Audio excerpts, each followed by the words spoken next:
A live broadcast from an alternate dimension has suddenly invaded Hogwarts. The film playing at the center of the Black Lake features none other than the protagonist, Harry Potter.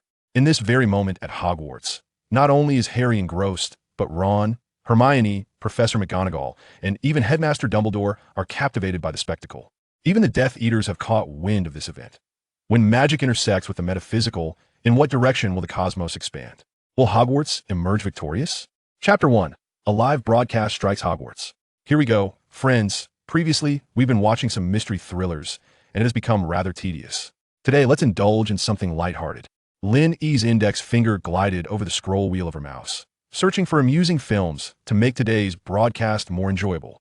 Lynn E is, in fact, a self-media blogger, typically penning film critiques and producing videos that interpret various movies.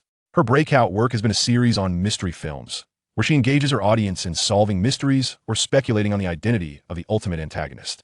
Initially, many questioned whether she had seen the films in advance. However, when she synchronized her video analyses with a live detective drama, skepticism faded, and a substantial number of viewers became her devoted fans. Following the conclusion of the series, Lynn E transitioned to her self-media side hustle, now also conducting live streams to enjoy some mystery variety shows. However, having consumed an excess of mystery content recently, she found it challenging to discover anything particularly novel or captivating. Thus, today, she resolved to explore something more relaxed. Harry Potter. Just in time, AB acquired the rights, so let's watch this today, she declared. Lynn E's streaming content is typically quite casual, dictated by her whims, and she seldom consults her audience for their preferences, diving straight into the chosen film. As the screen transitioned to Harry Potter and the Sorcerer's Stone, unbeknownst to everyone, this broadcast would alter the fates of many. Meanwhile, the Wizarding World witnessed a startling scene. Dumbledore, you must come and see this, Professor McGonagall exclaimed as she burst into the headmaster's office. Despite her evident agitation, she made an effort to maintain her composure, indicating that the situation was indeed peculiar, though not yet perilous. What is it, Minerva? Has the slime ball overturned Severus Laboratory? Dumbledore quipped, his humor intact even in such a moment. He remained blissfully unaware of any impending danger, as Hogwarts had not issued any warnings, thus his tone remained relaxed. It's hard to explain that a water screen has inexplicably appeared outside the castle, right above the Black Lake, and many students have already gathered. McGonagall succinctly conveyed the situation. Yet, having never encountered such an occurrence, she struggled to articulate it further, urging Dumbledore to follow her promptly. Is this the kind of magic seen in the Daily Prophet? Dumbledore inquired with a calm demeanor, seeking to glean some preliminary information. And oh no, it is not that. If I must compare it, it resembles the movies of Muggles, came the insightful summary, courtesy of Professor McGonagall.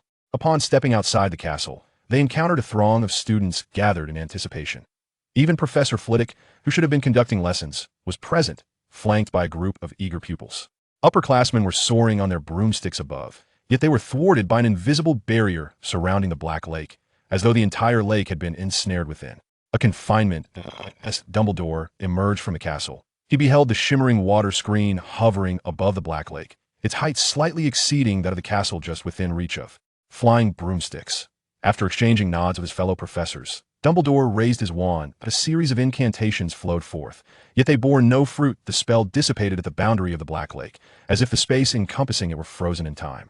Dumbledore had never encountered such magic before. However, despite its formidable nature, he did not feel the weight of impending calamity pressing upon him. He exchanged a glance with Professor McGonagall, resolving to observe the unfolding events. Before long, the water screen illuminated, revealing a girl within. Dumbledore surmised she was a Muggle, yet the imagery presented diverged significantly from his understanding of the Muggle world. All right, it has begun. Though I have seen it once, much of the plot has slipped my mind. I only remember that in the end, Voldemort was defeated. Even with the Elder Wand, he could not prevail.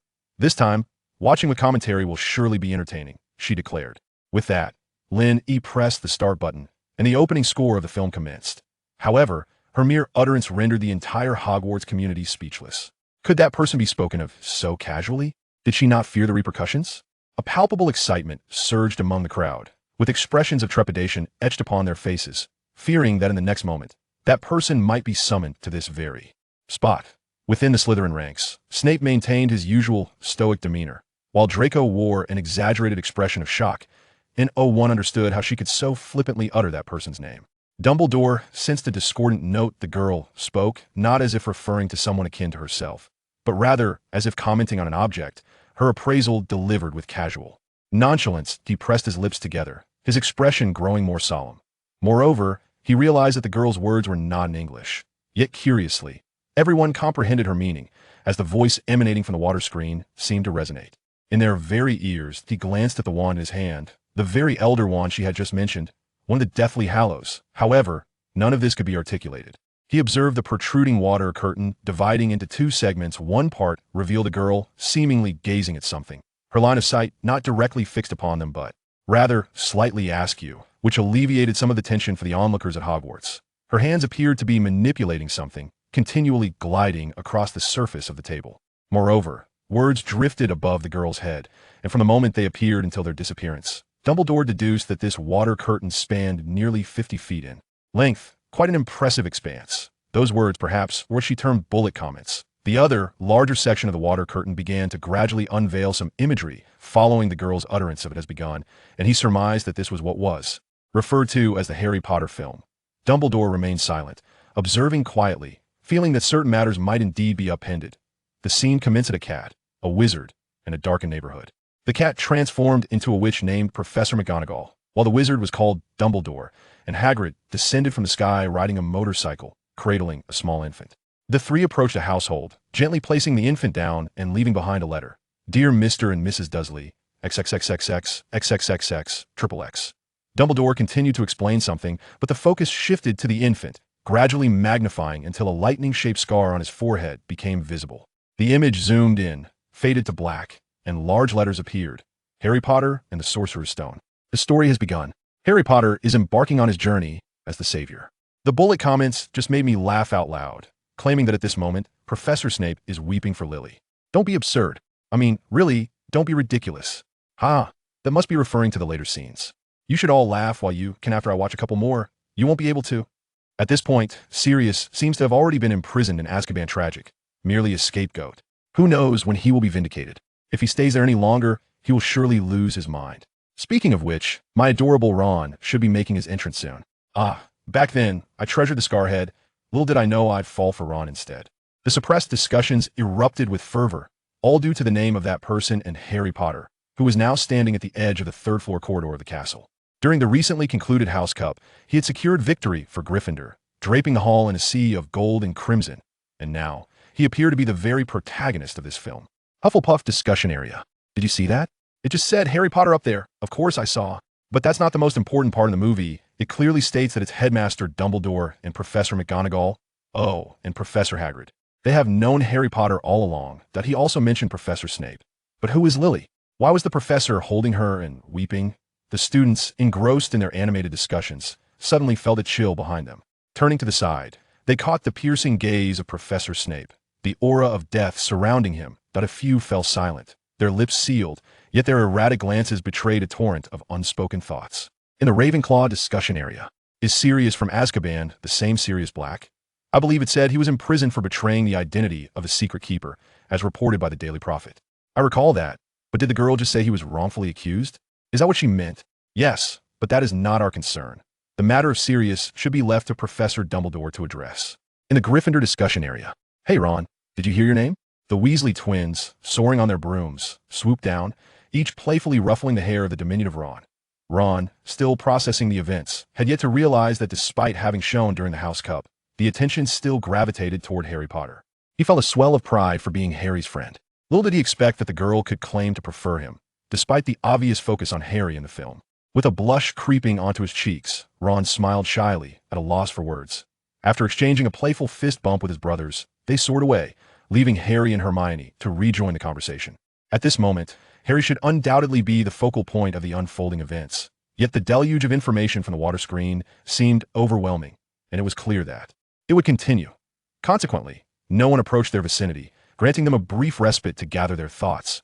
Dumbledore withdrew his gaze, deeming it inappropriate to alter his arrangements for Harry at this time. He remained indifferent to his own appearance within the water screen, though his typically affable expression turned serious, imparting considerable pressure. Professor McGonagall, seated nearby, quipped, "I'm not that old." However, her satisfaction with the portrayal of herself in the film was evident, as she merely commented lightly. The scene did not cease. Harry, residing in the cupboard, was daily enveloped in dust, enduring the antics of his cousin Dudley. who relentlessly stomped on the stairs, leaving Harry in a dire situation. Upon witnessing this, Professor McGonagall cast a pointed glance at Dumbledore. Chores, cooking, and scolding had rendered Harry indifferent. Today was Dudley's birthday, and the Dursleys had taken Harry along to the zoo. Dudley leaned over the snake enclosure, taunting the sleeping serpent for a performance, but the snake remained unresponsive. Finding the encounter dull, Dudley lost interest and moved on.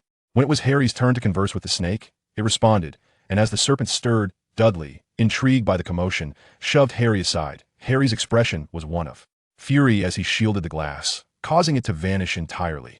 Dudley fell unimpeded into the tank of the python, granting freedom to both the serpent and himself. However, when he attempted to resurface, the glass reappeared, blocking his escape. The python's emergence incited considerable chaos, and the Dursleys soon realized their cherished son was trapped. The scene descended into turmoil. Upon returning home, Uncle Vernon Dursley bellowed at Harry, asserting that magic does not exist in this world. Then, Harry Potter received his acceptance letter to Hogwarts. In an effort to prove that there's indeed no such thing as magic, the Dursleys tore the letter to shreds. Yet, undeterred by their disbelief, another letter arrived. The obstinate family nailed shut the letterbox at the bottom of their door, only to discover 3 more letters beneath the car. They chased away the owl that had delivered the letters, but Aunt Petunia astonishingly cracked open a dozen letters from an eggshell. The Dursleys were driven to madness, incinerating the correspondence. Exhausted from the futile attempts, the owl summoned a multitude of its kin from all directions, inundating number 4, Privet Drive, with a deluge of envelopes. Unable to withstand the extraordinary methods of the magical realm, the Dursleys relocated to a remote island. Amidst the tempest, Professor Hagrid arrived on his beloved motorcycle to deliver a letter. Today marked Harry's birthday. Perhaps you ought to address Hagrid's misuse of magic in the Muggle world, Dumbledore, Professor McGonagall remarked, observing Hagrid conjure a pig's tail for Dudley with an umbrella used as a wand. Let us set that aside for now, Minerva. What are your thoughts? Dumbledore inquired. Thoughts? Dumbledore, how much time has passed? With Sirius, Harry, Hagrid, and that personate is already enough to give you a headache, McGonagall replied. There will undoubtedly be more to come. Consider yourself fortunate that the students will be on holiday. Tomorrow, you still have time to address these matters, McGonagall added. This sudden manifestation of extraterrestrial magic, as it might be termed, merely projected some images. Although these visuals seemed to replay their previous actions, they posed no immediate threat, allowing McGonagall to maintain a relatively relaxed demeanor. Meanwhile, Professor Snape's countenance darkened further upon hearing Aunt Petunia's disparaging remarks about Harry's mother, Lily. His expression grew more ominous, and the sound of his dark cloak billowing in the wind sent shivers through those nearby. Draco had long since retreated behind his 2 companions, distancing himself from the chilling atmosphere. The preliminary background has been sufficiently established. Harry's parents were slain by Voldemort. Lily's love spell rebounded upon the Dark Wizard, leaving a scar upon Harry's forehead. Interestingly, I recall numerous analyses suggesting that Neville was also born in late July, aligning with the prophecy's specifications. It remains a mystery how the decision ultimately fell to Harry. However, without Lily's demise, Professor Snape's role cannot achieve its profound transformation his identity would lose its significance. Furthermore, Neville's status as a pure-blood wizard holds little relevance in reconciling the relationship between pure-bloods and half-bloods. Although Harry's mother was a witch, and he's also a pure-blood, he grew up in the Muggle world. Coupled with the brilliance of Hermione, he essentially dominates the naive younger students. Education must begin from an early age. From the moment one steps into school, the generations cultivate Harry's reputation, fostering hope that it will rally support against Voldemort in the end. After all, the Death Eaters wield dark curses, and the virtuous students must vanquish them through righteous means, inevitably resorting to a human wave tactic. Next, we witness Harry, the underdog, formally entering the magical realm, captivated by this enchanting world, thus commencing the tumultuous relationship between the scarred boy and the aristocrat. With opposing houses and identities, his dynamic with Draco is nothing short of tragic. That is likely due to Lucius constantly whispering in Draco's ear, urging him to befriend Harry. Harry is quite young and so obedient. Honestly, I believe Harry is more suited for Slytherin. I, a Gryffindor, shall never concede. I also think Hermione is better suited for Ravenclaw. I wonder how the Sorting Hat made its decisions. Never mind that. The young master is approaching. Let us cherish this moment with the adorably innocent young master. I understand your impatience, but do hold your horses. This marks the first encounter between Harry and Voldemort. Instead of fixating on the rivalry between the young master and the scarred boy, why not revel in the connection between the Dark Lord and Harry's shared soul?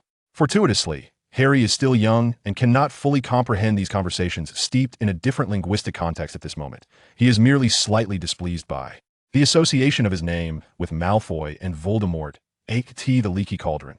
Harry experiences for the first time a sense of altered status in this unfamiliar magical realm. Upon learning his name, the patrons regard him with awe, and to his astonishment, a staff member even bows to him. Additionally, Professor Quirrell makes an appearance. He is the new defense against the dark arts professor at Hogwarts, his thick turban failing to conceal the strong scent of garlic. Unbeknownst to Harry, this entire narrative unfolds as a battle of wits between him and Professor Quirrell. Arriving at a wall behind the Leaky Cauldron, Hagrid raises his umbrella and taps it lightly, uttering the words, "Open Sesame," welcoming Harry to Diagon Alley. "Welcome to the magical world, Harry. Welcome to the magical world, Harry. Welcome to the magical world, Harry. Welcome to the magical world, Harry. Welcome to the magical world, Harry." Suddenly, the scrolling text above the water curtain begins to repetitively proclaim, "Welcome to the magical world, Harry." Had Harry previously regarded this self-centered film as unrelated to himself, he now found his heart subtly warmed by the incessant barrage of welcoming words flashing across the screen, so rapid that the very notion of welcome became blurred. The countless instances of welcome ignited a small flame within his heart. He remained oblivious to the identity of the girl on the water screen, the nature of the screen itself, and the reasons behind the throngs of people extending their greetings to him in the magical realm. Yet, he could do nothing but fixate upon these words, which confronted him with the tumultuous experiences and the profound solitude he had endured over the past year. At that moment, he truly felt that he could become a savior, for there existed a multitude who so fervently believed in him. Chapter 2. The streamer can no longer concern himself with Harry's fate. The live broadcast continues, and although Harry has endured a tumultuous year, he yearns to understand how he has traversed this time. In Diagon Alley, while on his quest to procure school supplies, Harry's gaze is captivated by a Nimbus 2000. However, the purchase must wait. He first needs to withdraw some funds. At the corner stands an opulent edifice, radiating magnificence, its golden sheen emanating from Gringotts, the wizarding bank manned entirely by goblins. Hagrid escorts Harry to this remarkable establishment, producing a vault key and a letter from Dumbledore. The vault key, a legacy from Harry's parents, unlocks Vault 687, which is overflowing with gold coins. The other destination, as directed by Dumbledore, is Vault 713, where secrets are kept that cannot be divulged to Harry. Yet, he finds himself watching Hagrid enter and subsequently following him out. Harry Potter, devoid of funds. What an absurdity. Let me tell you a joke. Harry, I'm broke. Ron would drool at this vault. Secure, only to be robbed the same day. How comical. I reckon Azkaban is the safest place. Agreed. I find this quite entertaining, haha. The Nimbus 2000 is indeed a test, and this secret is also a trial, upon reflection. It seems the Philosopher's Stone has been laid out before Harry, with only him privy to it. Truly, the privileges of a protagonist. Next, they visit the wand shop. And here comes the moment of destiny. Hagrid departs to procure an owl for Harry, leaving him to enter Ollivander's wand shop alone. The first Ravenclaw emerges. The legendary wand maker Ollivander. The world eagerly anticipates the nature of Harry's wand, and Ollivander exerts himself to select the perfect one, even knowing the precise composition of the wands belonging to Harry's parents. No surprise, he remembers each one, including Voldemort's. Thus, when Harry tentatively causes a few minor disturbances, he ultimately acquires his fated wand, an 11-inch holly wand with a phoenix feather, identical to Voldemort's Slytherin discussion forum. The wand of that scar-headed boy is, astonishingly, like Draco's. Conversation abruptly halts. The events of the day have entirely upended his world. He scrutinizes the water screen, witnessing how Voldemort arrived at the Potter residence and murdered Lily. Aiming his wand at Harry Potter, a burst of red light ensued. Harry survived, yet a lightning-shaped scar was left upon his forehead, and that man vanished, never to be seen again in the wizarding realm. He remains oblivious to the whereabouts of that individual. Such matters ought not to occupy his mind at present. His father had previously encouraged him to engage with this savior, yet it is evident that he has faltered. Since proceeding straightforwardly proved ineffective, he resolved to take a different approach. He believed himself to be the destined nemesis of the savior, and thus he acted accordingly. However, this so-called film shattered his perceptions. Harry, the savior's adversary, was never meant to be him. Or rather, he was the one least deserving of attention. Among the Death Eaters, numerous individuals would be prioritized targets, while he served merely as a stepping stone during the savior's trials at school. Draco's lips gradually flattened. If one were to observe closely, they would note that he now bore an uncanny resemblance to Lucius in moments of seriousness. Others may not ponder as deeply, yet the experiences of the past year had illuminated the entanglement between Harry and that individual for them. The initially exuberant students gradually fell into silence. Although many were dissatisfied with this year's House Cup, they at least recognized the unbearable tribulations Harry had endured. The atmosphere of silence did not linger for long. As the scene shifted to King's Cross Station, where Harry sought platform 9 3/4, excitement surged once more. Many young witches and wizards, who had never ventured into the Muggle world, found great fascination in even the slightest glimpse of it. In fact, a segment has been omitted here, in the original text. Harry visited Madame Malkin's robes for all occasions to purchase school uniforms, where he encountered Draco, and the two had quite a quarrel. It was evident that their energies clashed upon first meeting. However, this has been excised, and we shall proceed with this version. Hagrid accompanied Harry to King's Cross Station, and midway, he abruptly mentioned that Dumbledore was eagerly awaiting him, leaving Harry alone to navigate the vast, bustling station in search of the elusive platform 9 3/4, a platform even a Muggle could not locate. Fortunately, Harry was no Muggle. He was a wizard. Thus, he could see a group of red-haired individuals inexplicably colliding with a wall, only to vanish thereafter. Ha ha ha, it was the Weasley family. Future allies and a future wife making their appearance.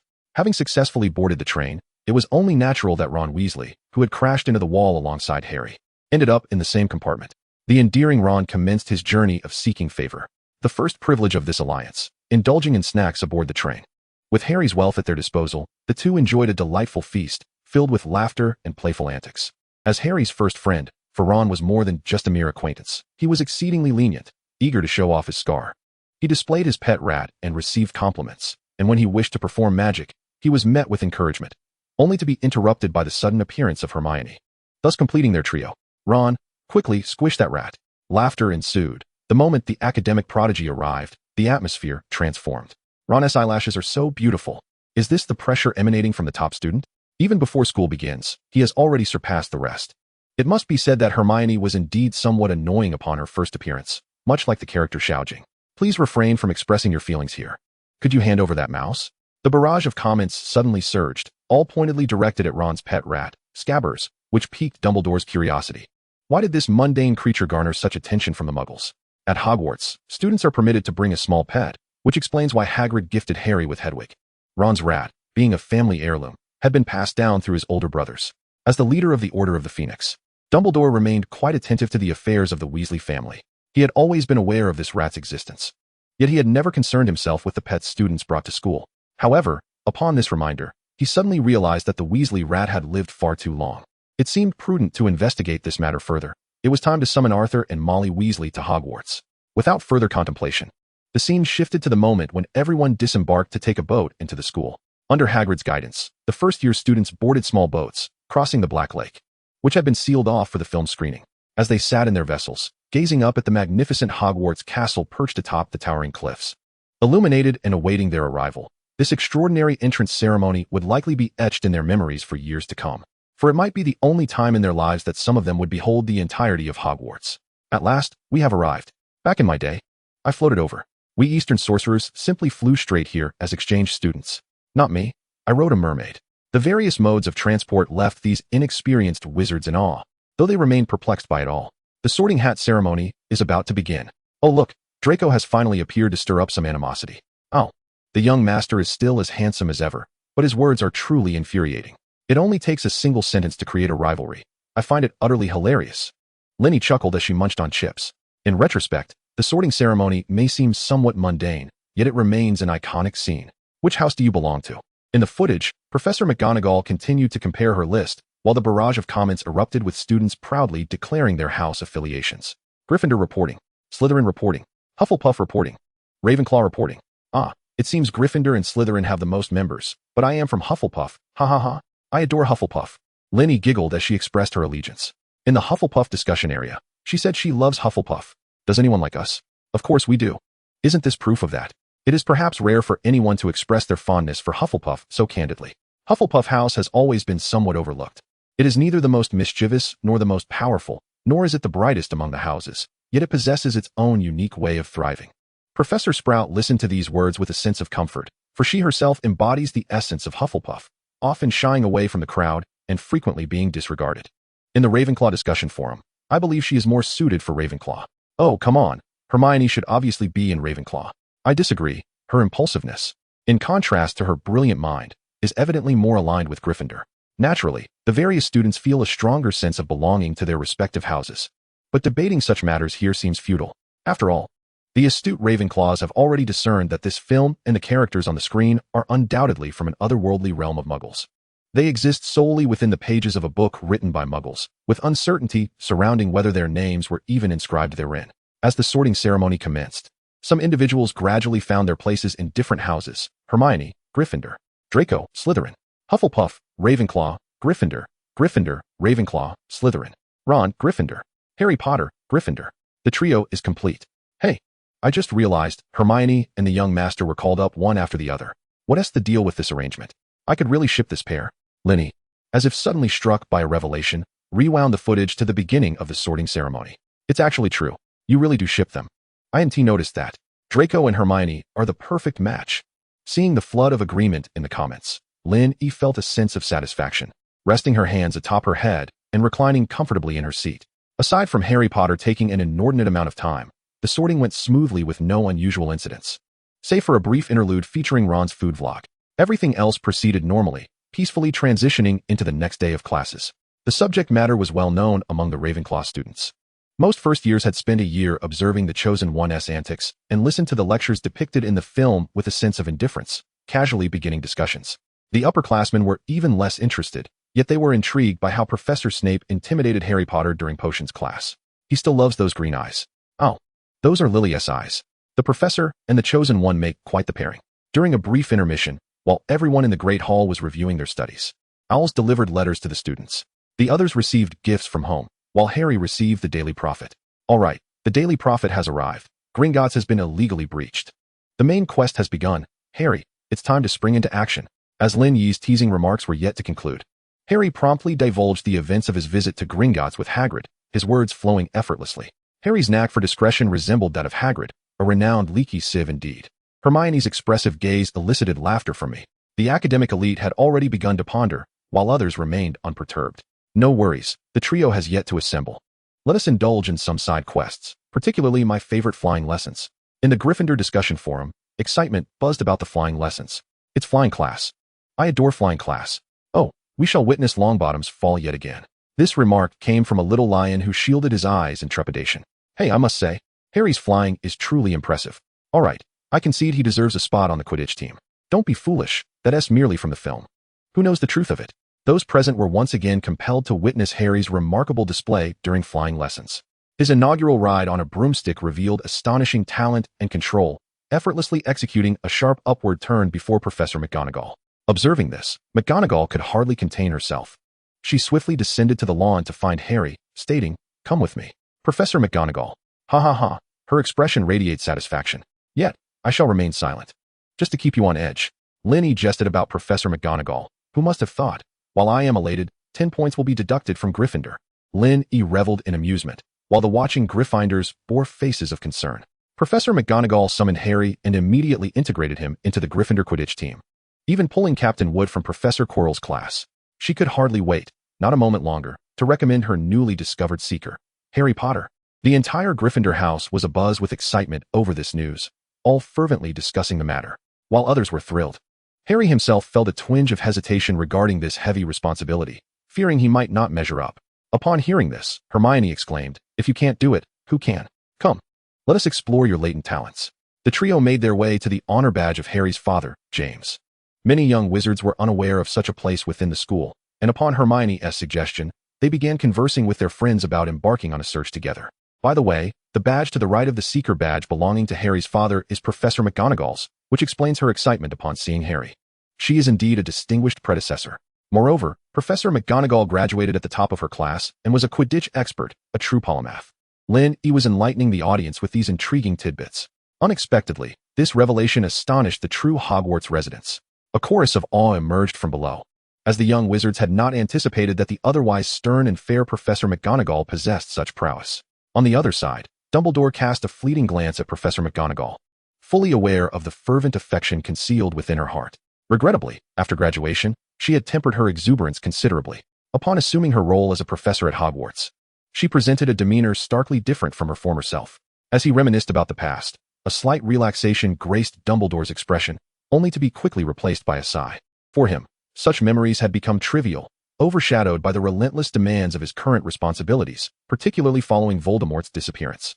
Matters concerning the Order of the Phoenix and Death Eaters seemed to monopolize his attention, leaving little room for melancholy reflection. In the scene, Harry and his companions were ushered to the third floor by the staircase. Finding themselves at a dead end, they cautiously pushed open a door and peered inside, encountering the loyal gatekeeper, the fat lady. She called out twice, prompting the trio to dash deeper into the castle. Main storyline progress, 40. Gryffindor discussion area. They entered the third floor. Ravenclaw discussion area. I told you Hermione should be in Gryffindor. They break the rules every day. But she knows the opening spell. Perhaps it's a strategy to accrue points.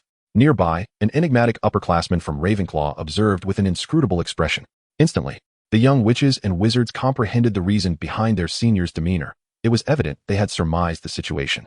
As Hermione pushed aside the two ineffectual males and uttered the spell to open the door, she turned to encounter the three-headed dog. Surprised? Astonished? Remarkably, the three individuals matched perfectly with the three heads. Chapter 3. The trio's initial encounter with Snape's kindness. The young wizards were clearly devoid of the relaxed, joking spirit characteristic of a live audience. Each was astounded. Hufflepuff discussion area. Good heavens. A three-headed dog. How could such a beast exist within the castle? Surely it must not be here now, right? Gryffindor discussion area. I want to go home. What should we do? It's a hellhound. Go home to your mother. Coward, don't embarrass yourself here. An adjacent Gryffindor immediately scorned him. Gryffindor is the bravest house. How could one fear a magical creature? Upon hearing this, those nearby discreetly distanced themselves, regarding him with incredulity. Even with some forewarning, the young wizards were nonetheless taken aback by the sudden turn of events, their shock rivaling that of the trio facing the fearsome creature.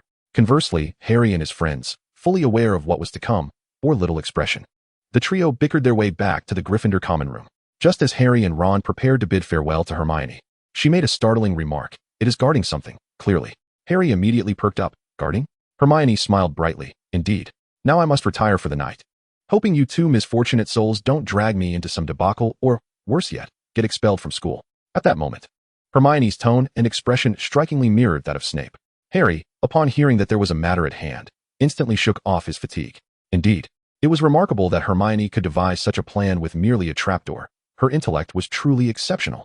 Hilariously, for little Hermione, being expelled was far more grave than facing death itself. The expression she wore was strikingly reminiscent of Snape. The resemblance was uncanny. Upstairs, I had created a comparison meme. Let me see yours. Hurry, I want one too. Do not compel me to beg. Me and also me. The following day, our diligent captain would commence his Quidditch lessons. The Gryffindor team consisted of 3 chasers, 2 beaters, a keeper, and 1 seeker, Harry Potter, who had been recruited by Professor McGonagall. Quidditch involves 3 types of balls. The first, the quaffle, which I have completely forgotten and shall skip. The second, the bludger, which I have also forgotten and shall skip. The third, the golden snitch, a legendary ball of gold. Wood was undeniably handsome, my friends. Such a striking figure ought to serve as Quidditch captain. It is a pity that his screen time was limited, allowing us to relish only a few minutes of his presence. Hilariously, Wood was painstakingly explaining the quaffle, and the absurdity of it all was utterly amusing. Ever since Harry Potter arrived, his focus was solely on the golden snitch. I still recall what a bludger is. Wood's performance while holding the bludger was truly remarkable. Even now, I am convinced that the bludger could genuinely fly. As the scene shifted, the exciting flying lesson quickly transformed into a charms class, with Professor Flitwick teaching the levitation charm. The engagement charm, I have mastered that, my friends. Allow me to fetch my wand. The wizards present were perplexed. They had essentially confirmed that this was wondrous magic conjured by muggles from beyond. Yet she claimed to possess a wand as well. It did not take long before Lynn paused the film and stepped out from the water screen, returning shortly with a wand in hand. I purchased this at Universal Studios. My goodness, the queue at Ollivander's was quite long, and there was interaction. I adored it. Did Moo Moo go to Universal? I am so envious. I too desire a wand. I heard there are those who were selected for the wand testing experience. Is that true? Indeed, I witnessed a little girl being chosen for it. Ha ha ha. The wand has arrived. Let me demonstrate. Wingardium Leviosa. Is that correct? Lynn brandished the wand with an air of confidence, and regardless of whether she was accurate, the barrage of comments offered encouragement. Professor Flitwick was similarly instructing the levitation charm. The gesture involved a flick, a shake, and then a rise, combined with the incantation, ensuring a success rate of 100%. The young witches and wizards practiced independently, particularly Ron, whose wand was flung about as if it were greased. Hermione swiftly intervened to halt Ron's reckless actions, expressing her disdain for his incantation. You are pronouncing it incorrectly. It is not that. Ron provocatively challenged her. If you can do it, then you give it a try? Hermione succeeded, leaving Ron sullen, while Gryffindor gained 10 points. Before long, Harry's desk made astonishingly conjured a small explosion with the levitation charm, resulting in a deduction of 10 points for Gryffindor. Ron's taunts are simply adorable, someone remarked. The poor lad is about to be smothered, haha, with two hefty fellows sitting beside him. Ron, if you're so capable, then step up. Hermione. Oh, I will. And I truly can. Hermione, I've been waiting for you to say that. A little couple squabble, hee, and a tiny genius of explosions has infiltrated. Regardless of the playful jests in the comments, the young wizards were undeniably astonished by Hermione's magical prowess. Perhaps only then recalling the dread that enveloped them in the presence of an academic prodigy. After class, Ron incessantly chattered to Harry about Hermione. Yes, no? Should I say or not? His tone is remarkably similar. He suddenly squinted, raising his hands thoughtfully, pondering if there was a possibility that Ron, in trying to emulate Hermione, inadvertently mastered the levitation charm himself. I quite enjoy a recent phrase from the commentary section, but I also wish to express. In the Gryffindor discussion forum, Ron's loud grievances echoed throughout the castle. Initially, it seemed this matter had passed, and he and Hermione had reconciled. Yet here it was again, causing Ron to feel a bit bashful, especially with the twins swooping down to witness his embarrassment. Hermione stood beside him, observing Ron, who pressed his lips together, preparing to apologize once more. Just then, the scene shifted to dinner time. Everyone is enjoying their meal. Cake towers, candy trees, apple pies, cheese muffins, Halloween pumpkin platters, a veritable feast for Gryffindor, save for one absent individual, Hermione. Harry was still inquiring about her whereabouts when Neville revealed the gossip that Hermione had secluded herself in the restroom, refusing to emerge, and had been crying for the entire afternoon. Harry glanced at Ron, who appeared helpless. At this moment, they remain unaware of the gravity of the situation. Oh dear. Ron's expression is simply adorable. At this juncture, Ron, despite his flushed cheeks, had begun to take the compliments in stride. For he had never received as much praise in his life as he did that evening. Suddenly, Professor Quirrell burst into the dining hall, exclaiming loudly, "There's a troll. A troll in the dungeons." The previously relaxed atmosphere froze instantly. Though the year had concluded, and all students were well aware of what a troll entailed, many young wizards who had never faced one turned pale at the sight. And yet, in stark contrast, the commentary section erupted in ridicule. The so-called defense against the dark arts professor. What a joke! The defense against the dark arts professor fears trolls. Defense against dark arts, indeed. Hogwarts is the safest place in the world. The safest yet fraught with hellhounds and trolls. The adorable squeals of the young wizards are truly delightful.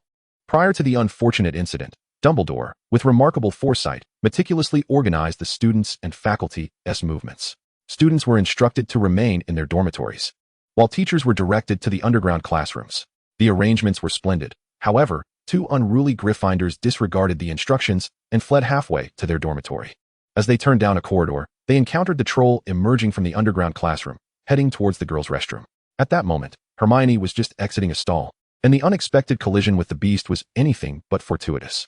Fortunately, Harry and Ron arrived shortly thereafter, and the situation took a favorable turn. The trio united their efforts to confront the troll, while the two inexperienced boys resorted to a physical assault with wooden planks. Clearly, the damage inflicted on the troll was minimal, merely a feeble attempt that could scarcely awaken Voldemort, let alone vanquish the troll. Observing this, he could not suppress a quip. Hufflepuff discussion area.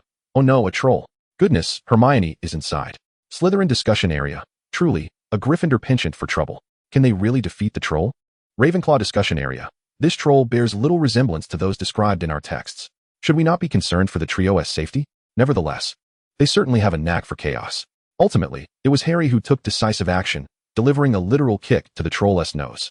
In a bizarre maneuver, Harry perched atop its head, inserting his wand into the troll's nostril. At this moment, Wizards of Hogwarts, the live chat, Hinny, and even Ron and Hermione in the film collectively gasped in astonishment. As Harry faltered, it was Ron's turn to step in, with Hermione providing an impromptu lesson. Ron bellowed. The magical lesson proved successful. The club the troll wielded levitated and then crashed down upon its head. Harry executed a Tom and Jerry-style dodge from the collapsing trees. Unlike Tom, who nearly succeeded, Harry narrowly escaped disaster. Congratulations to the trio for achieving their first kill. Concerns arose about the potential for Harry's wand to break. The live chat buzzed with excitement, and the young wizards were thrilled, for during their time at Hogwarts, they would be hard-pressed to defeat even a mere mouse, let alone a troll. Gryffindor discussion area. Awesome, Ron. You've completely mastered the levitation charm. What is it like to defeat a troll? Meanwhile, the viewing area on the third-floor corridor became lively once more. They had merely heard about the troll, and, reminiscent of a scene from a film, were directed by Professor Dumbledore to return to their common rooms, unaware of what transpired next, only to later be informed of their safety. To their astonishment, a scene of the trio battling the troll unfolded before them. Granger, are you all right? The female students, after all, are attuned to one another. While others primarily focused on the altercation involving Harry and Ron, nearby roommates noticed Hermione's profound fright. Even after the passage of time, she remained anxious upon encountering the troll. Thank you. I am fine now, Hermione said with a gentle smile. Following the troll's collapse, the professors finally arrived. Without hesitation, Hermione stepped forward to shoulder the blame, astonishing not only Harry and Ron but also Professor Snape, while Professor McGonagall promptly deducted 5 points from Gryffindor. However, in light of Harry and Ron's successful incapacitation of the troll, McGonagall swiftly reversed her decision, awarding each of the gentlemen an additional 5 points. Very well. Everyone return to your respective houses. It is worth mentioning that Harry noticed the injury on Professor Snape's leg. The bond is forged, the trio is officially established. At this moment, the 3 musketeers unite, and Harry embarks on his long-awaited journey of enlightenment. Simultaneously, they also form the trio of point deductions.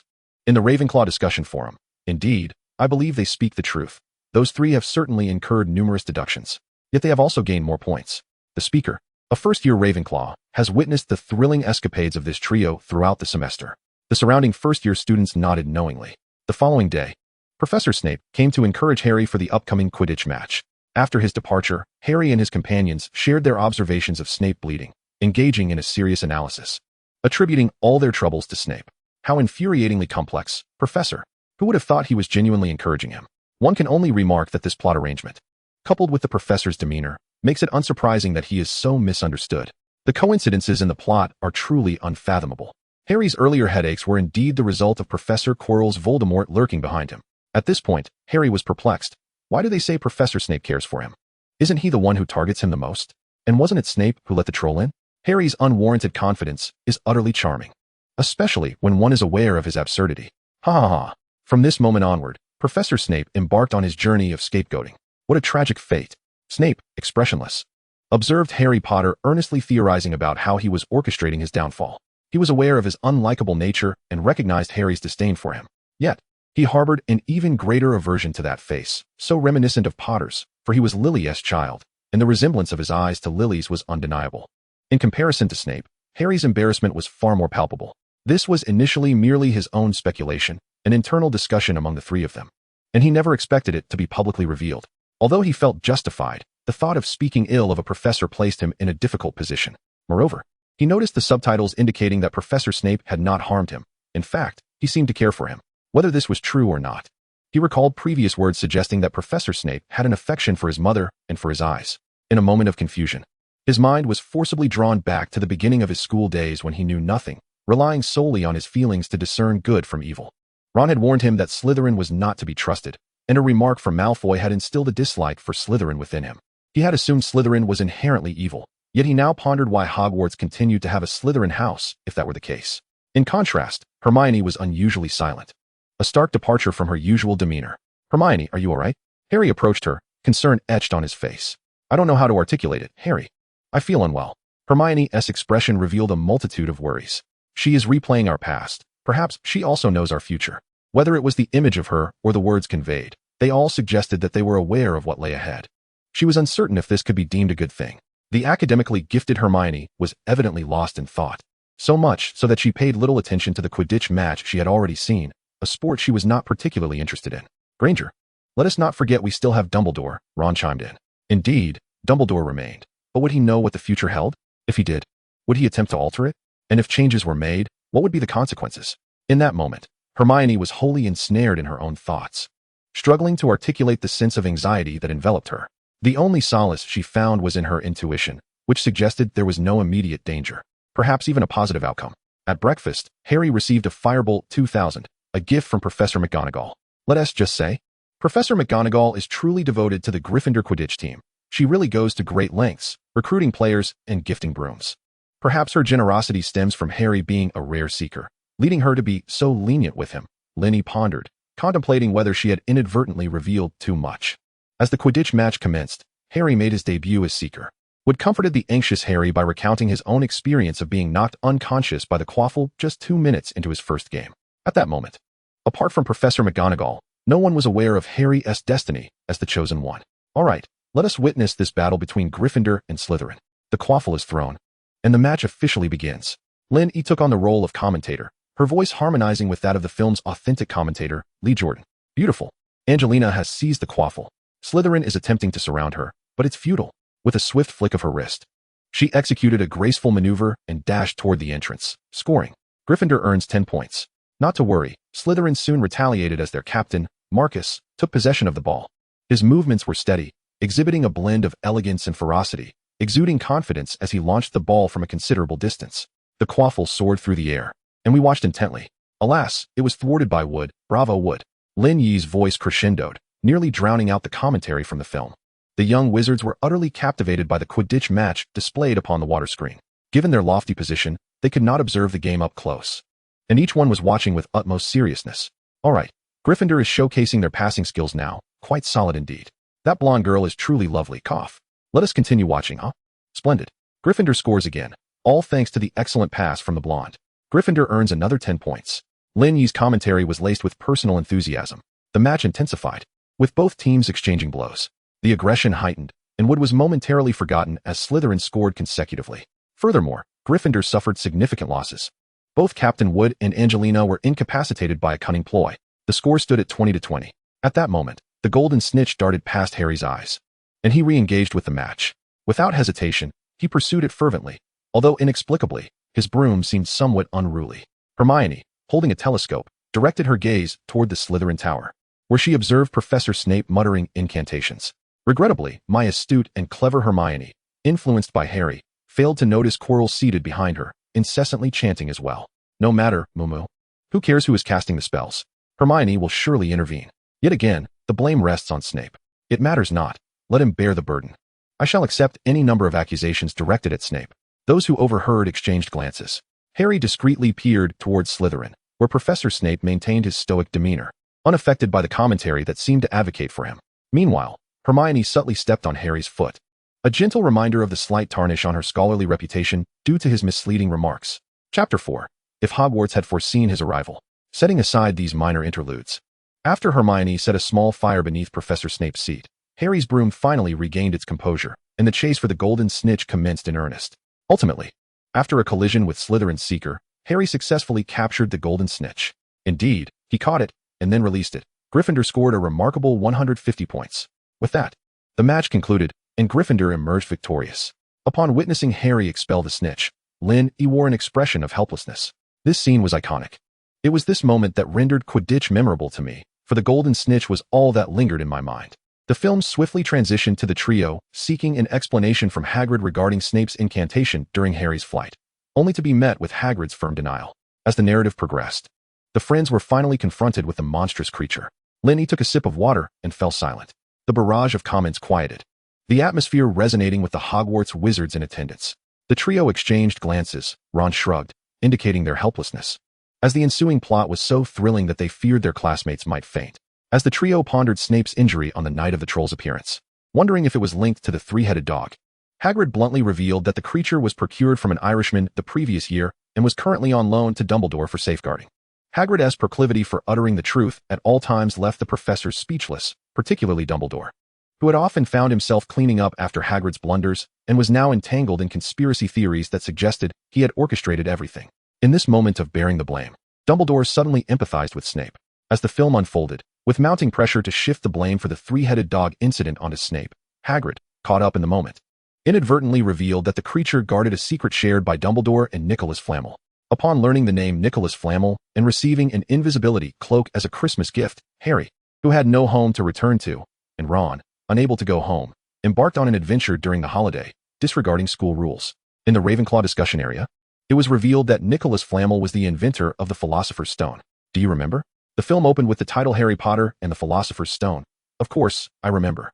Are we finally getting to the main point? That Quidditch segment was utterly tedious. Goodness, what is that? Merlin's trousers. It's the invisibility cloak. Gryffindor loses 50 points. The onlookers turned to the one who uttered the words. What are you looking at? Isn't that cloak the reason for the point deduction? Look, he's heading into the Forbidden Forest again. Only a small hand was visible, holding a lantern as it ventured into the restricted section. Harry opened a spellbook, and a sealed soul screamed loudly. In a panic, Harry shattered the lantern, donned the invisibility cloak, and evaded Filch, moving in tandem, narrowly avoiding a confrontation with Professor Snape as he faced off with Professor Quirrell. Although it was their first nocturnal escapade, they were undeterred, having ample experience in bending the rules without getting caught. As Harry wandered into a classroom, he discovered a large mirror, inscribed above with the words Eri stra eru oit ube kafru oidon wosi, along with the phrase stating that the mirror of Arist reveals the deepest and most fervent desires of one's heart. Standing before the mirror, Harry beheld the image of his parents. Once again, upon seeing Lily, Snape inhaled deeply. This moment temporarily made him forget the image of Harry evading him with the invisibility cloak. Truly, Potter was consistent in his disregard for school regulations. Through the veil of water, ignoring Potter, Snape fixed his gaze upon Lily. There she was. Dumbledore, what of that mirror? Minerva, I simply find myself nostalgic for Ariana. This time, it was Professor McGonagall who was rendered speechless. Over the years, she had naturally come to know of Dumbledore's past sorrows. Yet she had not anticipated that he too could exhibit such sentimentality. Dumbledore, witnessing this scene, was filled with reflections, fully aware of the events that would unfold. Since Harry's enrollment, the discourse surrounding the Chosen One and Voldemort had been a central topic of discussion. Dumbledore had never intended for the 11-year-old, who knew nothing of magic, to be exposed to such matters. Yet perhaps this was the nature of adversaries. Some unseen force invariably thrust Harry into the pivotal role of confronting Voldemort. He still had a measure of control at Hogwarts, particularly in light of the impending reopening of the Triwizard Tournament. Remembering the recent meeting where they voted to reinstate the tournament at Hogwarts, Dumbledore furrowed his brow. Time was running short for Harry. He needed to provide him with more advantages. With this thought, even someone as formidable as Dumbledore sighed. This was originally the task of the Order of the Phoenix. Yet the Order was in disarray, with the hopes of the Wizarding World resting upon a first-year student. Even though he had two seemingly capable companions, Dumbledore believed it was still far from sufficient. For several consecutive nights, Harry had been watching his parents in that classroom, and finally, Dumbledore appeared. This marked their first direct conversation. "Ah, I see, old Dumbledore is attempting to prevent obsession. The mirror must be taken offline," someone mused. "Wait. Old Dumbledore is also gazing into the mirror. What has he seen? I am so curious. Can we not release it?" As the plot unfolded, Lin E observed with unparalleled seriousness. Suddenly, Lin E discovered a blind spot. Indeed, this film concealed numerous riddles and Easter eggs. She had always been intrigued by Dumbledore's character. His persona and the underlying logic of his actions seemed to drive the narrative of this film series. He was selfless, carrying the future of the Wizarding World upon his shoulders. He had taught Voldemort and now sought to destroy him. He wished for Harry to grow, yet he also allowed him to stir trouble. The feelings were indescribable. It seemed he merely sought to ensure the happiness of all within his reach. There was nothing wrong with that. It was noble, yet it was exhausting. Dumbledore, too, felt weary. Hermione had indeed uncovered the matter of the Philosopher's Stone, and they had gone to find Hagrid. Rubbing his brow, Dumbledore continued to watch. In the Slytherin discussion area, it is a dragon. Look, it is a Norwegian Ridgeback.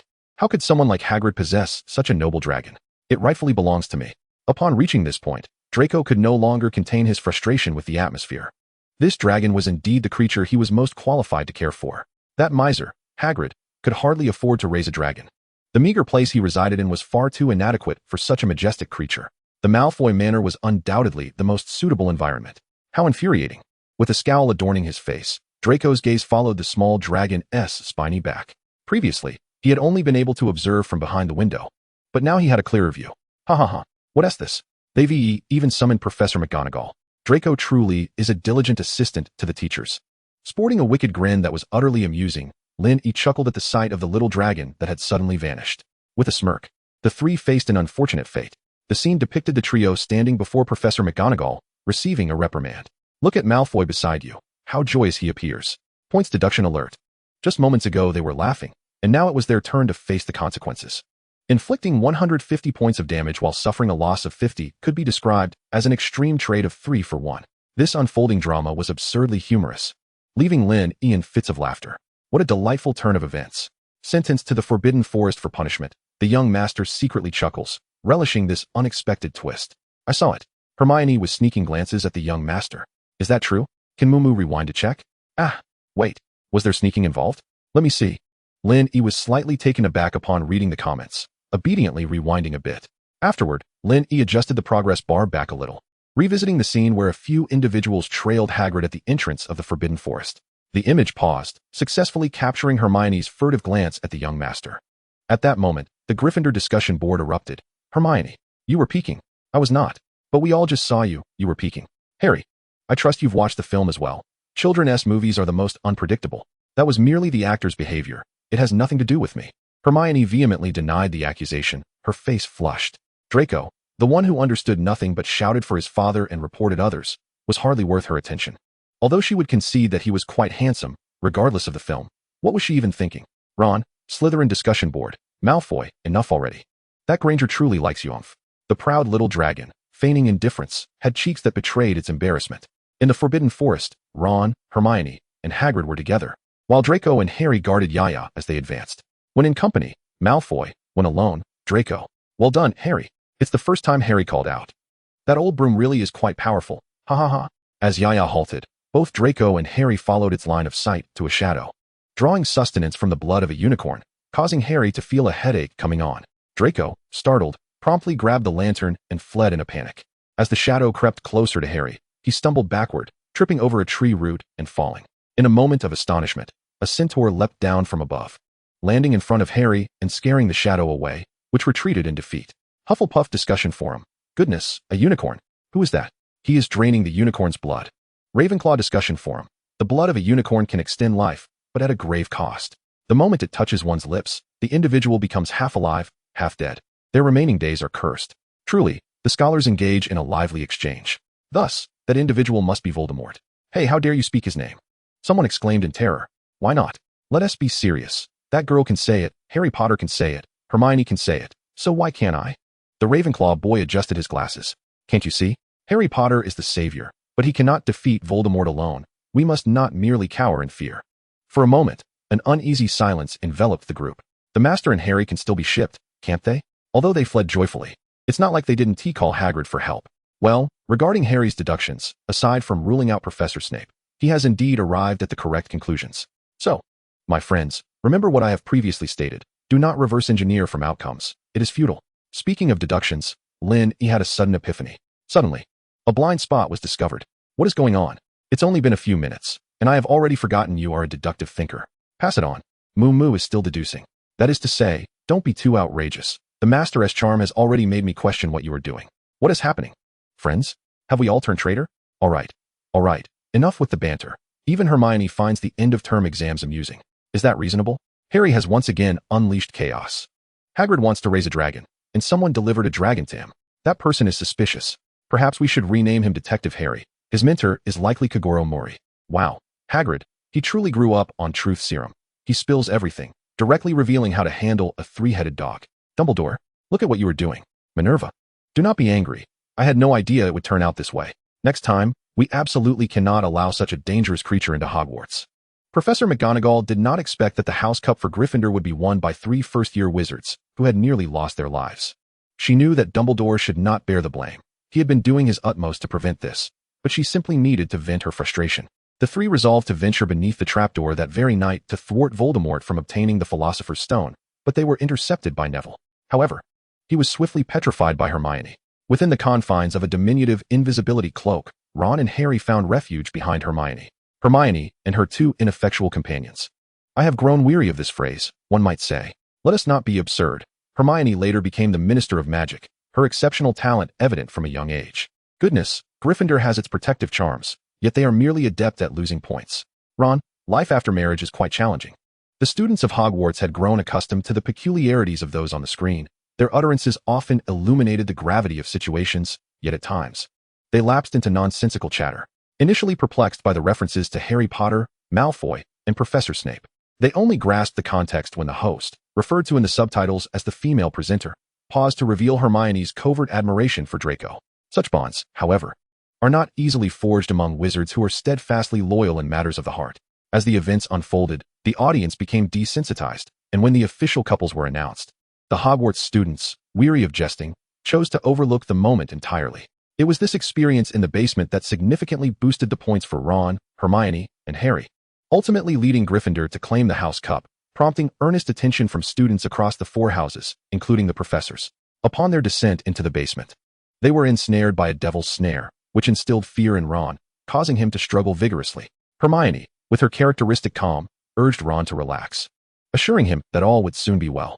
Ultimately, Ron remained trapped, and in a state of panic, Hermione recited incantations from her book, using the light of Lumos to pierce the devil's snare and rescue him.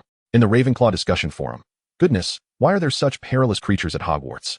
That is a devil's snare.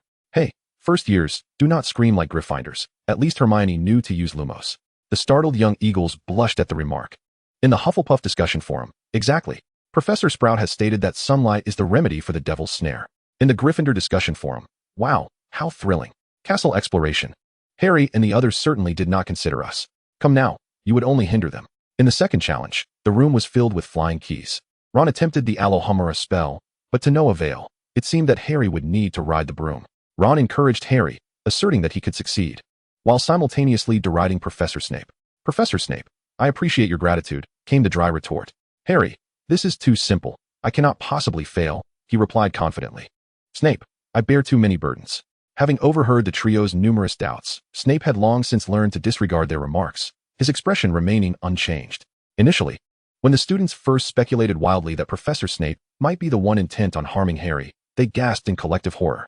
The young witches and wizards gathered near the water curtain instinctively edged away, anxious not to attract Snape's attention. However, among the trio, at least 3 out of every 10 sentences mention him, which has rendered everyone somewhat immune.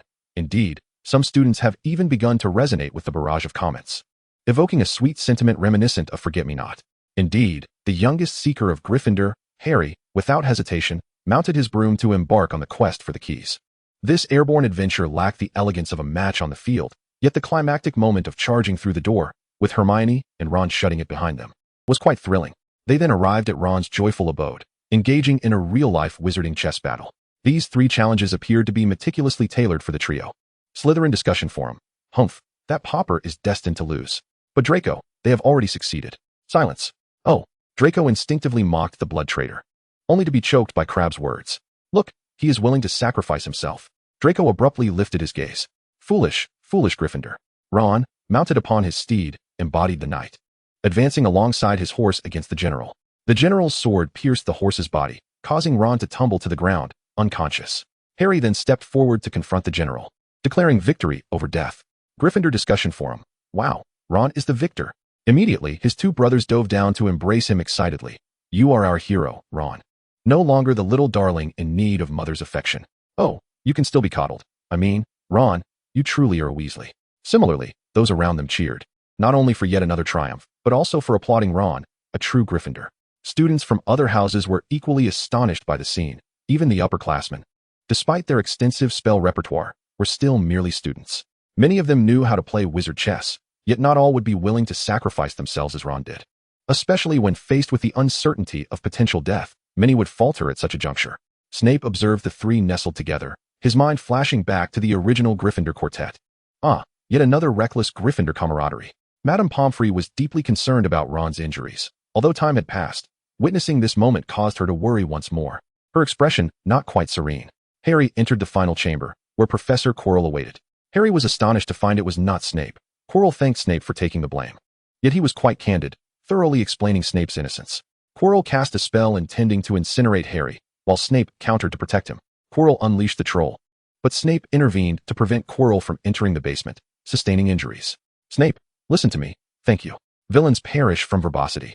Snape, am I to blame for having a villainous visage? Snape, thank God. No, thank Merlin. No, perhaps thank Quirrell instead. He is far too honest, answering every inquiry. Chapter 5. The live broadcast concluded, and the young wizards returned home en masse. Upon reading the announcement, a palpable tension enveloped everyone at Hogwarts. Not only the students, but even the professors, few of whom had ever encountered Voldemort, felt the weight of apprehension. Since his disappearance, even Dumbledore had been unable to locate him, and in the recent battle in the basement, only Harry had laid eyes upon him, with Draco having merely caught a fleeting glimpse of his shadow. Suddenly, another voice emerged, compelling Quirrell to use Harry to obtain the Philosopher's Stone. Quirrell, in a fit of madness, exclaimed, Potter, meow. Obediently, Harry gazed into the mirror of Ariste, witnessing himself extracting the stone from his pocket, yet he lied about it. Lying is not the virtue of a good child, prompting not only Quirrell to chastise him, but also Voldemort to administer his own lesson. Consequently, Quirrell raised his hand, preparing to remove his headscarf. Friends, close your eyes if you must, retreat if necessary. The climactic scene is about to unfold. Lin Yi's expression, brimming with excitement, contrasted sharply with her words as she leaned forward, her eyes alight with anticipation at the imminent appearance of Voldemort. Voldemort is suffocating beneath the headscarf. High alert ahead. Childhood trauma. Here he comes, the boss. High alert ahead. Quickly retreat. Warning of impending danger. The The frenzied barrage of comments ignited the awareness of those watching, who began to grasp the gravity of what was about to transpire. Those filled with dread huddled together, trembling, while the upperclassmen, capable of withstanding the fear, instinctively positioned themselves in front of the younger students to shield their view. Meanwhile, the broomstick riders near the water screen retreated to the castle, abandoning their previous positions. As vigilance reached its zenith, waiting for the ultimate revelation. As the headscarf was removed, another face emerged in the mirror of erased Voldemort. Harry Potter, we meet again. Look at what I have become. Behold the lengths to which I must go to survive, a parasite subsisting upon others. The blood of unicorns can prolong my life, yet it cannot grant me a body of my own. However, there exists something that can resolve this dilemma, something within arm's reach, nestled in your pocket. Harry turned and fled as Voldemort shouted for him to be captured. Quirrell snapped his fingers, igniting a roaring fire that sealed off their escape. Voldemort began to entice Harry, softly and tenderly inquiring, "Do you wish to see your mother and father once more, to bring them back to life? Just a small favor in return." Harry retrieved the Philosopher's Stone from his pocket. "Snape, actually, I quite desire that. Old Voldy would excel in the realm of e-commerce. Quickly download the National Anti-Fraud app." In stark contrast to the light-hearted comments, the students' nerves were taut at the sight of Voldemort, with professors brandishing their wands, poised for action, though danger had yet to manifest. The mere sight of Voldemort's visage constituted an immense threat. The little snakes gazed at Quirrell's Voldemort-embossed head with expressions of discomfort. The young eagles secretly observed the scene, eager to learn how to parasitize another individual. The young badgers screamed loudly, huddling together, while the helpless upperclassmen desperately tried to soothe the anxious first years. The young lions, itching for action, wished fervently to confront Voldemort themselves. As they noticed Harry seemingly tempted by Voldemort, a collective outcry erupted, urging him to disregard Voldemort's words. When one student uttered the name, another followed suit, and soon a growing chorus of voices declared, the Philosopher's Stone must not be given to Voldemort. Dumbledore and Professor McGonagall were taken aback, yet both chose silence, yielding the spotlight to the students. Harry exclaimed, "You are a liar." As Voldemort commanded Quirrell, "Kill him." Pressed to the ground, Harry found himself immobilized, the Philosopher's Stone slipping from his grasp, and as his breathing grew labored, he clutched Quirrell's hand in an attempt to push him away.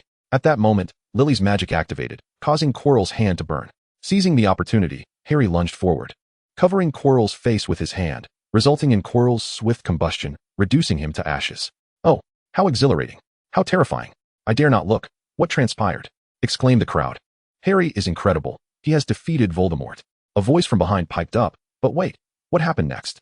As Harry picked up the Philosopher's Stone, Voldemort's apparition reformed behind him, howling as it pierced through Harry's chest before dissipating. Harry, clutching the Philosopher's Stone, collapsed to the ground. Finally a sigh of relief. Although I've seen it once, I had nearly forgotten the specifics, yet this final moment was indeed thrilling. Lin Yi's taut nerves began to ease, as he anticipated the upcoming revelry for Gryffindor's triumph in the House Cup. Despite the mental duel with Voldemort, Harry had sustained some injuries, and he awoke in the infirmary, surrounded by gifts from well-wishers. Dumbledore entered to offer his condolences, explaining that although the battle against Quirrell in the Chamber of Secrets was a secret, it was now common knowledge. Casually picking up a chocolate frog card that Ron had opened, Ron specifically came over to grab a few cards. "Ha ha ha.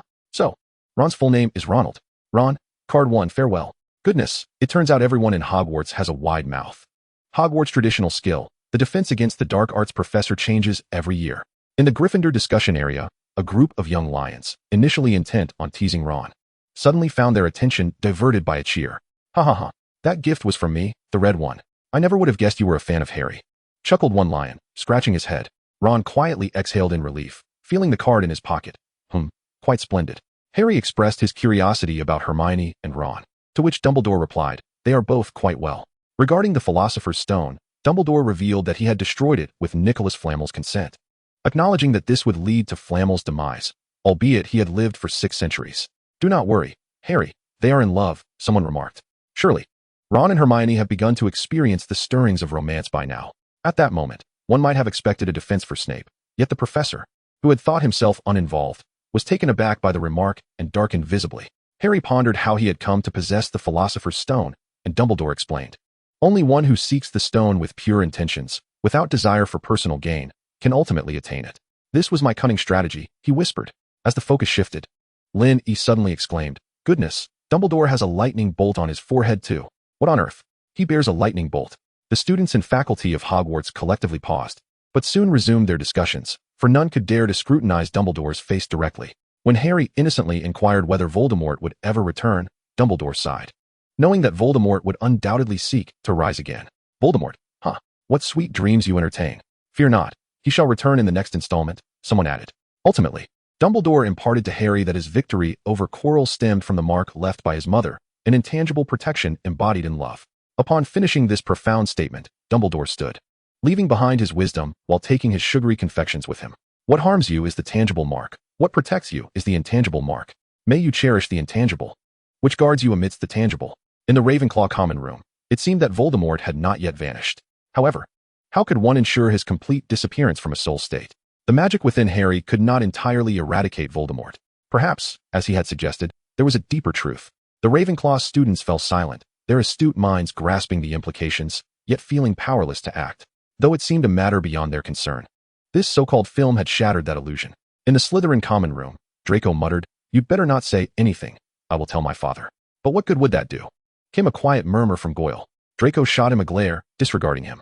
Until that moment, he had been a naive child, content to bicker with Harry and trouble the trio, as well as the Gryffindors. Yet, the 2 hours of this so-called film had completely reshaped his perspective. This was something he felt compelled to share with his father.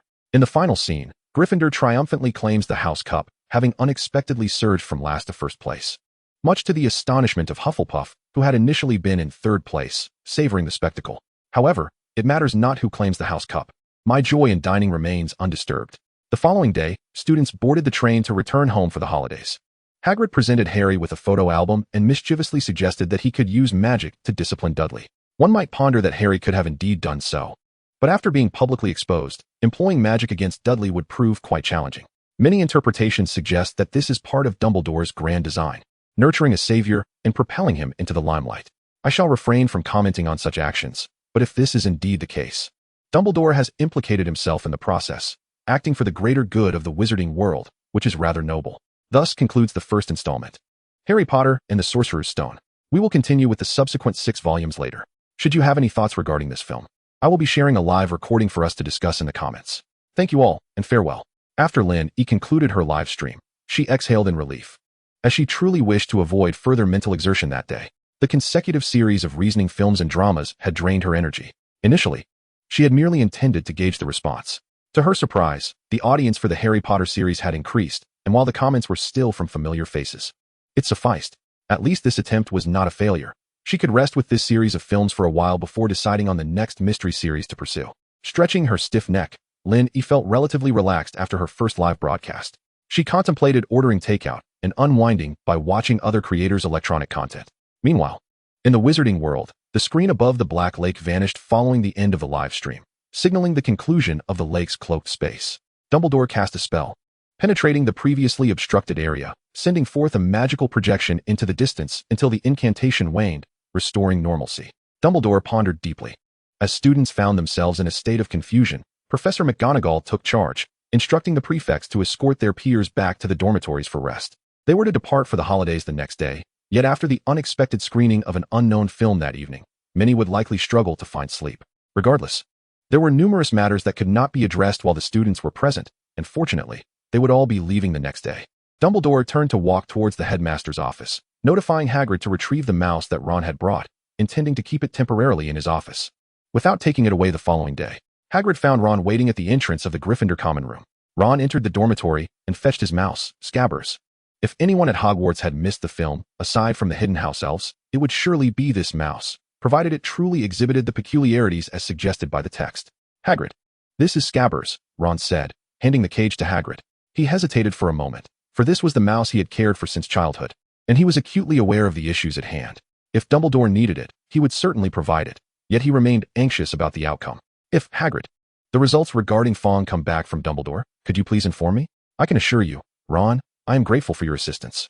Rest assured, Mrs. Weasley will be informed. Dumbledore will explain everything to her. Ah, yes, my mother, thank you. Ron pressed his lips together, realizing he could not halt the unfolding events. And perhaps his irritable mother could not either. Having successfully acquired the mouse, Hagrid turned to Harry. Harry, I'm not sure what to say, but one thing the film got right is this. Hagrid reached into his pocket, mimicking the actions depicted in the movie, albeit in a different time and place. Originally, he would have handed it over at the station before their departure the following day, but now, he was presenting it to him tonight. Right at the entrance to the Gryffindor common room, Hagrid extracted the album, containing the sole photograph of their family of 3. Harry took it with care. Although he already knew its contents, he cherished the album and gently turned the pages, revealing the exact same image from the film. Newborn Harry with his parents. Ron stood beside him, observing as well. "Hey, Harry, your eyes resemble your mother's." "Do they?" Harry asked hesitantly. "Indeed, look at that vibrant green. It's beautiful." "Thank you. Well, I must go find Dumbledore now." "Don't dwell on it. I believe Dumbledore will handle everything." The 2 boys nodded and turned to enter the Gryffindor common room. Inside, most of the students were gathered, engaged in conversation.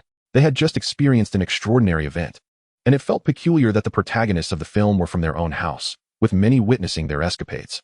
However, the pieces had never come together until the film revealed everything, leaving them puzzled as to why others were so knowledgeable about their affairs, even having crafted a Muggle film about it. Yet, as Ron and Harry entered, Hermione stood by, waiting for them, and the Gryffindors fell silent. Harry, are you all right?" Neville, who had previously been timid, now ventured to inquire. "I'm fine, thank you." A moment of silence ensued, as they exchanged glances. Soon, a few of them huddled together, pretending as though nothing had transpired, amiably returning to their dormitory. Meanwhile, Hagrid, with Fong in tow, arrived at Dumbledore's office. Fong sensed something amiss, anxiously pacing within his cage, yearning for escape. However, Dumbledore denied him that opportunity. "Elder Wand, swiftly bind him."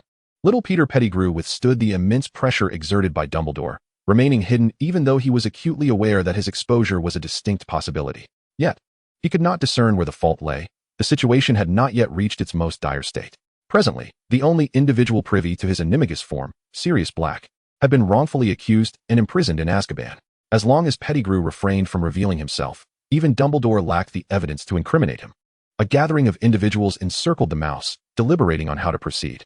Severus Snape sat silently to the side, in contrast to managing the tiny rodent. He preferred that Sirius remained incarcerated. After delivering the mouse, Hagrid had been instructed by Dumbledore, under the pretense of heightened vigilance, to return to his hut. Professor McGonagall observed Dumbledore, hoping he would arrive at a decisive resolution.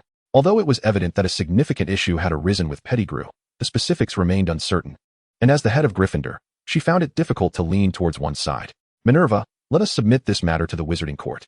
It was an unsettling night. The initial excitement stemming from Harry Potter's enrollment and the eventual triumph in the House Cup had dissipated, leaving only a sense of trepidation.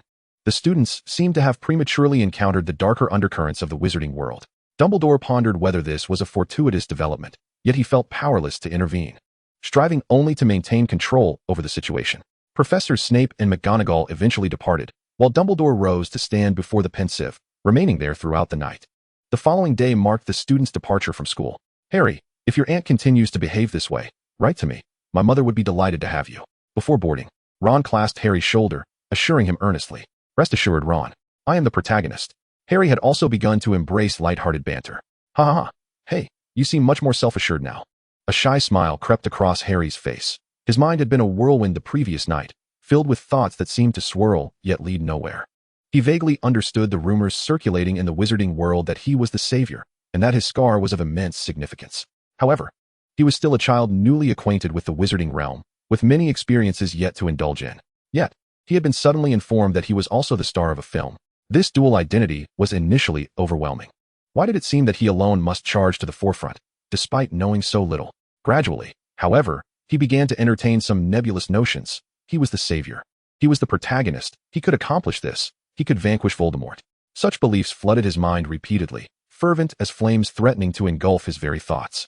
When he regained consciousness, dawn had broken, and it was time to leave Hogwarts. "Hey, Harry, don't overexert yourself. You still have us, right?" Hermione stepped forward, interrupting Harry's reverie. Since the previous night, Harry's demeanor had been somewhat amiss, yet Hermione deemed this reaction normal. However, she believed he should not remain entrenched in such sentiments, but rather extract more useful information from the film to aid them in their battle against Voldemort. Harry and Ron exchanged bewildered glances at her. "What is the matter? Did I say something wrong?" "Very groundbreaking, Hermione," Ron managed to echo with reluctance. "Very well, let us proceed. The train is about to depart." With that, Hermione turned and boarded the carriage, prompting Harry and Ron to follow suit after a brief exchange of looks. Before entering the compartment, Harry glanced back at Hagrid. He indeed needed to bid farewell today, much like in the movies, but since the words had been spoken and Hagrid had already given him the album, there was no need for another trip. Hagrid watched Harry, waving him goodbye, then gestured for him to board. Harry nodded in acknowledgement and took his seat. En route to number 4, Privet Drive, home of the Dursleys. Chapter 6. The Wizarding Court commences. Father, this is how it transpired. Having returned to Malfoy Manor, Draco immediately recounted the shocking events from the previous night at school to his father, Lucius Malfoy, seated in his study. Lucius listened with composure as his son narrated the harrowing tale, stroking his wand while contemplating the implications of what lay ahead. Father, did you not witness it? No. Elsewhere there was nothing. For now, do not disclose the happenings at Hogwarts to anyone else, Draco. Understood, father. Very well, your mother has prepared some sweets for you. Go and enjoy. After sending his son away, Lucius retrieved that journal. He had sensed something amiss with it earlier. Initially, he had intended to ensnare that so-called savior. But it now appeared unfeasible. This journal was tied to Voldemort, and he was uncertain whether the so-called film would come to light. If it did, then all his previous efforts, the escape of the Malfoys from the final judgment upon Voldemort's demise, would be rendered futile. It seemed prudent to consult with Severus, Lucius mused, tracing the mark upon his arm. Meanwhile, families with children attending Hogwarts within the wizarding community gradually became aware of the situation. The speed of gossip as spread is invariably swift. One tells 10, 10 tells 100, and soon the news traversed through the British wizarding households. After all, involving Voldemort and Harry, two paramount figures within the wizarding realm, was bound to stir intrigue, especially since they had unexpectedly crossed paths this year while the rest of the wizarding world remained oblivious. However, it must be noted that those particularly zealous Death Eaters might still be unaware, as not all were unwaveringly loyal to Voldemort. Many were merely compelled to align themselves. The Death Eater families who were privy to this information had painstakingly distanced themselves from the purges of yesteryears, and in the current climate of uncertainty, they would be unlikely to act recklessly. Furthermore, they had to consider the safety of their sole source of information. As wizarding parents, protecting their offspring was instinctual. The Daily Prophet also published a sensational headline. That person has returned, accompanied by an image of Voldemort's soul piercing through Harry before fleeing. The entire wizarding world erupted in a frenzy over this illustration. Aside from the Death Eaters confined within Azkaban, they remained oblivious to Voldemort's summons. Succumbing to madness in their isolation, Sirius had languished in this prison for 11 years, his visage now gaunt and weary. Throughout this time, he had pondered the events surrounding the Potters, unable to fathom how Voldemort discovered their hiding place. His heart ached for Harry, his godson, who was now entering Hogwarts. Yet he found solace in the belief that Dumbledore would watch over him. Unbeknownst to Sirius, Dumbledore was tirelessly working to vindicate him and secure his release. While the Death Eaters remained dormant, the Order of the Phoenix was mobilizing with great urgency. Following Voldemort's disappearance and the subsequent demise of several Death Eaters, the Order had nearly disbanded. However, it was now being reassembled, calling upon scattered members to gather once more, a process that would require time. The current circumstances seemed favorable for them, with the school year still some way off. Dumbledore had contemplated that the last appearance of the screen occurred in the presence of the entire student body, thus the likelihood of its reappearance during the holidays was slim. He intended to use this interval for preparation. In the days that followed, the matter concerning Peter Pettigrew, the unregistered Animagus, and the prestigious Order of Merlin, first-class medal awarded posthumously for his alleged sacrifice, required re-evaluation. The Wizarding Court convened. Your Honor, one might suggest, it may be prudent to reconsider the trial of Sirius Black and Peter Pettigrew from 11 years prior. Dumbledore stood resolutely at the center, articulating the ambiguities surrounding the case to the judge and jury, deliberately omitting any mention of the peculiarities at Hogwarts, and instead reiterating several doubts concerning their past. He emphasized the remarkably prolonged existence of Scabbers, the rat, and called upon Mrs. Weasley as a witness to recount the creature's daily behaviors. Previously overlooked details now emerged with chilling clarity as Mrs. Weasley, upon reflection, became increasingly convinced that Scabbers was indeed the Animagus of Peter Pettigrew. The thought that her household had harbored a pair of voyeuristic eyes for over a decade was unbearable. Once they had concluded their testimonies, it was the jury's turn to pose questions. However, their inquiries bore no relevance to the points raised by Dumbledore and Mrs. Weasley. Perhaps, Dumbledore, you might enlighten us about that elusive magic we cannot detect. Is it truly Merlin's prophecy? One juror inquired, clearly intrigued after perusing the Daily Prophet. This juror expressed particular fascination with the film projected exclusively at Hogwarts. As you wish. Indeed, a wondrous water screen has manifested near the Black Lake, showcasing a film in which Harry Potter is the central character. Should you be acquainted with the Muggle world, you would understand what a film entails. The juror, poised to inquire further, abruptly fell silent upon hearing this revelation. This is merely a fragment of the narrative. In another segment, a lady appears, portrayed by none other than her. Furthermore, it is imperative to clarify that there exists some ethereal, floating subtitles that seem to engage in dialogue with this lady. To which she responds. Dumbledore, immersed in contemplation amid the gaze of all present, reflects on the scene of that moment. aiding himself in clarifying his thoughts. The others, upon hearing his description, strive to envision the scene, particularly with the mention of a lady. Dumbledore, could you elaborate on the matter concerning this lady? Was she the architect of these events? I believe not, Your Honor. All the faculty and students of Hogwarts are in attendance, and we can ascertain that this lady was entirely unaware of the situation. Her focus remained steadfast on the film she was watching, as well as the aforementioned floating subtitles. Your Honor, esteemed members of the jury, that concludes our discussion regarding the film.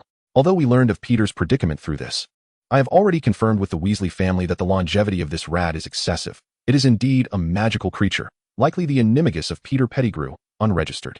Dumbledore redirected the conversation back to the main issue. The so-called wondrous water curtain and the film remain inexplicable, and no one knows if there will be a next occurrence, or when it might transpire. All of this is shrouded in uncertainty. Rather than becoming entangled in these matters, it would be prudent to address what can be managed. Initially, he had not intended to rekindle the confrontation with Voldemort so soon. He had planned for the Wizarding World to recuperate for a time, awaiting Harry's maturation. However, with the disruption of his plans, he must act swiftly to rectify all. The film holds both merit and peril. After considerable effort to confine the Death Eaters, should they become aware, all would be rendered futile. Nonetheless, the immediate priority is to rescue Sirius. Harry requires him, as does the Order of the Phoenix. If it is merely the film you speak of, I regret to inform you, Dumbledore, that cannot serve as evidence. You require more direct proof. Certainly. Dumbledore exhibited no signs of anxiety. Evidently, he had acquired some irrefutable evidence over the past few days. He raised the cage, where the little rat, Scabbers, was frantically scurrying. Aware of his exposure, yet uncertain of his next move, reluctant to reveal himself until the final moment, Dumbledore did not release him, instead discussing a pivotal fragment of evidence. At the time of Sirius's capture, a small segment of Pettigrew's finger was found at the scene, which led to Pettigrew being declared deceased and posthumously awarded for his remarkable contributions to the wizarding community. Now, this rat is conspicuously missing a finger. Such a coincidence seems implausible. I believe I need to assist you in recalling that during the pursuit of that individual, Sirius, as the secret keeper, divulged secrets. And in the process of chasing Sirius, Pettigrew was ultimately killed by him, leaving behind a fragment of his finger at the scene. If you recall, Your Honor, this animagus also lost a toe. Of course, please proceed. It is evident that the judge remembers this matter quite vividly. Few in the wizarding world have been awarded the Order of Merlin, especially under such tragic circumstances. Dumbledore directly shifted the conversation towards the unregistered animagus. In court, as the plaintiff, Dumbledore could not invoke the spell to reveal the animagus. That privilege lay solely with the Chief Justice. However, casting the revealing spell on an animagus is generally prohibited within standard parameters, permitted only under specific circumstances and executed by designated individuals. At present, only the Chief Justice could perform this action, contingent upon the jury's consent. After articulating this, Dumbledore displayed the cage to the jury, ensuring they were aware that the mouse had indeed lost a toe. The jury members craned their necks to observe, engaging in hushed discussions. Shortly thereafter, the jury spokesperson stood to inform the judge that they could proceed with the animagus revealing spell. Dumbledore exhaled in relief and handed the cage to the judge. In that moment, the mouse within the cage abruptly fell silent, motionless. Peter realized that there was no longer any pretense. He had lost the capacity for final resistance and could only await the judge's verdict. Under the gaze of all present, the judge's wand was aimed at the mouse that had been extracted from the cage. A beam of magical light surged forth, encircling the diminutive creature. Before long, the aura expanded, revealing a human form within. The jury members and other spectators collectively gasped, although Dumbledore had asserted with conviction that this must be Peter Pettigrew's animagus form. The reality of the situation nonetheless startled the majority. All eyes remained fixed on the emerging figure until the magical circle dissipated, unveiling none other than Peter Pettigrew himself. The courtroom fell into a stunned silence, as everyone grappled with this revelation, struggling to accept the scene before them, Peter included. After a moment of stillness, it was Dumbledore who broke the silence. Peter, your animagus is unregistered with the Ministry of Magic. Indeed, Headmaster, he replied. James taught me. None of US registered. Yours? Yes. Mine? James is no longer with us, and Sirius is too. As he uttered the final name, Peter's voice diminished to a whisper. The truth had been laid bare, and he had to confront the ensuing consequences. Yet, his inherently timid nature left him at a loss for words regarding what to say next. Given the current circumstances, he was reluctant to speak, knowing the Chief Justice would compel him to do so. This astonishing revelation required no further guidance from Dumbledore. The questions posed by the judge and jury were already more than he could bear. Peter, since you are alive, does that mean the allegation of Sirius having killed you is false? You have falsely accused him? I did not. I sought to pursue him. Yet I found myself unable to overpower him. I have always been but a mere follower among them. You mean to say that Sirius attacked you but spared your life? Is that correct? Indeed. What transpired at that moment? How did you manage to escape, and why was a portion of your finger left behind at the scene? The response from Peter Pettigrew caused Dumbledore to furrow his brow, whether through his own instincts or his prior assessments from the films. He sensed that the reality was certainly not as Peter described. Peter was lying. I was terrified of being killed by him, fearing that I would never have the opportunity to avenge James. Thus I cast a dreadful curse upon myself, one that pierced my very bones. The pain was excruciating. I collapsed to the ground and pleaded with Sirius, begging him to spare me. He hesitated momentarily, prompting me to sever one of my own fingers and cast it to him, declaring that it was time to settle matters. He fled, and I seized the chance to escape. Why then have you remained hidden, living in the form of an animagus in the Weasley household? I dared not show myself. I feared Sirius would slay me, for he too possesses an unregistered animagus form, and I still seek vengeance for James. Just as the judge was preparing to continue his inquiry, Dumbledore interjected. Your Honor, I believe it is imperative to summon Sirius to testify in this trial. He is a key witness. Dumbledore had determined that Peter was indeed lying, and he could not allow Peter to continue, as the most favorable outcome would merely be the revocation of his Order of Merlin Medal, a verdict of little consequence to Dumbledore. He needed to ensure Sirius's exoneration. Ah, yes. Indeed, it is essential that Sirius himself be present in court. The judge and jury, having regained their focus, realized they were not there for idle gossip, and after a moment's contemplation, acquiesced to Dumbledore's request. However, it would take some time to extract Sirius from Azkaban. Thus, the proceedings were adjourned for the day, with a stipulation that both parties must be present at the next hearing. Your Honor, may I remind you, concerning unregistered animagi, should they be discovered, a month's confinement in Azkaban is mandated. Dumbledore timely interjected, determining Peter's fate. Were it not for this matter, the unconvicted Peter would have ample reason to move freely, rendering the situation uncontrollable. Fortunately, the animagus issue would keep him occupied for a month, though generally overlooked. It was crucial for Dumbledore to avert any unforeseen incidents at this juncture. You are correct. Thus, Peter will be confined in Azkaban for a month, awaiting the next hearing. Once the verdict was delivered, the Aurors took Peter away, marking the conclusion of the first trial. The proceedings did not unfold as smoothly as anticipated, yet there remained time. Dumbledore chose not to dwell on it excessively and returned directly to Hogwarts. Meanwhile, in a humble abode on the outskirts of Ottery St. Catchpole in Devon, England, the atmosphere was equally tumultuous. It was lunchtime, and 5 children were gathered around the dining table. Aside from Ginny and Percy, the other 3 exchanged furtive glances, their expressions indicating that they were about to discuss something of great importance. Molly did not scold them as she usually would. Instead, she was engaged in a hushed discussion with Arthur. Is what Dumbledore said true, Arthur? Do not worry, Molly. Even if it is, it will not pose any significant threat. After all, the situation is still manageable, is it not? Indeed, but I cannot help but worry. That rat has been here for 11 years. It has merely been a rat, has it not? But Ron, Enough, Molly. There is nothing to fret about. Look, he himself seems unconcerned. The two turned to observe the twins, who had succeeded in inciting Ron's ire, his face flushed with indignation. I have already stated that I will not mourn for that rat.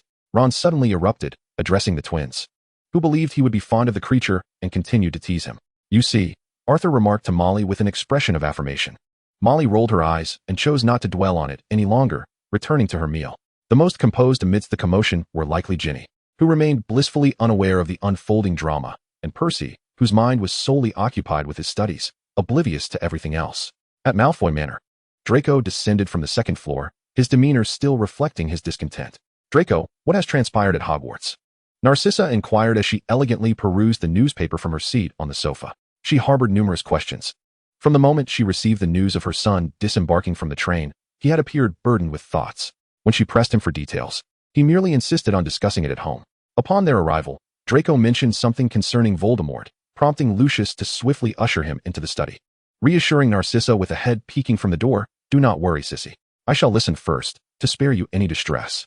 Narcissa rolled her eyes, but had no choice but to wait for their return. The subject of Voldemort demanded her utmost caution. It was far too entwined with her life.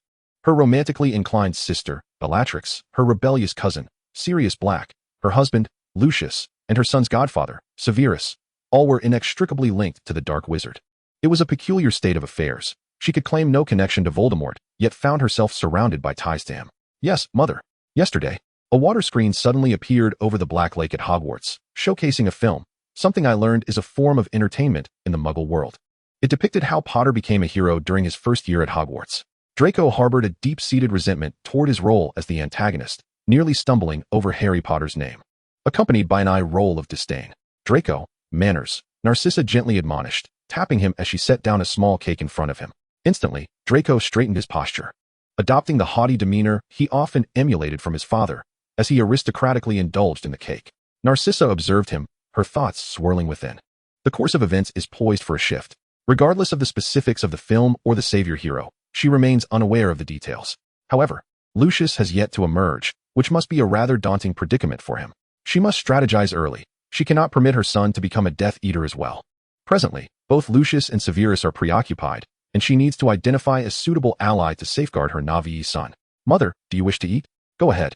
I have an appointment at the extraordinary apparel shop. I will inform your father shortly. I must take my leave. Narcissa rose and approached the fireplace, giving Draco instructions. Very well, mother. Engrossed in his mother's delightful little cakes, Draco did not even lift his head to respond. Narcissa seized a handful of flu powder and announced the destination of the Hogwarts headmaster's office, causing Draco to choke on his cake, his face turning crimson. Dobby hurriedly brought over a glass of water, and Draco snatched it to gulp down his morsel, only to see his father emerge from the study, momentarily speechless. Draco glanced at the fireplace, instinctively altering his response. Mother mentioned she went to the extraordinary shop. Indeed, I must also step out. There is a business matter to discuss in London. Little dragon, will you be all right at home today? Absolutely, father. After Draco's affirmation, Lucius said nothing further. Also moving to the fireplace to take a handful of flu powder, Hogwarts cellar. Draco was momentarily stunned, unconsciously stuffing another piece of cake into his mouth, while Dobby appeared to be lost in thought. Chapter 7. Efficient live broadcast, resolving issues in one step. In the headmaster's office, Narcissa encountered Dumbledore, who was still preparing for the Wizarding Court. Dumbledore was aware that several individuals would be arriving via the Flu network in the coming days, but he did not expect Narcissa to be the first. Good afternoon, Mrs. Malfoy. I surmise you have come regarding the extraordinary occurrences at Hogwarts. Emerging from the fireplace, Narcissa maintained her composure, walking directly before Dumbledore and meeting his gaze. You are not mistaken, Headmaster Dumbledore. I wish to ascertain whether the happenings at Hogwarts will impact the school and its students. Narcissa opted for a cautious approach. Perhaps you could be more forthright, Mrs. Malfoy. Or I could simply address you as Narcissa. Hogwarts has always been a sanctuary for young wizards, and I shall never permit anything or anyone to harm the children. Is this what you wish to know? Without waiting for Narcissa to elaborate, Dumbledore responded in his characteristic tone. Narcissa felt a slight sense of reassurance, but felt compelled to emphasize her point. I understand, Headmaster Dumbledore, that you harbor reservations about Slytherin. However, that individual remains at large. And I believe you are aware of the Malfoy family's reluctant position. This matter has nothing to do with Draco. Should the day come, I will ensure he is sent to Hogwarts, and I hope you might provide him with some measure of protection. Narcissa originally intended to assertively state the necessity of prioritizing the protection of her son, yet as the words hovered at the precipice of her lips, she found herself momentarily choked with emotion. She harbored a deep wish that such a reality were not true, but once it materialized, all she could do was hope that her son was not a Death Eater and that Dumbledore truly was a benevolent mentor. She was acutely aware of the futility in her thoughts. Dumbledore was preoccupied with confronting that formidable individual, unable to even guarantee the safety of the chosen one, let alone her beloved son. In that fleeting moment, she struggled to conceive whom else she might turn to for counsel. Of course, however, if your concerns are overwhelming. Narcissa Black, I believe there is one other individual you may wish to visit in a few days. Narcissa's gaze shifted towards him. Your cousin, Sirius Black, is soon to be released. Narcissa felt a surge of disbelief, since her cousin had joined Gryffindor and forged a bond with Potter. He had become a traitor to the Black family. Yet, if one were to inquire about who in the Black household was most steadfast in their commitments, it would undeniably be this cousin. Thank you, Headmaster Dumbledore. In that case, I shall await his news. Regaining her composure, Narcissa traversed the Flu network to the extraordinary tailoring shop. Indeed, the headmaster's office was connected to the shop as well. Meanwhile, in Severus Snape's office, when Lucius emerged from the fireplace, Snape was engrossed in grading assignments, not even lifting his head. Lucius disregarded him, striding directly to the sofa.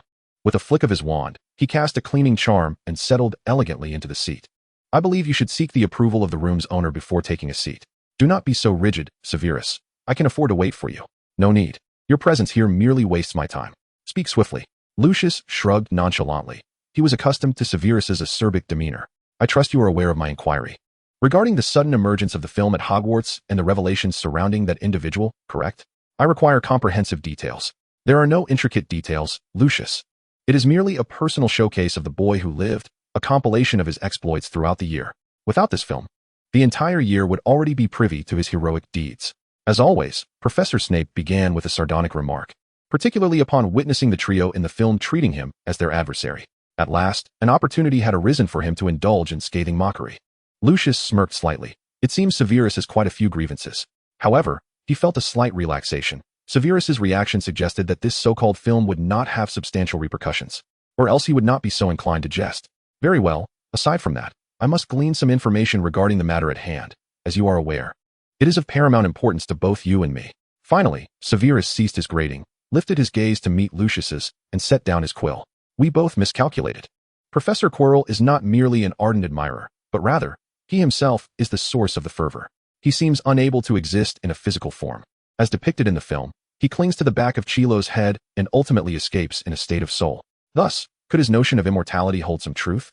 This is quite unexpected. Do not be foolish. Immortality does not truly exist. If such a soul state can survive only by attaching to others and still be deemed immortal, then surely the countless portraits within Hogwarts would all qualify for such a title. Do you truly not desire it, Severus? This time, Severus could not be bothered to respond, opting instead to continue grading the remaining assignments. Very well, I understand. The Lily Evans you so adore is destined for mortality. And you likely do not wish for immortality either. Do not jest about her, Lucius. Do I need to issue you a warning? My apologies. Returning to the matter at hand, you mentioned he escaped in a soul state.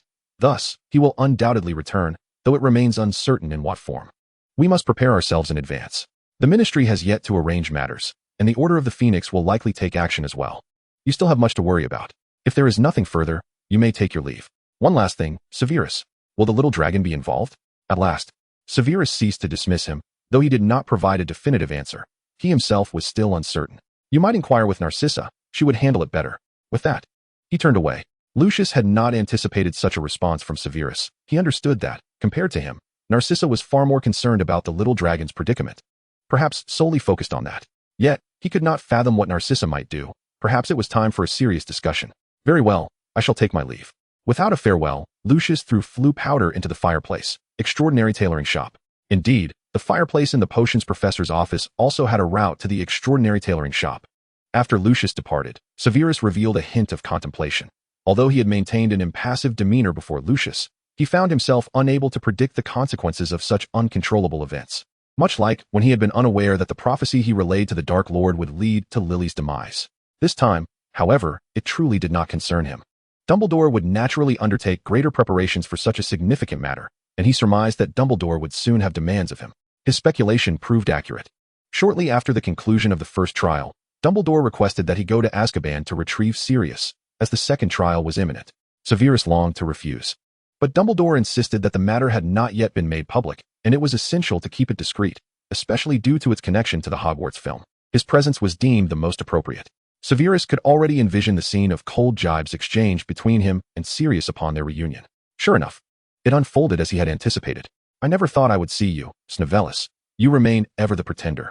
Huh, spare me the nonsense. Just look at yourself now, Sirius. Perhaps you should rename yourself Stinky Dog. Do not presume you can intimidate me. Do you wish to challenge me? I am not afraid of you.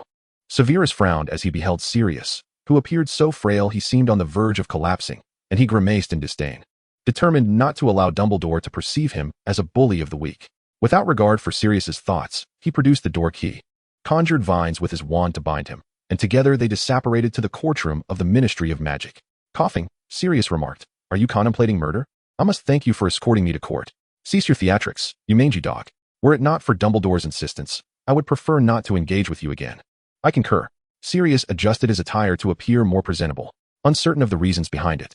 He was convinced that Dumbledore had discovered ample evidence and justification that could liberate him, and he wished to appear less disheveled in this pivotal moment. However, he did not anticipate encountering Wormtail, whom he believed to be deceased, within the courtroom. In an instant, realization dawned upon Sirius, yet it felt as if his mind blanked, rendering him momentarily forgetful. This brief pause lasted mere seconds before Sirius regained clarity, understanding the entire sequence of events. Everyone presumed him to be the secret keeper who had divulged vital information. He had thought Wormtail was dead, willingly accepting the punishment of Azkaban for his misjudgment leading to the demise of James and Lily. Yet he could not permit it. The truth, for which James and Lily sacrificed so much, had been distorted. In a fervent rush, he lunged forward and struck Peter squarely in the face, and Peter offered no resistance. This was his nature. Even with a dark heart, he perpetually bore a sense of inferiority when in the presence of others. No one anticipated that Sirius would act in such a manner, prompting gasps of astonishment from the jury and spectators present. Silence. Sirius Black, mind your conduct. At that moment, Sirius could not heed the judge's admonition, for it was Dumbledore who intervened, restraining him. Enough, Sirius, it can all come to an end. Finally managing to rein in his fury, Sirius continued to glare at Peter as though he could pierce him with his gaze. As all parties assembled, each drew their wands, solemnly raising them to their eyes, commencing the pre-trial oath. In the name of Merlin, I shall truthfully disclose the submerged facts, devoid of falsehood. Following this, the judge instructed Sirius to recount the events concerning himself and Wormtail. From the very outset, there had been a miscalculation, that prophecy. I was not James and their secret keeper. I conceived an ingenious idea. Knowing everyone believed me to be the secret keeper, their gaze fixed upon me. Yet, in the end, I had a sudden inspiration to assign Wormtail as the secret keeper. No one would ever know, not even I, where their final location was. And no one would suspect that he was the true secret keeper. I thought it was absolutely secure. It was I who doomed James. It was I who doomed Lily. At this juncture, Sirius's voice quavered with emotion. Reflecting once more on that moment, it was due to this minor upheaval that the quartet disbanded. James perished, condemned to Azkaban. Remus vanished, and Peter, he was the first to betray. No one anticipated that amidst the ensuing chaos, such a narrative would unfold. Indeed, as Sirius asserted, everyone believed him to be the secret keeper, and thus he was ultimately imprisoned in Azkaban for his treachery. Now, with the truth laid bare, under Merlin's enchantment, no one would dare utter falsehoods, particularly with such details. Any hint of ambiguity would surely rebound upon them. What followed? Did you not have an encounter with Peter Pettigrew? After James's demise, I sought him out, and he orchestrated an explosion, leading to the events you witnessed. Sirius was evidently reluctant to elaborate. This memory tormented him, a constant reminder that it was his fault that his dearest friend perished. Is what Sirius claimed about Peter Pettigrew accurate? Indeed. I fear he will come for me. He is the only one privy to this matter. With James gone, I wish to survive. At this juncture, the situation was crystal clear. The editors from the Daily Prophet present at the hearing had already prepared this explosive news, awaiting the conclusion of the trial to disseminate it throughout the Wizarding World. Very well, since both parties have concurred, this court acquits Sirius Black and grants him compensation of 110,000 galleons. Peter Pettigrew betrayed the solemn vow of loyalty and, in a bid to escape, concocted an explosion to frame Sirius Black, resulting in the deaths of Muggles. His eligibility for the Order of Merlin, First Class, is revoked, and he is sentenced to life imprisonment in Azkaban. With the judge's gavel striking down, the matter was laid to rest. After absorbing all the details, Professor Snape departed the ministry alongside several letters that eagerly soared away. His business here was concluded, and the Wizarding World was poised for a tumultuous upheaval. Bravo, Sirius. Welcome back. Dumbledore approached and embraced Sirius, who appeared somewhat dazed and overwhelmed. Dumbledore recognized that after such a lengthy wait, he had finally attained freedom and uncovered a truth, leaving him momentarily unburdened and somewhat hollow. Sirius, think of Harry, think of the Order, we still need you. Yes, Harry, my Harry, how is he?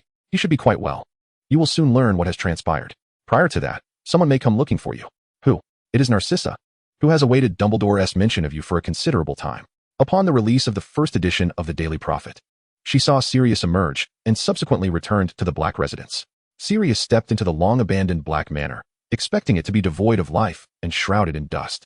To his surprise, not only was Kreacher still there, but his cousin Narcissa was as well. Everything felt both refreshingly new and yet eerily unchanged. On the table in the hall, a small cake was set, crafted by his cousin. He knew that only Narcissa in the entire Black household possessed the skill to create such confections. He had often mused in silence about the incongruity of her proud and aloof demeanor with her talent for desserts. Welcome home, Sirius, Narcissa said as she rose to embrace him. I apologize. It seems I am the only one here to welcome you today. That is quite all right. I am already pleasantly surprised, Sirius replied, returning her embrace. It had been an eternity since he had felt such a warm, enveloping presence, and he could not help but yearn for more of its comforting essence. Narcissa gently soothed him, placing the cake before him. Please, indulge yourself. We can converse afterward. You know, Narcissa, I never imagined we could engage in such a peaceful dialogue. After all, I am the black sheep of the Black family, while you and yours are staunch Slytherin adherents. It matters little now. Many things have lost their significance, she reassured him. Sirius quietly savored the cake, relishing its sweet flavor, reluctant to finish it. Yet, despite Narcissa's fondness for dessert making, her creations had always been small and charming. This cake felt almost cumbersome and extravagant to her. After a few bites, he sensed that Narcissa had something important to discuss. and he too needed to grasp the events that had transpired during his absence. "Why don't you take a look at this?" she said, aware of his curiosity. She presented him with an article from the Daily Prophet, detailing the miraculous occurrences at Hogwarts. Sirius attentively read the entire piece, yet he remained perplexed by its contents. What did it mean that a wondrous magic had suddenly appeared at Hogwarts, showcasing a film titled Harry Potter and the Philosopher's Stone, accompanied by a woman's commentary? How could it be that Harry had defeated the Dark Lord, yet the Dark Lord was not dead? He turned to Narcissa, seeking clarification. "I heard it from Draco. This event transpired solely over Hogwarts Black Lake, seen only by those present at the time. Even the creatures in the Forbidden Forest were unaware." Upon absorbing the narrative, Sirius began to comprehend what had transpired, though disbelief lingered. His godson was now heralded as a savior, even a star in a film. While the four of them enjoyed the attention at school, he understood that such scrutiny and responsibility placed upon an 11-year-old, soon to be 12, was gravely inappropriate. "By the way, Harry is about to celebrate his 12th birthday. I must prepare a gift. Sirius, I require your assistance." Narcissa's voice broke through his wandering thoughts. "You are aware of Lucius. Young Draco remains so innocent. I cannot allow him to be placed in jeopardy. Things were not meant to escalate so swiftly. But this screen has hastened everything. I sense that change is imminent, and you are the only one I can turn to. What would you have me do? Cast the unbreakable vow to protect Draco." "I am quite willing, Narcissa. He is indeed my nephew. But I also have Harry. I understand. Yet your protection of Harry Potter does not require unwavering loyalty, does it? I know you will do everything in your power to safeguard him. But my little dragon needs it." Sirius pondered deeply for a considerable time before he acquiesced. "Very well, but I must cruelly inform you, Sissy, that Harry is my foremost priority." "Thank you, Sirius." This evidently relieved Narcissa significantly. Her previously tense and rigid posture subtly softened, for she had been quite anxious about Sirius's potential descent. Everything proceeded smoothly until the new school term loomed near, and the young wizards boarded the Hogwarts Express en route to the school. At that moment, they remained oblivious to the fact that the magical spectacle would soon reappear over the Black Lake, awaiting their arrival. Chapter 8. The school year begins live. Once again, it was the Hogwarts opening day, and Platform 9 3/4 welcomed all young wizards as they embarked on the Express to Hogwarts Castle. It seemed that everyone had arrived, save for Harry, who was hindered by Dobby, along with the unfortunate Ron. As the two exchanged glances, the audacious Ron recalled the summer escapade when he, along with his two brothers, had surreptitiously piloted Arthur's modified flying muggle car to fetch Harry. Thus, emulating that experience, he resolved to take to the skies with Harry, flying directly to Hogwarts. Although he had never driven before, he was undeterred by this slight inconvenience. "Harry, Ron, are you certain you can operate a flying car?" "Ron, no problem at all." Initially, their intent was merely to locate the Hogwarts Express, yet unexpectedly, Ron's skills proved impressive, as he flew faster than the Express itself, performing a rather audacious display of a car soaring ahead while the train pursued from behind. However, when the Express accelerated and collided, Harry narrowly escaped a dire fate, prompting the duo to abandon the train and fly straight to Hogwarts. To clarify, they landed directly in the backyard, fortuitously colliding with the Whomping Willow, which remarkably halted the vehicle, leaving them unharmed, though the car's doors and windows suffered minor damage. Oh, and Ron's beloved wand also encountered a slight mishap. They successfully reached the school, albeit not through the main entrance. However, this was of little consequence. A more pressing matter arose when they encountered Filch, the Hogwarts disciplinarian. An even greater predicament ensued when they were apprehended by Professor Snape. Yet, fear not, for Dumbledore shall always come to Harry Potter's rescue. He arrived in the company of Professor McGonagall. Dumbledore, Professor McGonagall alone possesses the authority to determine their appropriate punishment. Professor McGonagall, expulsion is not on the agenda today. But to ensure you remember this lesson, I shall write to your families and assign you detention. Ron pouts, on the verge of tears. Harry pouts, stifling laughter. Very well. Return to the dormitory for a restful night, having traversed yet another tranquil evening. On the second day of enrollment, the magical courses were set to commence, with the first lesson being herbology taught by Professor Sprout. Groups of young wizards were making their way towards the Hogwarts greenhouse. However, just before the class began, the waters of the Black Lake surged unexpectedly, forming a waterspout that soared into the heavens. The swirling torrent accelerated, rising ever higher until it eclipsed Hogwarts Castle, at which point it abruptly spread out, shrouding the entire Black Lake in a thick mist. The wave gradually expanded, transforming into a cylindrical curtain of water that slowly became translucent until it vanished entirely. Merlin, look! The water curtain has reappeared. A sudden scream from outside interrupted the moment, and the entire Hogwarts fell silent for a brief instant, save for the sound of cascading water emanating from the Black Lake. Convinced that this sound was not a figment of their imagination, everyone sprang into action. Classes were forgotten, homework abandoned, playful cats ignored, and sleep forsaken as they all rushed towards the lake's edge. The Gryffindor students swiftly mounted their broomsticks and soared into the air. Yet, among those eager to secure a good vantage point to witness the spectacle, there was a small faction tasked with relaying messages to others.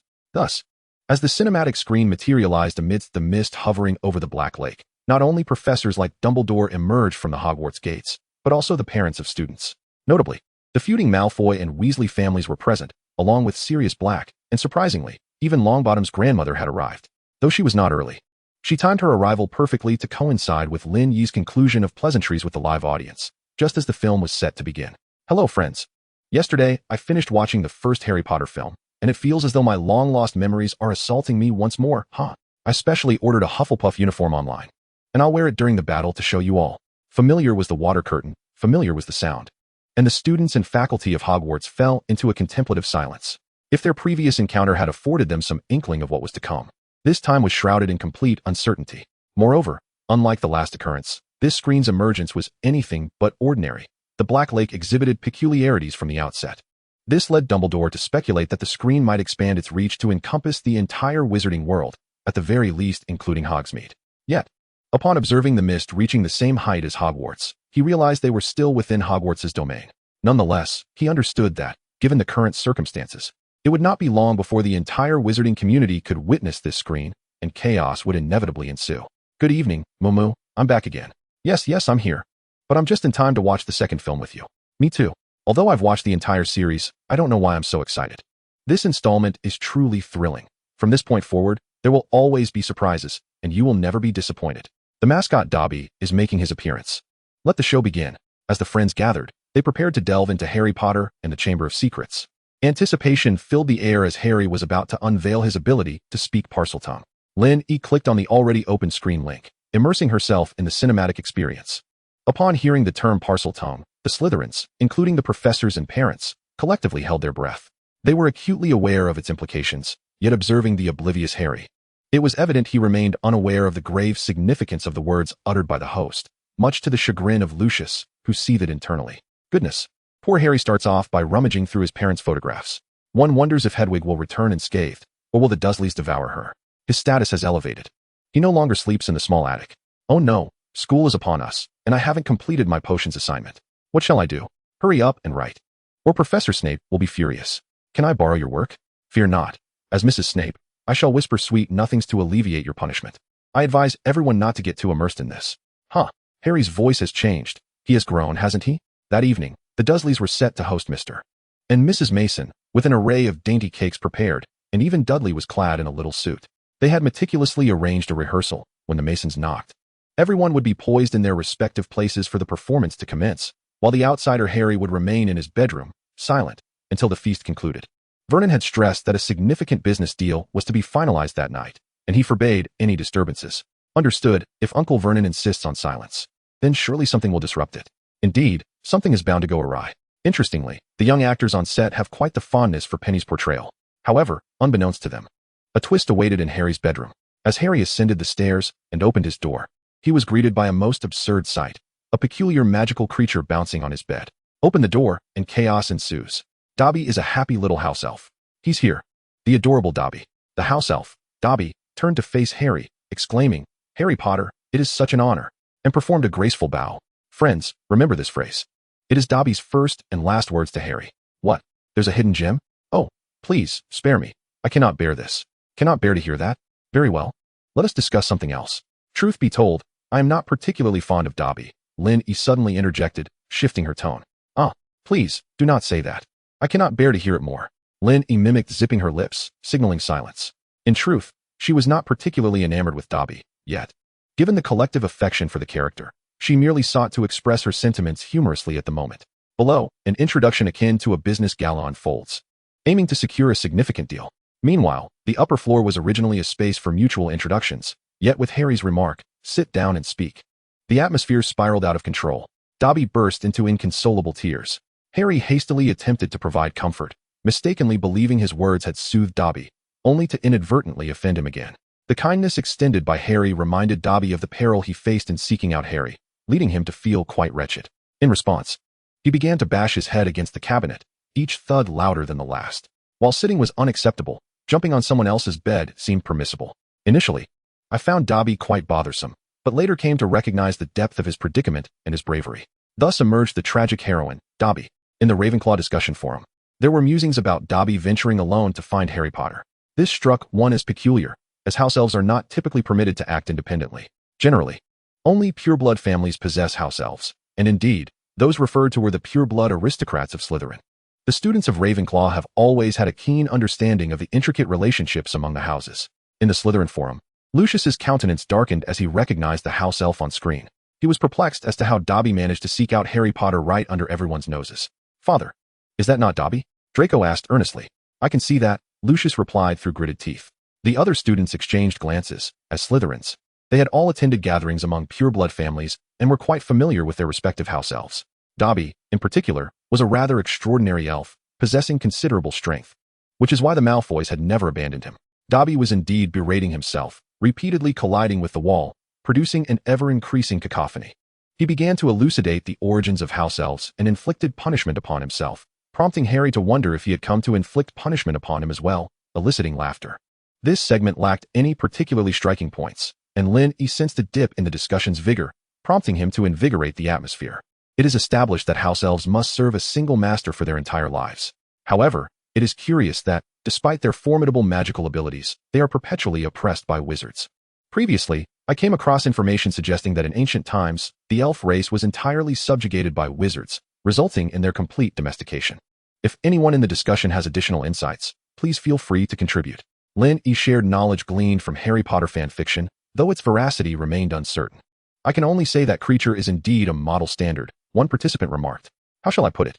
I do have an affinity for Dobby. Yet this segment is undeniably infuriating. Cold knowledge. Hogwarts also has house elves, and after Hermione established an organization to help free them. Unfortunately, the house elves consider receiving clothing a mark of shame. It seems only Dobby finds joy in it." Hufflepuff discussion forum. Haven't house elves always existed?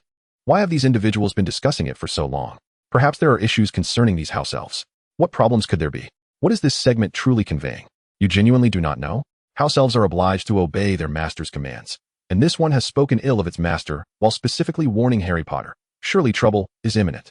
The person who was retorted fell silent and continued watching. Gryffindor discussion forum. At this moment, Hermione, although aware of the existence of house elves and their role in carrying luggage and preparing food, has never actually seen one in Hogwarts. This is her first glimpse of their appearance, albeit through a screen. Perhaps she could inquire with Harry? "Harry, does that house elf named Dobby really look like this?" More or less," Harry replied, hesitating to reveal that the actual appearance of house elves is even more exaggerated. She would discover that on her own in due time. At this moment, they both overlooked the fleeting comments on the screen about Hermione's efforts for the house elves. After all, Hermione does not recognize them, and Harry certainly would not see anything significant about it. Dobby seriously warns Harry Potter not to return to Hogwarts, as a conspiracy awaits him. He has come here to protect Harry from harm. A joke. Hogwarts is the safest place in the world. Snape, is it starting again? Harry, received, I will return immediately. In truth, Dobby is not entirely loyal. When Harry inquires about the architect of the conspiracy, Dobby seems poised to reveal it, but is unable to speak. Linny discovers a point she had previously overlooked. She had not connected it before. But now it appears that Dobby must have overheard Lucius speaking with someone about plotting against the Savior, hence Dobby's warning to Harry to avoid Hogwarts. However, he cannot disclose who it is, lest he be punished. He seems to be in considerable pain.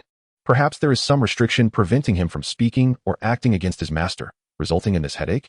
The headache leads to shouting, prompting Uncle Vernon to come upstairs to admonish him. What a perfectly closed loop indeed. Downstairs, Vernon delivers an eloquent speech while upstairs, Harry frantically tries to silence Dobby, who is creating a ruckus.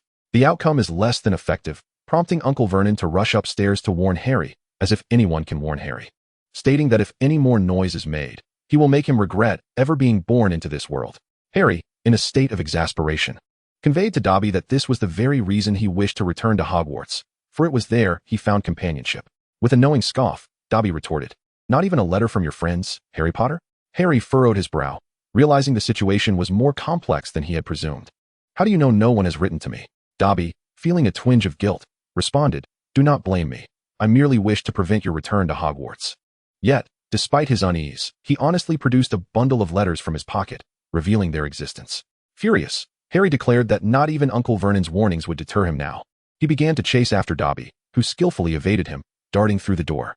One could easily envision the meticulously prepared dinner by Uncle Vernon transforming into a farce. Truth be told, this is utterly detestable, Harry mused. If I were to resort to my wand, I would surely have a good reason. As Dobby descended the stairs, he spotted a cake on the dining table, and an ingenious idea struck him. With a snap of his fingers, the levitation charm seized control of the cake that Aunt Petunia had meticulously arranged. Had Harry merely deceived Dobby, the situation might not have escalated to this extent. Indeed, Harry exemplified the qualities of a Gryffindor. This segment effectively solidifies Dobby's character, particularly when one considers the lengths he goes to for Harry Potter. His intentions are genuinely protective, albeit misguidedly destructive in his attempts to prevent Harry's return to Hogwarts. It reflects a paradoxical form of protection. He does not wish to harm Harry directly, but resorts to sabotaging everything around him to keep him safe. Initially perceived as unremarkable, this passage revealed its profound meaning upon a second reading, elucidating the necessity of its inclusion. Could I possibly have the leisure to ponder the extent of a house elf's magic? Dobby's successful disruption of Vernon's dinner left Harry feeling increasingly trapped.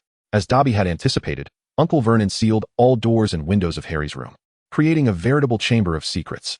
It is no wonder this installment is entitled Harry Potter and the Chamber of Secrets. The chamber has indeed arrived. Uncle Vernon, it seems, possesses quite the array of talents. Truth be told, one might argue that he would have been better off allowing Harry to return to Hogwarts, haha. It can only be said that he exhibits a modicum of responsibility, albeit scant. In the Gryffindor common room, oh my, Harry Potter is locked away. How will he return to school? The surrounding individuals quietly observed the absence of Harry and Ron at the opening feast. However, neither offered an explanation. This dark history was beyond their control, and it was impossible to expect them to speak of it. In the dead of night, as Harry lay sleeping, he was abruptly awakened by an inexplicable engine noise, which grew increasingly closer. Rising from his bed, he beheld a car soaring towards him. Indeed, it was his rather troublesome friend, Ron, arriving in a flying car. Wesley, eternally revered. At the scene, I initially believed that my neighbors were undertaking renovations. Your esteemed friend. The flying car is soon to be unveiled. Is the noise from Ron's vehicle rather excessive? Outside the iron bars, Ron and the twins arrived to fetch Harry. Ron secured the hook onto the iron railing and soared away, defying the laws of physics. Indeed, the racket was considerable, rousing the Dursleys from their slumber. Harry hastily packed his belongings, even remembering to bring Hedwig along. Just as he was about to board the car, Uncle Vernon rushed over, seizing his leg. Uncle Vernon refused to relent, and as Ron accelerated away, Vernon leaped in vain, landing amidst the bushes. The trio departed with Harry in tow. After their successful escape, Ron gazed at Harry with a sweet tone, reminiscent of delightful confections. Hearing Ron's sugary birthday wishes, Harry's emotional response was uncertain, yet Lynn was thoroughly charmed, cupping her face in delight. Mumu, you are equally sweet. Harry appeared destined to reside with his blood relatives to evade Voldemort's detection.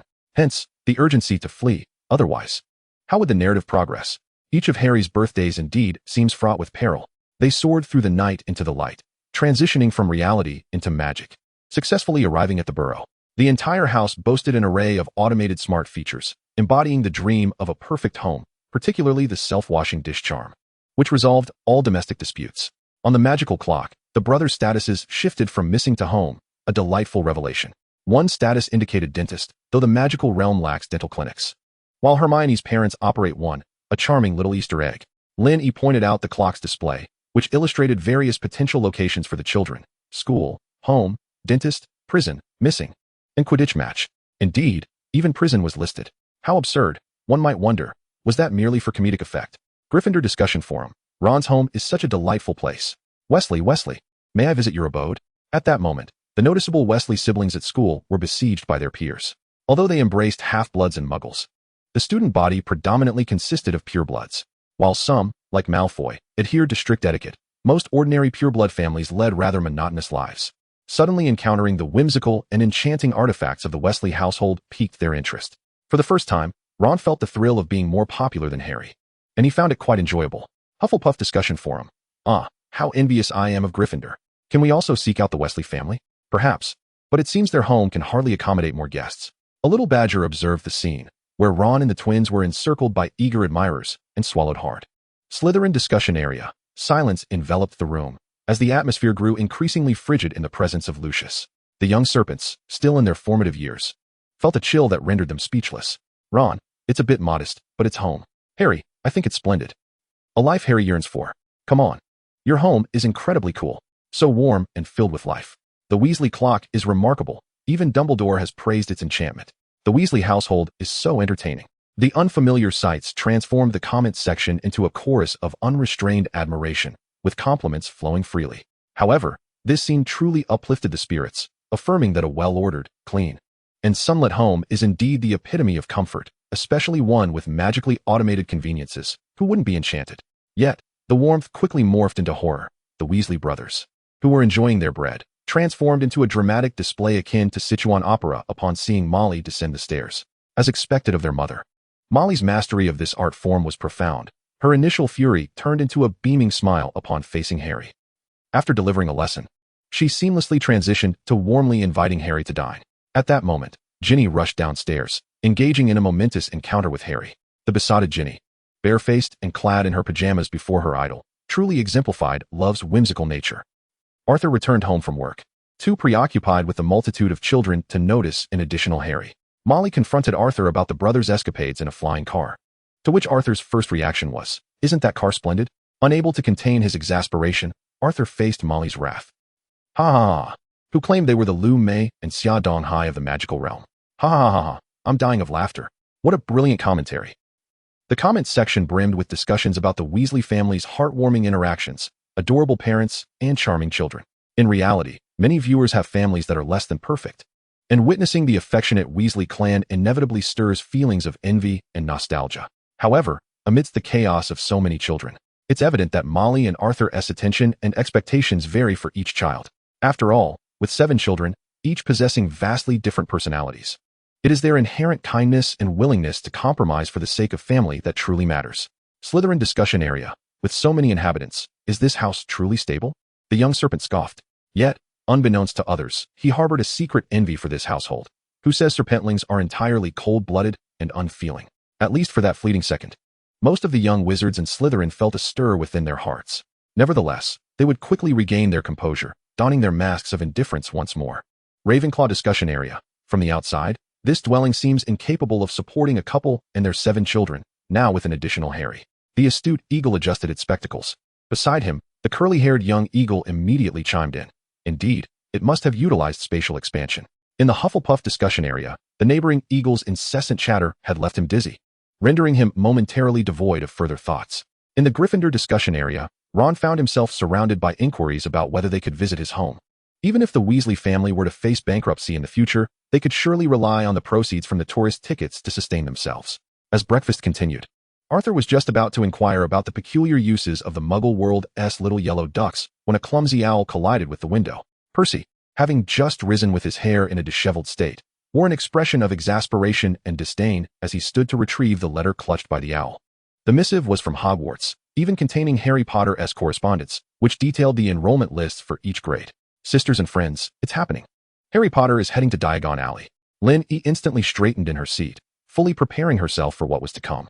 Waiting in anticipation, I'm here to witness Harry flaunting his wealth, another young master alongside Harry. Count me in. I'm particularly looking forward to Lucius and Arthur upon reading this. Both Lucius and Arthur's expressions darkened. Yet they were powerless to halt the unfolding scenes on the screen. The burdened Weasley family, along with Harry, set off for Diagon Alley to purchase books.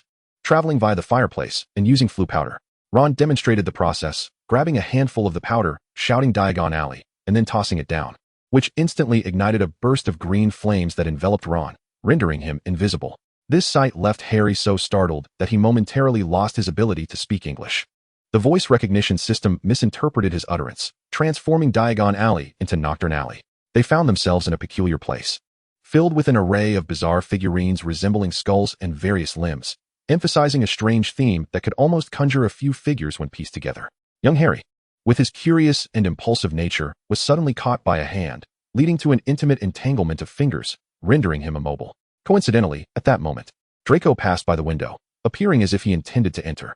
Harry hastily freed himself and concealed his presence.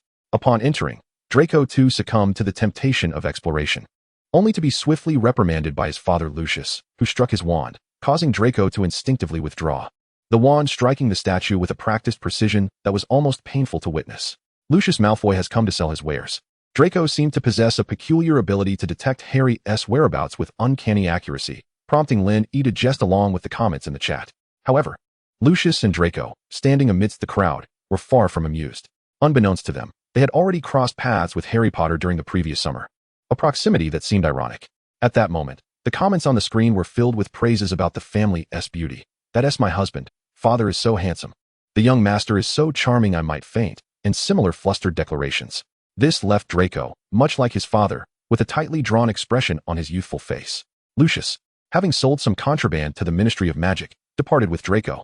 Meanwhile, Harry, evading capture, cautiously navigated through Nocturne Alley. Turning left, he encountered a witch clad entirely in black. It is noteworthy that this is a cameo by J.K. Rowling herself.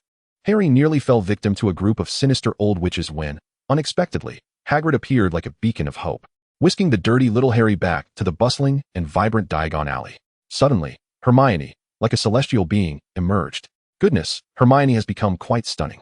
From that moment forth, her beauty seemed to multiply exponentially, as did her magical prowess. Upstairs, the expertise of professional opticians need not be so elaborately stated. Hermione imparted to Harry a plethora of practical spells, evoking a wistful desire in me to acquire them as well. Upon ensuring Harry's safety, Hagrid exited the scene, and Hermione led Harry to Flourish and Blots, intending to procure books for defense against the dark arts.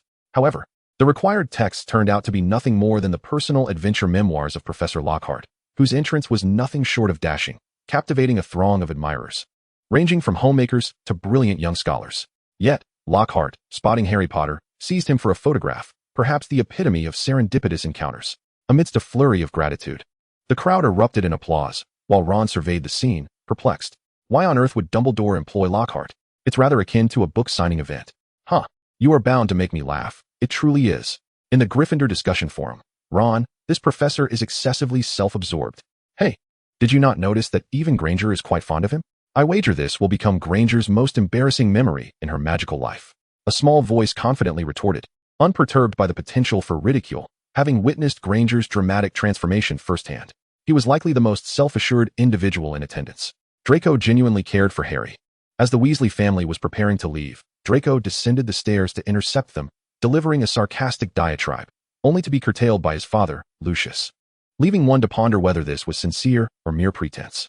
This marked Lucius's first encounter with Harry, though he could not conceal his domineering demeanor, brazenly brushing aside Harry's fringe to inspect his scar. While he thwarted his son's mockery, Lucius took the opportunity to deride both Hermione's family and the Weasleys, showcasing his deep-seated animosity. Arthur, upon seeing his rival, was unwilling to back down, promptly advancing to declare the need for an 11. In the original narrative, a physical altercation ensued between the two, a rather absurd spectacle, a pure-blood wizard noble and a ministry employee exchanging blows, certainly a humorous sight. Lynn E. supplemented this moment with additional details. This passage invites careful contemplation. Lucius seized Ginny's book and remarked on the decline of their families. For the Weasley lineage is also pure-blood, yet their philosophies diverge. Lucius's initial taunt captured attention, and as he returned the two books, it inadvertently led to Ginny's life force being siphoned by Voldemort. At this juncture, the gaze of everyone at Hogwarts was fixated on Lucius and Ginny. Lucius had anticipated that this scene would manifest on the water screen. It was precisely his intention. He sought to unravel the nature of the diary and comprehend the ensuing developments. At Lucius's level of status, every action carries profound significance. Conversely, Severus emitted an enigmatic snort, refraining from commenting on such behavior. Meanwhile, Ginny remained oblivious to the unfolding events, unaware even of her newfound book. It was merely the first day of the school year. After being sorted the night before, she had been engrossed in conversation with her roommates, neglecting to unpack her belongings. Upon hearing the beautiful sister within mention that her book bore issues tied to that individual, Ginny's face drained of color, and she looked up, seeking solace. Ron, George, Fred, and even the elder Percy encircled her, providing protection. Witnessing this, Arthur felt an overwhelming urge to confront Lucius. Their family possessed only this one daughter, whom they cherished dearly, and it was unconscionable to expect her to probe matters related to that person. It was tantamount to courting disaster for Ginny. It is no wonder Arthur felt a surge of frustration. However, even in his agitation, he knew that before the water screen's display concluded, Dumbledore would not permit him to act impulsively. The subsequent events could be addressed later. For now, the unfolding content took precedence. Dumbledore sensed that, unlike the previous instance, this water display likely harbored secrets regarding Tom's transformation into Voldemort.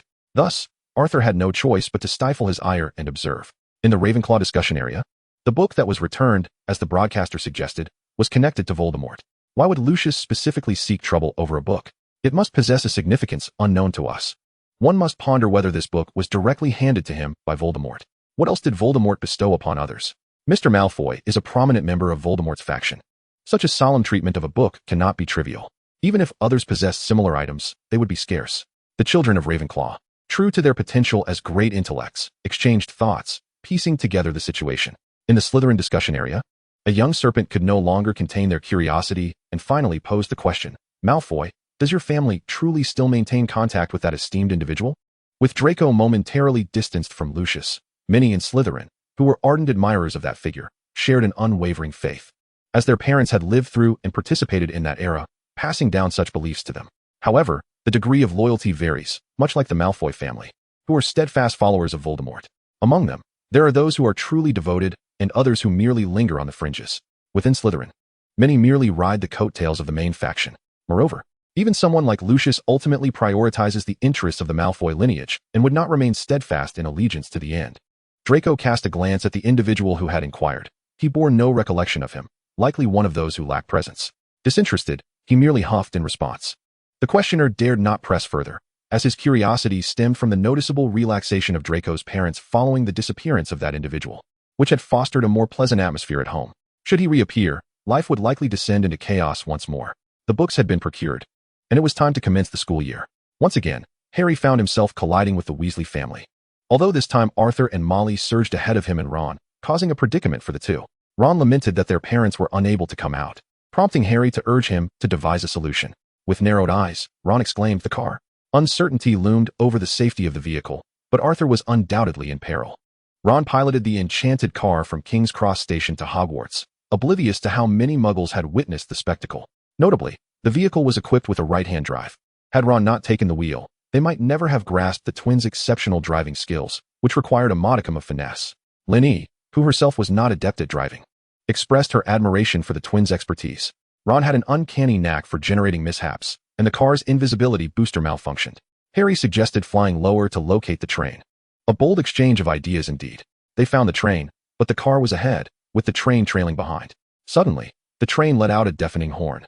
Nearly colliding with their vehicle, Ron hastily swerved the steering wheel, soaring through an arch beneath the train bridge. The tumultuous takeoff resulted in Harry's door being flung open, and neither boy had fastened their seatbelts. Harry was thrown out, clutching the door with one hand to avoid falling. Ron demonstrated surprising strength, managing to pull him back inside. Without Hermione, they would not have survived 2 hours. Had they come closer to disaster, it would have marked the end of their escapade. In truth, Ron's demeanor during this episode was rather endearing, his expressions vividly animated. This calamity further burdened the already struggling family. Upon entering the school grounds, calamity was imminent. Indeed, as one observant onlooker noted, interference magic would activate within the school, rendering their vehicle ineffective. He continued to comment via the chat. Should Harry perish, Voldemort would owe a debt of gratitude to Ron. A new challenge awaited them at the Whomping Willow. Severus Snape would be grateful for the points he would gain from this encounter. Despite the car's enchantments failing, Hogwarts would not allow young wizards to plummet to their demise. Instead, they were directed towards the Whomping Willow, becoming ensnared within its branches. The vehicle swayed violently amidst the enormous Whomping Willow, rendering it utterly wrecked, and Ron's wand, alas, was broken. Yes, Ron's wand shattered. As the chaos ensued, comments flooded in. The limited edition mute version of Ron has arrived. The shock was so intense it made him lose his voice. Hilarious. Truly, Ron deserves full marks for his expressive antics. He was too frightened to grasp the steering wheel, his little hands flailing in panic. Ron, weak, pitiful, and utterly helpless. The Whomping Willow unleashed its fury, smashing the car, which then slid down before it could escape the onslaught. Miraculously, Ron and Harry managed to flee just before the colossal trunk came crashing down. Snape declared, "All points for Gryffindor shall be deducted." Such sentiments echoed not only through the comments, but also in the mind of Snape himself. Initially indifferent to the deduction of points, the thrilling scene compelled him to contemplate the complete subtraction of Gryffindor's precious gems. At this juncture, the audience had grasped the unfolding narrative, but what lay ahead transcended mere recollection. It was a glimpse into the future. Everyone, Dumbledore, McGonagall, the students from all 4 houses, and the Weasley family, along with the Malfoys and Mrs. Longbottom, stood poised for what was to come. Chapter 10. Draco's Mudblood Provokes Whose Defenses? After disembarking, Ron emerged with Scabbers' cage in hand, leaving Harry behind as the car drove off, perhaps unable to move any further. Upon seeing Scabbers, Dumbledore and Sirius exchanged sharp glances. Others might not have felt the weight of the moment as keenly, yet they understood the implications of the rat's past actions against Harry's family. Ron, in his current state, could hardly maintain affection for Scabbers. Hermione, noticing the tension, approached Ron, hoping to offer him some encouragement. He managed a strained smile. But it was evident that even after a harrowing night, he was far from ready to let go of his feelings regarding Scabbers. As Ron and Harry entered through the back door, they were promptly caught by Filch and reprimanded by Snape, providing ample amusement for those present. Not only were the Hufflepuffs greatly entertained, but Gryffindor also joined in the laughter, while Slytherin relished the moment, and even Ravenclaw found it amusing. The only one devoid of mirth was perhaps Snape, whose face bore the expression of a sour lemon. In truth, one could hardly compare Ron and Harry's antics to the thrilling events that transpired between Professor Snape and Lily beneath the Whomping Willow. Lin E wore a look of curiosity. While Lin E and the comments remained unfazed, the Hogwarts crowd, upon hearing this, exchanged eager glances, each filled with gossip. Among the faculty, the tales of Professor Snape were undoubtedly the most tantalizing, especially in such a context. However, when it came to Harry, it was entirely unacceptable. He could not bear the thought of any imperfections in the love between his parents, as it would tarnish the sacred image he held of them and provoke doubts about his own worth. At that moment, it was Hermione who spoke to comfort him. "Hey, Harry, don't overthink it. You know how films often create suspense to captivate audiences. The Muggle world has countless such movies, none of which are genuine." "I know, Hermione. Thank you. It's just I realized that, had this been before, I might have genuinely doubted Professor Snape. But now, as you know, he isn't quite the person we imagined." Hermione didn't voice her thoughts, yet Harry was oblivious until he articulated this idea, at which point both he and Ron recognized a shift in their attitudes toward Professor Snape. Perhaps it was influenced by the film, or perhaps they had come to understand that they had misinterpreted the professor's intentions. In any case, they found themselves in an awkward state. Aside from being caught the previous night, Professor Snape had since treated them as mere strangers, maintaining a professional demeanor that left Harry feeling somewhat uneasy. "Enough, Harry. Don't think too much." Just as Harry's thoughts spiraled into confusion, he suddenly felt a headache. And fleeting images of memories that did not belong to him flickered in his mind. A snake? Was it the one from the zoo? No, it was larger and thicker. Its teeth were sharper, capable of penetrating any barrier. Where was this? Why did it feel so dark and a bit cold? Harry found it increasingly difficult to control these erratic memories, surrendering to the chaos. He seemed to vaguely see a figure, a young man, though he could not be certain. As he attempted to step closer, the vision abruptly shattered, and his consciousness returned to reality, realizing he had almost stumbled when he stretched his leg, only to be caught by Ron and Hermione. "Are you all right, Harry? What just happened?" Ron asked with concern, feeling Harry's sudden chill. "Why are you so cold all of a sudden?" "That is quite cool, Harry. What spell is that? I want to learn it." Instantly, Ron's attention shifted. "You know, there are too many people in my family.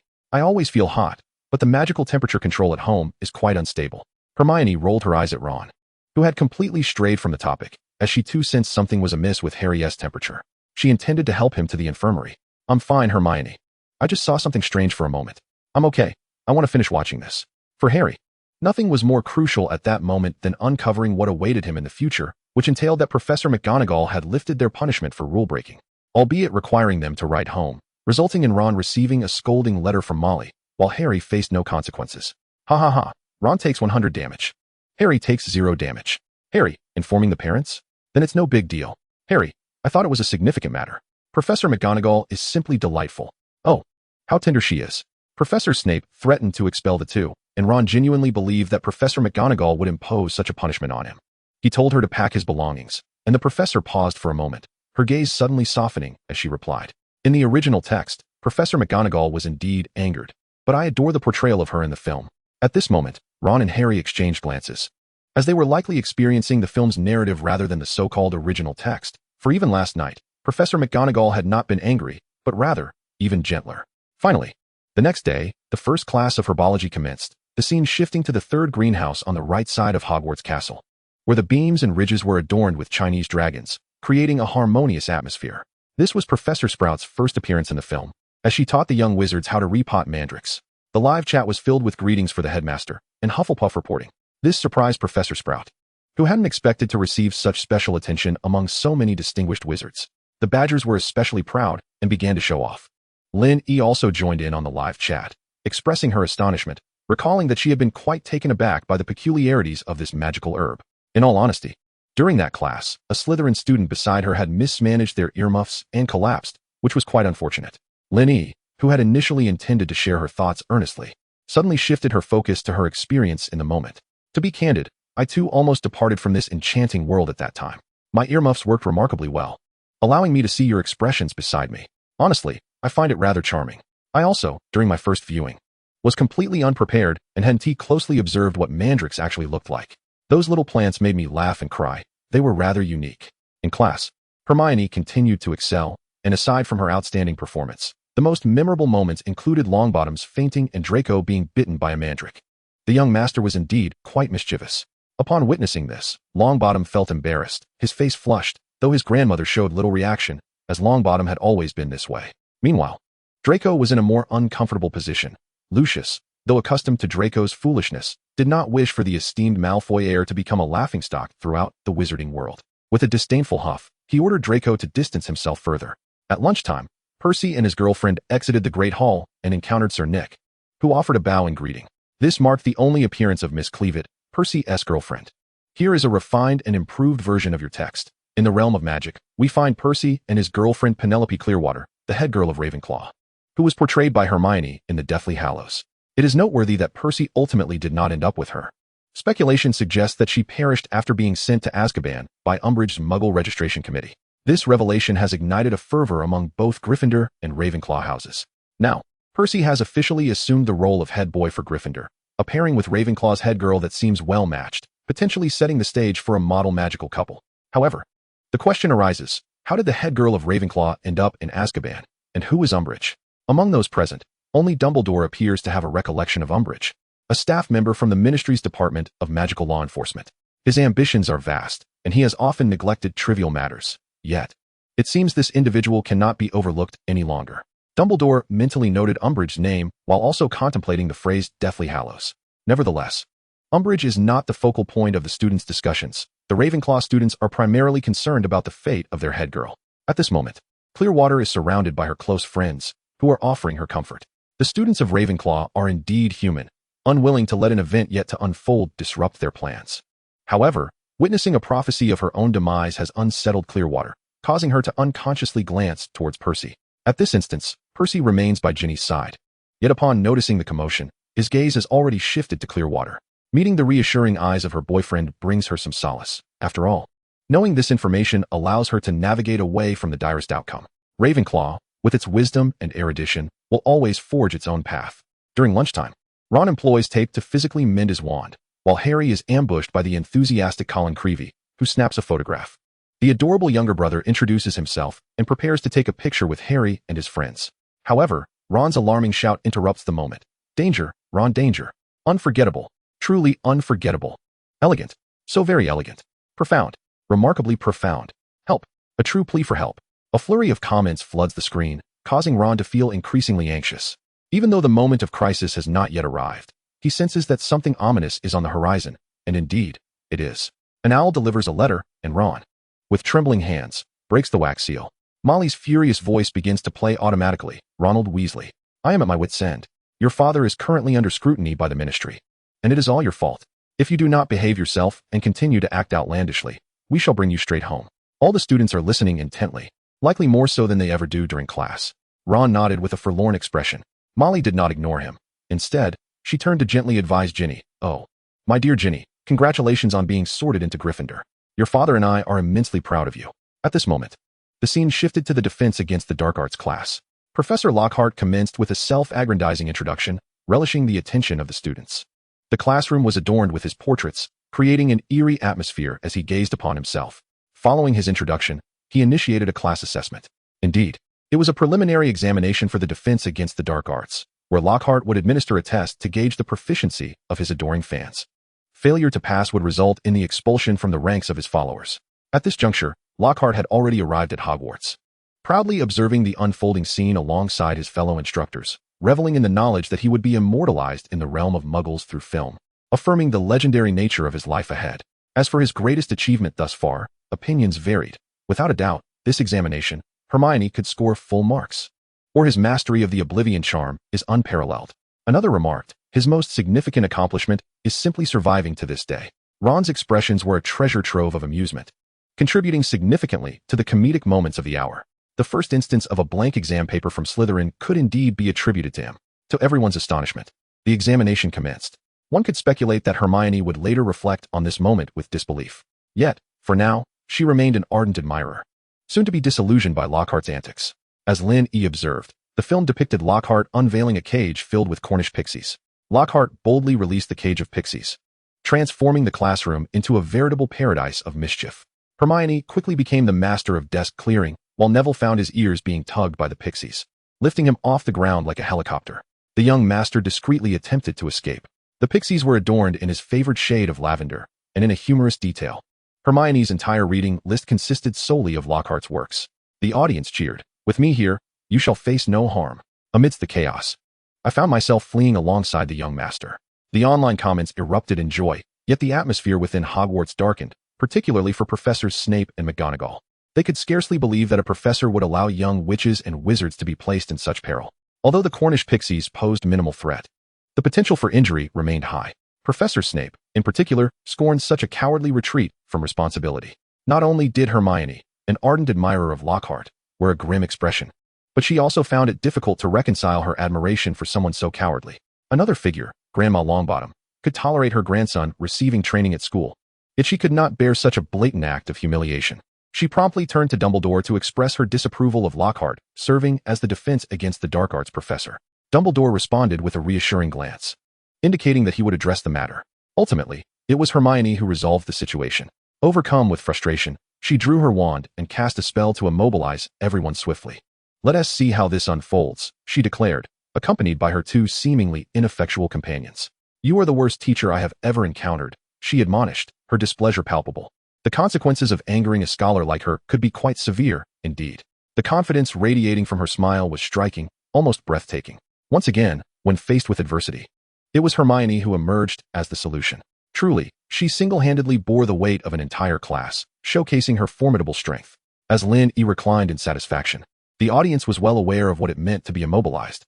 Hermione received effusive praise from the figures on the enchanted screen, though she felt a touch of embarrassment. However, the sentiments among students from other houses and years were markedly different. While Hermione had already earned the title of exam overlord in her first year, witnessing her brilliance firsthand was nonetheless astonishing, particularly when compared to Harry and Ron. Alongside the perpetually unfortunate Longbottom and the ever-elusive Draco, Hermione's intellectual prowess shone brilliantly. Following the troubling class, they moved on to Harry's favorite time, Quidditch flying practice.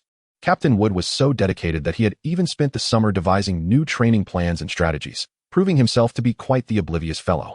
Yet, upon facing Slytherin, he showed considerably more courage. Nevertheless, no amount of bravery could rival Draco's exploitation of his father's influence, as he not only joined the Quidditch team despite the odds, but also brazenly commandeered the training pitch. This behavior drew the disdain of Hogwarts' young wizards. Hermione, equally contemptuous, rebuked Draco for his privileged entry into the team. In a fit of rage, Draco retorted by calling her a mudblood, a term that made even Wood wince.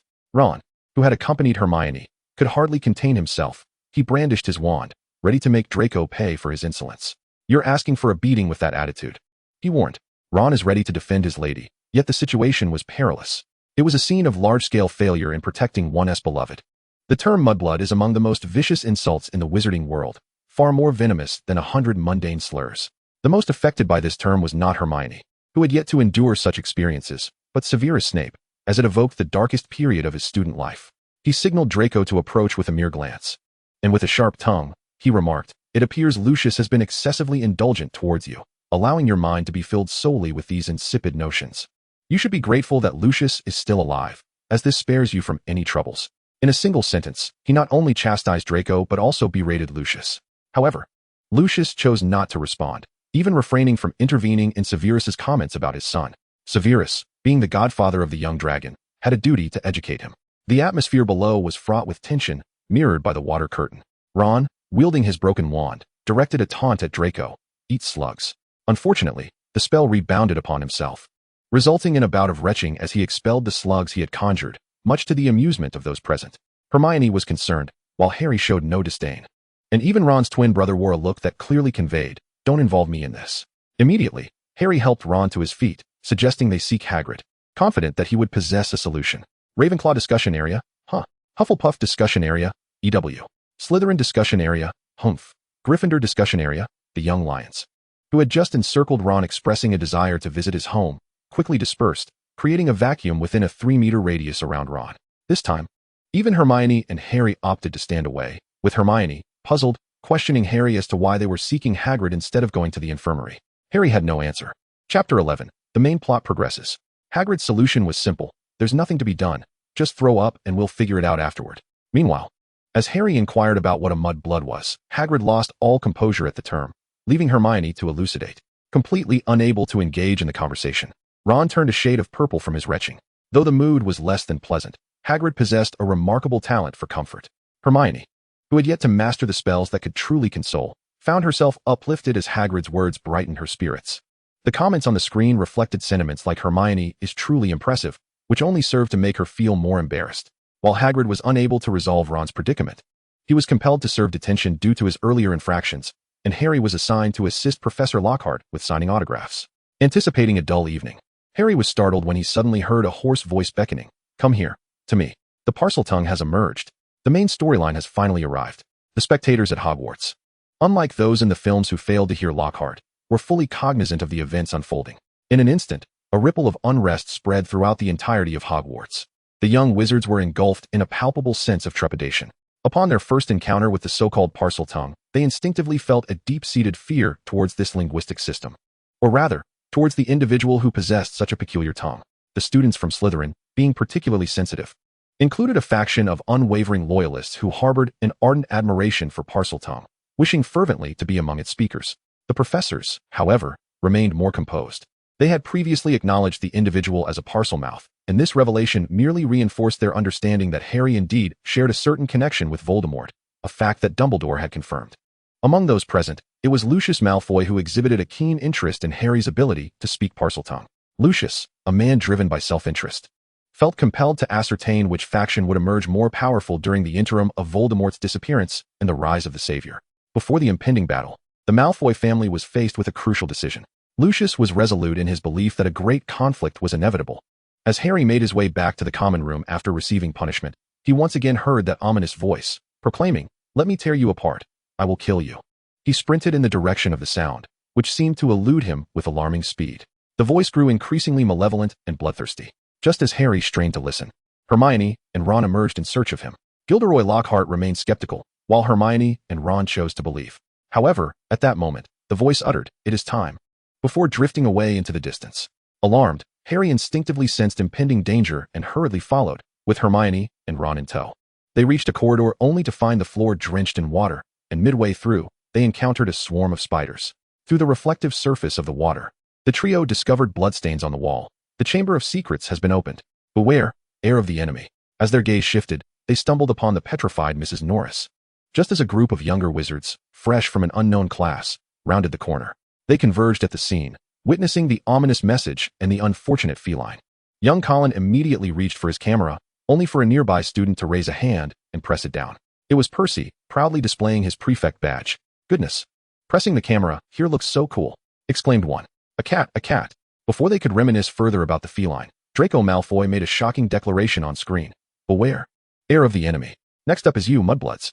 His words were particularly cutting, even eliciting a response from those who typically restrained their anger. "I suggest giving Malfoy a good beating," one suggested. "Malfoy has gone too far," another chimed in. The trio began their journey of scapegoating. In truth, the cat was saved by old Dumbledore. Otherwise, it would have suffered far worse. At this moment, Filch strode over with great strides from behind, intending to impose some discipline. However, instead of managing the situation, he was met with the sight of the rigid Mrs. Norris. His immediate assumption was that it was Harry's doing. Without a second thought, the frenzied Filch seized Harry, exclaiming. Yet, soon after, Dumbledore arrived accompanied by several professors to take charge of the situation. He instructed everyone to return to their dormitories, leaving only the trio behind. Upon the appearance of Headmaster Dumbledore, despite the gravity of the situation, the atmosphere at Hogwarts lightened slightly. Dumbledore explained to Filch that Mrs. Norris had merely been petrified, though he was uncertain as to why this had occurred. Filch immediately interjected, insisting that the three of them were responsible, dismissing any explanations from Harry and his friends. At that moment, Professor Snape stepped forward to clarify that perhaps they had simply been in the wrong place at the wrong time. The trio could hardly believe their ears. Snape was actually defending them. The comments flowed in, "What a perceptive headmaster." And indeed, surveillance is truly a remarkable tool. Others expressed their admiration for Snape, exclaiming how wonderful he was, while some lamented that the Snape in the novels was not nearly as benevolent. Regardless of the flattery, Snape maintained his usual stoic demeanor, and no one dared to mock him. Though some professors felt it was inappropriate and attempted to find fault, their efforts proved largely unsuccessful. As Harry provided his explanation and Dumbledore contributed, the matter was gently set aside. At this point, the heartbroken Filch could no longer contain himself. Someone had to be held accountable for the petrified Mrs. Norris, and that person was the rather inconspicuous Professor Sprout, whose high-quality mandrakes, once matured, could concoct a potion to revive her. While the situation was tenuously resolved, the trio still pondered the mystery of the strange voice they had heard and its origin. Harry wished to inform Dumbledore, but Hermione stopped him. In the magical realm, hearing odd sounds was seldom a good omen. As they deliberated, they were alone. But the portraits lining the walls were undoubtedly eavesdropping, expressing their agreement with Hermione's caution. The portraits of Hogwarts certainly indulged in gossip daily, and the most remarkable aspect was their ability to communicate. Whether Hogwarts was in danger remained uncertain, but there were certainly no secrets. He made a light-hearted jest. The following day in Professor McGonagall's Transfiguration class, the students bore witness to her graceful and exquisite magical prowess as she transformed a living bird into a goblet. Following her demonstration, she randomly selected a student to assess their understanding of the lesson. Luck fell upon Ron, who happened to have a speckled mouse right before him. However, Ron's wand proved to be ineffective, compounded by his imprecise incantations, resulting in Scabbers transforming into a goblet adorned with a mouse's tail and fur. "I'm having a hard time," Wormtail lamented. "Please activate the microphone for communication," Scabbers implored. "If I were to revert to human form unexpectedly, I would find it utterly hilarious." The previously jovial atmosphere had dissipated, leaving Ron devoid of laughter. He had lost Scabbers and had no desire to care for another peculiar pet. Harry and Hermione offered him comfort. The news of Sirius had already spread throughout the British wizarding community via the Daily Prophet. And curious young witches and wizards had even inquired with their parents about the possibility of their own pets being unregistered animagi. When Neville's grandmother was asked, she merely rolled her eyes and dismissed the silly child. In the Hufflepuff discussion forum, a mouse goblet, how amusing. In the Slytherin discussion forum, the little snake imagined a goblet of fine wine transforming into a mouse goblet and shuddered at the idea. It was simply unacceptable. At that moment, Hermione raised her hand. You might think she was there to collect points, but no, she was there to inquire about the Chamber of Secrets. Her question left Professor McGonagall momentarily bewildered, and it piqued the interest of her fellow classmates, who were all eager for answers. With no other choice, Professor McGonagall transformed the lesson on transfiguration into a lecture on the history of magic, recounting the tales of the 4 great wizards who founded Hogwarts: Godric Gryffindor, Helga Hufflepuff, Rowena Ravenclaw, and Salazar Slytherin. 3 of them coexisted harmoniously, while Salazar Slytherin insisted that only students from pure-blood families, those of entirely magical lineage, be admitted to the school. As she spoke, the scene shifted to Draco, who glanced at Hermione, and she, noticing his gaze, returned it with an expression that shifted from curiosity to one of defiance. At that moment, it seemed as though they shared a silent understanding, both observing each other from afar, their fleeting exchange unnoticed by anyone else. Professor McGonagall continued her explanation. Legend has it that Slytherin concealed a hidden chamber within this castle, known as the Chamber of Secrets. Before he left the school, he sealed it, declaring that only his true heir could access it and unleash the terrifying entities within, aiming to purify the institution and rid it of those whom Slytherin deemed unworthy of learning magic. How earnest this group appears, someone remarked. They weren't this attentive during Transfiguration class. It seems there was a witch hunt back then, where wizards were apprehended, another added. Salazar, I did not say anything of the sort. Fun fact, Voldemort is half-blood. Upon hearing this statement, the stoic Lucius abruptly squinted his eyes. It seemed as though he had stumbled upon a revelation, albeit one shrouded in uncertainty. If indeed he were of mixed blood, then the ideology of pure blood superiority he championed would utterly collapse. He contemplated the necessity of preparation at the earliest opportunity. The Slytherin serpents, upon hearing this, could not help but focus intently, for it resonated with their own interests. They had also noted the assertion that Voldemort was of mixed heritage. They remained oblivious to the implications of this revelation, yet a vague sense lingered that, once this truth surfaced, the wizarding world would undergo a monumental transformation. Professor McGonagall had initially concluded her lecture, but to her surprise, Hermione pressed on with fervent curiosity. What exactly lies within the Chamber of Secrets? McGonagall herself was uncertain, merely relaying the rumor that a beast resided within, one that could only be commanded by the heir of Slytherin. Following this pronouncement, the focus shifted to Harry, only to quickly transition to Ron's horrified expression directed at Draco, who wore a smug countenance. The banter escalated with playful mockery, causing Draco, unfamiliar with such jests, to flush with embarrassment. He realized he was not the heir, yet even the most naive could discern that the so-called heir must indeed be someone significant. However, he pondered the connection to Harry, Was it merely because of his ability to converse in Parseltongue? And why did Harry possess such an ability? This matter was not solely on Draco's mind. All the professors were equally preoccupied. Dumbledore, with his foresight, recognized the implications, while Hagrid was taken aback to discover that Harry, too, could communicate in Parseltongue. After all, it was he who had brought young Harry to Aunt Petunia's doorstep. And he was convinced that Harry had not had the opportunity to acquire such a skill over the years, as it was not something one could simply learn. It required lineage. As the films state, only an heir could possess such a gift. Could Harry truly be that heir? The answer remained elusive, compelling them to continue observing. Given that this predicament directly implicated Harry, the trio remained vigilant, discussing anything related to the Chamber of Secrets immediately following their transfiguration class. The existence of a chamber, now opened, indicated that the heir had returned. But who was that heir? At that moment, Draco strode forward with an air of arrogance, dismissing his kinship with disdain and immediately targeting Ron with his barbs. Think about it. Who else would consider Muggleborns to be inferior? His voice grew increasingly louder. Hermione, unwilling to be outdone, leaned in closely. Are you referring to Malfoy? Ron retorted, did you not hear him? Next, he'll be calling you mudbloods. Hermione firmly replied. Of course I heard, but how could Malfoy possibly be the heir of Slytherin? Unaware of the broader implications, Harry remained engrossed in his analysis, genuinely suspecting that Draco might indeed be the heir. Ron quickly suggested they consult Draco's two lackeys for answers, to which Hermione promptly proposed, let's use a powerful polyjuice potion. The seamless coordination and subtle sarcasm displayed here truly command my admiration. This segment flows so smoothly that it elevates one's spirits. Upon witnessing this scene, Lynn could hardly suppress a smile, laughing throughout, and after the final moment, she quietly remarked, who could blame them for just having completed a transfiguration lesson? It's only natural they would think of transformation. You truly are an academic prodigy, Hermione, with such practical skills. At this point, Professor McGonagall's expression darkened, and she was on the verge of deducting points, significant ones at that. However, recalling that this was not a genuine occurrence, she restrained herself, yet silently noted the incident.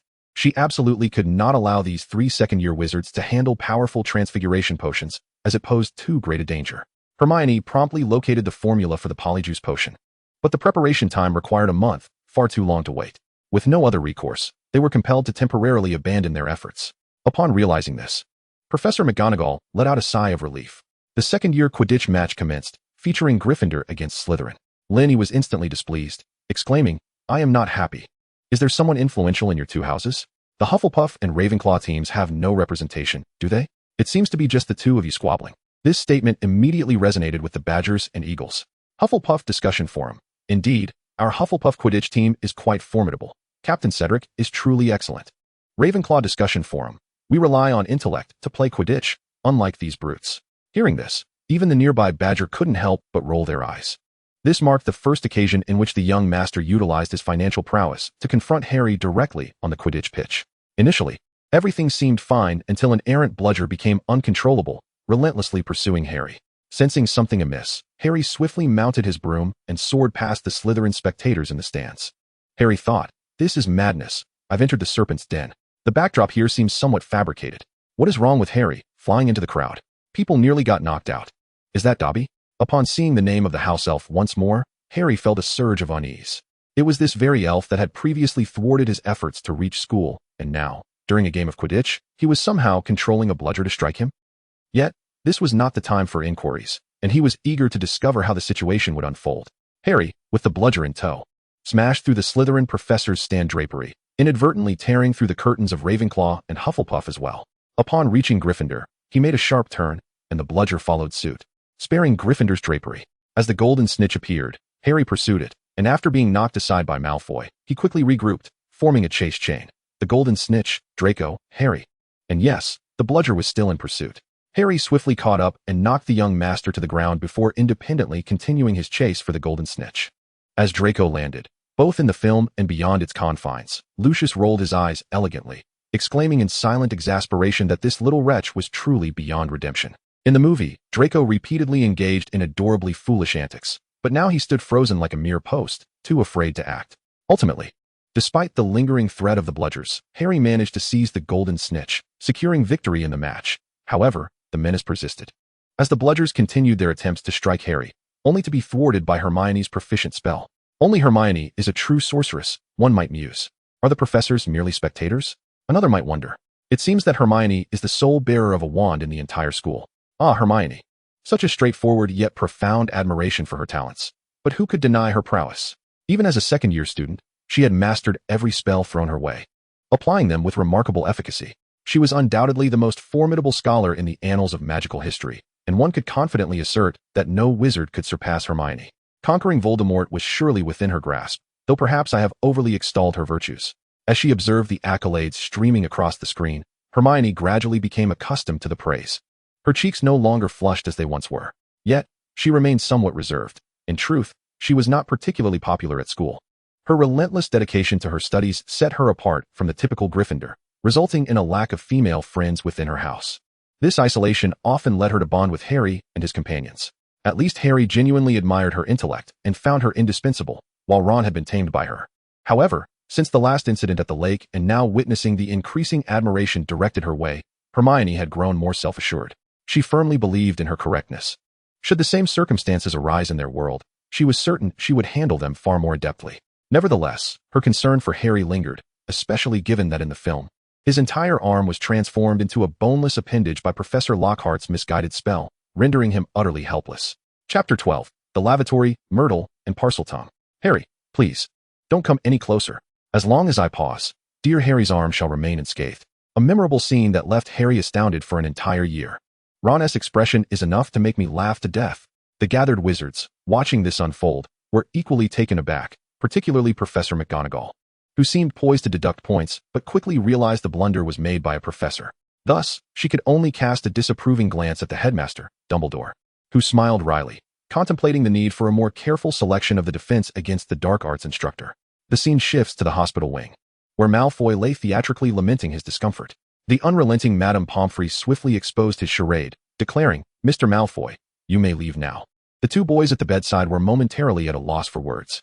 Subsequently, Madame Pomfrey pushed aside the Gryffindor lions gathered around Harry's bed, preparing to regenerate his bones. Madame Pomfrey poured a glass of water that appeared clear, yet was, in fact, a concoction of traditional Chinese medicine. Harry gulped it down only to splutter it back out. "Did you truly expect this to be pumpkin juice?"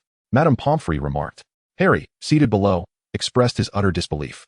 What could have been resolved in a mere second had now turned into a day of discomfort, leaving him restless through the night. He cast a glance at Hermione beside him, contemplating that she would be far more reliable than Professor Lockhart. He believed his plight to be dire. Yet he soon realized that the most profound discomfort stemmed not from physical ailments, but from emotional turmoil. In the Gryffindor discussion forum, an exuberant voice exclaimed, "How cool, Harry! Hey, how does it feel to flex your arms so freely?" This particular Gryffindor, a dark-skinned boy, was among those who had visited Harry in his hospital bed. "You could have a chat with Professor Lockhart. Perhaps he would indulge you," another suggested. Harry smiled, his tone devoid of emotion. "Oh, I think that's a splendid idea. But there are more pressing matters at hand. Harry, do remember to rest." The ever-stubborn Gryffindor would never admit to retreating. In the Slytherin forum, Draco, having learned from several embarrassing lessons, had mastered the art of silence, yet other audacious Slytherins began to vocalize their opinions. "Such injuries are nothing compared to the backlash of practicing curses," boasted one. Another Slytherin insisted, "We cannot allow him to tarnish Slytherin's reputation," and rebutted, "Have you been locked up too long, your brain reduced to mush? Do you even know what curses entail?" The defiant Slytherin retorted, "Of course I do." Angrily, he drew his wand, causing nearby Slytherins to gasp in shock. Even Severus Snape, disregarding the film, pulled out his wand and rushed over. "Avada Kedavra," he shouted. "Boring," came the response from the defiant one. Severus Snape halted abruptly, his expression inscrutable, before turning and departing. In the Hufflepuff discussion forum, the chant of "Let them fight," echoed, yet it was met with disinterest. In the Ravenclaw forum, one lamented, "This foolish professor is one of ours, it's rather embarrassing." Thankfully, Slytherin is faring worse. Meanwhile, Harry awoke in the dead of night, once again hearing that peculiar sound. Kill, kill. The sound drew nearer, as if right before him. Startled, Harry opened his eyes to the ceiling, the noise shifting ever closer. Grabbing his headphones, he prepared to pursue the source, only for the scene to change abruptly. "Goodness, that startled me," someone exclaimed. "That was truly frightening." Another added, "I might just give Dobby a big hug. Was there no warning? Could someone rescue me?" Even Lin E., who had seen it once before, was taken aback, leaping back in surprise. "I can hardly believe it, friends. I never anticipated this." Moreover, this house elf Dobby has rushed in to reveal everything, leading Harry to immediately understand the situation, preventing him from entering the train station and causing him to incur injuries on the Quidditch pitch, ultimately making him the unwitting architect of his own misfortune. Linny added, "At this point, it should be evident that a conspiracy is afoot." After a brief pause, Hinny continued, "There should be a suspenseful revelation here." The crowd fell silent. Although the Hogwarts attendees were oblivious to this reference while watching the film, they were still taken aback by the absurdity of the joke. From their perspective, while they were able to witness these prophetic scenes due to this so-called broadcaster, the broadcaster did not continuously narrate during the film. On the contrary, they remained mostly silent, which was beneficial for Dumbledore, allowing him to observe the so-called prophetic film with greater objectivity. I truly disliked Dobby at first, but now I feel a twinge of sympathy. Dobby is quite the obsessive. Dobby merely wishes to protect Harry, albeit through misguided methods. Attacks from allies. Harry, I truly appreciate your help. The comments, knowing the subsequent plot, evoked a mix of love and hate for Dobby. Yet, Harry, unaware of what lay ahead, shared the same confusion as his cinematic counterpart. Why would this house elf choose to harm him in an attempt to prevent him from acting? And why was he forbidden from returning to Hogwarts? What would transpire next? Harry remained oblivious, but Dumbledore was well aware. Harry issued a death threat to Dobby, saying, "You should be grateful my hand isn't fully healed, otherwise, I would strangle you." Unfazed, Dobby retorted, "I'm used to it. I hear at least 5 death threats every day." Draco couldn't help but glance at his father, who shot him a stern look, prompting him to adopt a serious demeanor. Harry and Dobby continued their dialogue in the hospital wing, questioning, "Do you really want me dead?" To which Dobby replied, "No, I do not wish to harm you," revealing his sorrow. He was a house elf subjected to servitude, yet yearning for freedom. Lucius scoffed at this exchange. As the film progressed past the halfway mark, it finally delved into the main storyline. Dobby disclosed to Harry that something dreadful was about to occur at Hogwarts, and Harry Potter must leave, for history was on the verge of repeating itself. Upon hearing this, Dumbledore's expression grew grave. He understood that the climax was approaching. Yet, his piercing gaze remained fixated on the diminutive figure of the elf in the water screen. It was Dobby who was impeding Harry's return to Hogwarts, and he perhaps possessed foreknowledge of the events to come. These matters had never been shared by Dumbledore, who had taken stringent precautions to safeguard Harry's well-being. However, he had not anticipated the multitude of events that lay beyond his control. Firstly, there existed a mental connection between Harry and Riddle. Secondly, a mere house elf could disrupt his meticulously laid plans. Had it not been for the restless natures of Ron and Harry, he might have nearly succeeded in his endeavors. It appears that the plight of house elves warrants significant attention. After graduation, Hermione would undoubtedly extend a warm welcome to him, inviting him to join the Society for the Protection of House Elves. Harry, astonished by the phrase history repeating itself, quickly realized he had perhaps spoken too much. "I feel as though I have heard that phrase before," he recalled Hagrid's warning. Hogwarts is the safest place in the world, a sentiment that resurfaces repetitively whenever danger looms. The magical power of elves actually surpasses that of wizards. Another blunder had occurred. Unlike the light-hearted banter of Hinny and the comments, the atmosphere within Hogwarts was tinged with anticipation for what was to come. The preceding film merely indicated that Voldemort was not dead, yet his whereabouts, his mode of reemergence, and how to locate and defeat him were the primary concerns of all. Now, they could only exercise patience and witness the film to its conclusion. In the scene, Dobby, having inadvertently let slip a secret, began to punish himself frantically. Harry was eager to uncover the truth of the past, but at this moment, Dobby fell silent, vanishing with a snap of his fingers. However, this was not the time for inquiries, for several professors and a stiffened war correspondent, none other than Colin, had quietly entered the hospital wing, petrified. This incident did not escape Harry's notice, who was feigning sleep. Colin's predicament posed a dilemma for Professor McGonagall, another case of petrification, and she pondered how to address the entire school. Dumbledore advised, simply speak the truth, state that Hogwarts is no longer safe. This pronouncement resonated, and the comments flooded in.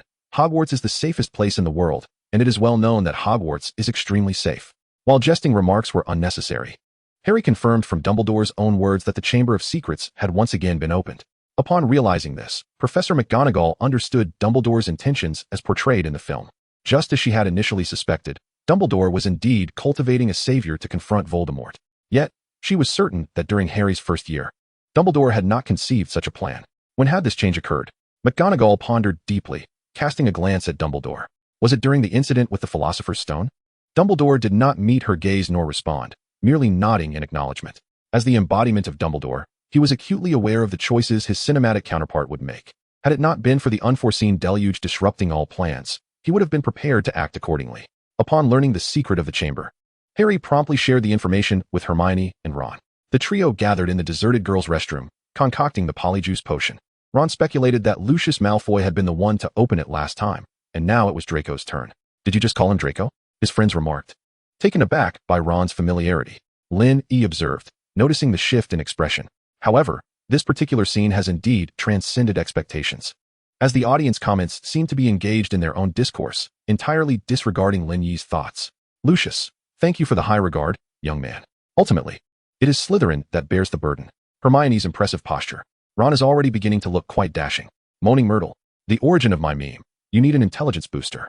Ginny, I was utterly bewildered at that time. The comments mentioned two names, Moaning Myrtle, a little secret among witches. However, Ginny is simply the young witch who received a notebook from Lucius. It is a well-known secret that the Malfoy family has always been a loyal follower of Voldemort. What he gives away, coupled with this so-called Chamber of Secrets, those quick-witted among the Hogwarts faculty and students likely deduce the situation. Lucius is also aware that the diary is not an ordinary diary that Voldemort uses to jot down his thoughts. It can unlock the chamber. What about the others? He glanced at Severus, but Severus ignored him.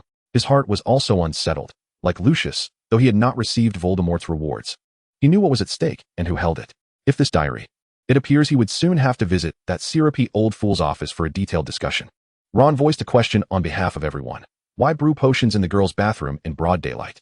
Hermione replied, because no one is here. Ron, why? Hermione, because of Moaning Myrtle. Ron, who? Just as Ron finished his inquiry, Moaning Myrtle's spirit drifted out from the stall. Blue comments began to float across the screen. Hello, senior. The Ravenclaw wizards watching from below were somewhat astonished, not expecting that the legendary Moaning Myrtle was one of their own seniors. The emerging Myrtle soared to the highest point, recounting her tragic tale to the trio, before departing with a sorrowful scream, leaving Harry and Ron in a state of shock, while Hermione remarked, a bit sensitive, she's just a person. However, it was nothing of great consequence, as they soon arrived at the dueling club organized by Professor Lockhart. Faint blue letters floated by, the shame of Ravenclaw. The embarrassing scene for Ravenclaw has arrived. Ahead, Professor Snape is particularly captivating. Snake, snake, snake. Ravenclaw discussion area. The Ravenclaw wizards watching below maintained a tense demeanor. A round-faced wizard could no longer hold back and quietly commented.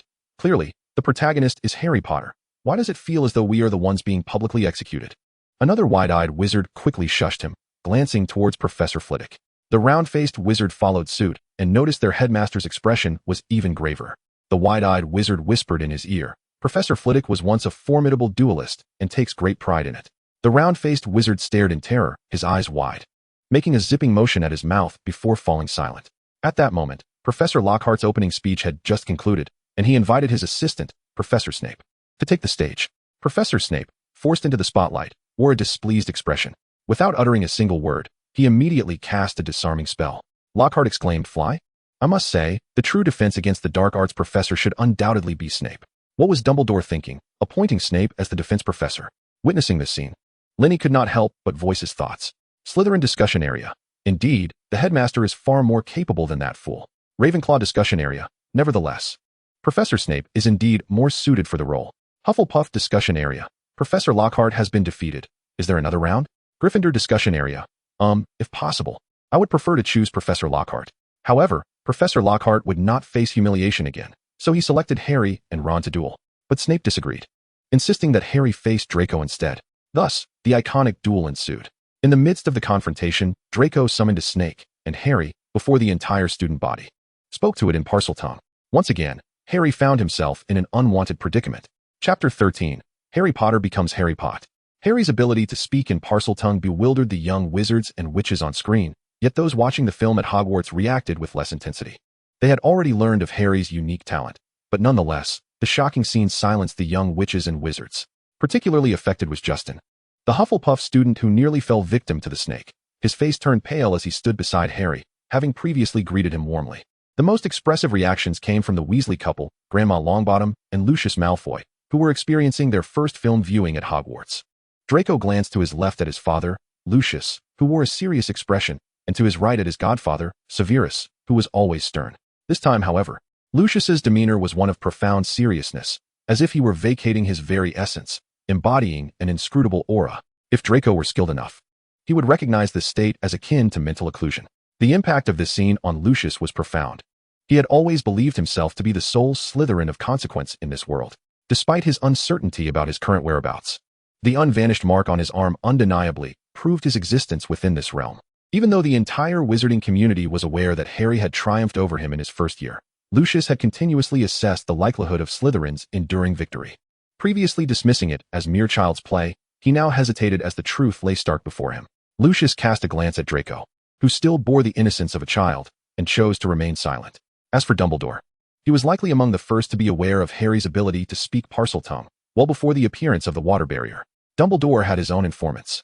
He was already fully aware of the incident at the zoo with the Dursleys, even without having witnessed it firsthand. At that time, he had already devised a plan to nurture the savior.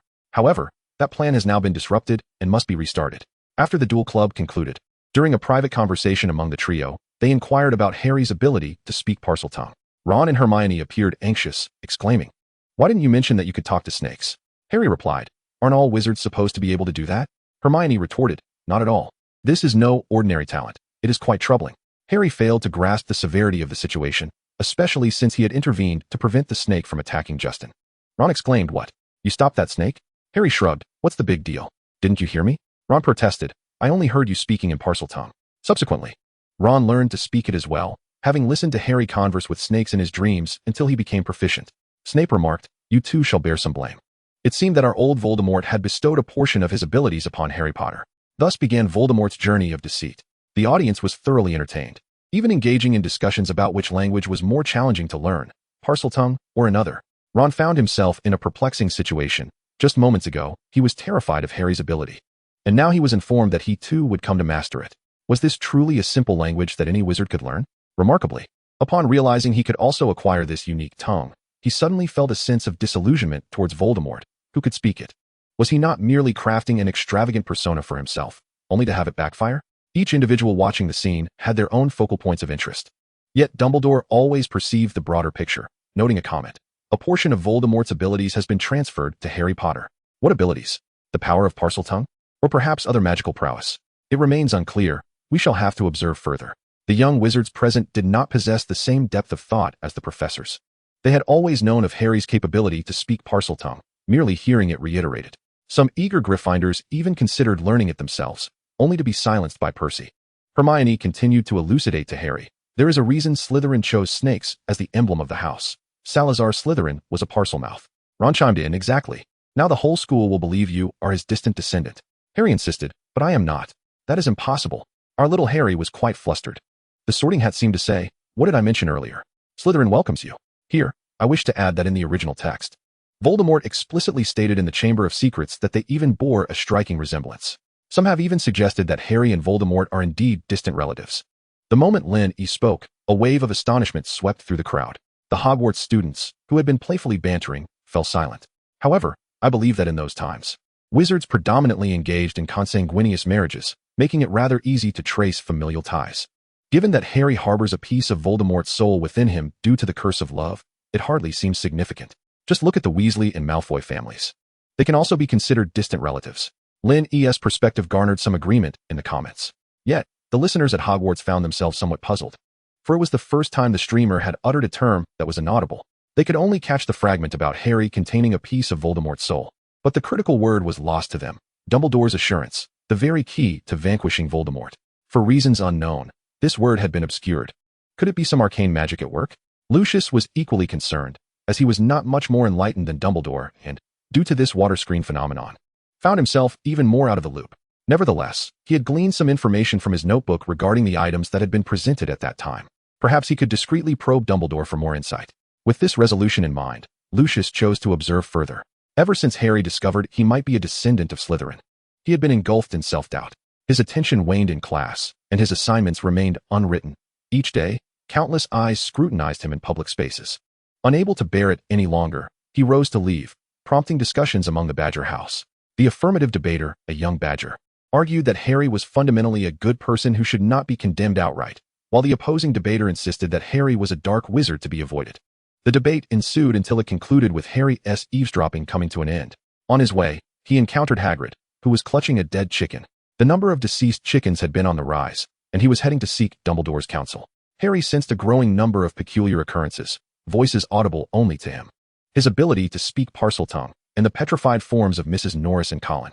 He even heard that mysterious voice again, and upon turning a corner, he stumbled upon the petrified, nearly headless Nick and Justin from Badger House.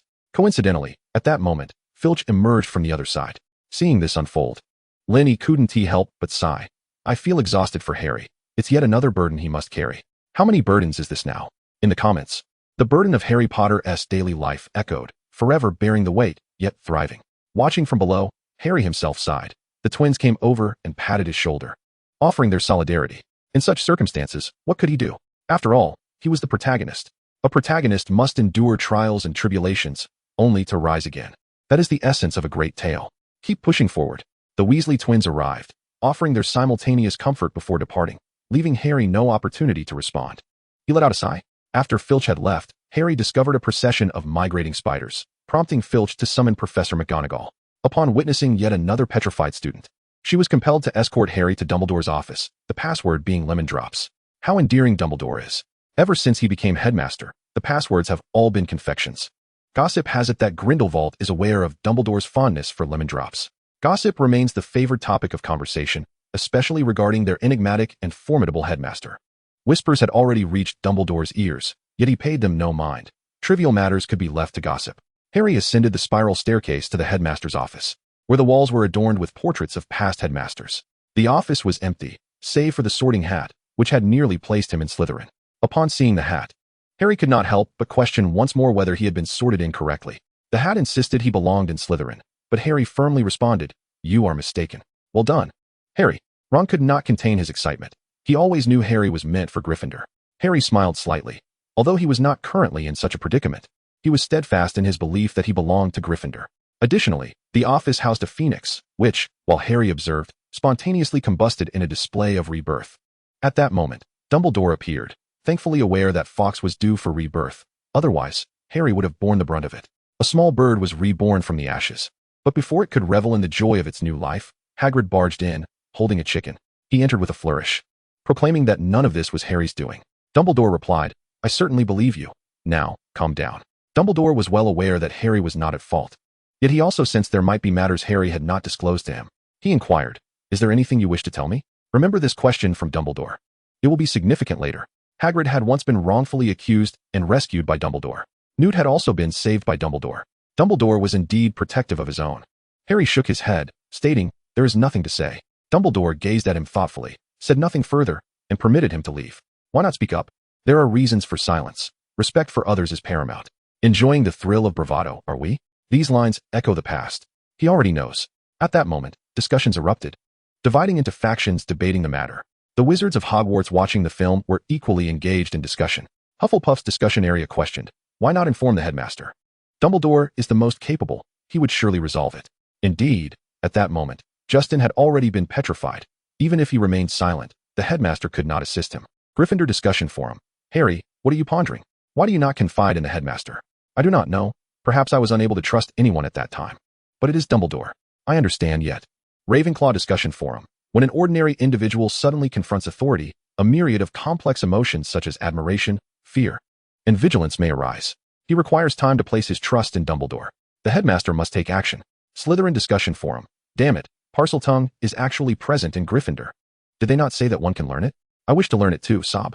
"You better not. Do not delude yourself into thinking you are a linguistic prodigy." This matter did not occupy their discussions for long, for snow had fallen upon Hogwarts. Amidst the snowfall, the twins approached to jest about an heir, while others distanced themselves from Harry.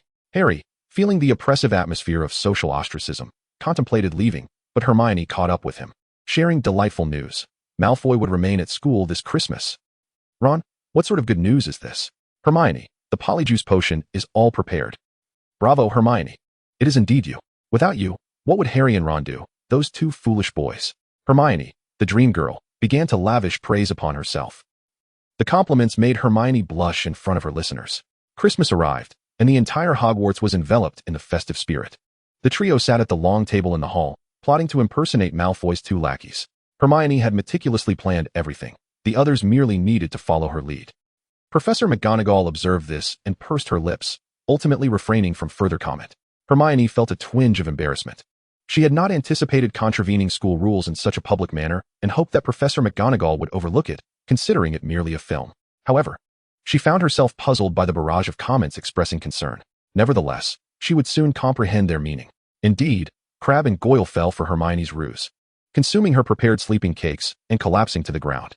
Harry and Ron each plucked a hair and hurried to the abandoned girls' restroom, where they beheld Hermione, now clad in Slytherin robes, quite becoming, indeed. Draco gazed at Hermione, dressed in Slytherin attire, momentarily lost in thought, surprised at how well it suited her, causing a slight flush upon his cheeks due to his unmentionable musings. The three consumed the polyjuice potion infused with their hair, suppressing their disgust as they toasted and drank. Harry and Ron transformed normally, while Hermione, alas, turned into a small kitten and did not emerge, urging Ron and Harry to proceed without her. As the two meandered through the corridors, they encountered the current prefect, Percy, who bore a striking resemblance to Ron. Captured in the act, they faced inquiries from their brother. And unable to respond, they encountered the caustic Malfoy, leading the trio back to the Slytherin common room. Amidst the omitted 1,000 words, Malfoy brazenly ridiculed the Weasley family in front of Ron, now known as Crowl. However, both performers lacked skill, and on several occasions, their charade nearly faltered, yet Draco, being rather foolish, unwittingly revealed certain truths. Malfoy, in a fit of gossip, proclaimed, "My father once stated that the Chamber of Secrets was opened 50 years ago. He refuses to disclose who was responsible, but that individual was expelled. The last time the chamber was opened, a Muggle-born perished. Thus, it is only a matter of time before tragedy strikes again. I hope it is Granger who meets her demise," he added with a malevolent glee. Chapter 14. This burden falls upon Harry, who must bear Hagrid's load. Upon hearing Malfoy's words, Ron, Crowl, could hardly restrain himself from lunging forward to strike, only to be halted by Harry. Malfoy found their demeanor peculiar, yet chose to remain silent. Just then, their transformation session concluded, prompting them to flee. Upon exiting, they encountered the newly awakened Crowl and Goyle, all four of them in a state of bewilderment. Harry and Ron dashed back to the girls' restroom, urgently seeking Hermione. And at last, they beheld her transformed into a feline figure. After escorting Hermione to the hospital wing, they returned to the corridor only to discover a deluge of water. Myrtle had opened every faucet in the restroom. "Shut off the faucets. What a waste of water. Sisters come to play with water. Wait for me to join the fun." The comments erupted in a flurry, with some mentioning Ron's straightforwardness. Myrtle inquired if they too intended to hurl books at her, as it seemed she was perpetually the target of such actions. Ron, in his blunt manner, replied, "But you wouldn't feel it if you threw it like that." This naturally provoked a sharp retort from Myrtle. Nevertheless, she was rather kind to Harry, explaining the circumstances of her demise before departing in tears, leaving behind a diary. Hermione read aloud the name inscribed within. Upon finally hearing that name, Dumbledore appeared momentarily dazed, for since his graduation, none had called him thus. He mused that perhaps it still referred to that individual, even though he had long since transformed into something else. The students of Hogwarts remained unaware of the significance of this name. Only the professors who had endured the first dark onslaught understood the shadows that this name cast over the Wizarding World, explaining the fervent reaction upon Harry's arrival. Ron found the name somewhat familiar, and just when Hermione and Harry anticipated his enlightening revelation, Ron recounted a misadventure where he had been punished for polishing the trophy and inadvertently spat a slug onto Tom Riddle's trophy.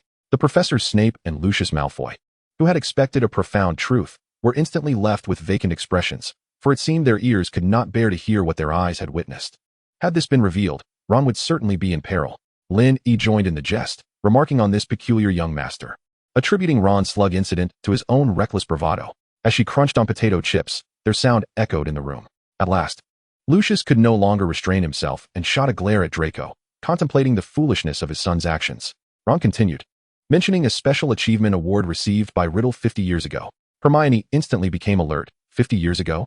That coincided with the last opening of the Chamber of Secrets.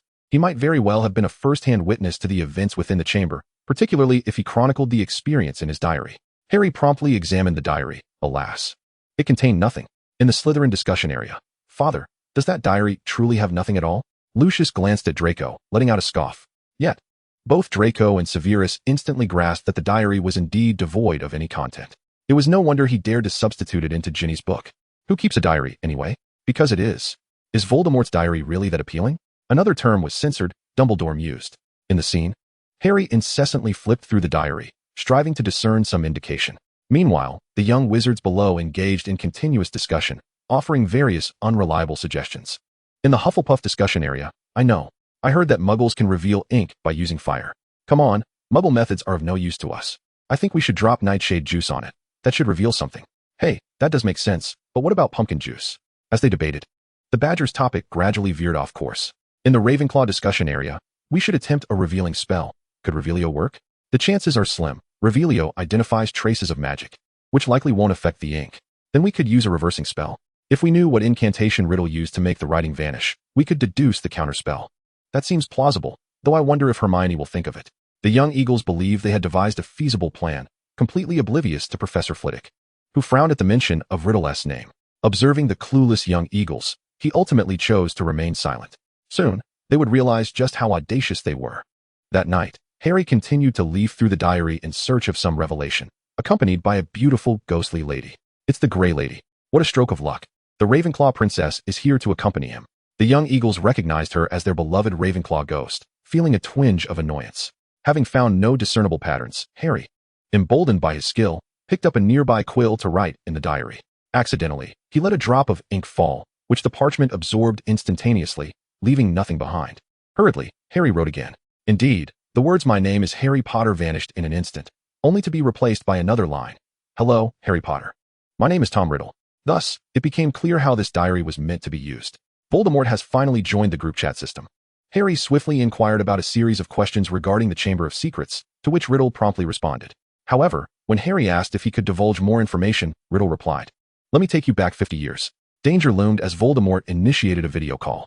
Riddle's handwriting was remarkably beautiful. I beg you, bring Hermione along," came the plea. The comments began to express concern for Harry, with Ron echoing their sentiments. "Harry, they are right. You should bring Hermione."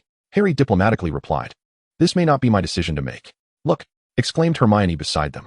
The two quickly turned to see the diary suddenly flip to a certain page, revealing the date of June 13th.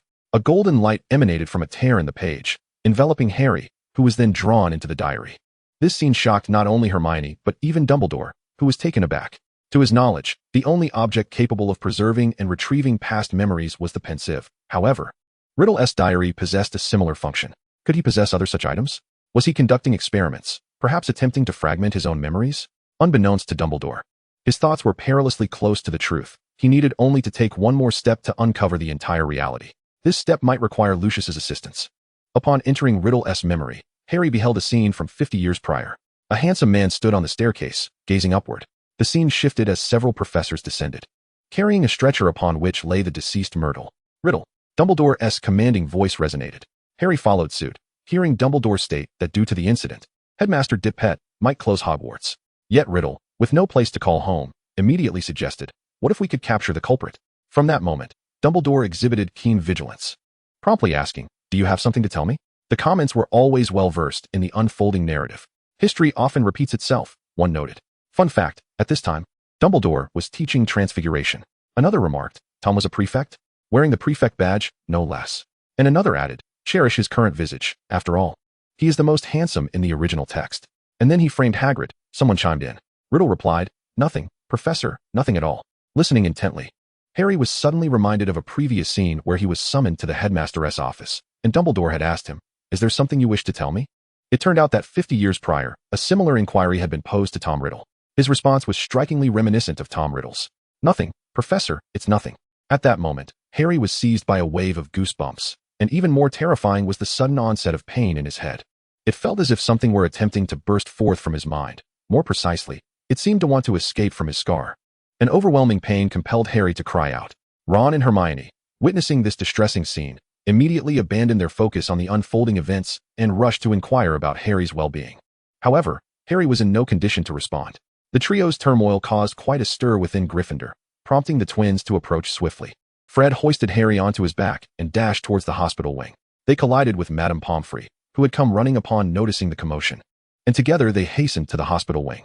After ensuring Harry was settled, the others returned, leaving him to rest and slumber. A premonitory vision featuring Harry as the protagonist continued to play, even in his absence. Draco cast a glance at Ron and Hermione, who had just returned, before refocusing on the shimmering water screen above. It was not entirely truthful that Riddle had departed. Harry quickly pursued, witnessing Riddle confront Hagrid, accusing him of having caused Moaning Myrtle's death. Hagrid vehemently denied the allegations. Riddle conjured a spell, revealing a box from which Hagrid's spiders emerged, with a command to disperse. Aragog vanished. In that moment, Riddle had effectively condemned Hagrid, who would face wand confiscation and expulsion. Tom's hand trembled. He was acting remarkably well. Had I not known his identity, I might have believed him. Pay attention to this spell. Harry would grasp it after a single hearing. I remember this memory had been tampered with, deliberately shown to him. Hagrid did not graduate for this reason and could not use spells as a result. Ultimately, it was Dumbledore who came to his aid. The preview has concluded. Please purchase a membership for further access. Having missed the conclusion, Harry returned to the real magical world. In a brief recollection, shrewd minds could already discern the truth from 50 years ago. Gryffindor discussion forum. So 50 years ago, it was Hagrid who killed Moaning Myrtle. Could he also have killed us? Is Hagrid truly the heir of Slytherin? Wasn't it said that Harry was? The fervent discussions within Gryffindor ignited like wildfire. Each member eager to don the mantle of Sherlock Holmes, though they were unfamiliar with the detective. Everyone wished to embody an aura and apprehend Hagrid directly. Beside them, a Ravenclaw could no longer contain herself and interjected. It was not Hagrid. Riddle framed him. Riddle deceived everyone, even Hagrid himself. The chastened Gryffindors, having received a lesson from the Ravenclaw, could only listen with flushed faces. Upon viewing the memory, Harry hastened to find Ron, rousing him from sleep. Realizing that Ron too had not yet drifted into slumber, Harry directly informed Ron that it was Hagrid who had opened the Chamber of Secrets 50 years ago. Hagrid seemed to think it was his turn to take the blame, while Ron expressed his inability to sleep. Harry's deduction required at least 8 more years of study with Conan next door. Had he only confided in Hermione first, the situation would not have escalated to this extent.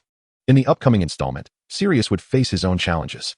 The once inconspicuous Sirius suddenly found himself in the spotlight, pondering whether he should seek Dumbledore to secure a place in the next chapter. Indeed, Hermione did not believe that Hagrid was the culprit and finally proved to be the voice of reason. Ron concurred, remarking that Tom Riddle sounded like a snitch. Ron's instincts were indeed reliable. However, Harry was discontented, insisting, "I saw it with my own eyes." Hermione suggested they confront Hagrid directly, but Ron deemed it inappropriate. Fearing the awkwardness of asking, "Hello, Hagrid, have you released any furry creatures recently?" Ironically, Hagrid overheard them, looming like a giant behind Ron, for he was indeed a half-giant. Hagrid was on his way to deliver a growth catalyst for Professor Sprout's mandrakes, aiming to hasten their growth for potion-making to counteract petrification. Once Hagrid departed, Neville rushed over, exclaiming that something was amiss. Upon returning to their dormitory, Harry discovered his bed had been ransacked, feathers and torn blankets strewn about chaotically, yet Hedwig remained unscathed. Hermione surmised that it must have been someone from the house, while Ron suspected someone was searching for something. Harry declared, and they found it. Tom Riddle's diary is missing. According to the lore, a brief history of Hogwarts states that witches are more reliable than wizards. The rules dictate that girls may enter the boys' dormitory, but boys cannot enter the girls'. Initially, I suspected it to be the work of an owl. Unbeknownst to the culprit, the Quidditch match was imminent. Featuring Gryffindor against Hufflepuff this time. During the meeting, Captain Wood boldly proclaimed, "Hufflepuff is not our match." The Badgers were indignant, thanking him for the offense. While the Snakes merely observed, Wood continued, "We are faster, stronger, and more cunning." One of the twins chimed in, not to mention, they are terrified that approaching Harry might result in petrification. Wood conceded this point. Harry remained silent, already desensitized to the remarks as they prepared to take the field. Professor McGonagall approached from the sidelines to inform them that the match had been cancelled. Chapter 15. The door to the Chamber of Secrets is finally unlocked. Professor McGonagall escorted Harry and Ron to the hospital wing, where they encountered the 5th petrification incident, this time affecting none other than Hermione. Meanwhile, the commentary was in a frenzy, filled with lamentations for Hermione, contrasting sharply with the solemn atmosphere enveloping Hogwarts. From the film, it is evident that the petrification incident has escalated to a dire level. It began with Madame Pomfrey, followed by Colin, Justin, the nearly petrified Sir Nick, and Hermione. Initially, the petrification of lesser characters and even a cat did not evoke a profound sense of urgency among the audience, as they were primarily concerned for those affected. However, when Hermione, the unequivocal protagonist, became involved, the atmosphere grew palpably tense. To the average observer, if even the chosen one is susceptible to such peril, what of the others? While the current threat is petrification, the creature lurking within this chamber is indeed capable of causing death, as exemplified by the incident involving Myrtle 50 years prior. Both Harry and Ron were rendered speechless, encircling Hermione in a protective manner, fearing she too might be petrified like those in the film. Yet, Hermione remained composed. She diligently analyzed the cause of this petrification, until Professor McGonagall arrived and discovered a small mirror beside her. Upon recalling the previous petrification events depicted in the film, Hermione had an epiphany. "It's all right, Harry, Ron, I'm fine. I understand what is happening." Harry and Ron's faces morphed into expressions of curiosity, but soon after, they heard the broadcaster's voice. In fact, once Professor McGonagall unveiled Hermione's small mirror, anyone with a penchant for deduction could discern the connection among these 5 cases of petrification. Why, after 5 instances, was there petrification rather than immediate death? The answer lies in the fact that they had not directly gazed into the creature's eyes. Lynn E. finally recalled her duty as a detective, and her deductive instincts were ignited. With Hermione's revelation, the crowd at Hogwarts quickly grasped the situation. The first incident with Madame Pomfrey occurred in a waterlogged area. The second involved Colin, who, while preparing to take a picture with his vintage camera, saw it smoke when Dumbledore examined the film. The third and fourth incidents with Justin and Sir Nick happened simultaneously. Sir Nick, being a ghost, could not perish again. And Justin viewed the creature through Sir Nick, thus avoiding direct eye contact.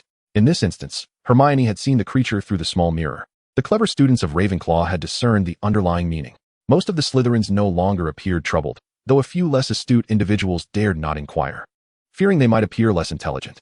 Conversely, many from Gryffindor and Hufflepuff were slower to comprehend, particularly the younger wizards lacking much life experience. Nevertheless, a few showy Gryffindors soon proclaimed the answer. I've got it. It's the mirror. They all saw it through reflection. As long as we carry a mirror, we won't die, exclaimed a clever yet somewhat simplistic Gryffindor. The nearby Hufflepuffs, eavesdropping, quickly understood the situation. A few distant Slytherins, too, grasped the matter thanks to the loud proclamation, discreetly blending into the crowd. Silence. Professor McGonagall's expression remained grave. This is not a matter worthy of pride, Mr. Gwen.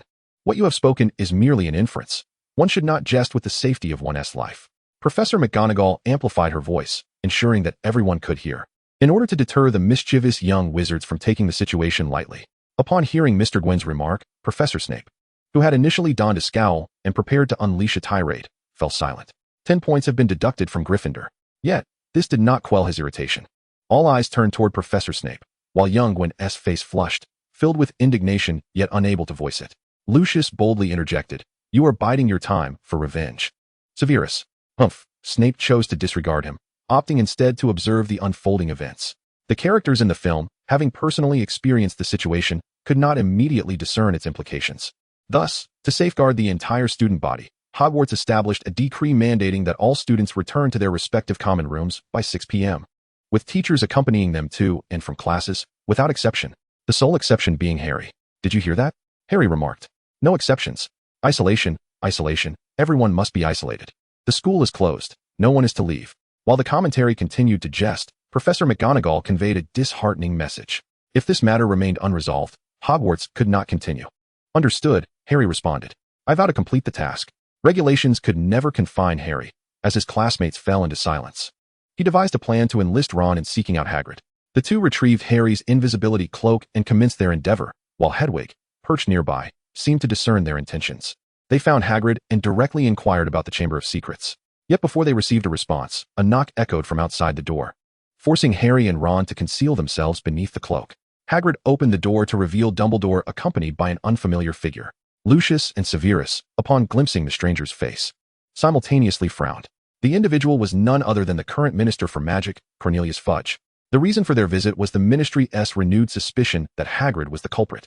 As they deliberated on how to address Hagrid, the door quietly swung open, allowing Lucius Malfoy to enter. What was his purpose?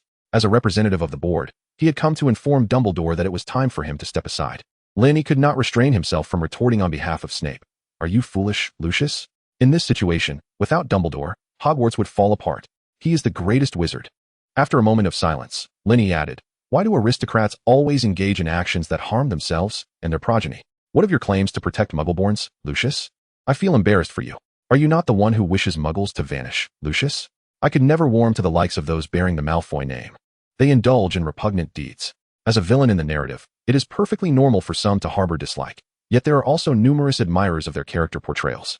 Previously, there had not been any significant conflict, thus most interactions were characterized by playful banter. Draco had never encountered such overt criticism before, though Lucius had certainly witnessed his fair share. As the master of Malfoy Manor and its enterprises, he had heard every conceivable insult. Many were duplicitous, presenting one facade in public while revealing another in private, with some even resorting to harsh measures. Upon reading those words, Lucius displayed no reaction. It was merely a trivial annoyance, hardly worthy of attention. However, he cast a glance at Draco beside him, noting his son's evident frustration, and gently placed a hand on his shoulder in a gesture of comfort. Draco, feeling the reassuring weight of his father's hand, quelled his anger. He took another glance at Hermione in the distance before redirecting his focus back to the film. Dumbledore's reaction was in stark contrast to the dissent expressed in the comments. He immediately agreed to step aside, surprising Fudge with his swift acquiescence. Yet, Dumbledore made it clear that if anyone at Hogwarts was in need of aid, they would undoubtedly receive it. After stating this, he glanced toward Harry and Ron, who were concealed nearby. Dumbledore, a figure associated with the Deathly Hallows, was subtly queried by Professor McGonagall, "Can you truly see this?" To which Dumbledore replied lightly, "The invisibility cloak has more advanced applications." Without further ado, Lucius led Dumbledore away, while Fudge escorted Hagrid. Before departing, Hagrid mimicked Dumbledore's words, "If someone wishes to know something, follow the spiders." Harry understood this well, seizing Ron's hand and calling for Fawn, Hagrid's pet dog, to follow the small swarm of spiders into the depths of the forbidden forest. Suddenly, the distant sound of an engine echoed, and the flickering of lights revealed that Ron's family flying car had surprisingly landed there. Harry, disregarding his surroundings, followed the spiders into a spider hole. Why is it called a spider hole? Because within that cavity, the spiders were indeed numerous and enormous, terrifying Ron to his core. "Help! Help! Help! I have arachnophobia!" Ron screamed as the giant spider emerged. The comments section was flooded with cries for help. Everyone was intently watching the unfolding plot. Yet the streamer's sudden exclamation startled the Hogwarts crowd, albeit it did lighten the mood somewhat. The giant spider confirmed that Hagrid was not the one who opened the Chamber of Secrets, nor was he the monster. Harry continued to inquire, while Ron, overwhelmed by the sight of spiders covering the walls and cave, felt he could hardly endure any longer. Just as Harry was about to grasp the situation, they found themselves encircled by spiders larger than the small one. "Hagrid, follow the spiders." "Spider, farewell, Hagrid's friends." "Fong, well, I shall take my leave," one comment candidly remarked. Hagrid truly has a significant knowledge barrier regarding magical creatures. The upper-year wizards who had attended Hagrid's marvelous creature class nodded silently. Even Slytherin dared only to boast verbally without resorting to their wands. Two individuals reminisced about Hermione amidst a heap of spiders, struggling to recall any spider-repelling spells. Ultimately, it was the heroic flying car that shattered the void and navigated through the swarm of spiders to rescue them. As the car approached, its doors opened automatically. Before boarding, Harry showcased his spell-casting prowess by repelling the spiders that had been summoned by Tom's memory. Escaping the spider's lair proved perilous, as the creatures pursued them relentlessly. Ron drove frantically, and it was only by taking to the skies that they managed to retreat to Hagrid's hut, bringing the adventure to a close. In the Hufflepuff common room, a student exclaimed, "Oh my, I can finally breathe easy. That was so tense, Stephen. I fear spiders. I could have perished there." Stephen's complexion had turned ashen. Comparatively, Gryffindors displayed greater courage, though even the bravest of lions trembled at the sight of so many spiders. Upon returning to find Hermione petrified, Harry discovered a small note clutched in her hand, immediately deducing that the monster hidden within the Chamber of Secrets was indeed a basilisk. Ron, perplexed, questioned why they were unharmed despite the deadly gaze. Harry, gazing into the mirror opposite them, elucidated, "It is because none of us made direct eye contact." He then proceeded to clarify the reasoning for Ron. The enigma surrounding Hermione's petrification was resolved, yet Ron posed another query. How can such a massive basilisk move about unnoticed? The brilliant Hermione had left one final clue: pipes. In the instant the puzzle was unraveled, Harry understood why moaning Myrtle lingered in the girls' restroom. At that moment, Professor McGonagall's voice echoed through the corridors, summoning all students back to their dormitories and instructing the teachers to convene on the second floor. Harry and Ron exchanged a knowing glance. It was time to take action. Professor McGonagall had gathered all the teachers on the second floor due to the heir of Slytherin leaving another ominous message and abducting a student. With a furrowed brow, she lamented, suggesting that perhaps it was time to send the students home and close Hogwarts. Just then, Professor Lockhart arrived, somewhat tardily, unbeknownst to him. In the very next moment, Severus Snape would cryptically announce, "A student has been captured. It is your moment to shine. Did you not claim to know the entrance to the chamber?" In the following breath, McGonagall would swiftly respond, "Then it is you, Gilderoy, who shall confront the monster. Given your exceptional skills." At that moment, he wore a broad grin, though for a fleeting second, the smile seemed to falter. How could that be? His expression remained one of delight as Professor Gilderoy readily agreed to the task, indicating he would first prepare in his office before promptly retreating. After eavesdropping, Harry and Ron discovered that the student who had been captured was none other than Ginny Weasley. "Return my wife," Harry exclaimed. "The gossip has come back to bite us." "Haha," Ron remarked, lamenting the collapse of his house, sister. Yet, Ginny was of pure blood, which reminded the Hogwarts students watching the film that previously, when Malfoy had barged into Hagrid's hut and taken Dumbledore, it was to protect Muggle-born students. Now, with Ginny directly abducted, it raised questions about Malfoy's identity as the heir of Slytherin, particularly given his family's disdain for the Weasleys and their contempt for half-bloods. Unable to draw any immediate conclusions, the crowd continued to watch. After the professors dispersed, words remained on the wall: "Her bones shall lie forever in the Chamber of Secrets."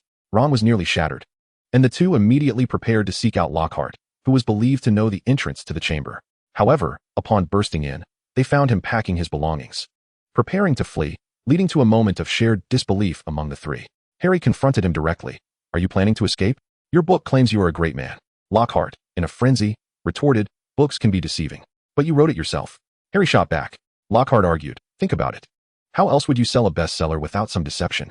Harry accused him. You have shamelessly appropriated the achievements of others. The students and faculty of Ravenclaw watching below could hardly bear to witness such disgraceful behavior from one of their own. Meanwhile, the comments began to take a sarcastic turn, stating, he knows what he desires and follows his heart. Thus, he remains the wise Ravenclaw. After Harry's questioning, it was Ron's turn to probe.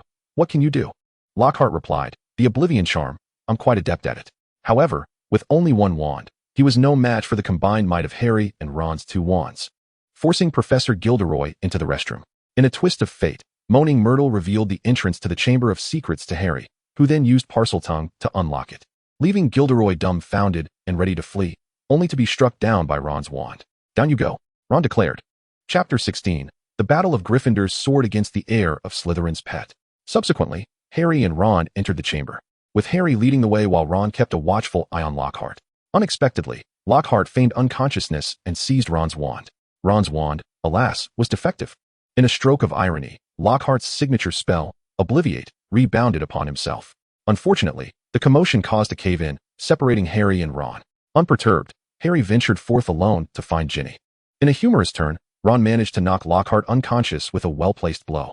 A physical knockout, he quipped. Respecting the teacher, Ron remarked. I shall go find my wife now, dear brother-in-law, Harry said, displaying great kindness and courage. The barrage of comments regarding English names was swiftly captured by Harry, who soon noticed the previous comment about him and Ginny.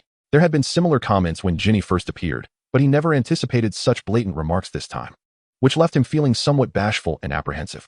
Initially, his interest in Ginny was merely a consequence of his close friendship with Ron, yet his thoughts were predominantly consumed by Voldemort.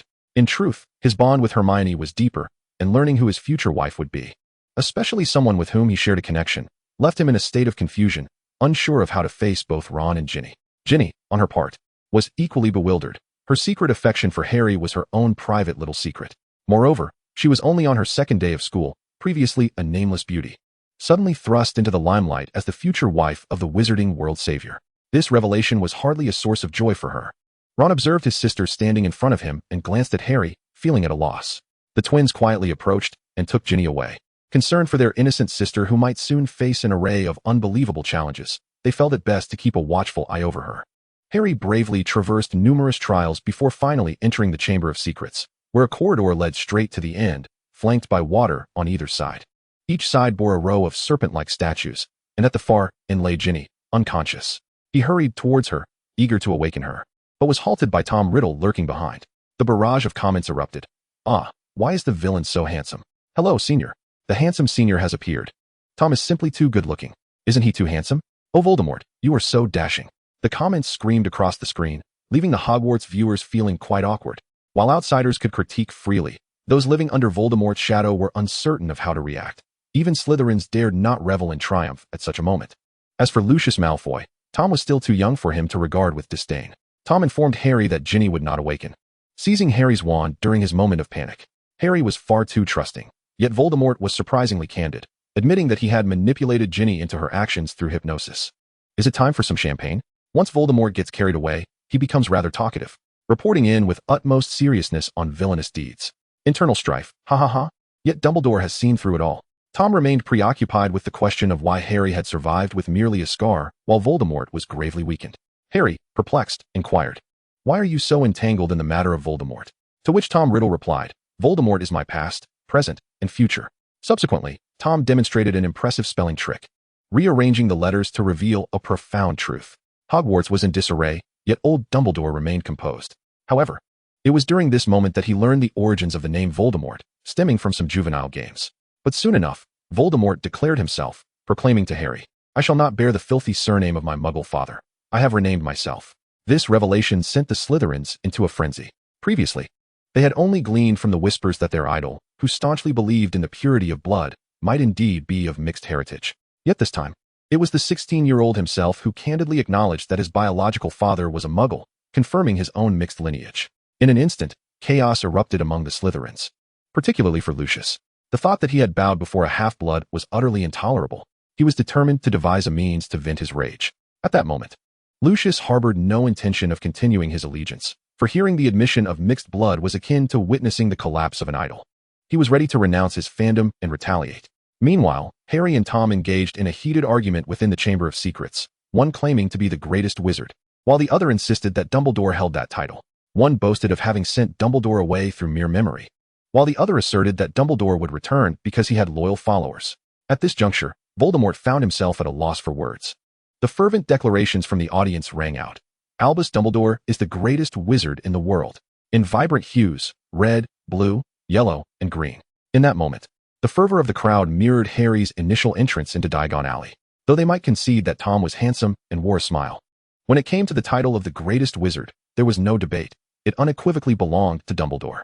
Not only was Tom rendered speechless in the cinematic realm, but the Slytherins of Hogwarts also found themselves at a loss for words. These outsiders, akin to their faith in Merlin, held an unwavering belief in Dumbledore at that moment, all convinced that Albus Dumbledore was indeed the greatest wizard in existence. They even claimed to possess knowledge of the vastness of the magical world. Yet, the inhabitants of Hogwarts remained oblivious to how they came by such knowledge. That was a tale for another story. Albus, we all know. At this time, Professor McGonagall too felt a swell of sentiment. Dumbledore, while not overtly expressive, had indeed grappled with doubts about himself. He has confronted two Dark Lords. Grindelwald was a youthful companion of his, their conflict resembling a personal vendetta. However, with Tom, he truly drew the entire British wizarding community into the fray. Dumbledore was not only tasked with ensuring the safety of the wizards, but also with stabilizing the entire situation. Yet, in the chaos of battle, there are inevitably casualties. At times, the choices laid before him demanded sacrifice. Gradually, he learned to harden his heart, making decisions from the most rational standpoint. The wizarding world should not exist in such turmoil. He felt a profound responsibility to act. He never imagined that anyone would understand him, nor did he seek that understanding. Yet, in that moment, a warm sensation enveloped him. He felt embraced. At that instant, Tom Riddle was caught off guard by a single statement from Harry. Just then, Dumbledore Fawkes made his entrance, delivering the Sorting Hat to Harry. What purpose does this hat serve? At that moment, neither Tom nor Harry could ascertain its function. Unfazed, Tom addressed the great Slytherin face carved into the wall in Parseltongue. Speak to me, Slytherin, the greatest of the four founders. At this juncture, Tom remained oblivious to the gravity of the situation. The Sorting Hat retorted, "Who do you think you're looking down upon? It is well known that a wizard must don a hat to inflict damage." Finally, a distinct dialect of Parseltongue emerged. The senior student's command of snake language was rather impressive, eliciting laughter. "Close your eyes, everyone. Oh no, I've been petrified. This is bad, we all witnessed it." A massive serpent emerged from the statue's mouth, and Harry sensed something amiss and hurriedly retreated. However, the young wizard could not outrun the colossal serpent. He stumbled and fell. But just before the serpent could consume him, Fawkes returned, engaging in a fierce battle with the basilisk. At this moment, Voldemort had transformed into a commentator, declaring, "The bird has blinded the serpent." Harry exclaimed, "I understand now. I can see." Then he witnessed Fawkes taking flight. The Phoenix lamented, "I can assist you only to this extent." Voldemort continued, "He cannot see, but he can hear." Harry thought, I've made a careless move. Heading straight into the water. Remarkably, he managed to outpace the basilisk. What an extraordinary protagonist's aura. A turn-based game. Harry navigated through the water and entered a tunnel. But in a twist of fate, he took a wrong turn, trapping himself. As the basilisk drew near, the brave Harry felled a stone and hurled it in the opposite direction, hoping to divert the creature. Did it work? Not at all. When Harry rushed back to Ginny, the basilisk leapt from the water once more. Voldemort proclaimed, "She is on the brink of death. The great Voldemort shall soon be reborn." Harry thought, "No, I must devise a plan." As he contemplated, points of light began to coalesce within the Sorting Hat, forming the shape of a sword. And there it was, the sword of Godric Gryffindor. One could argue that the revival of the diary was the most optimal form of resurrection. At this moment, resurrection can still yield beauty. Why is it that only the resurrected Voldemort lacks a nose? The Golden Legend, the Sword of Justice. This hat is quite adept at concealment. It has truly begun to deliver physical output. It is well known that every wizard harbors a dream of engaging in melee combat. The Gryffindor sword, the finest weapon against Slytherin. As Harry seized the sword, he began to run, seeking a vantage point to wield it. He ascended to the whiskers of the Slytherin statue. One thrust, two thrusts. Yet both missed their mark, and instead, he was nearly attacked by the basilisk, almost losing his footing. Standing on the whiskers proved ineffective. He had to stand atop Slytherin's head. However, Harry, being a wizard, found standing on the head equally unhelpful. A fall would surely cause the sword to slip from his grasp. He needed to retrieve it swiftly, yet the basilisk seized the opportunity. Its maw wide open as it prepared to strike at Harry. In a moment of urgency, Harry switched hands and pierced the basilisk directly within its mouth. Thus, Harry triumphed. He bore a basilisk fong affixed to his arm. Remember, this fong is of value. The basilisk lay defeated, yet Harry had been poisoned. Death was inevitable. Nonetheless, Voldemort was still in the mood to commentate. Soon you shall meet your mudblood mother. Surprising, isn't it? This diary is remarkably potent. Harry, I understand.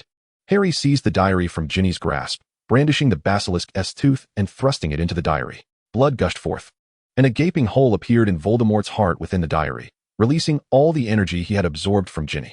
One thrust was insufficient, another was needed, piercing through the entire book. Harry declared, "Watch me pierce you."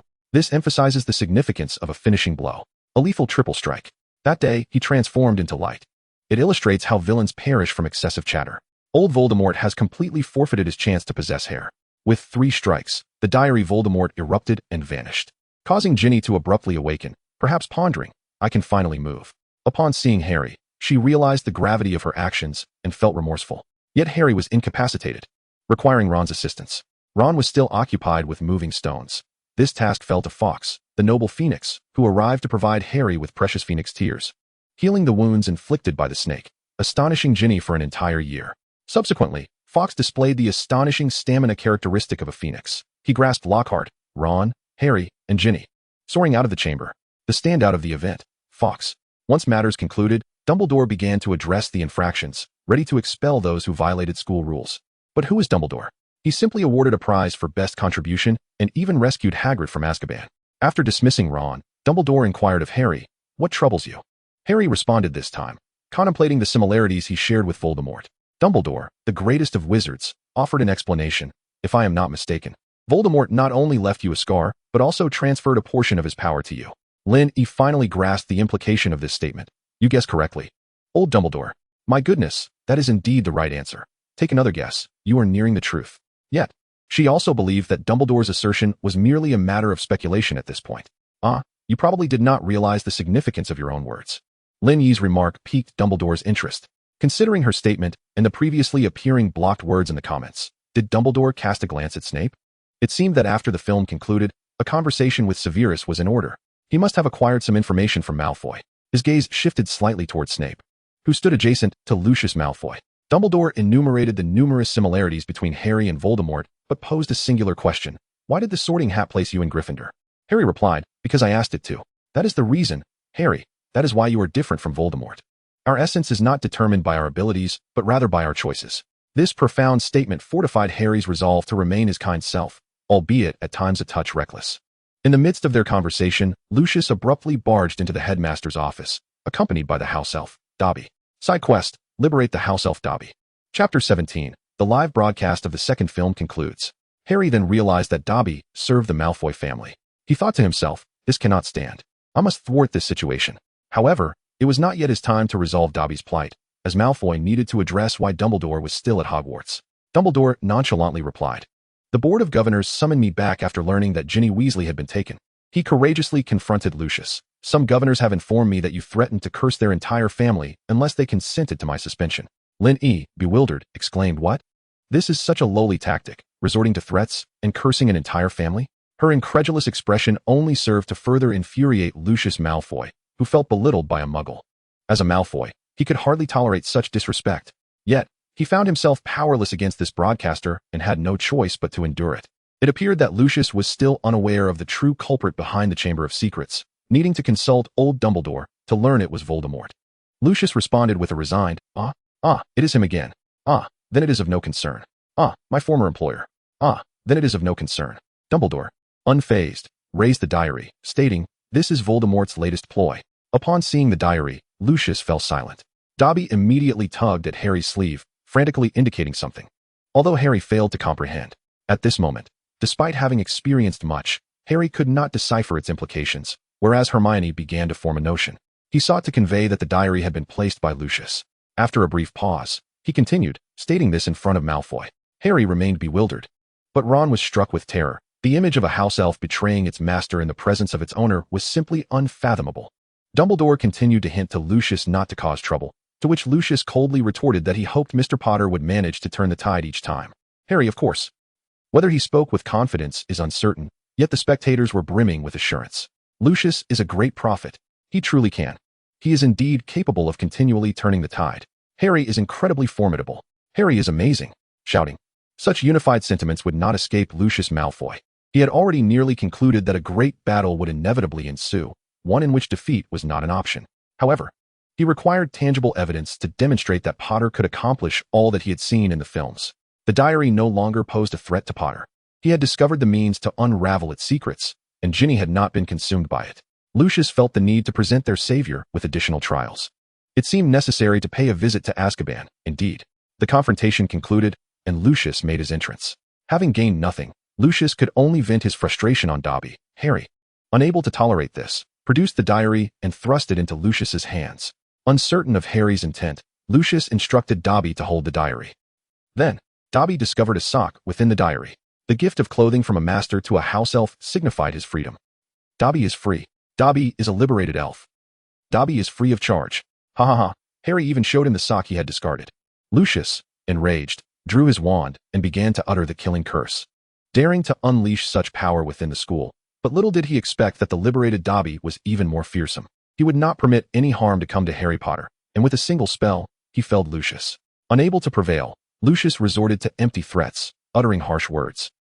Gryffindor Discussion Forum. What a splendid performance, Dobby. Well done, Dobby. Hey, Harry, is Dobby truly that remarkable? A fervent little lion rushed over to embrace Harry's shoulder. Well, perhaps he is. Harry could only respond vaguely. He had yet to genuinely feel the weight of this moment. He only recalled the little elf causing a commotion in his room, preventing him from returning to school. The subsequent events, he had merely observed. Harry, this is quite serious. Hermione's remark abruptly seized Harry's attention. What is it, Hermione? Harry, Dobby is no longer a free elf. Lucius Malfoy has already anticipated his actions. Hermione, with a serious expression befitting the future Minister of Magic for the liberation of house elves, always seemed to think several steps ahead. Harry had not considered this possibility. However, employing the same approach to assist Dobby was unfeasible, for both Lucius and Draco Malfoy would be more vigilant regarding Dobby's actions. This matter required the assistance of Professor Dumbledore. Harry and Hermione exchanged a glance, confirming their shared thoughts.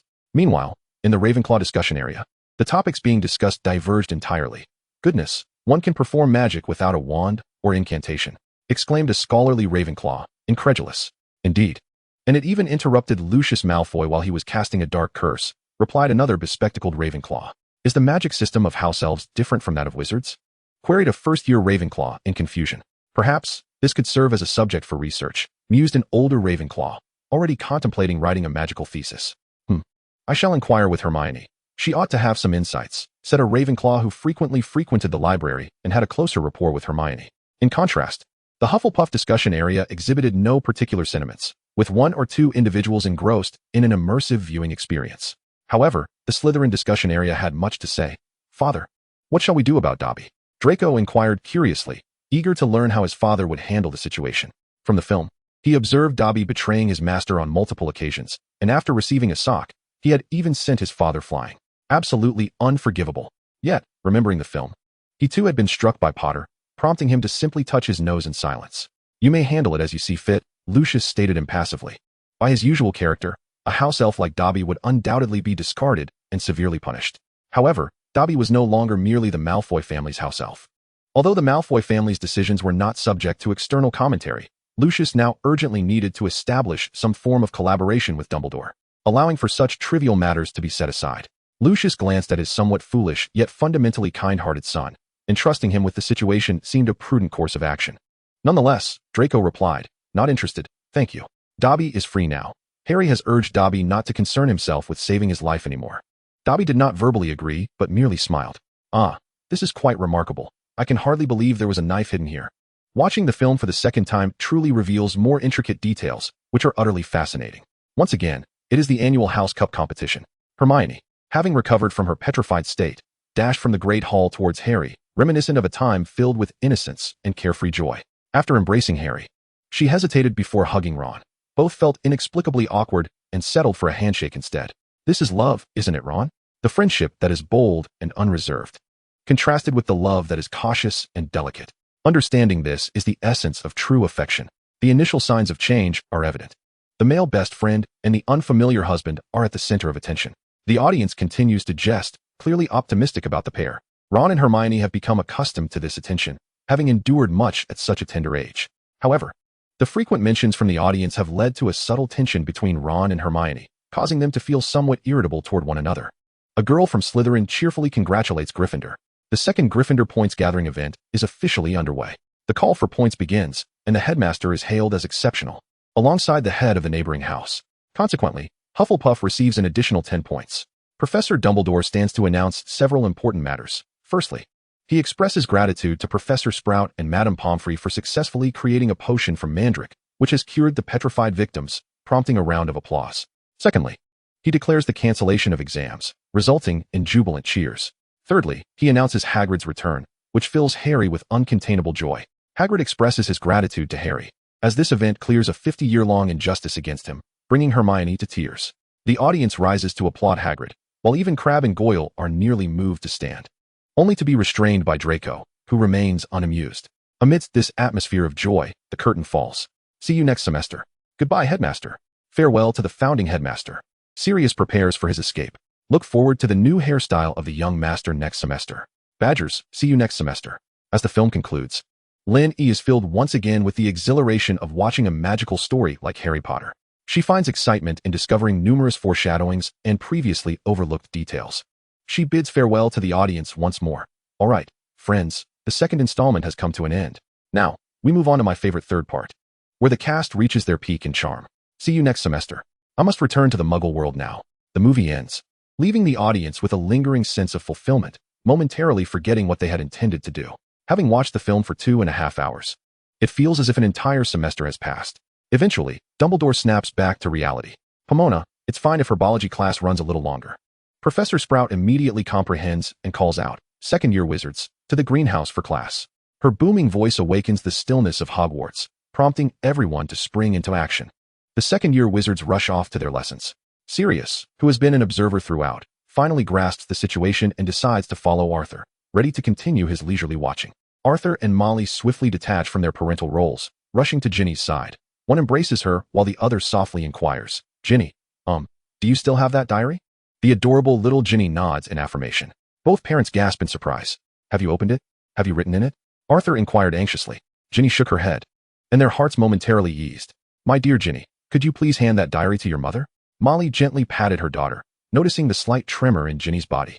Likely a sign of her fright, Molly held her tighter, offering words of comfort. It's all right, Ginny, your father and I are here. You are safe. You saw it yourself. Everything turned out well, didn't it? My precious Ginny will be just fine. With Molly's continuous reassurances and the warmth of her maternal embrace, Ginny began to calm down, eventually informing her mother that the diary was in the dormitory, and Molly accompanied her to retrieve it. Meanwhile, Lucius observed Dumbledore's departing figure and followed suit, accompanied by Severus, while Sirius, unable to enter the girls' dormitory, remained behind. The headmaster's office was bound to be quite lively. Upon their arrival, a brief silence enveloped them as they contemplated how to initiate conversation. It was Dumbledore who ultimately broke the stillness. Malfoy, as a board member, what is your perspective on the safety of Hogwarts? He suddenly raised a question that seemed least urgent. Lucius hesitated for a moment. With the revelation of his identity as the heir of Slytherin, Hogwarts would face no danger, including from Hagrid. Dumbledore acknowledged this truth. Aware of Lucius's desire to erase Hagrid's criminal record from the Ministry of Magic, the Chamber of Secrets belongs to Slytherin. It shall neither be destroyed nor opened, Dumbledore assured. Without the diary, Harry would not recklessly venture into the chamber to be bitten by a serpent. I will secure the diary for safekeeping, and given the current circumstances of the Malfoy family, I trust you wouldn't want to invite more Voldemorts into existence. Dumbledore made his stance clear. He had numerous matters to attend to and no time to engage in drawn-out debates with Lucius Malfoy. The Malfoy family will remain neutral, Lucius stated succinctly. This position mirrored that of many Slytherin families, indicating that a significant faction would sever ties with Voldemort. With this shift, the likelihood of victory grew. After leaving the headmaster's office, Lucius returned to Malfoy Manor with Narcissa, who had remained silent throughout the discussions, not even standing alongside Lucius or Severus. She occupied a solitary corner, assessing the situation from her own perspective. After observing, she had faith that Lucius would make the right decision without her needing to interject. Her sole objective now was to ensure the safety of their son, Draco. As the Malfoys departed, the Weasleys arrived. After retrieving the diary with Ginny, Molly entrusted her daughter to Percy and, alongside Arthur, made their way directly to the headmaster's office. Severus and Sirius had yet to depart. Their involvement in this decision was equally imperative. Dumbledore, does this diary still require the basilisk's fangs? Arthur inquired uncertainly. I believe it is no longer necessary, Arthur. Dumbledore flicked a small flame onto the diary, and as expected, it proved utterly ineffective. He then turned his gaze toward the Sorting Hat, which remained blissfully unaware of the unfolding events, as lively and disheveled as ever. After a moment's contemplation, Dumbledore handed the hat to Arthur. Taken aback, Arthur accepted the hat and noticed Dumbledore nodding at him. Instantly comprehending its significance, Arthur concentrated intently, and soon, a constellation of stars illuminated within the Sorting Hat, forming a distinct shape, the Sword of Gryffindor. It is indeed the Sword of Gryffindor, Molly remarked. Chapter 18, The Destruction of the Diary. Arthur drew forth the sword, much to the astonishment of Severus and Sirius. However, Dumbledore exhibited no surprise.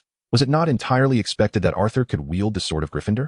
Dumbledore placed the diary upon the table, signaling to Arthur that he could proceed. Arthur glanced around and then back at Molly, who nodded encouragingly. With a swift thrust, the diary erupted with a torrent of blood, staining the entire table crimson. A burst of light radiated from the point of the stab, accompanied by faint, terrified cries. Everyone understood it to be the dying wail of the diary's connection to Voldemort. Upon hearing that sound, Arthur withdrew the sword and struck again, his earlier concerns for his daughter manifesting in that moment. The sudden ferocity startled Professor McGonagall, who had just entered the office, but she quickly comprehended the situation and stood by in quiet anticipation.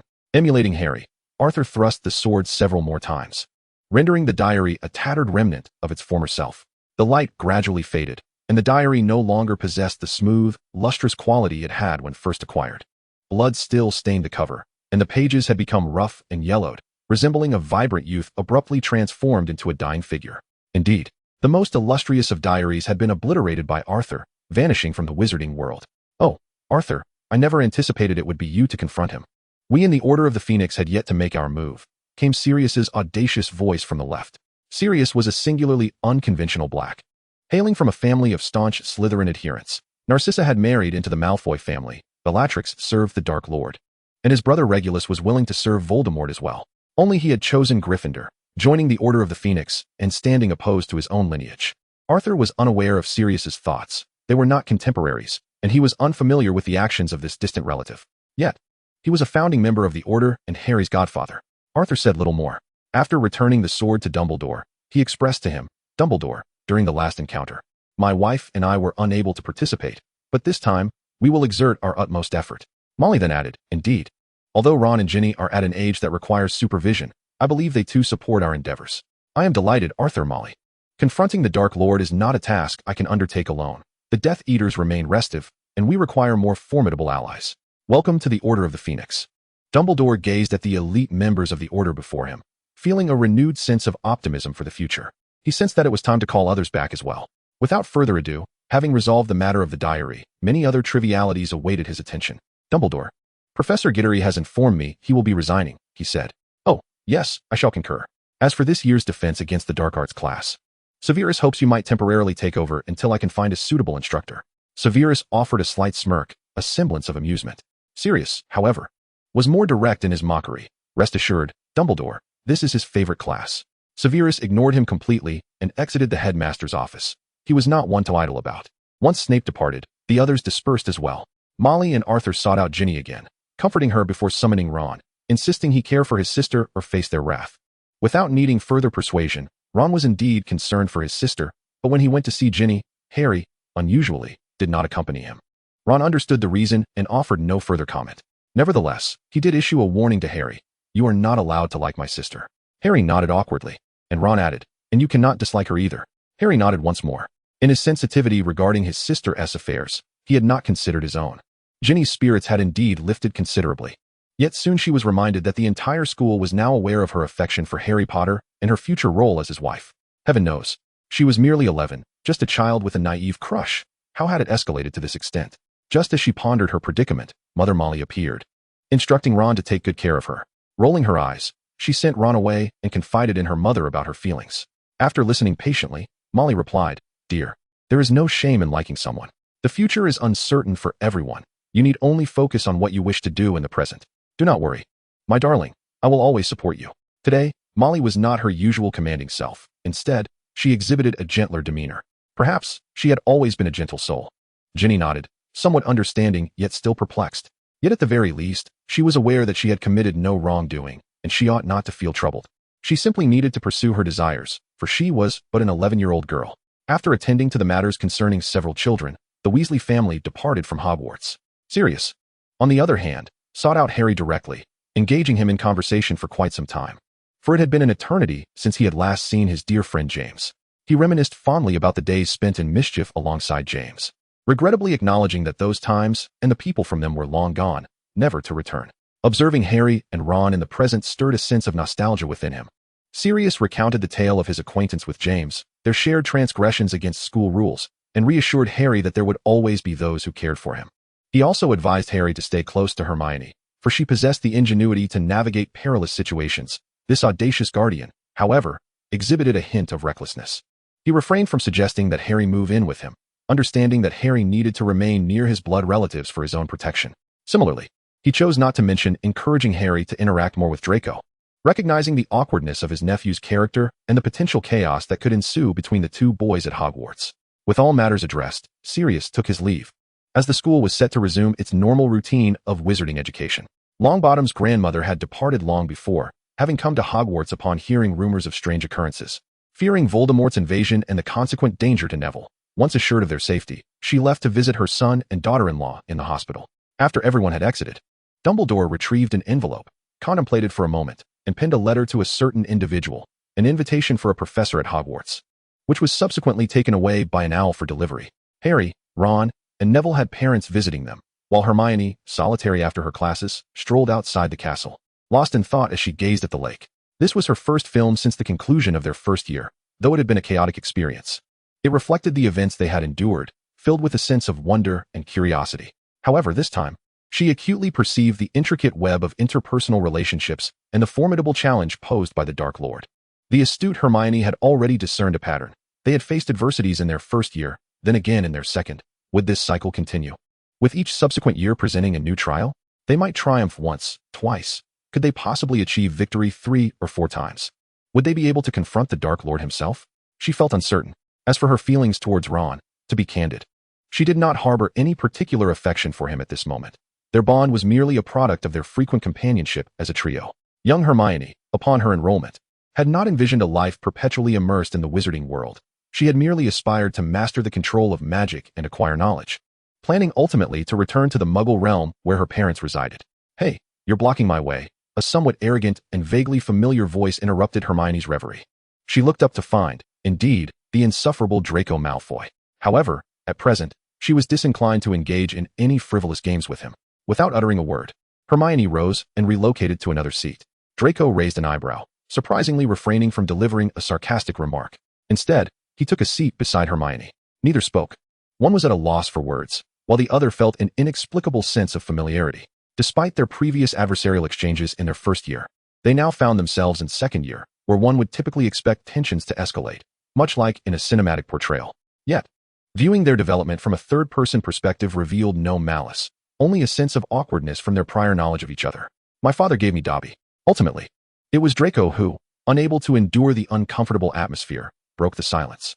"I hope you will treat him kindly," Hermione responded candidly. "Indeed," Draco replied, rising to leave. Shortly thereafter, Hermione followed suit. Meanwhile, upon returning to his office, Severus was unsurprised to find Lucius waiting for him. What could possibly compel the esteemed Malfoy to linger for a humble professor? The irritable professor wasted no time in delivering a sharp retort, disregarding the identity of his interlocutor. Lucius merely raised an eyebrow, choosing not to elaborate, as he held a considerable tolerance for Severus. The diary was destroyed? Severus affirmed. Upon receiving this confirmation, Lucius's expression darkened momentarily. After a brief contemplation, he ventured a conjecture. "Sissy mentioned giving Bella a golden cup. She has seen that cup. It is the Hufflepuff cup." Upon hearing Lucius abruptly change the subject, Severus felt a flicker of confusion, yet quickly grasped the implication.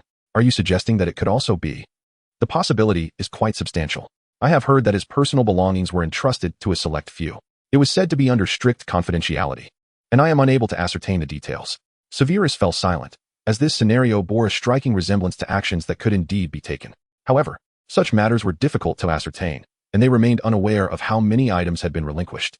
For now, their pursuit would have to start with Bella. At that moment, a fire suddenly blazed in the fireplace of the dungeon office, and Dumbledore's voice emerged. "Severus, I require your presence in the headmaster's office." Severus glanced at Lucius, prepared to depart, but Dumbledore interjected. "Of course, if Mr. Malfoy happens to be with you." it would be most fortuitous for him to accompany you. With that, the flames extinguished, indicating there was nothing further to convey. It seemed our esteemed headmaster harbored numerous secrets. Lucius expressed his dissatisfaction at being tracked by an elderly gentleman. Yet, since he had matters to discuss with Dumbledore, he decided to address everything at once. Upon their arrival at the headmaster's office, Lucius immediately noticed the tattered diary on the desk, maintaining an impassive demeanor as if the matter bore no relevance to him. Mr. Malfoy, I am immensely grateful for your concern regarding the safety of Hogwarts today. I believe we now harbor no doubts about the security of our beloved institution.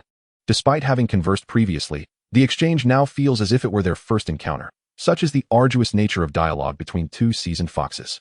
Severus furrowed his brow in displeasure. Nevertheless, I have unwavering faith that Hogwarts remains the safest haven in the world. Mr. Malfoy retorted with sharp sarcasm, asserting that Muggleborns under your protection would face no peril. I shall always extend my assistance to anyone in need at Hogwarts. After a brief contest of wits, the two men conceded and proceeded to the matter at hand. Perhaps Mr. Malfoy is puzzled as to why you were summoned. Dumbledore regarded Lucius with candor, broaching the subject without hesitation. I wonder if Mr. Malfoy noticed any peculiarities concerning Voldemort during his observation. Dumbledore was probing to ascertain how much Lucius truly knew. If you refer to the concealed information, then indeed, that is precisely my intention.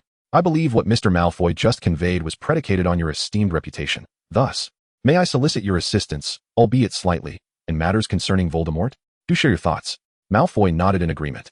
Upon first seeing the scar on Harry's forehead, I was filled with curiosity. This was compounded by Harry's enrollment and the recent incidents involving the enchanted water barrier. I suspect Voldemort did not merely create a single diary. Given that the diary was inadvertently left by you, Mr. Malfoy, you might possess further insights. Dumbledore directly inquired about his most pressing curiosity. He needed to ascertain precisely what Voldemort had bequeathed to him, striving to minimize the Dark Lord's influence as much as possible.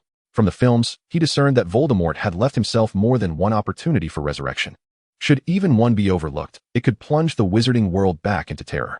Upon hearing this question, Lucius exchanged glances with Severus, having just discussed this very matter. It appeared that Dumbledore's acuity had not diminished significantly with age. I might know of one, the Hufflepuff Cup. Chapter 19, the new professor of defense against the dark arts. A chaotic day concluded, and the students gathered in the great hall for their meal. Conversations buzzed at every table regarding the events depicted in today's film. Astonishingly, Hufflepuff had a speaker among them, none other than the petrified Justin, who, sharing his experience, declared that had he been petrified, he would not doubt Harry. Earning a chorus of eye rolls from the table, the Ravenclaw table was rife with more extensive discussions, ranging from the magical composition of house elves to the efficacy of mandrake juice against petrification and the distinctions between being petrified by spells as opposed to by the basilisk. Topics abounded. Conversely, the Slytherin table maintained a quieter demeanor, though their dining etiquette precluded any raucous behavior. Yet, amidst this tranquility, a subtle undercurrent of tension simmered. Once, the loquacious Blaise Zabini posed a question to Draco. Malfoy, is that one truly a half-blood? I don't know. I've never seen him, Draco replied impatiently. However, from this response, Zabini gleaned the answer he sought. Had it been the Draco of yore, he would have unhesitatingly defended that individual. The current Draco, however, suggested that the Malfoy patriarch had imparted some instructions. Having obtained the desired information, Zabini did not linger on Draco, choosing instead to engage in conversation with others nearby. The atmosphere, once heavy, lightened considerably. The others were somewhat aware of the prevailing situation. They were not yet of the age to join the Death Eaters, but the involvement of their families instilled a sense of urgency within them. Yet now, they could comfortably await correspondence from home. Indeed, nearly every Slytherin had penned a letter to their families. While the situation was becoming increasingly clear for other houses, it felt ever more pressing for Slytherins. They needed to make decisions swiftly, but those decisions hinged upon the actions of the Malfoy family. Among them was, of course, Pansy Parkinson. Since her enrollment, Pansy had harbored ambitions for Draco, aspiring to become the next Mrs. Malfoy, and she made no secret of her aspirations. However, during her first year, all attention had been commandeered by the boy who lived. By the time she felt ready to strategize in her second year, that wretched water barrier had thwarted her plans. The Parkinson family was not comprised of Death Eaters. Pansy's father merely held a disdain for half-bloods and muggles, lacking any true obsession with dark magic. Thus, everything had conspired to disrupt her meticulously crafted plans, particularly that insufferable mudblood, Granger. To make matters worse, she had caught Draco gazing at that filthy mudblood. Just as she prepared to approach Draco, an owl burst through the window, clutching a letter in its beak. This familiar scene utterly stunned Ron. Yet, there was no escape. He could only watch as the owl dropped the letter at his feet. Trembling, Ron picked up the missive, and the great hall fell silent. eager to discover if this letter was from his mother. Heavens, it was indeed a howler. As Ron opened the letter, despair washed over him. How could there be more? Ron Weasley, do not think this matter has simply passed. We've only just returned, and your father has already been summoned for an inquiry. Should you continue to engage in those rule-breaking antics of which I am aware, do not expect to remain at Hogwarts. The same fury was present, though perhaps less intense. Yet a gentler tone was reserved for Ginny. Of course, my dear Ginny, congratulations on being sorted into Gryffindor. Your father and I believe this will be a marvelous experience for you. Just enjoy it. As for you, Ron Weasley, you had better be cautious. Additionally, you may use your wand, but try to refrain from employing that slug-vomiting curse. In the end, she did not forget to threaten Ron, the youngest son whose mischief surpassed even that of the twins, cautioning him to avoid jeopardizing his own life. Initially, everyone appeared satisfied after witnessing the shattering of the shouting sign, eager for more entertainment.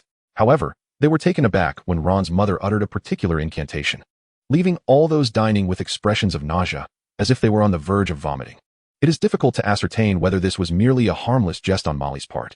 After the meal, Hogwarts succumbed to the night, with students retreating to the common room to study or engage in conversation. Many were still buzzing from the events of the day, eager to discuss their thoughts with those nearby. Yet, as the night deepened, even Harry could not escape the allure of sleep.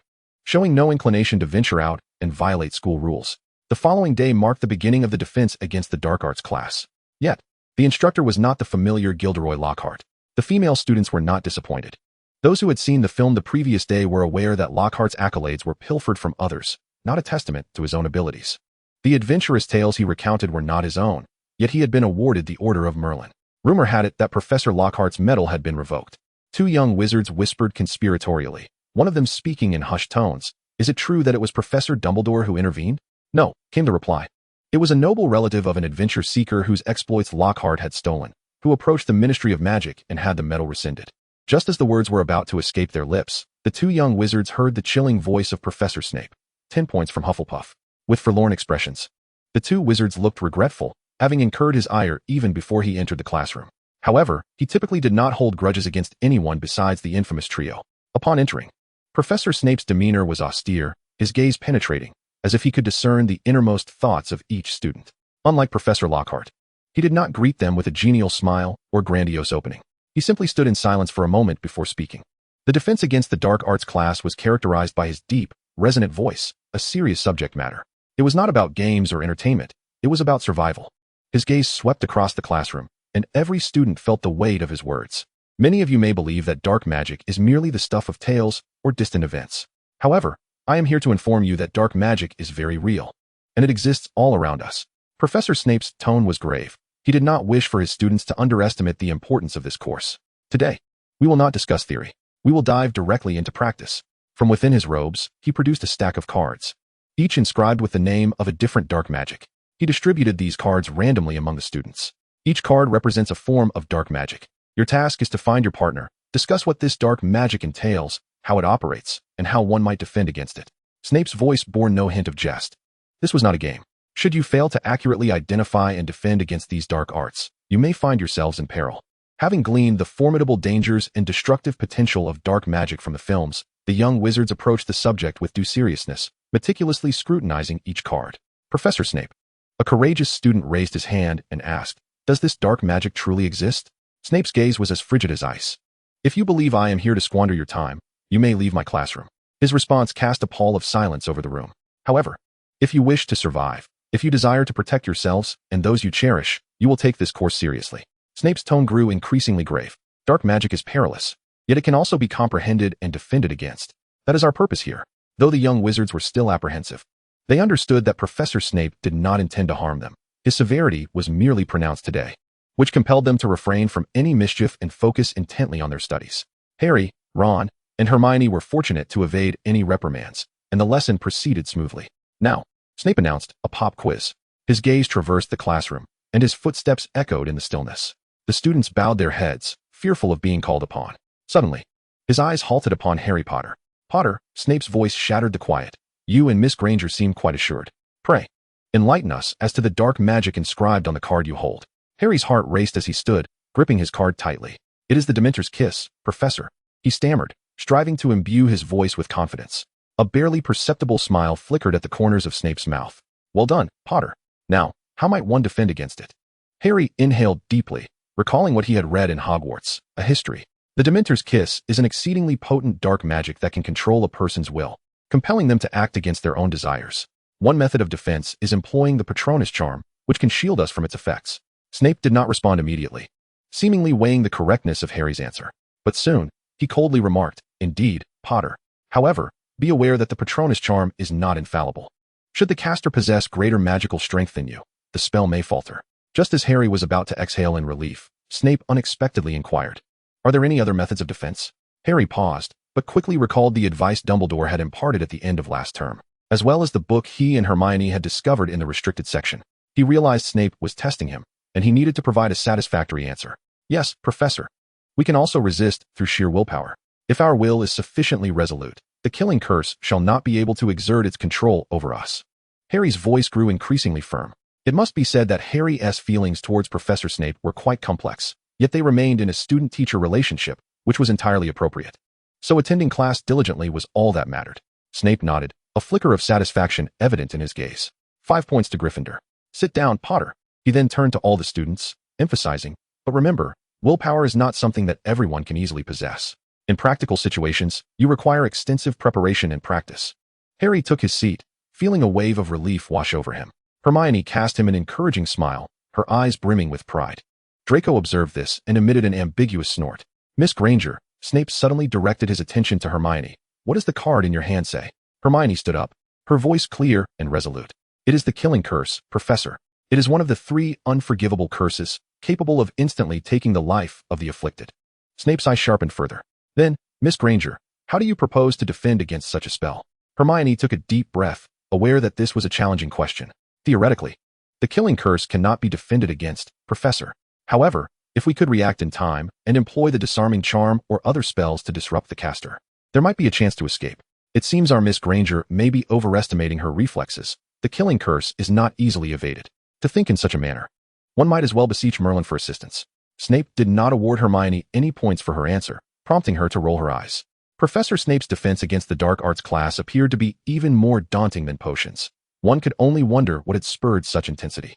After all, they were merely second-year wizards, and such dark curses seemed rather alarming for them. Fortunately, Snape did not expect them to master all defensive knowledge against dark magic in a single lesson. After summarizing the significance of dark arts defense and stressing the necessity of practical experience, he concluded the class, assigning 2 parchment papers worth of essays. The students gradually left the classroom, each profoundly impacted by this session of defense against the dark arts. It was surely their first serious lesson in this subject. Reflecting on past experiences nearly brought them to tears. Nonetheless, all recognized the importance of the lesson and refrained from complaints, instead actively discussing where to gather resources for their assignments. "Harry, what do you think Professor Snape will have us do?" Hermione inquired. Harry shrugged. "I don't know, but I am certain he won't make it easy for us. Still, I find myself looking forward to it. And Ron, what's the matter? You seem unusually quiet today." "Oh, it's nothing. I was just thinking about Ginny. As for the defense against the dark arts class, I think it's excellent. Professor Snape is far more reliable than Professor Lockhart, and we all know he won't harm you, right?"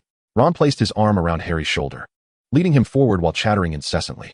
"Harry, I still don't know when you watched Hogwarts, a history. I almost thought Professor Snape was going to deduct points from you." Hermione exchanged a puzzled glance with Harry, sensing an inexplicable situation, yet it seemed harmless, so she joined them. "We need to finish the paper that Professor Snape assigned tonight. The 2 of you will work with me." As the academic overachiever, Hermione promptly organized their writing session. "Ah, poor gentlemen." The trio walked towards Gryffindor Tower, bathed in the golden glow of the setting sun. They understood that the road ahead was long, yet they felt prepared. Chapter 20. The Conspiracy of Lucius and Narcissa. Today, Hogwarts had no classes scheduled. However, it was the time for Quidditch practice. The Gryffindor Quidditch team did not encounter Draco during their outing, and as they puzzled over this, Hermione and Ron dashed over. Draco had indeed joined the Slytherin Quidditch team, but they had altered their training schedule. His father sponsored the Nimbus 2000. "Harry, you must be cautious," Hermione informed Harry about the day's peculiarities. "Understood." Harry speculated that perhaps Draco wished to avoid them, just as he had no desire to see Malfoy. Ron's confusion was more pronounced, his voice pitch rising. Hermione turned to Ron, asserting herself with regal authority, causing Ron to remain silent. Harry sensed an odd tension between the two, but they were en route to practice and had no time for such distractions.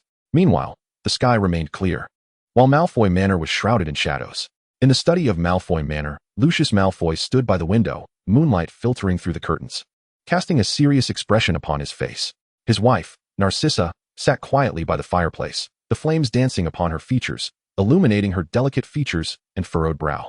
Lucius turned to face Narcissa, his voice calm, yet resolute. Narcissa, I believe we must make a choice. Narcissa lifted her gaze, her eyes devoid of fear. Since that day when she accompanied Lucius to Hogwarts and witnessed the film, she had understood that all her worries would dissipate. She looked at Lucius with concern. I know. Lucius, Draco is our everything. Lucius nodded, moving beside Narcissa and taking her hand. You have seen, the power has been gradually extracted unbeknownst to them. While they still dream of restoring their influence from Azkaban, we cannot allow Draco to become a casualty of this war. A glimmer of relief flashed in Narcissa's eyes. Her voice laced with ease. So, you have a plan? Lucius inhaled deeply, a glint of determination in his gaze. Yes. I have reached a temporary agreement with Dumbledore. We must uncover what has been left for Bella. Narcissa raised her brow slightly, a glimmer of light flashing in her eyes. What things? Lucius explained. You are already aware of the diary's existence and its purpose, which you have witnessed. It has now been destroyed by Dumbledore. You mentioned previously that Bella had shown you something, correct, Sissy? Narcissa began to grasp what Lucius was implying. Yes, once Bella showed me a golden chalice. But she did not disclose what it was. Previously, some items were left for us, mine being the diary. Yet, no one anticipated its true function. If the remnants are indeed parts of him, we must preemptively eliminate them. Lucius did not wait for Narcissa's response. He continued to explain. The chalice is also among those remnants. Dumbledore may destroy it, but we must ensure that this matter remains unassociated with us. A flicker of resolve crossed Narcissa's eyes. What shall we do? Lucius clasped his wife's hand tightly, his voice imbued with a hint of reassurance. I have devised a plan, but I need your assistance. Bella is at Azkaban. I need you to visit her and extract the whereabouts of the chalice. Narcissa nodded, determination gleaming in her eyes. For Draco, I am willing to do anything. Lucius gripped his wife's hand firmly, his heart a tumult of emotions. He understood that once this step was taken, there would be no turning back. Yet, they had no choice. For the sake of their family and Draco, they had to make this arduous decision. Our time is short. Narcissa, Lucius urged, urgency lacing his voice. The sooner, the better. Narcissa nodded. I understand, Lucius. We cannot let Draco down. Their gazes met in the dimly lit study. Filled with uncertainty about the future, yet they knew they must fight for the family's legacy. Narcissa stood before the cold stone walls of Azkaban, her breath forming clouds of white vapor in the frigid air. Her heart brimmed with resolve, aware that she was about to engage in a psychological duel. Bellatrix's eyes held a hint of wariness. Upon seeing Narcissa, surprise flickered across her gaze. Narcissa, what brings you here? Narcissa inhaled deeply, her voice calm, yet powerful. Bella, I know you have concealed something vital for our family. A trace of caution flashed in Bellatrix's eyes, but she quickly masked her emotions. Narcissa, you are quite naïve. Do you truly believe I would easily divulge this information? Narcissa stepped closer, her tone laced with allure. Bella, Lucius has received word and knows you are at Azkaban. You must hand over the items to him. It is no longer safe for you here. Bella's emotions surged. It has returned. It has indeed returned. I knew it. Ha ha ha ha ha. I knew it. Ha ha ha ha ha ha. Observing Bellatrix on the verge of madness, Narcissa felt compelled to speak. Yes, she is alive. Now, tell me, where is the object? The sharp laughter abruptly ceased, and Bellatrix's expression suddenly turned frigid. It has returned. I can safeguard it myself. Realizing her objective was slipping away, Narcissa fell silent for a moment before speaking. Let Lucius take good care of you. Being imprisoned in Azkaban is no pleasant experience. Bellatrix remained silent, her gaze lingering on Narcissa's face, as if weighing something. Finally, she sighed. Very well, Narcissa, I shall tell you. Without a moment's hesitation, Narcissa, who knew the address, arrived at Gringotts. For her, the bank was safer than anywhere else, for it was widely known that Gringotts was not secure. To her surprise, everything went smoothly. Although the vaults could not be accessed without a key, it so happened that if the vault's owner was confined to Azkaban, the vault would temporarily be inherited by a relative previously registered with Gringotts. Previously, both Sirius and Bellatrix's vaults had been inherited by Narcissa, though she had never touched their belongings. Now she returned Sirius's to him. However, Bellatrix's vault was still in her inheritance, allowing her easy access. Narcissa stood before the vault at Gringotts, the goblin preparing to unlock the great door. Her heart raced. She understood the perilous nature of this venture. Yet she felt compelled to proceed. With a soft click, the vault door slowly opened, revealing an endless trove of treasures within. Narcissa's gaze swept over the myriad of riches, ultimately landing on the ancient golden cup, the Hufflepuff cup. She carefully lifted the goblet, feeling its power pulsate in her grasp. She knew that this cup was one of Voldemort's instruments of resurrection and the hope of her family. After securing the cup, Narcissa nonchalantly instructed the goblin guiding her. There is no need to record this, you understand. The taciturn goblin nodded in comprehension. It was customary for the greedy goblins to offer certain privileges to nobles, such as unrecorded wealth, provided the galleons were sufficient. Subsequently, Narcissa returned to Malfoy Manor through a special passage within Gringotts. The day was bright and clear, devoid of any incident. As night descended upon Malfoy Manor, Lucius and Narcissa sat opposite one another in the study, both wearing contemplative expressions. The Hufflepuff cup was now in their possession, yet they understood that this was merely the first step. We must proceed with caution, Narcissa. Lucius's voice was low, imbued with an undeniable gravity. The theft of the Hufflepuff cup must not be linked to us in any way. Narcissa nodded, a glimmer of wisdom shining in her eyes. I understand, Lucius. We need to create chaos to divert everyone's attention. Lucius's lips curled into a subtle smile, brimming with confidence in his wife. I have devised a plan. We must convince the Ministry of Magic that this is a grand theft, rather than a targeted heist of a single vault. A flicker of curiosity danced in Narcissa's eyes. And how do you intend to achieve this? Lucius rose from his seat, traversing to the far end of the study, where he unveiled a hidden drawer and retrieved a piece of parchment. I plan to utilize this. Narcissa accepted the parchment, which was densely inscribed with intricate runes and spells. What is this?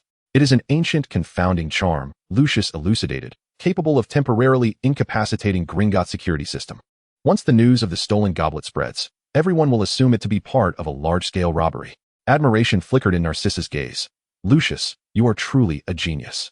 Lucius smiled faintly, aware that the success of the plan hinged on meticulous details. I have arranged for one of our loyal house elves to execute this task under the cover of night. Narcissa nodded, her smile imbued with a sense of ease. In the very heart of Diagon Alley, the Gringotts Bank suddenly erupted with a cacophony of alarms. Beams of magic ricocheted chaotically within the vault, and the dragon confined in the subterranean chamber roared in response, the alarms echoing through the vast emptiness of the vault, inciting utter pandemonium. What has transpired? A goblin at Gringotts cried in alarm. I know not, but all the alarms are sounding. Another goblin replied, his eyes glimmering with fear in the dim light. Amidst the turmoil, a diminutive figure stealthily navigated the corridors of the vault, clutching a piece of parchment that shimmered with a faint glow. This was Nad, the house elf appointed by Lucius. Determination sparkled in Nad's eyes. He understood that his actions would safeguard his master, the Malfoy family. He affixed the parchment to the central control system of the vault and extended a finger. The house elf needed no incantation, merely a gentle snap of his fingers.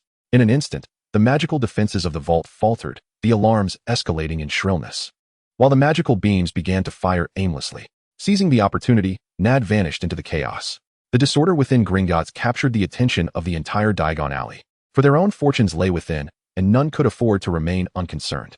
Soon, representatives from the Ministry of Magic arrived. As the investigators entered Gringotts, they were met with a scene of devastation in the vault area. Countless treasure chests lay open, riches strewn about, with the theft of the Hufflepuff goblet merely one of many pilfered items. This is undoubtedly a large-scale heist, one investigator asserted. His colleague nodded in agreement. Indeed. It seems we must alert all wizarding families to remain vigilant. The news rapidly spread throughout the magical community, as everyone engaged in discussions about this unprecedented thievery. The name of the Malfoy family, however, did not appear in any of the investigative reports. Within the library of Malfoy Manor, ancient tomes exuded a faint scent of ink, while the flames in the fireplace flickered quietly, occasionally crackling softly. Lucius Malfoy stood by the window, his silhouette rendered particularly solitary beneath the moonlight. Narcissa sat gracefully in an intricately carved wooden chair, her fingers gently tracing the ornate patterns on the armrest, her gaze imbued with a barely perceptible hint of concern. Suddenly, the figure of Dumbledore materialized at the doorway, his arrival silent, as though he were merely a part of the myriad shadows within the library. Lucius turned, his expression devoid of surprise, betraying only a subtle wariness. Dumbledore, Lucius's voice was calm and detached. Dumbledore inclined his head slightly, his gaze flitting between Lucius and Narcissa before finally settling on the parcel in Narcissa's hands. Wrapped in black velvet, the parcel radiated an air of mystery. Mr. Malfoy, Mrs. Malfoy, Dumbledore's voice was gentle yet firm. I trust you are prepared. Narcissa rose, her movements poised and unhurried, placing the parcel upon the table that lay between them. Her actions were tender and deliberate, as if the parcel contained the world's most fragile treasure. This is what you desire, Narcissa stated calmly, though a trace of tension flickered in her eyes. Dumbledore's gaze shifted to the object concealed within the wrapping. The outline suggested it was a grand goblet. Chapter 21, A New Adventure Awaits. Dumbledore did not immediately reach for the parcel, his eyes deep and discerning, as if capable of unraveling the secrets contained within. He understood that this parcel symbolized a significant decision for the Malfoy family, as well as a delicate balance between them.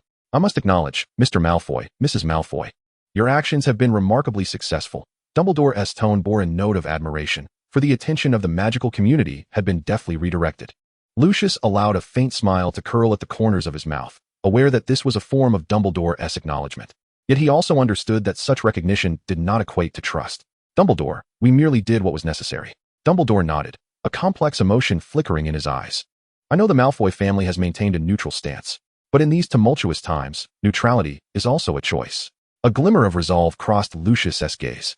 We choose to protect our family, to safeguard our son. Beyond that, we are indifferent. Dumbledore turned his attention to Narcissa, his voice tinged with inquiry. Mrs. Malfoy, do you share this sentiment? A glint of determination shone in Narcissa's eyes. Indeed, Dumbledore. Draco is our everything. All we do is for him. Dumbledore inhaled deeply, his expression reflecting understanding. I comprehend. Then, let us conclude this transaction, he said as he slowly extended his hand, unveiling the velvet cloth that shrouded the parcel. The Hufflepuff cup shimmered faintly under the light, its existence seemingly whispering an ancient secret. This is a fragment of Voldemort. Dumbledore's voice resonated with a somber authority. Its disappearance would diminish his power. Lucius and Narcissa remained silent, standing quietly as they observed Dumbledore carefully stow the cup into the folds of his robe. I shall remember the assistance of the Malfoy family, Dumbledore added, a hint of promise lacing his tone, for in this war, we may find ourselves in need of one another's support. Lucius inclined his head slightly, his voice calm and detached. Dumbledore, we have merely executed a transaction. Our collaboration is but temporary. Dumbledore nodded, a glimmer of respect in his gaze. Indeed, Mr. Malfoy. But do remember, regardless of what the future holds, the doors of Hogwarts shall always be open to those who seek wisdom and courage. With that, Dumbledore's figure gradually faded into the night, leaving Lucius and Narcissa standing in the library, their hearts brimming with complex emotions. Did we do the right thing, Lucius?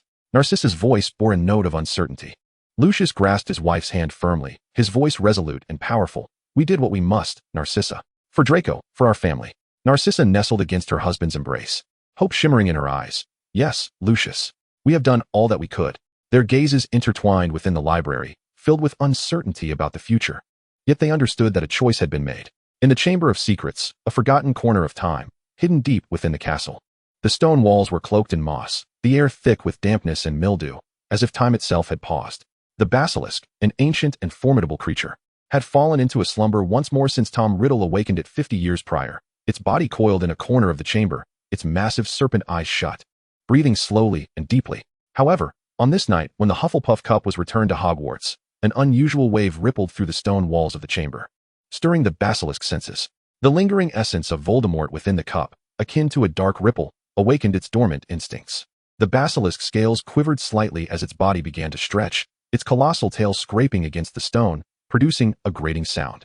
Its eyes slowly opened, revealing cold and cruel serpent orbs, reflecting the darkness of the chamber within their depths. The basilisk let out a deep, elongated hiss.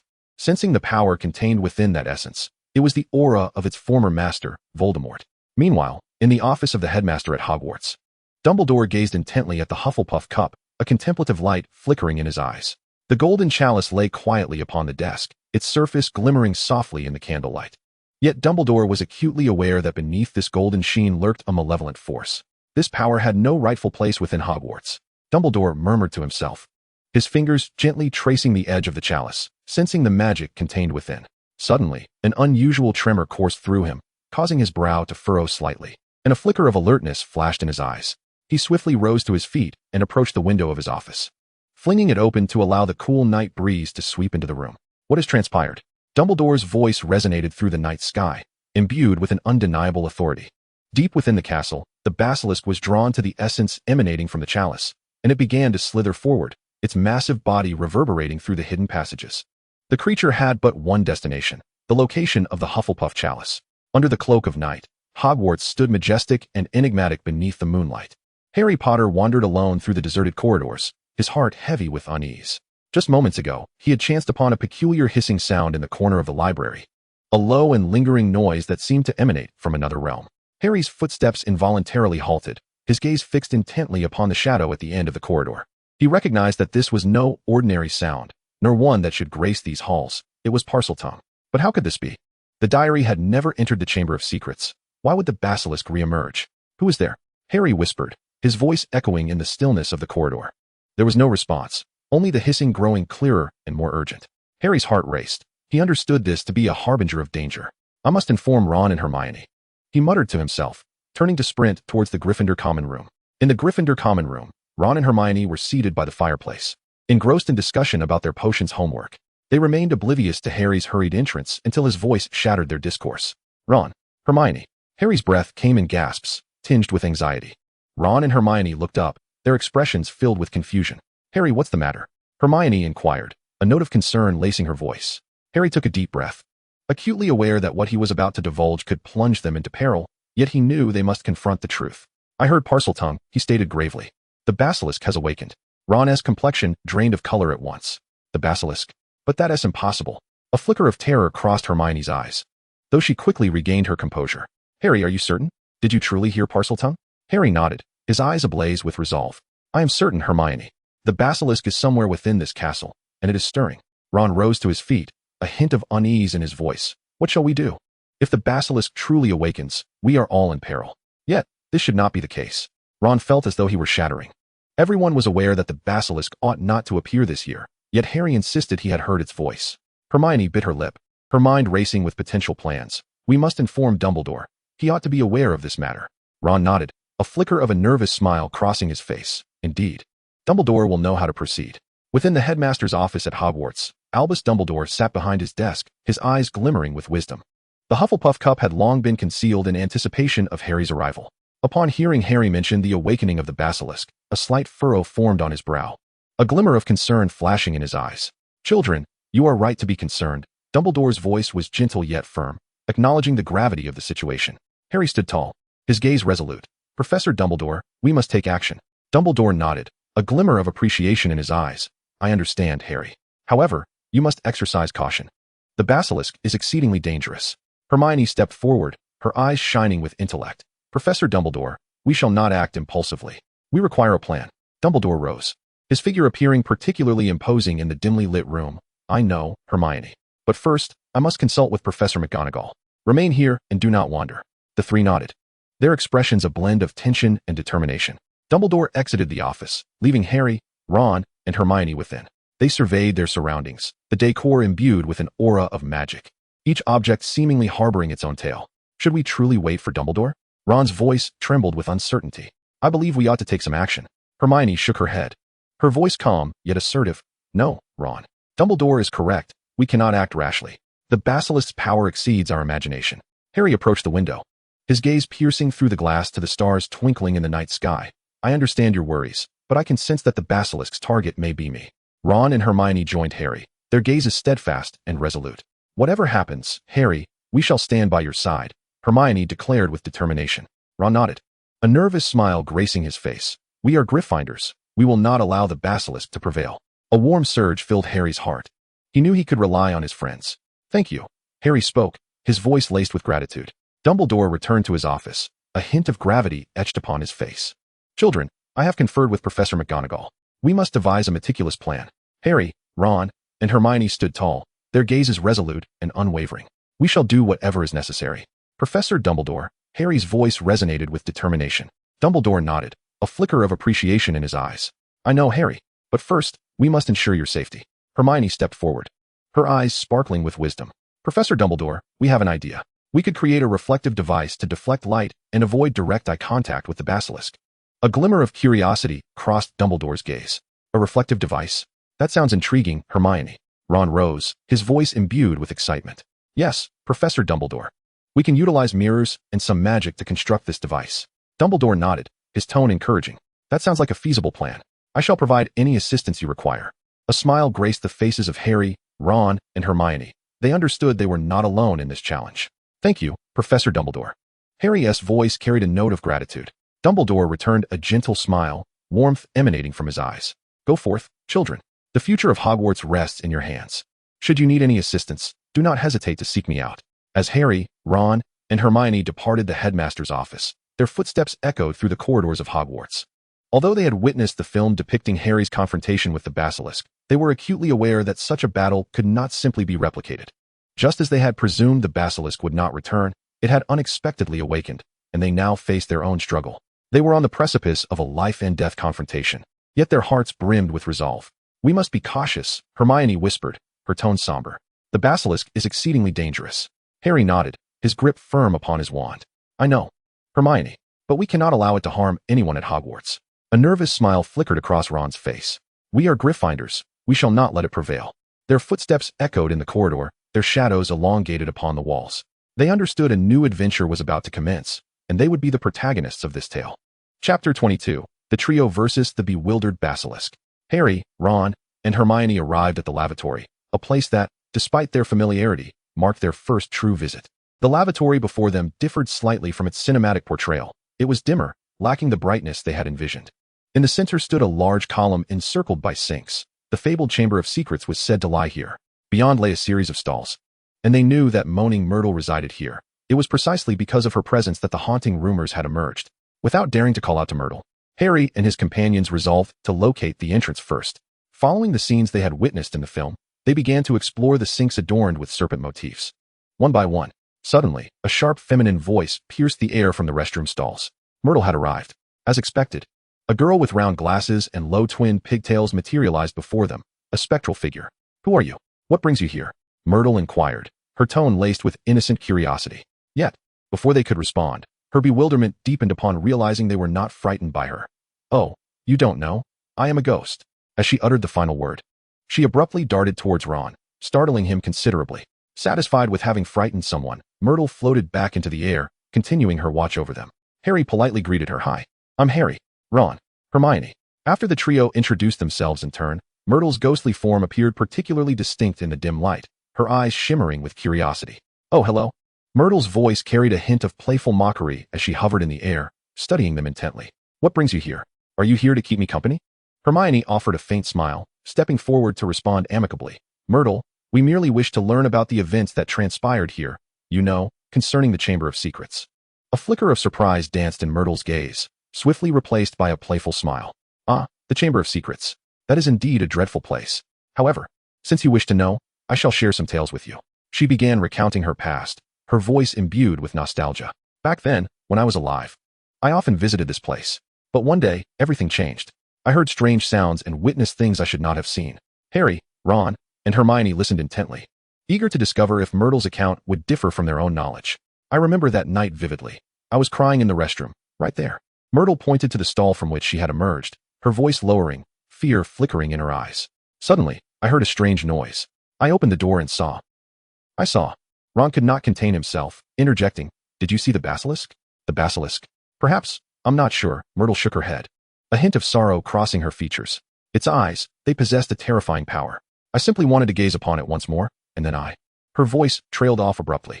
Hermione gently patted her shoulder, offering comfort. "It's all right, Myrtle. You've done remarkably well." Myrtle cast a grateful glance at Hermione before continuing. "Since that day, I have never left this restroom." Harry and his friends listened intently to what Moaning Myrtle conveyed, which aligned with their knowledge from the film. Indeed, it was the basilisk. Gazing directly into the creature's eyes would lead to instant death, yet there was no cause for alarm. In the movie, Harry had Fox. And here too, he had one.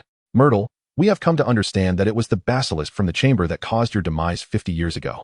After a moment of hesitation, Harry decided to reveal the truth to Myrtle. It had been dormant for 50 years and had suddenly awakened. "We must enter the chamber and confront it now." Myrtle fell silent for a moment before suddenly lifting her head. "The chamber? Is it the one from which the basilisk emerged? I know its location. Can you guide us there?" Harry asked, a hint of urgency in his voice.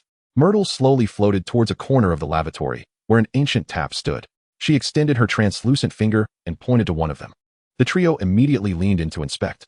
Ron was the first to exclaim, "Look, the entrance is here." Harry and Hermione quickly realized it too, exchanging glances, while Ron and Hermione stepped back slightly to allow Harry to take the lead. "Are you truly going?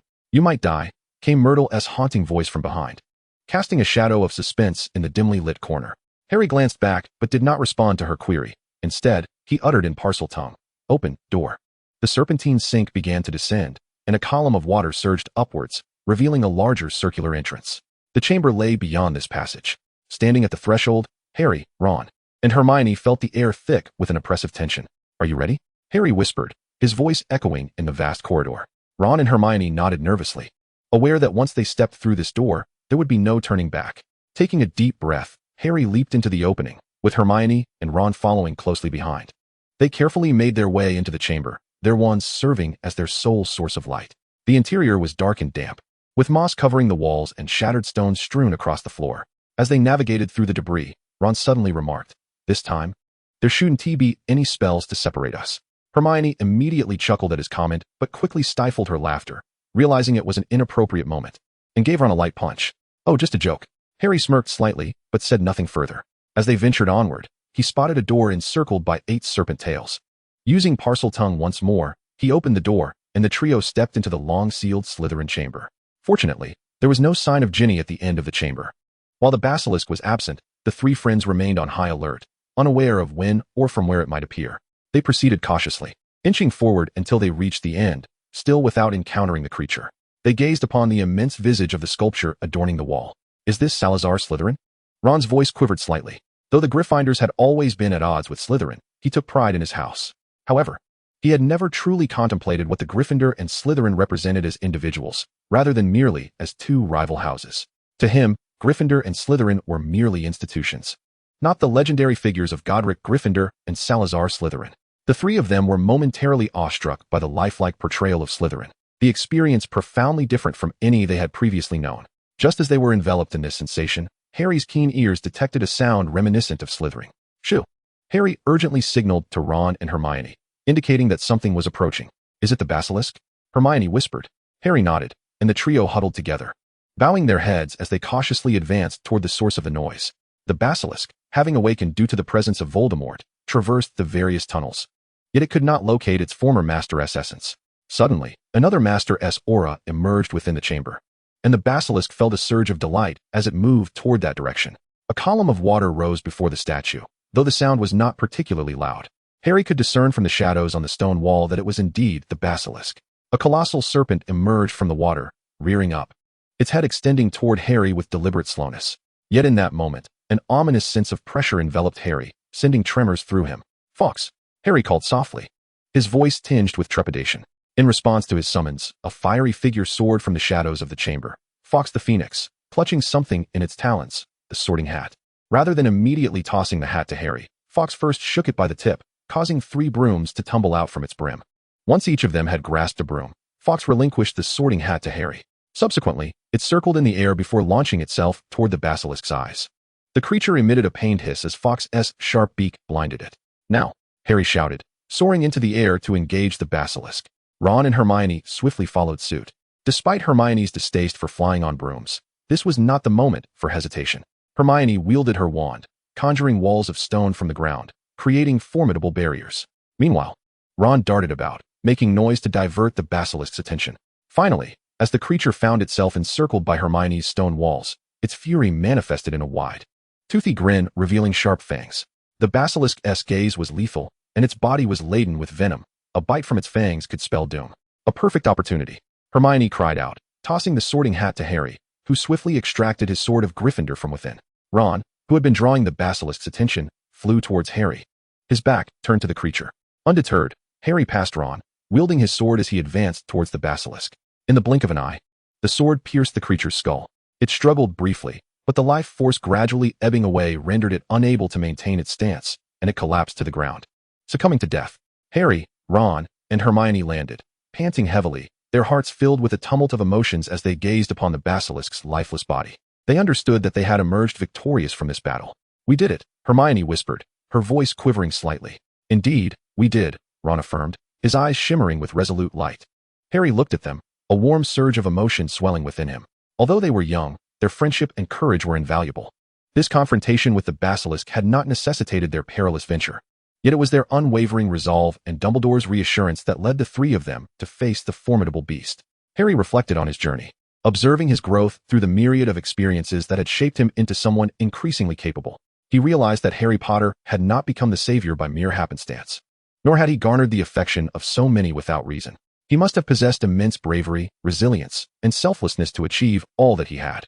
Thus, he too could embody those qualities. The evidence of his triumph filled him with joy and exhilaration. The basilisk lay defeated, the threat to Hogwarts extinguished, and there would be no further tragedies. Approaching the fallen creature, Harry extracted one of its fangs, feeling unscathed yet sensing that this tooth could prove useful. He could present it to Dumbledore. In the distance, the Phoenix's song resounded once more, a melodic celebration of their victory as the three of them, along with the bird, exited the chamber. The great hall of Hogwarts was aglow, the echoes of the feast gradually fading. Harry, Ron, and Hermione traversed the expansive hall, ascending the spiral staircase towards Dumbledore's office. The golden light burst forth before them, warm and benevolent. "Come in, children," Dumbledore's gentle voice beckoned. They entered the office to find Dumbledore seated behind his desk, his silvery beard shimmering softly in the light. His gaze held a mixture of anticipation and concern. "You have returned," he said in a calm, soothing tone, his eyes scanning the three of them, seemingly searching for any signs of injury. Harry nodded, his voice hoarse yet determined. "Yes, Headmaster, we have returned." Dumbledore rose and approached them slowly, wisdom glinting in his eyes. "I am aware that this task was exceedingly daunting for you. Your safe return brings not only me, but also the other professors great relief." Hermione softly interjected, "Headmaster, we found the Chamber of Secrets, and—" Dumbledore extended his hand, gently patting Hermione's shoulder, interrupting her words. "I understand, my dear children. I am aware of all that you have endured. Your courage and wisdom are the pride of Hogwarts." A flicker of determination flashed in Harry's eyes. "Headmaster, we have much to share with you, about the Chamber of Secrets, about the Basilisk, and more." Dumbledore smiled and nodded. "Of course, I shall listen to every word. But at this moment, what you most require is rest." With a wave of his hand, warm blankets and steaming refreshments appeared on the office sofa. "First, take a moment to recuperate. We have ample time to discuss everything." The three exchanged grateful glances with Dumbledore, feeling the weight of exhaustion. Silently, they approached the sofa, wrapped themselves in the blankets, and sipped the hot tea, relishing the warmth that spread through their bodies. Dumbledore returned to his chair, gazing at them with a soft expression. "You must know that all you have done is not merely for Hogwarts, but for the entire Wizarding World. You are true heroes." A hint of bashfulness graced Ron's features. "We merely did what was expected of us," Hermione added. "We also recognize that without your support and that of the other professors, we could not have achieved this." Harry fell silent for a moment before raising his gaze to meet Dumbledore's eyes directly. "Headmaster, we still have some questions concerning the chamber and the truths behind it all." Dumbledore nodded, his eyes reflecting a profound depth. "I understand you have many inquiries. Now let us address them one by one." As Dumbledore spoke, the atmosphere in the office gradually relaxed. They began recounting their experiences in the chamber, while Dumbledore listened patiently, occasionally nodding or posing questions. As the night deepened, their voices echoed throughout the office, weaving together thrilling tales. Chapter 23, The Prophecy Before the Foretelling. Harry, Ron, and Hermione supplemented each other's accounts of the night's confrontation with the Basilisk. As evening settled in, Dumbledore urged them to retire for rest. However, "Harry, please wait a moment." Just as the three were preparing to leave, Dumbledore retained Harry's presence. Hermione and Ron, undisturbed by this, understood that Dumbledore had something to discuss with Harry. "Certainly. We must also extend our gratitude for your contributions to Hogwarts. Ron, Hermione, you may return to the common room. You have endured much this evening." The two nodded and departed. Until they exited the headmaster's office, Dumbledore remained silent. Rising from his desk to retrieve an object wrapped in a black cloth from the bookshelf behind him, Harry felt a sense of confusion. "Unveil it, Harry." Casting a glance at the headmaster, Harry followed his instructions and lifted the black cloth. What greeted him was not the gleam of a golden trophy, but an unexpected throbbing pain, emanating from the very place of his scar. Sensing something amiss with Harry, Dumbledore promptly covered the golden cup once more, which allowed Harry to relax considerably. "Harry, do you sense anything?" "Well, seeing this cup gives me a headache. There are some figures, but I cannot discern who they are." Harry struggled to recollect the fleeting images, yet the essence eluded him. Dumbledore refrained from probing further. With a flick of his wand, a chair materialized behind Harry. "Take a seat, Harry. Let us discuss other matters." Observing Harry's demeanor return to normal, Dumbledore began to recount recent events. "Harry, I ponder the multitude of occurrences lately and their potential impact on you. I understand you may be somewhat astonished. However, we must acknowledge that those two cinematic visions have significantly altered your life and that of Hogwarts, have they not?" Dumbledore chose not to beat around the bush. Harry felt no apprehension. The flames in the fireplace danced gently, adding a touch of warmth to the tranquil night. "Yes, Headmaster." Harry had not anticipated Dumbledore addressing him on this subject, yet he had indeed been troubled by the otherworldly films of late. He often wondered why he was the protagonist, as he seemed quite popular in those films, drawing the attention of the entire Hogwarts. Before confronting these revelations, he had not perceived himself as someone treated in such a manner. However, reflecting on his first year, he had believed that the Wizarding World was filled with warmth and kindness, which explained their goodwill towards him. Yet, as Hermione had said, "Your scar. The entire Wizarding World knows you." This was something he had heard on the train during their first meeting. Now, he finally comprehended its meaning, especially after watching the films centered around Harry Potter. He suddenly felt as though he was not himself. Was he the Harry Potter of the film or the true Harry Potter? His life was not only observed by the wizarding community, but also foreseen by others. At times, he found himself unwittingly engaging in actions akin to those of the cinematic Harry, feeling an inexplicable fear. Harry, you have done remarkably well. Dumbledore nodded, a glimmer of understanding in his gaze. This is a heavy burden, Harry. Knowing what the future holds can leave you feeling powerless and may impose tremendous pressure upon you. Harry inhaled deeply, his voice trembling. Yes, Headmaster. I do not know what to do. I understand I must confront Voldemort, and I must protect my friends and loved ones. Yet I am uncertain if I am prepared. Dumbledore rose, slowly approaching Harry, his eyes brimming with encouragement. Harry, you have already accomplished so much. Your courage and determination have attested to your strength. However, you need not face this alone. Harry's gaze followed Dumbledore to the window, where outside lay the very place where the otherworldly films were broadcast. In the headmaster's office, clarity was often attained, yet each time, Dumbledore would venture outside the castle to watch alongside the students. Harry, do you comprehend why I consented to your trio's journey into the Chamber of Secrets? Why? It is imperative for you to understand your true identity, Harry. You are Harry Potter, the very Harry Potter standing before me. You are not anyone else. Dumbledore's gaze pierced through to Harry, and in that moment, Harry felt a stirring within him, an inkling of the revelation Dumbledore wished to impart, albeit shrouded in ambiguity. I do not understand, Headmaster. Harry's eyes involuntarily fell upon Dumbledore's face, which, under the warm glow, seemed to harbor countless wisdoms and secrets within its wrinkled visage. Harry, Dumbledore's voice, gentle yet resolute, shattered the tranquility of the room. I believe it is time for you to learn some truths about yourself. Harry's heart raced. He understood Dumbledore was alluding to the lightning-shaped scar upon his forehead. That scar was his connection to darkness, a mark of his destiny. You see this scar? Dumbledore gestured towards Harry's forehead, is your most prominent symbol and also your greatest strength. Harry's fingers instinctively grazed the scar, feeling a twinge of pain, as if it were a recollection from deep within. This scar is the mark of your mother Lily's love for you, Dumbledore continued, when she sacrificed herself to protect you. Her love transformed into a potent magic, repelling Voldemort's killing curse. A flicker of anguish crossed Harry's eyes as he recalled his parents, individuals he had never truly known. However, Harry, Dumbledore's voice softened further. This scar is more than a mere mark. It is where your power resides. It distinguishes you, granting you the strength to combat darkness. Harry lifted his head, his eyes shimmering with determination. But, Headmaster, I am afraid. I fear I may not be strong enough. I fear I will fail. Do you know, Harry, you are the child of prophecy. Dumbledore's sudden declaration left Harry momentarily speechless. Without pausing, Dumbledore recounted the tale of that prophecy. 12 years ago, during the height of Voldemort's dark reign, the wizarding world was engulfed in fear, with no one able to assure their escape from Voldemort's malevolence. Many wizards chose to retreat to remote areas, including the Weasley family. Upon hearing Dumbledore mention Ron's family, Harry's eyes widened. He had always assumed the Weasley household was situated there due to their numerous children and modest means. He now realized there was more to the story. At that time, Professor Trelawney made a prophecy. Professor Trelawney? Harry did not know this professor. Oh, you shall meet her in due course, Harry. Her lessons are quite intriguing, and you should give them a try. With a playful wink, Dumbledore set aside his sudden whimsy. At that moment, she performed a divination concerning you. Me? Yes, it pertains to the prophecy of the Chosen One.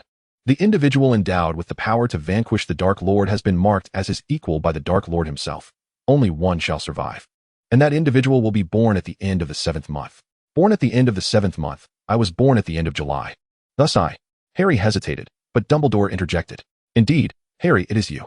Harry's heart raced as he comprehended the implications of this prophecy. His voice trembled. Headmaster, I am somewhat fearful. I do not know if I can bear such a responsibility. Dumbledore slowly approached Harry, his gaze brimming with encouragement. Harry, I speak not to instill fear within you. He continued to gaze out the window. You see, this world is never devoid of prophecies. They merely represent possibilities of the future, not certainties that cannot be altered. Harry, your destiny lies within your own grasp. He gently patted Harry's shoulder and added, You are a brave child, and you have proven this time and again. Your parents would be proud of you. A warmth surged within Harry, and he felt an unprecedented strength. I will, Headmaster. I will face everything with courage. Dumbledore smiled and nodded. I know you will, Harry. However, you must also remember that you do not fight alone.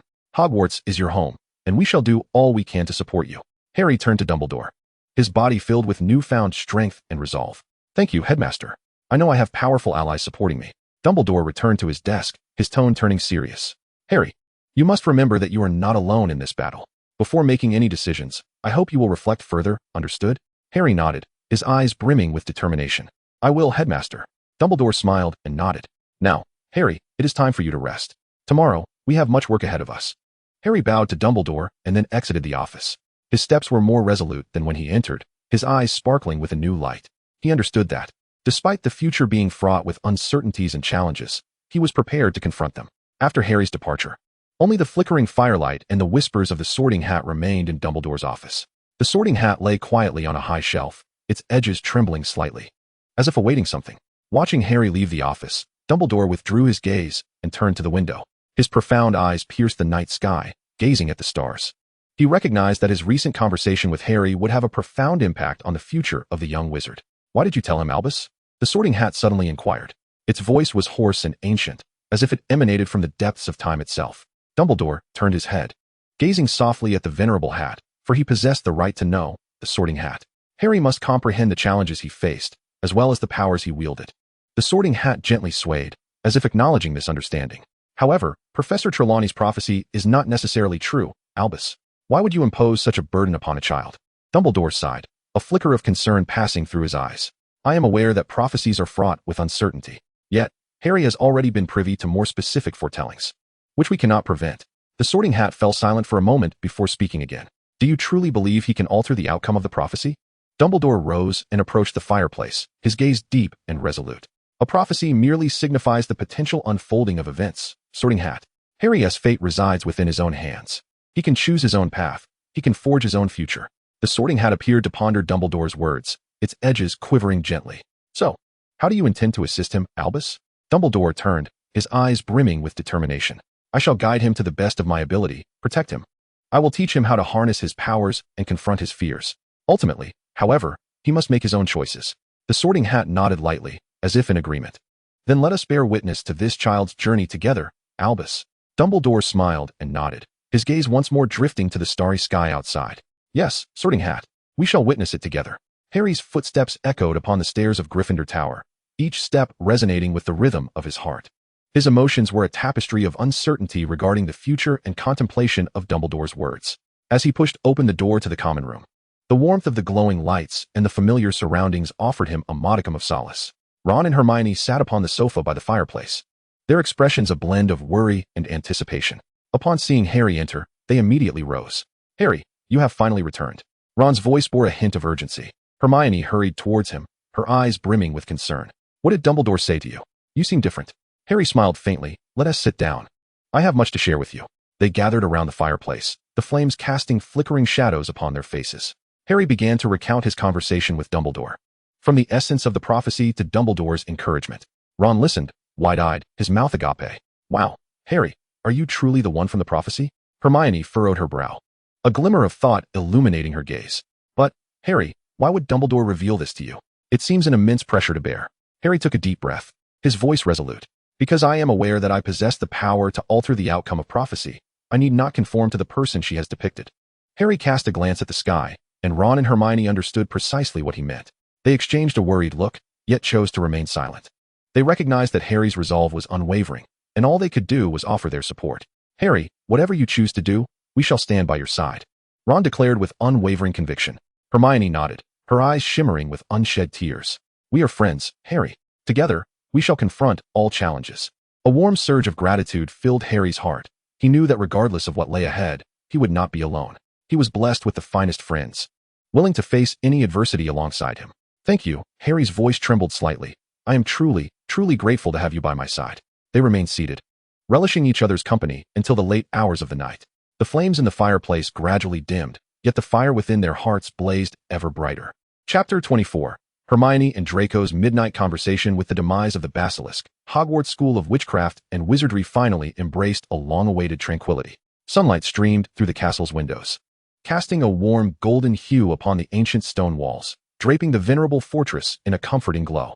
The students, having endured 2 exhilarating experiences, seemed to emerge more mature and composed, their gazes alight with a thirst for knowledge and aspirations for the future.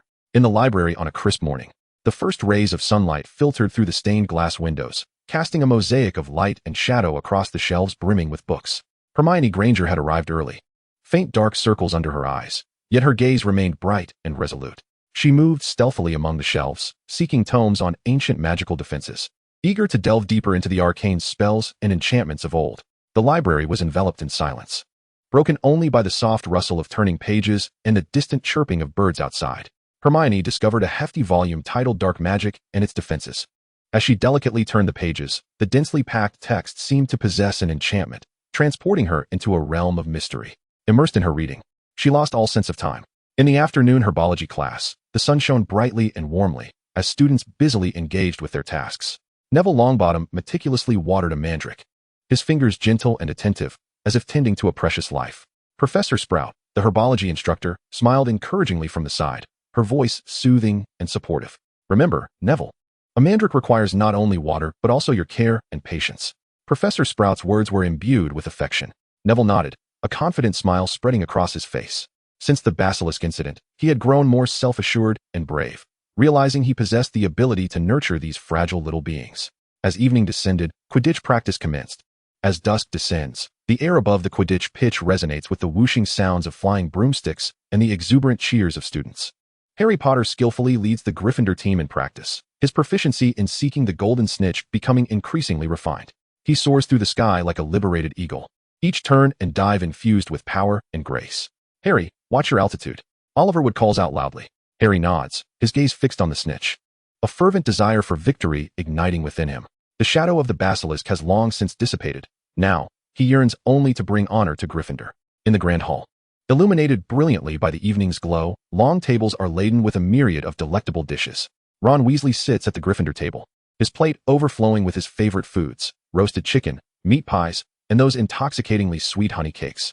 You must try this, Ron exclaims excitedly, his eyes sparkling under the candlelight. These honey cakes are simply divine. His friends, Harry Potter, Hermione Granger, and several other Gryffindor students, gather around him, captivated by Ron's enthusiasm, eagerly reaching for the enticing fare.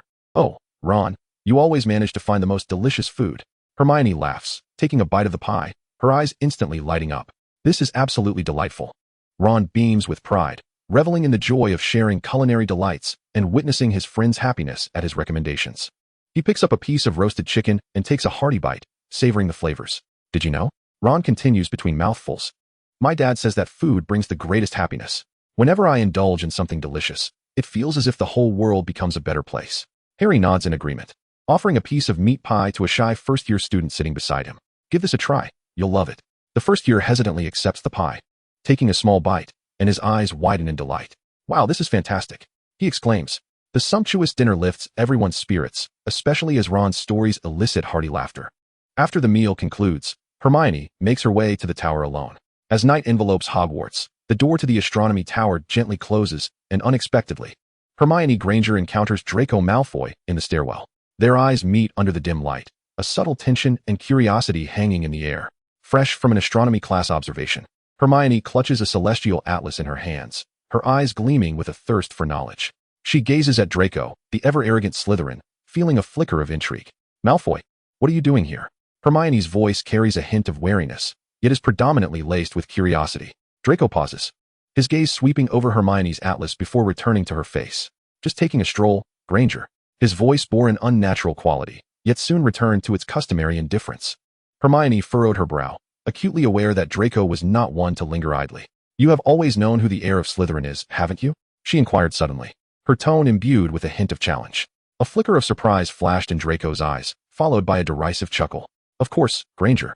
Do you think this is merely a tale? Hermione shook her head, her gaze resolute. No, I believe he exists. However, I think we should not fear him. Rather, we should seek to understand him and discover ways to confront him. A complex emotion flickered in Draco's eyes. As a member of Slytherin, the true identity of the heir weighed heavily upon him. Do you truly believe we understand our house? His voice held a note of confusion. Hermione paused for a moment before speaking slowly. Every house possesses its own history and traditions, and Slytherin is no exception. What matters is the choice we make regarding the kind of individuals we wish to become. Their conversation continued in silence, shifting from the heir of Slytherin to Dobby. A complex emotion crossed Draco's features. His father had given him Dobby, and now the elf felt akin to a hot potato. Presently, he had no need for Dobby, as Hogwarts house elves were notably more professional and attentive in their service. Do you truly believe Dobby should be free? Draco's voice was low, his question seemingly directed at himself.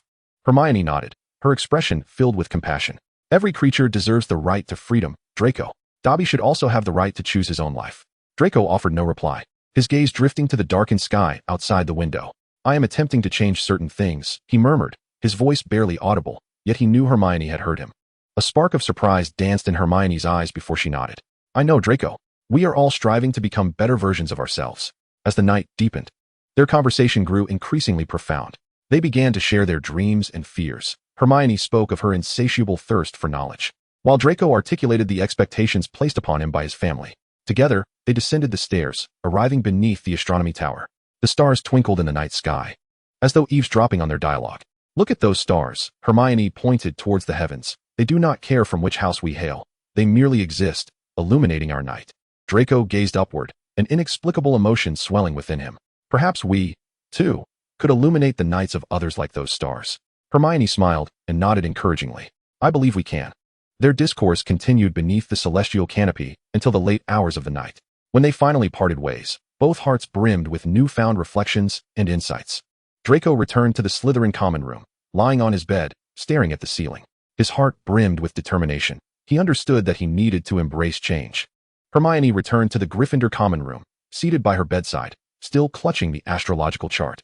She was aware that the conversation tonight would etch itself into her memory, prompting her to ponder how she might assist Draco.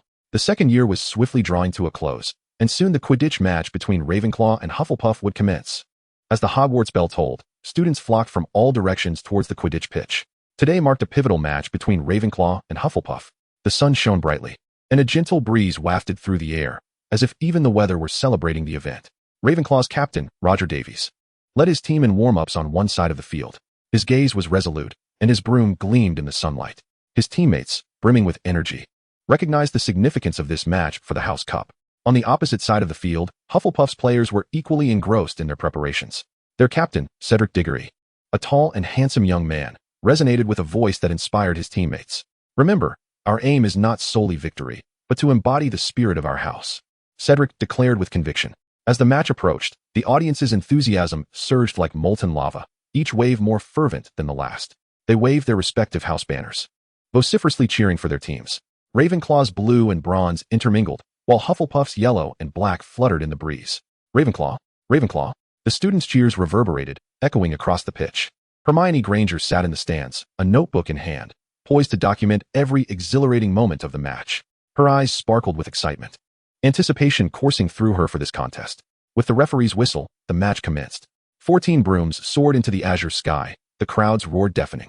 The golden snitch darted like a bolt of lightning across the pitch, eluding capture. Autumn Zhang, like a hawk, focused intently on the snitch's trajectory. Her broom danced gracefully in her skilled hands, pursuing the golden gleam.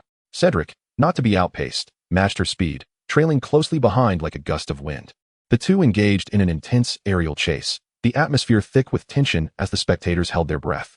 As the match progressed, scores oscillated between the teams. Ravenclaw's chasers, Roger and the Flamborough brothers, exhibited remarkable skill, repeatedly sending the quaffle toward Hufflepuff's players, creating opportunities for their team. Hufflepuff's keeper, Hannah Abbott, showcased her agility, thwarting numerous attempts on goal. Her stellar performance drew thunderous applause from the crowd. Hermione anxiously took notes from the audience, her heart racing in sync with the rhythm of the match. Each time Ravenclaw scored, she could not help but cheer, and when Hufflepuff displayed remarkable skills, she applauded them as well. As the contest entered its final phase, the score was tantalizingly close. The golden snitch reappeared in sight, and both Cho Chang and Cedric Diggory spotted it almost simultaneously. They engaged in a breathtaking chase through the air. Cho's speed was unparalleled, her gaze unwaveringly fixed on the snitch. Cedric pursued closely behind, determination gleaming in his eyes. The crowd's cheers reached a crescendo, fully aware that the outcome of the match hinged on this moment. Suddenly, Cho's broom executed a sharp turn, her body almost parallel to the ground.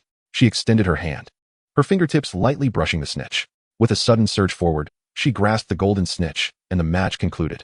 The Ravenclaw team erupted in jubilation, lifting her high in celebration of this hard-won victory. Although the Hufflepuff players felt a tinge of disappointment, they exhibited true sportsmanship, congratulating their rivals. Hermione rose from her seat, her applause fervent and sincere. Thus, the second year at Hogwarts concluded with such exuberance. As the academic year drew to a close, the entire school gathered in the Great Hall, awaiting the final announcement of the House Cup. The air was thick with tension and anticipation, each house's representatives holding their breath, silently wishing for victory. Inside the hall, The long tables were laden with festive delicacies, yet no one had the heart to indulge. All eyes were fixed on Professor Dumbledore. We all knew this year had been filled with challenges and surprises. Dumbledore's voice resonated through the hall, his gaze sweeping over the anxious faces before him. Now, let us reveal this year's House Cup winner. The Ravenclaw students clasped each other's hands tightly, their wisdom and effort having earned them many points.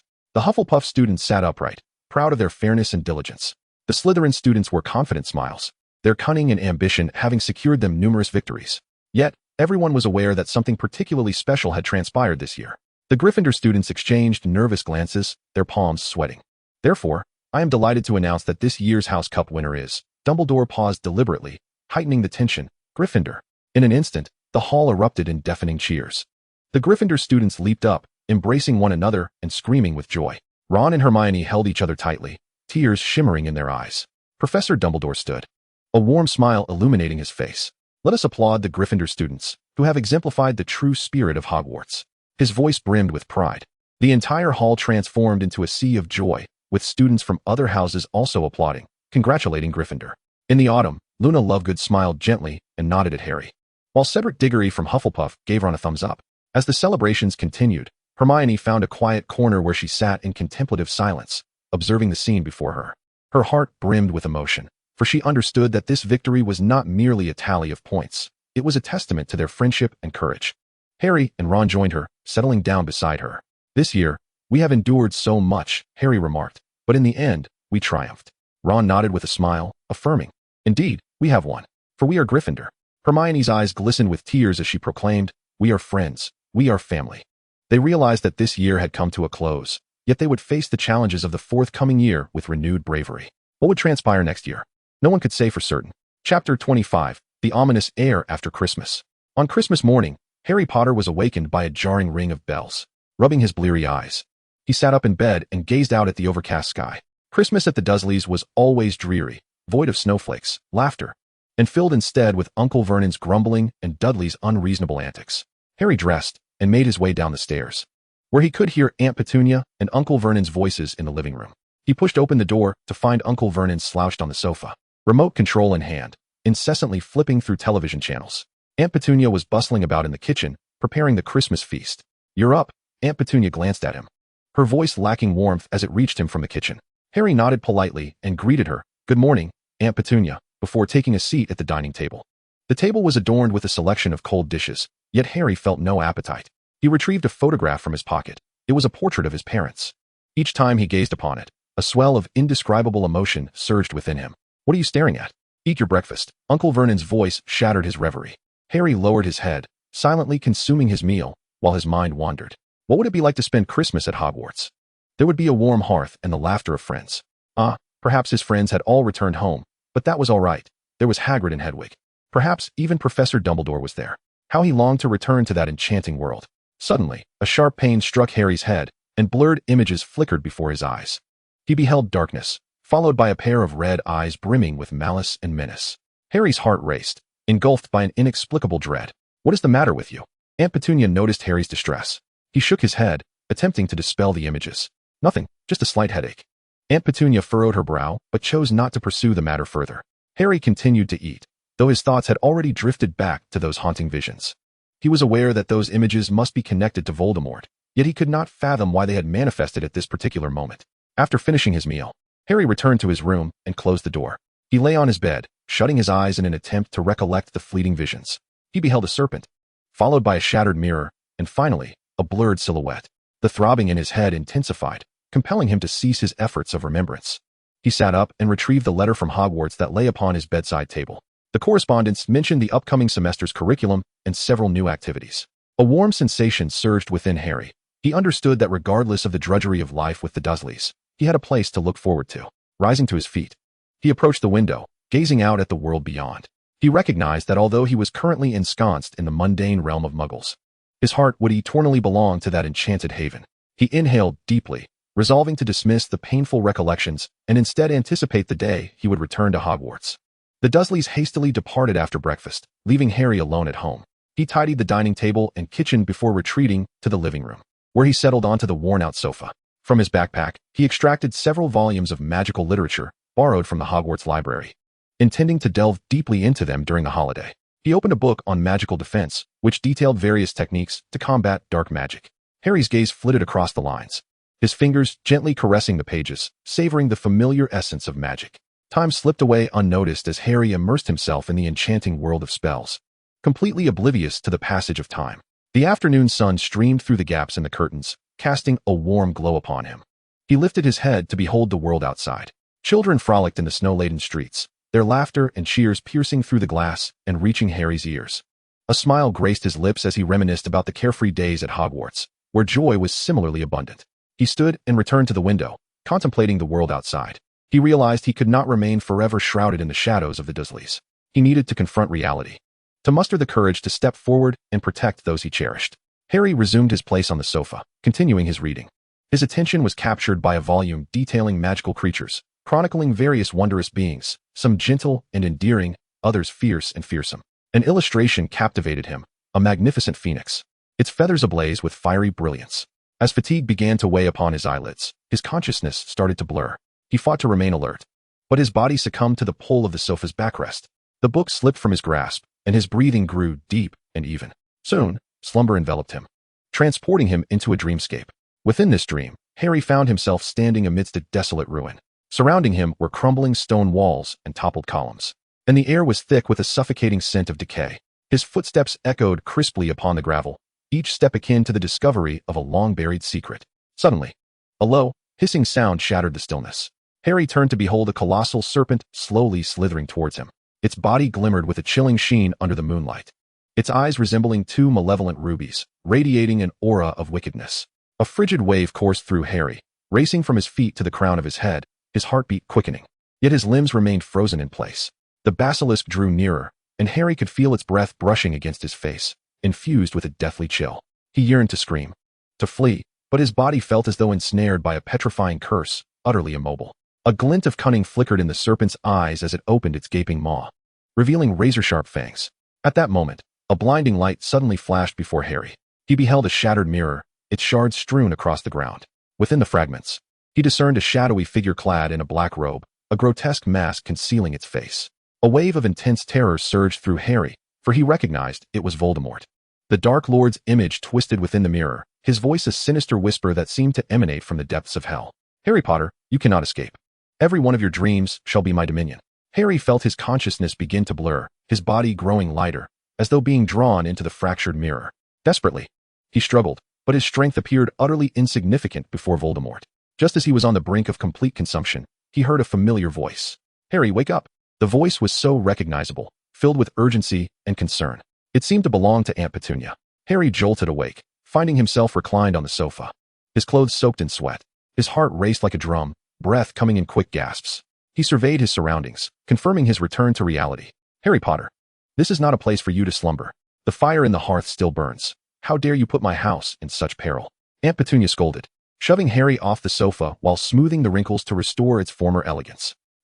Sorry," Harry muttered apologetically, feeling at a loss, before retreating upstairs to his room, leaving Uncle Vernon glaring at him with evident displeasure.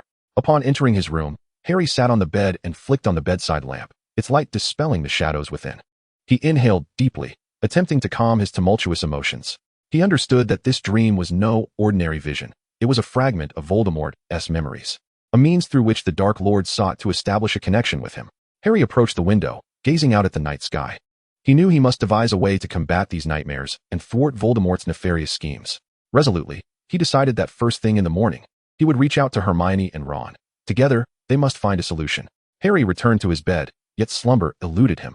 The vivid imagery from his dreams replayed incessantly in his mind, and he grasped that the battle had merely commenced. On the second day of Christmas, Harry sat in silence at the breakfast table of the Dursleys. After the meal, the Dursley family resolved to visit distant relatives. As soon as they departed, Harry eagerly retreated to his room, retrieving a quill and parchment to compose letters to Ron and Hermione. He yearned for their presence, their wisdom and courage. In his correspondence, Harry meticulously detailed his dreams and the haunting memories of Voldemort that invaded his sleep. He implored Ron and Hermione to convene upon their return to Hogwarts, emphasizing the necessity of discussing strategies in person. Once he completed that letter, Harry produced another sheet of parchment, this time directed to Sirius, his godfather, his only family. In the letter, he articulated his concerns and the trepidation he felt toward the impending unknown challenges. After dispatching the letter via owl post, Harry perched by the window, gazing out at the world with a tumult of emotions. Before long, he heard the doorbell ring downstairs. His heart raced with anticipation. He sensed that Sirius had arrived. True to his intuition, a few moments later, Sirius appeared at Harry's doorway, his expression grave yet softened by warmth upon seeing Harry. "Harry, we need to talk." Sirius's voice was low and resolute. Harry nodded, acutely aware that Sirius had likely conferred with Dumbledore. "Dumbledore believes these dreams may be Voldemort's attempts to exert control over you," Sirius continued. "You cannot remain at the Dursleys any longer. Dumbledore fears for your safety." Observing Harry's understanding nod, Sirius pressed on. "We must take you away from here, to a safer place." A wave of warmth surged through Harry. He realized he was not alone. "However, we cannot leave without a plan," Sirius added. They began to strategize their departure, deciding to slip away at midnight, ensuring the Dursleys would remain oblivious. Yet, as the witching hour approached and Harry and Sirius prepared to leave, they were discovered by the Dursleys. Uncle Vernon stood furiously at the doorway, his voice piercing through the stillness of the night. "You cannot just take him," he bellowed. Sirius regarded him coldly, disdain evident in his gaze. "I do not require your permission.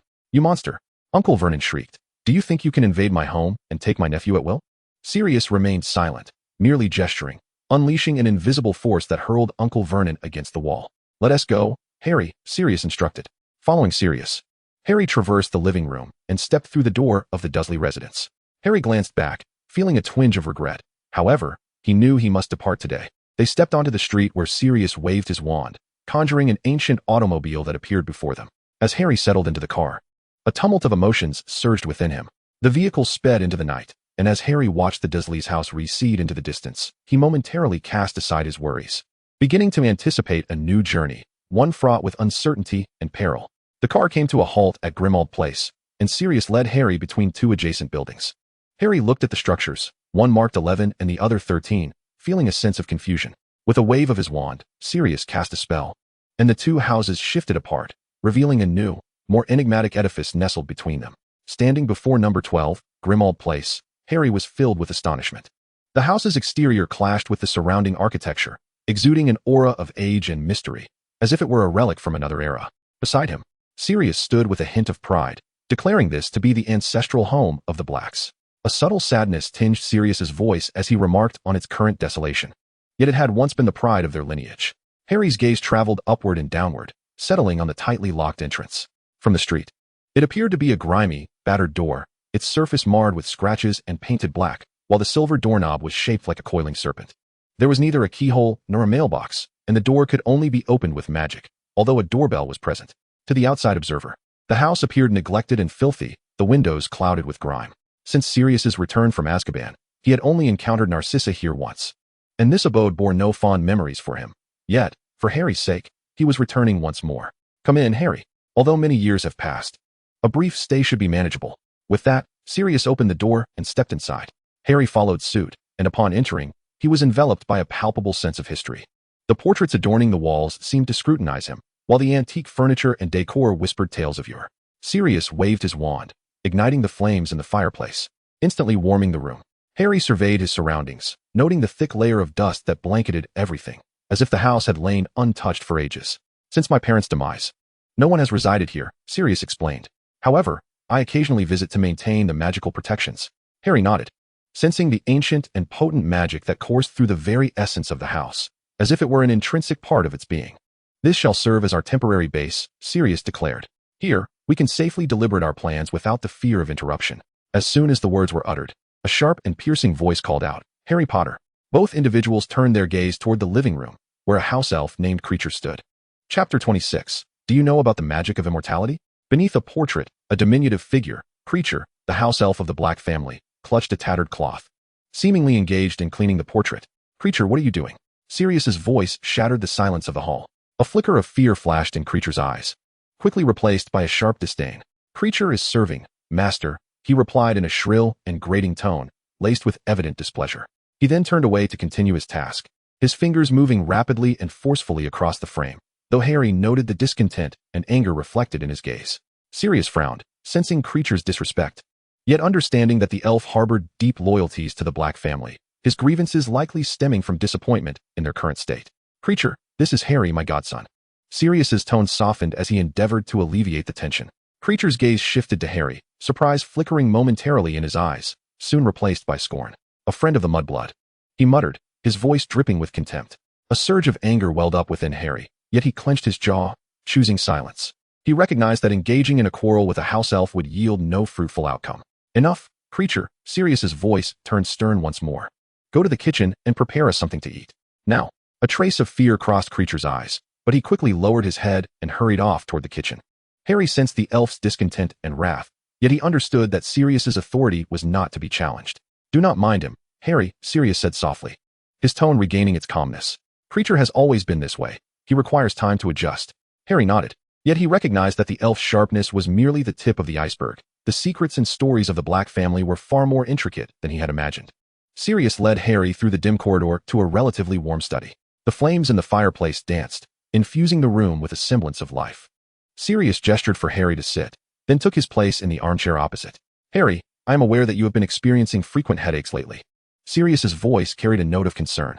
This is related to Voldemort. We can reach a consensus on that, cannot we? Harry nodded, his brow furrowed, clearly familiar with the topic at hand. However, Harry, we do not yet understand why you are able to see these visions, but we must take precautions. From this moment on, you must first learn to control yourself. Perhaps you have sensed that when you are particularly agitated, those images are more likely to manifest. Upon hearing this, Harry reflected thoughtfully, soon replaced by a resolute determination. What should I do? He inquired. Sirius smiled, a hint of nostalgia gracing his expression. Let us begin with emotional control, he stated. It may seem simplistic, yet mastering one's emotions is paramount in the fight against dark magic. Harry gazed at Sirius with curiosity, eager for him to elaborate. During my time at school, James, your father, and I frequently practiced emotional regulation. Sirius's gaze grew distant, as if he were transported back to days long past. There was one occasion in potions class when we were tasked with brewing an exceptionally tricky potion. Severus Snape, I'm sure you know him, watched us with a scowl, and James nearly got into a row with him. Harry couldn't help but chuckle, envisioning the scene. We endeavored to remain calm, but you know how Snape always had a knack for riling us up. Sirius continued. James accidentally dropped a frog into the potion, resulting in an explosion that filled the classroom with green smoke. Harry erupted with laughter, picturing his father's youthful antics. On another occasion, in Transfiguration class, we attempted to transform a mouse into a cup, Sirius recounted with a grin. I became so anxious that I turned the mouse into a bizarre creature that was half mouse, half cup. It emitted squeaks, but whenever water was poured into it, it would shriek. Harry laughed uncontrollably, feeling the warmth of Sirius's reminiscence of cherished memories. Though these tales may seem rather foolish, they imparted invaluable lessons on emotional mastery. Sirius's tone shifted to one of gravity. When confronting dark magic, emotional control is essential. When you can govern your feelings, external disturbances become less influential. Harry nodded earnestly, beginning to grasp Sirius's wisdom. Thus, Harry, we shall commence with the fundamentals. Sirius rose and approached the bookshelf, retrieving a tattered tome, an introductory treatise on emotional control. We shall start here. Harry accepted the book, flipping through its pages brimming with various exercises and techniques. Remember, Harry, mastering emotional control is not an overnight endeavor. It requires time and practice. Sirius resumed his seat, his gaze unwavering upon Harry. But I firmly believe you possess the capability. The two delved into their reading, Harry occasionally posing questions to Sirius, the atmosphere pleasantly warm. Sirius's voice resonated in the study, imbued with care for Harry and a fondness for the past. He stood, patting Harry's shoulder before turning toward the door. I must step out to attend to some matters, Harry, Sirius said, tinged with a note of regret. Continue to explore the book. I shall return shortly. Harry nodded, his attention returning to the book in hand. As Sirius reached the doorway, he suddenly halted, turning back with an encouraging smile. Remember, Harry, you are not alone in this battle. Sirius's voice was resolute and comforting. We shall always stand by your side. Having finished speaking, Sirius departed from the study, leaving Harry to ponder alone in the warmth of the flickering firelight. Before long, the door to the study was gently nudged open, revealing Creature's silhouette at the threshold. He bore a tray adorned with exquisite confections and a steaming cup of tea. The master had instructed Creature to deliver the desserts. Creature's voice remained shrill and grating, tinged with a hint of reluctance in his gaze. Harry glanced up at Creature, sensing the house elf's animosity. However, contemplating the unique Dobby, he resolved to attempt communication with Creature. Thank you, Creature, Harry said, striving to maintain a friendly tone. These look delightful. Creature's mouth twitched slightly, as though he were wrestling with his discontent. He set the tray upon the table in front of Harry and stepped back, arms crossed defiantly over his chest. Creature does not require thanks from a mudblood, he retorted, his voice dripping with disdain. A surge of anger welled within Harry. Yet he compelled himself to remain calm, recognizing that arguing with Kreacher would yield no fruitful outcome. Kreacher, I understand your unwavering loyalty to the Black family. Harry spoke with composure and resolve, and I respect that. However, I wish for you to comprehend that I am not your adversary. A flicker of surprise crossed Kreacher's eyes, swiftly replaced by renewed hostility. He was resolute in his belief that a mudblood did not merit a place within the Black household. Taking a deep breath, Harry opted to shift the topic. Kreacher, have you worked here for a long time? He inquired, seeking common ground in hopes of easing the atmosphere. A fleeting look of confusion crossed Kreacher's features, quickly followed by a firm determination. Kreacher is the most loyal servant of the Black family, and Kreacher shall serve them always. Harry nodded, sensing the profound attachment Kreacher held for the Black family. He resolved not to press Kreacher further, instead redirecting his focus to the book in hand. Very well. Kreacher, if you don't mind, I believe I shall continue reading, Harry articulated with a hint of supplication. Kreacher's mouth twitched again, as if caught in a moment of hesitation. Ultimately, he nodded and turned away, gently closing the door behind him. Harry exhaled in relief, picking up a piece of confection and taking a bite. The sweetness of the treat spread across his palate, easing his spirits somewhat. As the hours approached the late night, fatigue began to settle in, prompting Harry to consider resting. He stood and walked toward the window, gazing out at the night sky where stars twinkled above, seemingly guiding him forward.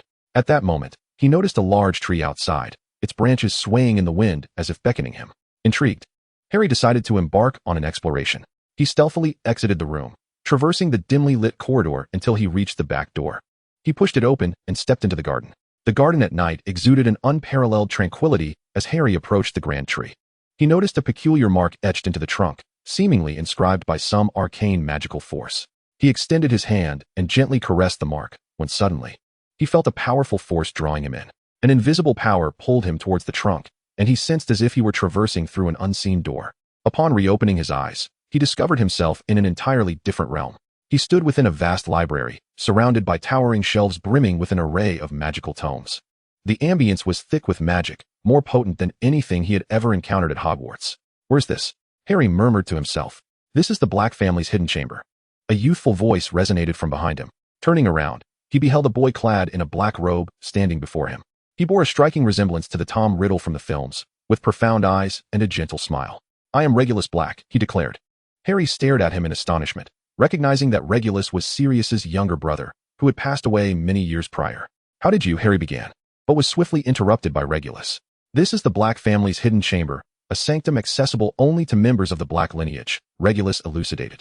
It houses all the magical knowledge and secrets of our family. Curiosity swelled within Harry, for he knew that this place might harbor the key to opposing Voldemort. I can assist you, Regulus stated, but you must prove your worth. Harry nodded, realizing this could be a pivotal opportunity. Regulus led Harry through the library to a colossal bookshelf, pointing to a particular tome. This is our family's grimoire. Within its pages lies a powerful spell that will guide you to what you seek. Harry carefully reached out and grasped the book, feeling the magical energy coursing through its pages as they seemed to pulse beneath his fingertips, beckoning him to uncover their secrets. As he opened the book, the enchanted pages appeared to call to him, urging him to delve deeper. He glanced up at Regulus, eager to discern his requirements. You must uncover a spell that grants immortality. Regulus's words detonated in Harry's ears, a request he had not anticipated from Sirius's brother, reminiscent of something Voldemort might demand. Harry's gaze sharpened instantly. What do you wish to know this for, Mr. Black? You need not guard yourself against me. Harry, I am already deceased. Regulus's words eased Harry's tension, yet he cautioned, but you will understand the spell's significance. Before Harry could fully comprehend, Regulus Black ushered him out, leaving a lingering phrase in his ears. When the search yields no results, return here to find me. Harry had returned to the garden, which remained as vast and tranquil as before. Upon re-entering the living room, he observed Sirius pressing Kreacher for information about his whereabouts. Harry quickly greeted, Hi Sirius, I'm here. Sirius turned abruptly, rushing over to grasp his shoulders. Where have you been? He inquired. Harry smiled, offering no further explanation, and Sirius chose not to pry any deeper. Subsequently, Sirius arranged for Harry to have a room, instructing Kreacher to tidy it up, and soon both retired for the night. During Harry's stay at number 12 Grimmauld Place, time seemed to flow with remarkable swiftness. Despite its shadowy and burdensome history, Sirius's home provided Harry with an unprecedented sense of security. He spent serene nights here, each accompanied by the crackling fire in the hearth and Sirius's deep conversations. However, with September's arrival, the start of the new school year at Hogwarts loomed quietly on the horizon, set to commence the very next day. Standing by the window, gazing at the overcast sky, a tumult of emotions surged within him. He felt both eager to return to that enchanting realm brimming with magic and camaraderie, yet apprehensive about the forthcoming academic year. Resolving to think no more, Harry descended to the living room. Today marked his last day at the Black residence, yet he had yet to uncover the spell Regulus desired. How he wished Hermione were present. He could consult her once school resumed. In the living room, Kreacher stood there, holding a basket filled with sandwiches and cakes. Kreacher had prepared some food for Harry. His voice remained shrill, but a flicker of reluctant concern shone in his eyes. Harry accepted the basket.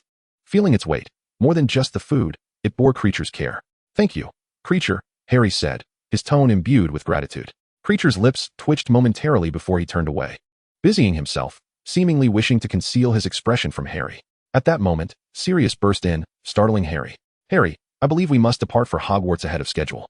Just as Harry was about to question this, Sirius's next statement truly alarmed him. "Dumbledore has informed me that the celestial curtain has reappeared. He has asked us to go early." Chapter 27. The Peak of Beauty Among the Crowd. Harry was taken aback. Without further ado, the two followed Sirius and Apparat to Hogwarts. Their eyes were immediately drawn to the shimmering curtain in the sky above the Black Lake, where the familiar figure of their broadcaster appeared on screen. "Welcome, friends. For 7 consecutive days, watch all of Harry Potter. What a splendid way to celebrate the National Day holiday. Today is the 3rd day. Have you all been out enjoying yourselves?" Lin E continued to interact with the audience through the comments. "Having not ventured out, I await your live broadcast, Momo. I had intended to enjoy your stream as a means of experiencing the world vicariously. However, the crowds during the National Day festivities deter me from going out. Good evening, Momo." Harry, accompanied by Sirius, approached Dumbledore, who acknowledged him with a nod, remaining silent. "Why do they greet us in the evening?" Harry inquired, gazing at the clear sky. Dumbledore preemptively responded, "Perhaps our time differs from that of beings beyond the stars, Harry." Turning to Dumbledore, Harry listened as he elaborated. "The lady mentioned that today marks the 3rd day of her continuous observation for 7 days. We, however, do not witness the phenomenon consecutively. There are lengthy intervals between our sightings." Harry pondered this revelation. Dumbledore emphasized the unpredictability of its appearance, noting that this uncertainty is why the water curtain is both revered and guarded. The absence of fixed timings and the unknown extent of its influence can affect the wizarding world at any moment. A single misstep could transform their current advantage into a disadvantage. Dumbledore surveyed the few individuals gradually arriving at Hogwarts. As the day before the term began, all professors had gathered. He had also summoned the Weasley family and Hermione.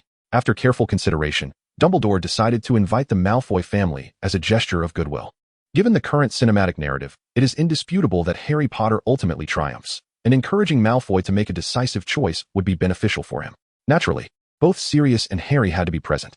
Yet there was one more individual who, due to pressing circumstances, could not arrive at Hogwarts until the following day's train.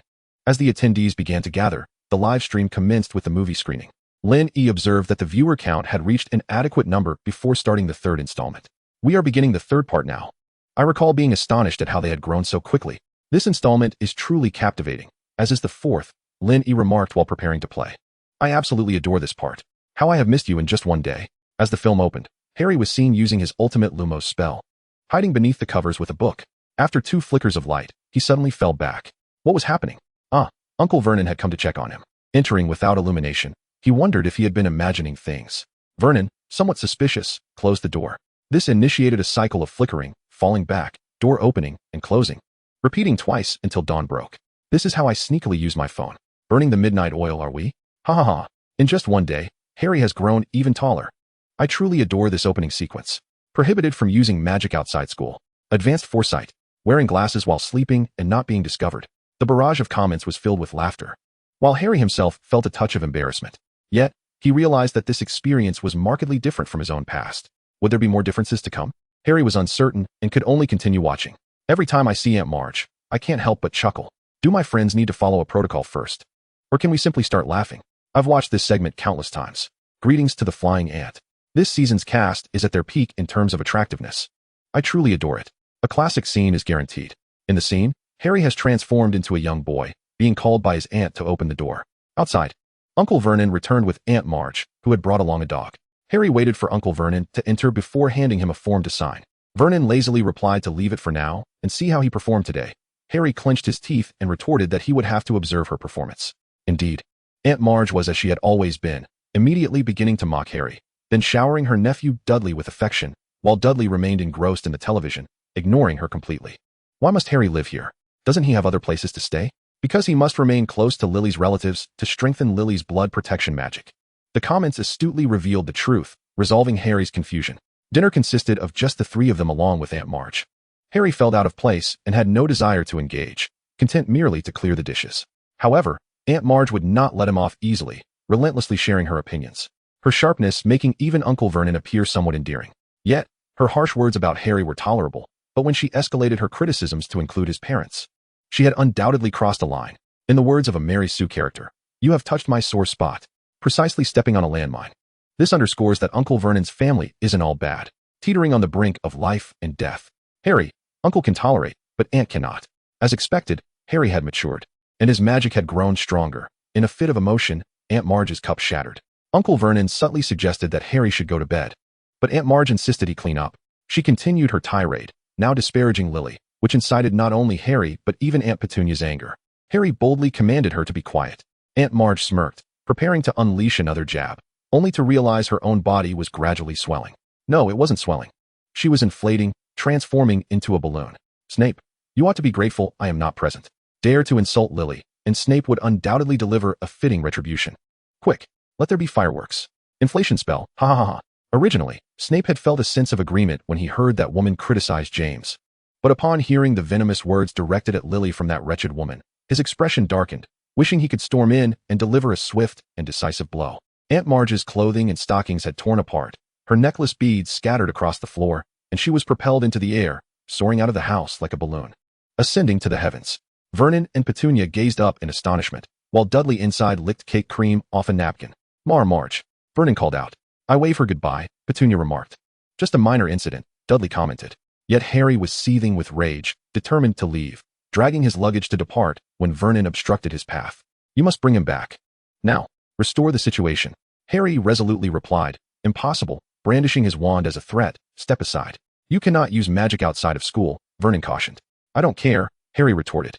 "I broke hundreds of school rules last year," he added defiantly, embodying the rebellious spirit of adolescence, emboldened by his inheritance of a vault of riches. "Hedwig, have you forgotten something?" In the dead of night, Harry emerged from the housing complex, stopping on the dark, deserted street, seemingly unaware of where to go next. He set his suitcase down by the roadside. Suddenly, the streetlight flickered, and the empty swing began to sway, creating a suspenseful atmosphere. A rustling sound emerged from the bushes across the way, revealing a black dog, instantly alerting Harry. "Just an ordinary little ghost story," he mused. "The beginning of a ghost tale," he thought. "Sirius." "Hello," Sirius replied. "Blimey," Harry exclaimed. "The best godfather in the world." In a heartwarming scene, the wandering godfather paid a visit to his godson. Harry, initially concerned, questioned, "Sirius, is that you?" He squinted, unsure. At that moment, the dashing Sirius fell momentarily speechless. Now, Sirius had fully reclaimed the stature of the Black family heir, embodying the reckless and carefree spirit of Gryffindor, combined with his noble lineage. Transforming from a scruffy vagabond into a golden bachelor. The contrast between him and the disheveled dog that emerged from the cinematic, ghostly atmosphere was stark. Harry drew his wand, prepared to confront the dog, but it barked, causing Harry to stumble back. Just then, a bus appeared, stopping in front of Harry, with a conductor standing at the door. "Welcome aboard the night bus, an emergency vehicle for stranded wizards," he announced. Seemingly unfamiliar with his lines, the conductor continued, "I am Stan Shunpike, your conductor for tonight. At your service. Warning, Death Eaters." Upon reading this, several individuals at Hogwarts grew serious, while Lucius wore a puzzled expression, wondering who this person was until the comments clarified. "He is not a Death Eater. He was merely subjected to the Cruciatus curse." Lucius felt relieved, having resolved not to associate with the Death Eaters any longer. Yet he could not allow such an undignified person to have once belonged to the organization he had once called home. After a humorous exchange between the ticket collector and Harry, wherein the latter inquired about his fall, Harry boarded the bus. Inside, the bus was indeed filled with many vagrant wizards. After purchasing his ticket, the bus suddenly accelerated, catching Harry off guard and causing him to tumble to the floor. The bus sped along, disregarding traffic rules that mere muggles could not perceive. However, neglecting traffic regulations is one thing, while caring for an elderly lady is another. As the bus seemed poised to collide with a crossing grandmother, it came to a halt without a moment's hesitation, leaving Harry to crash face first into the glass. "Goodness, does it hurt?" Lynn E. inquired, her expression mirroring concern as if she were the one injured. "It does," Harry replied, swallowing hard. "The old lady hasn't even finished crossing the street. She simply wasn't obstructing the bus anymore." The driver shot out of his seat. One must admit, his skills are impressive. Regaining his composure, Harry noticed the ticket collector engrossed in a newspaper featuring a disheveled man. Who is he? The ticket collector asked in confusion. You don't recognize him? She unfolded the paper to reveal, he is Sirius Black, the best godfather in the world. My husband. Scream, Sirius limited edition, Sirius, you won't even call me godfather. This roar becomes increasingly adorable. Suddenly, Harry called out to Sirius beside him. What is it, Harry? Are you feeling unwell? Sirius asked with concern. Nothing. I just wanted to call you, Harry replied. Sirius was momentarily taken aback, then said nothing, instead smiling softly and patting Harry on the shoulder. The ticket collector proceeded to educate Harry on how Sirius, a convicted murderer, managed to escape from prison. Before reaching the leaky cauldron, the bus showcased its prowess. 2 buses raced towards them, forcing the wizarding bus to navigate through a narrow gap. How will we fit through? Harry exclaimed in alarm, while the ticket collector remained unfazed. With a pull of the driver's wristband, the bus transformed into a compressed form, successfully passing through the narrow space and halting at the entrance of the leaky cauldron. Marvelous technology. This segment is truly exhilarating. I must watch it several more times. Having said that, he rewound the progress bar to relive the moment. The audience in the commentary section joyfully discussed the scene again, while only Sirius seemed unable to bear it. At last, they arrived at the leaky cauldron, where Harry immediately spotted Hedwig. Hedwig bore a sorrowful expression, knowing she had to fend for herself. Awaiting Harry were not only Hedwig, but also the Minister of Magic. There to discuss his use of magic in the Muggle world. The minister stood by the window, his back to them, reciting Harry's charges, while the owner of the leaky cauldron ushered Harry to a sofa, serving him refreshments with utmost care. It feels just like visiting relatives during the new year. Ha ha. Me at Grandma's house. Enthusiastic relatives, you? The service at Hadaleo has commenced. The sight of a male figure embodying maternal instinct struck Harry with a mix of embarrassment and curiosity, as it seemed that aside from Aunt Molly, no one had ever treated him with such warmth. He glanced at Ron and Hermione, who had come to stand beside him, with Ron offering a friendly smile. The 3 of them stood united, leaving Draco, the lone child, feeling rather awkward. Harry turned his gaze towards Draco, who met his eyes in silence, both refraining from speaking. Suddenly, Draco noticed Hermione beside him, and she nodded in acknowledgement. With a hint of self-consciousness and impatience, Draco relented and approached Harry's trio, pausing briefly before positioning himself next to Hermione. Lucius observed Draco's movement towards Harry Potter with a raised brow, but chose not to voice any objections. Meanwhile, the minister continued to recount the mischief caused by Harry, proudly asserting that he had resolved the matter with a memory charm, ensuring no harm was done. Harry, perplexed, questioned the minister about his alleged infraction. The minister provided a rather charming explanation, clarifying that the ministry would not incarcerate him in Azkaban simply for inadvertently transforming his aunt into a balloon. The attendees at Hogwarts found this British humor quite amusing, leading to a flurry of comments. You won't be saying that later. You certainly won't be saying that in the 5th installment. Laughter momentarily faded among the Hogwarts crowd. Chapter 28 unfolded with the kiss of the Dementor and the entrance of Lupin. Setting aside the events of the 5th book for the moment, they focused on concluding the current tale. Dumbledore pinched the bridge of his nose in exasperation. After lightly chastising Harry, Minister Fudge informed him that running away from home was highly irresponsible, especially considering the emergence of a murderer. Harry was bewildered, questioning the connection between him and Sirius Black. No connection whatsoever, Fudge chuckled, just be cautious. With that, he departed, leaving Harry to be whisked away by the proprietor of the leaky cauldron. The minister was rather kind, having prepared Harry with the textbooks for the upcoming term, one of which was Hagrid's course on monsters and their monsters, quite a terrifying read, known for its propensity to bite. Harry, ever the brave soul, dared to unwrap the book. After dealing with that volume, he prepared to step outside, only to have a mouse scurry past him, followed closely by a cat. Crookshanks, Scabbers and Crookshanks. Quick, catch that mouse, it could save Cedric. Go Crookshanks.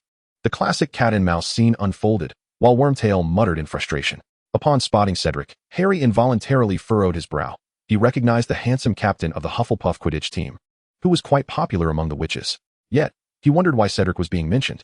Confused, he turned to Ron for clarification. As Banban observed the lively mice on the screen, Ron appeared somewhat dazed. However, this event had transpired quite some time ago, thus eliciting no significant reaction from him. Draco, on the other hand, exhibited a pronounced response. Humph. Traversing a corridor, Harry overheard Ron and Hermione embroiled in an argument, as Hermione's cat had attempted to catch Banban. The trio finally reunited, with Ron sharing news of his family winning a grand prize, allowing them to travel to Egypt, where ancient tombs and mummies awaited them. The comments flooded in. Hermione's glance is simply exquisite. Hermione is breathtaking. Hermione has grown even more beautiful. Oh Hermione, I adore you. Amidst these praises, only a couple of remarks pertain to the Weasley family's trip to Egypt. And what about Cleopatra? Ron expressed his confusion regarding the comments. Just as Hermione prepared to elucidate, another haughty voice interjected. Cleopatra VII, the last pharaoh of the Ptolemaic kingdom of Egypt, Draco stated. Ron, still puzzled, wondered how he had such knowledge, to which Draco replied. Legend has it she was the flower serpent of the Nile, inspiring many femme fatale. Ron's expression morphed into one of bewilderment. How do you know about Muggle matters? I visited there when I was 5, the young master retorted, a smirk adorning his lips, dripping with sarcasm. Ron clenched his fists, at a loss for words to counter Draco's taunts. As the trio conversed, the Weasley family arrived. After exchanging greetings, Mr. Weasley called Harry over for a discussion, which centered on the necessity of keeping a distance from that murderer. Harry was baffled. Why? Why? It was only when he spoke with Arthur that the truth dawned upon him. They all urged him to steer clear of Sirius Black because he was a Death Eater, the one responsible for the deaths of the Potters, now intent on harming him. This continuous single-shot scene is truly captivating. Harry faces danger every year. The greatest miscarriage of justice in magical history is about to unfold. Sirius, I refuse to bear this blame. Honestly, I find this quite tragic. Remus and Sirius have endured such misery over the years. Sirius's face stiffened at these remarks, the smile he wore appearing somewhat forced. Particularly in the presence of his lifelong adversaries, Lucius and Severus, revealing his vulnerable side was profoundly discomforting. Harry immediately raised his gaze to observe Sirius's expression. Godfather, he softly called. I am well, Harry, Sirius responded, meeting his gaze with a radiant smile. I am well. Indeed, Sirius was in a good place. Yet thoughts of Remus lingered. At the sight of the name, Sirius narrowed his eyes. Remus remained one of his last remaining friends, yet since his release from Azkaban, he had been unable to reach out to him, unaware of how Remus had fared during those years of his imprisonment. It now appears that the visage of the moon-faced man is not as pleasant as one might hope. The audience continues to observe the scene in which Arthur explains to Harry that Sirius Black is a murderer, while everyone cautions Harry to remain vigilant. One cannot help but ponder that had Sirius not been prematurely liberated by the events of this very film, he might have indeed refrained from such actions. The Weasley family did not all attend this time. Arthur and Molly brought only Ron along. Thus, Percy was unable to see the comments praising him, but that matters little, for his mother would surely convey the sentiments upon their return. Arthur implores Harry to promise that he will not seek out Black, to which Harry retorts. Why would I go looking for someone who wants to kill me? Very well, I shall seek him out immediately, comes the jest. Here arrives the King of Blame, second only to Snape. A warning of dead rat is proclaimed, while Harry declares, understood, I shall go find him to confront him. I have no godfather, Harry swiftly clarifies. However, he is soon interrupted by Sirius, who reassures him, I understand, Harry, no need to be anxious. He gently ruffles Harry's hair, affirming that given the circumstances, his actions are justifiable. One must certainly avoid seeking out a potential murderer. Harry wishes to say more, but Sirius continues, in time, you will comprehend the truth. Will you not? At this, Harry smiles and nods, choosing to say nothing further. The following day, they board the Hogwarts Express en route to school, and the scene centers around Molly, who, holding Scabbers, jogs to deliver him to Ron, who is leaning out of the train window. At this moment, the comments erupt into a new round of a game to catch the mouse, all exclaiming, hurry, catch that rat. Those at Hogwarts now fully understand why such remarks are made, but fortunately, this matter had been resolved prior to their journey, leaving no adverse effects. Only Lucius furrowed his brow in disdain upon spotting the rodent. The three friends search for a while inside a compartment, eventually discovering one that contains only a single occupant. The individual is sleeping, his face concealed beneath his coat. Ron casually inquires about the identity of this person, and surprisingly, Hermione knows the answer. Ron marvels at Hermione's seemingly boundless knowledge. With a roll of her eyes, Hermione points out, it's written on his suitcase, Ronald. Upon hearing the name, Sirius shudders, scrutinizing the individual within the compartment. Though he cannot see the man's face, the attire and demeanor suggest that Professor Lupin has not fared well in recent years. The moon-faced gentleman, once so concerned with his appearance during their youthful escapades, now bears the air of a vagabond. Upon reflecting on this, Sirius couldn't help but let out a bitter smile. Ever since James's demise, they had all become more akin to vagrants, each one more lost than the last. What right did he, a former drifter himself, have to comment on Remus? While Sirius remained engulfed in his melancholic thoughts, Severus had truly reached his boiling point. Turning to Dumbledore, he began to vent his frustrations. Could this be the esteemed Professor Dumbledore has appointed as our new defense against the dark arts instructor? The last few words were laced with barely suppressed anger. Dumbledore, however, remained unfazed by the pressure, even winking playfully at Severus. Ah, Severus, as the head of Slytherin and a potions master, I am well aware of your demanding responsibilities. It pains me to ask you to cover for a year. If your mind hasn't been dulled by those overly sweet confections, you should recognize that Remus Lupin is not quite suited for the role of a professor. Severus nearly let slip the unspeakable secret regarding Lupin, but seeing a few students present, he held his tongue. Sirius, initially prepared to counter, fell silent upon hearing this. Although he firmly believed that Remus was more than qualified to be a defense against the dark arts professor, far superior to this sniveling wretch, he could not deny that Remus carried a slight risk of endangering his students. Casting a glance at Harry, Sirius sealed his lips. Professor Lupin, my husband. Let us seize the opportunity to support Professor Lupin. Hermione called Ron by his full name. New character unlocked. The only two competent defense against the dark arts professors. Draco's Hermione. I adore this cozy train compartment. Cheers to Professor Lupin. Draco, who had been frowning since Hermione and Ron's scenes began, finally lightened up a bit at the mention of Draco's Hermione, oblivious to the shift in mood. Ron continued his animated discussion with Harry. However, Hermione noticed Draco's change in expression and smiled. After confirming that Professor Lupin had truly fallen asleep, Harry closed the compartment door and began discussing Sirius with Hermione and Ron. The three of them spoke loudly about Sirius's intent to pursue Harry. In that compartment, not only was there the newly appointed Professor Remus Lupin, but also Peter Pettigrew in his rat form. It was a complete ensemble. Before they could finish their conversation, the train inexplicably came to a halt, accompanied by the dreary, snow-laden weather outside, a truly chilling atmosphere. At this point, Professor McGonagall was the first to sense that something was amiss. Dumbledore, regarding tomorrow's train? It was evident that the students would be arriving by train the next day, and given the current situation, preparations were in order. Dumbledore nodded, saying, "Let us observe first." At this moment, even the lights on the train flickered out, leaving Ron in a state of sheer terror as he pressed his face against the window to peer outside. It seemed as though something lurked in the shadows, as if someone were attempting to board the train, accompanied by that distinctive, haunting voice.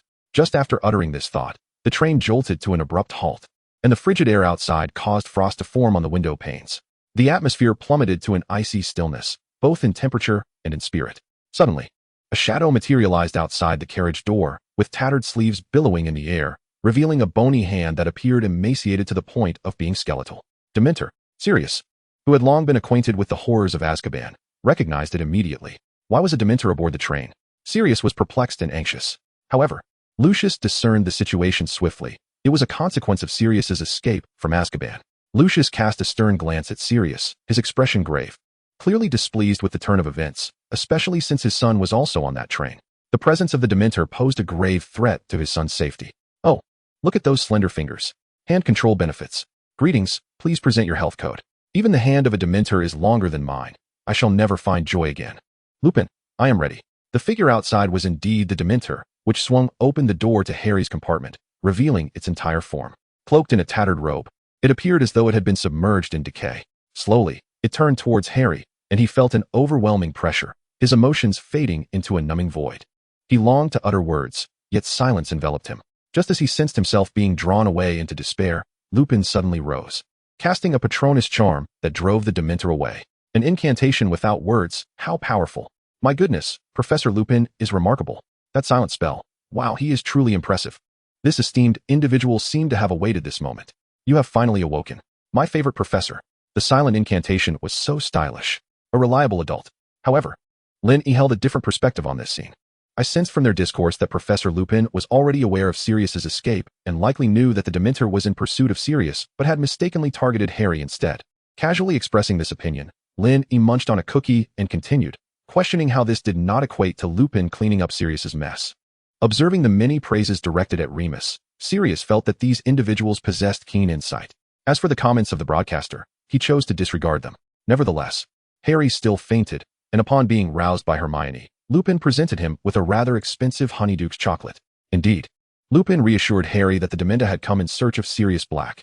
After giving all his chocolates to Harry, Lupin departed to speak with the train conductor, reminding Harry to indulge in more chocolate for a better sense of well-being.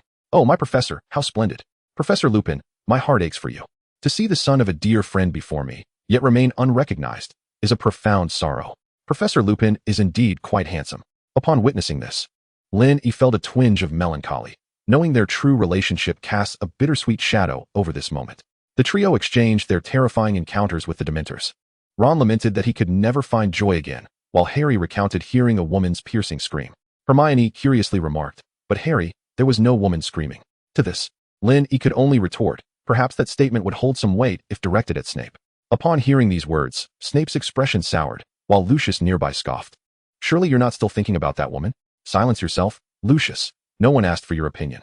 Chapter 29, Professor Trelawney's 3 Prophecies. The train came to a halt, and the upper-year wizards rode in horseless carriages towards Hogwarts, while another path led to Hogsmeade. On the first night of the school year, a small choral performance took place, featuring the witches' verses from Macbeth. The wizarding instruments seemed rather antiquated, resembling harps, small drums, and even the harmonious croaking of toads. In this light, Professor Flitwick's musical prowess is quite remarkable, Lynn mused, observing the conductor at the front. Our head of Ravenclaw is truly a polymath, master duelist, spell expert, and musical conductor. Hail to our head, truly a man of many talents. So many candles, quickly doused the flames. That choral performance was splendid. The chorus of frogs is delightful. The scene of Hogwarts was illuminated and serene, easing the tension felt by the wizards in the film, as well as the audience's anxious sentiments outside of it. Even Narcissa, who harbored some trepidation towards the Dementors, quietly exhaled in relief. Professor Flitwick adjusted his tie, straightened his posture, and allowed a proud smile to escape, promptly smoothing his lips when he realized no one was watching. As the performance concluded, Dumbledore delivered an important address. He first welcomed Professor Lupin, wishing him good fortune in his new role. The only requirement is the defense against the dark arts teacher, a one-time necessity. Snape's face was unmistakably etched with joy, his expression one of unrestrained glee.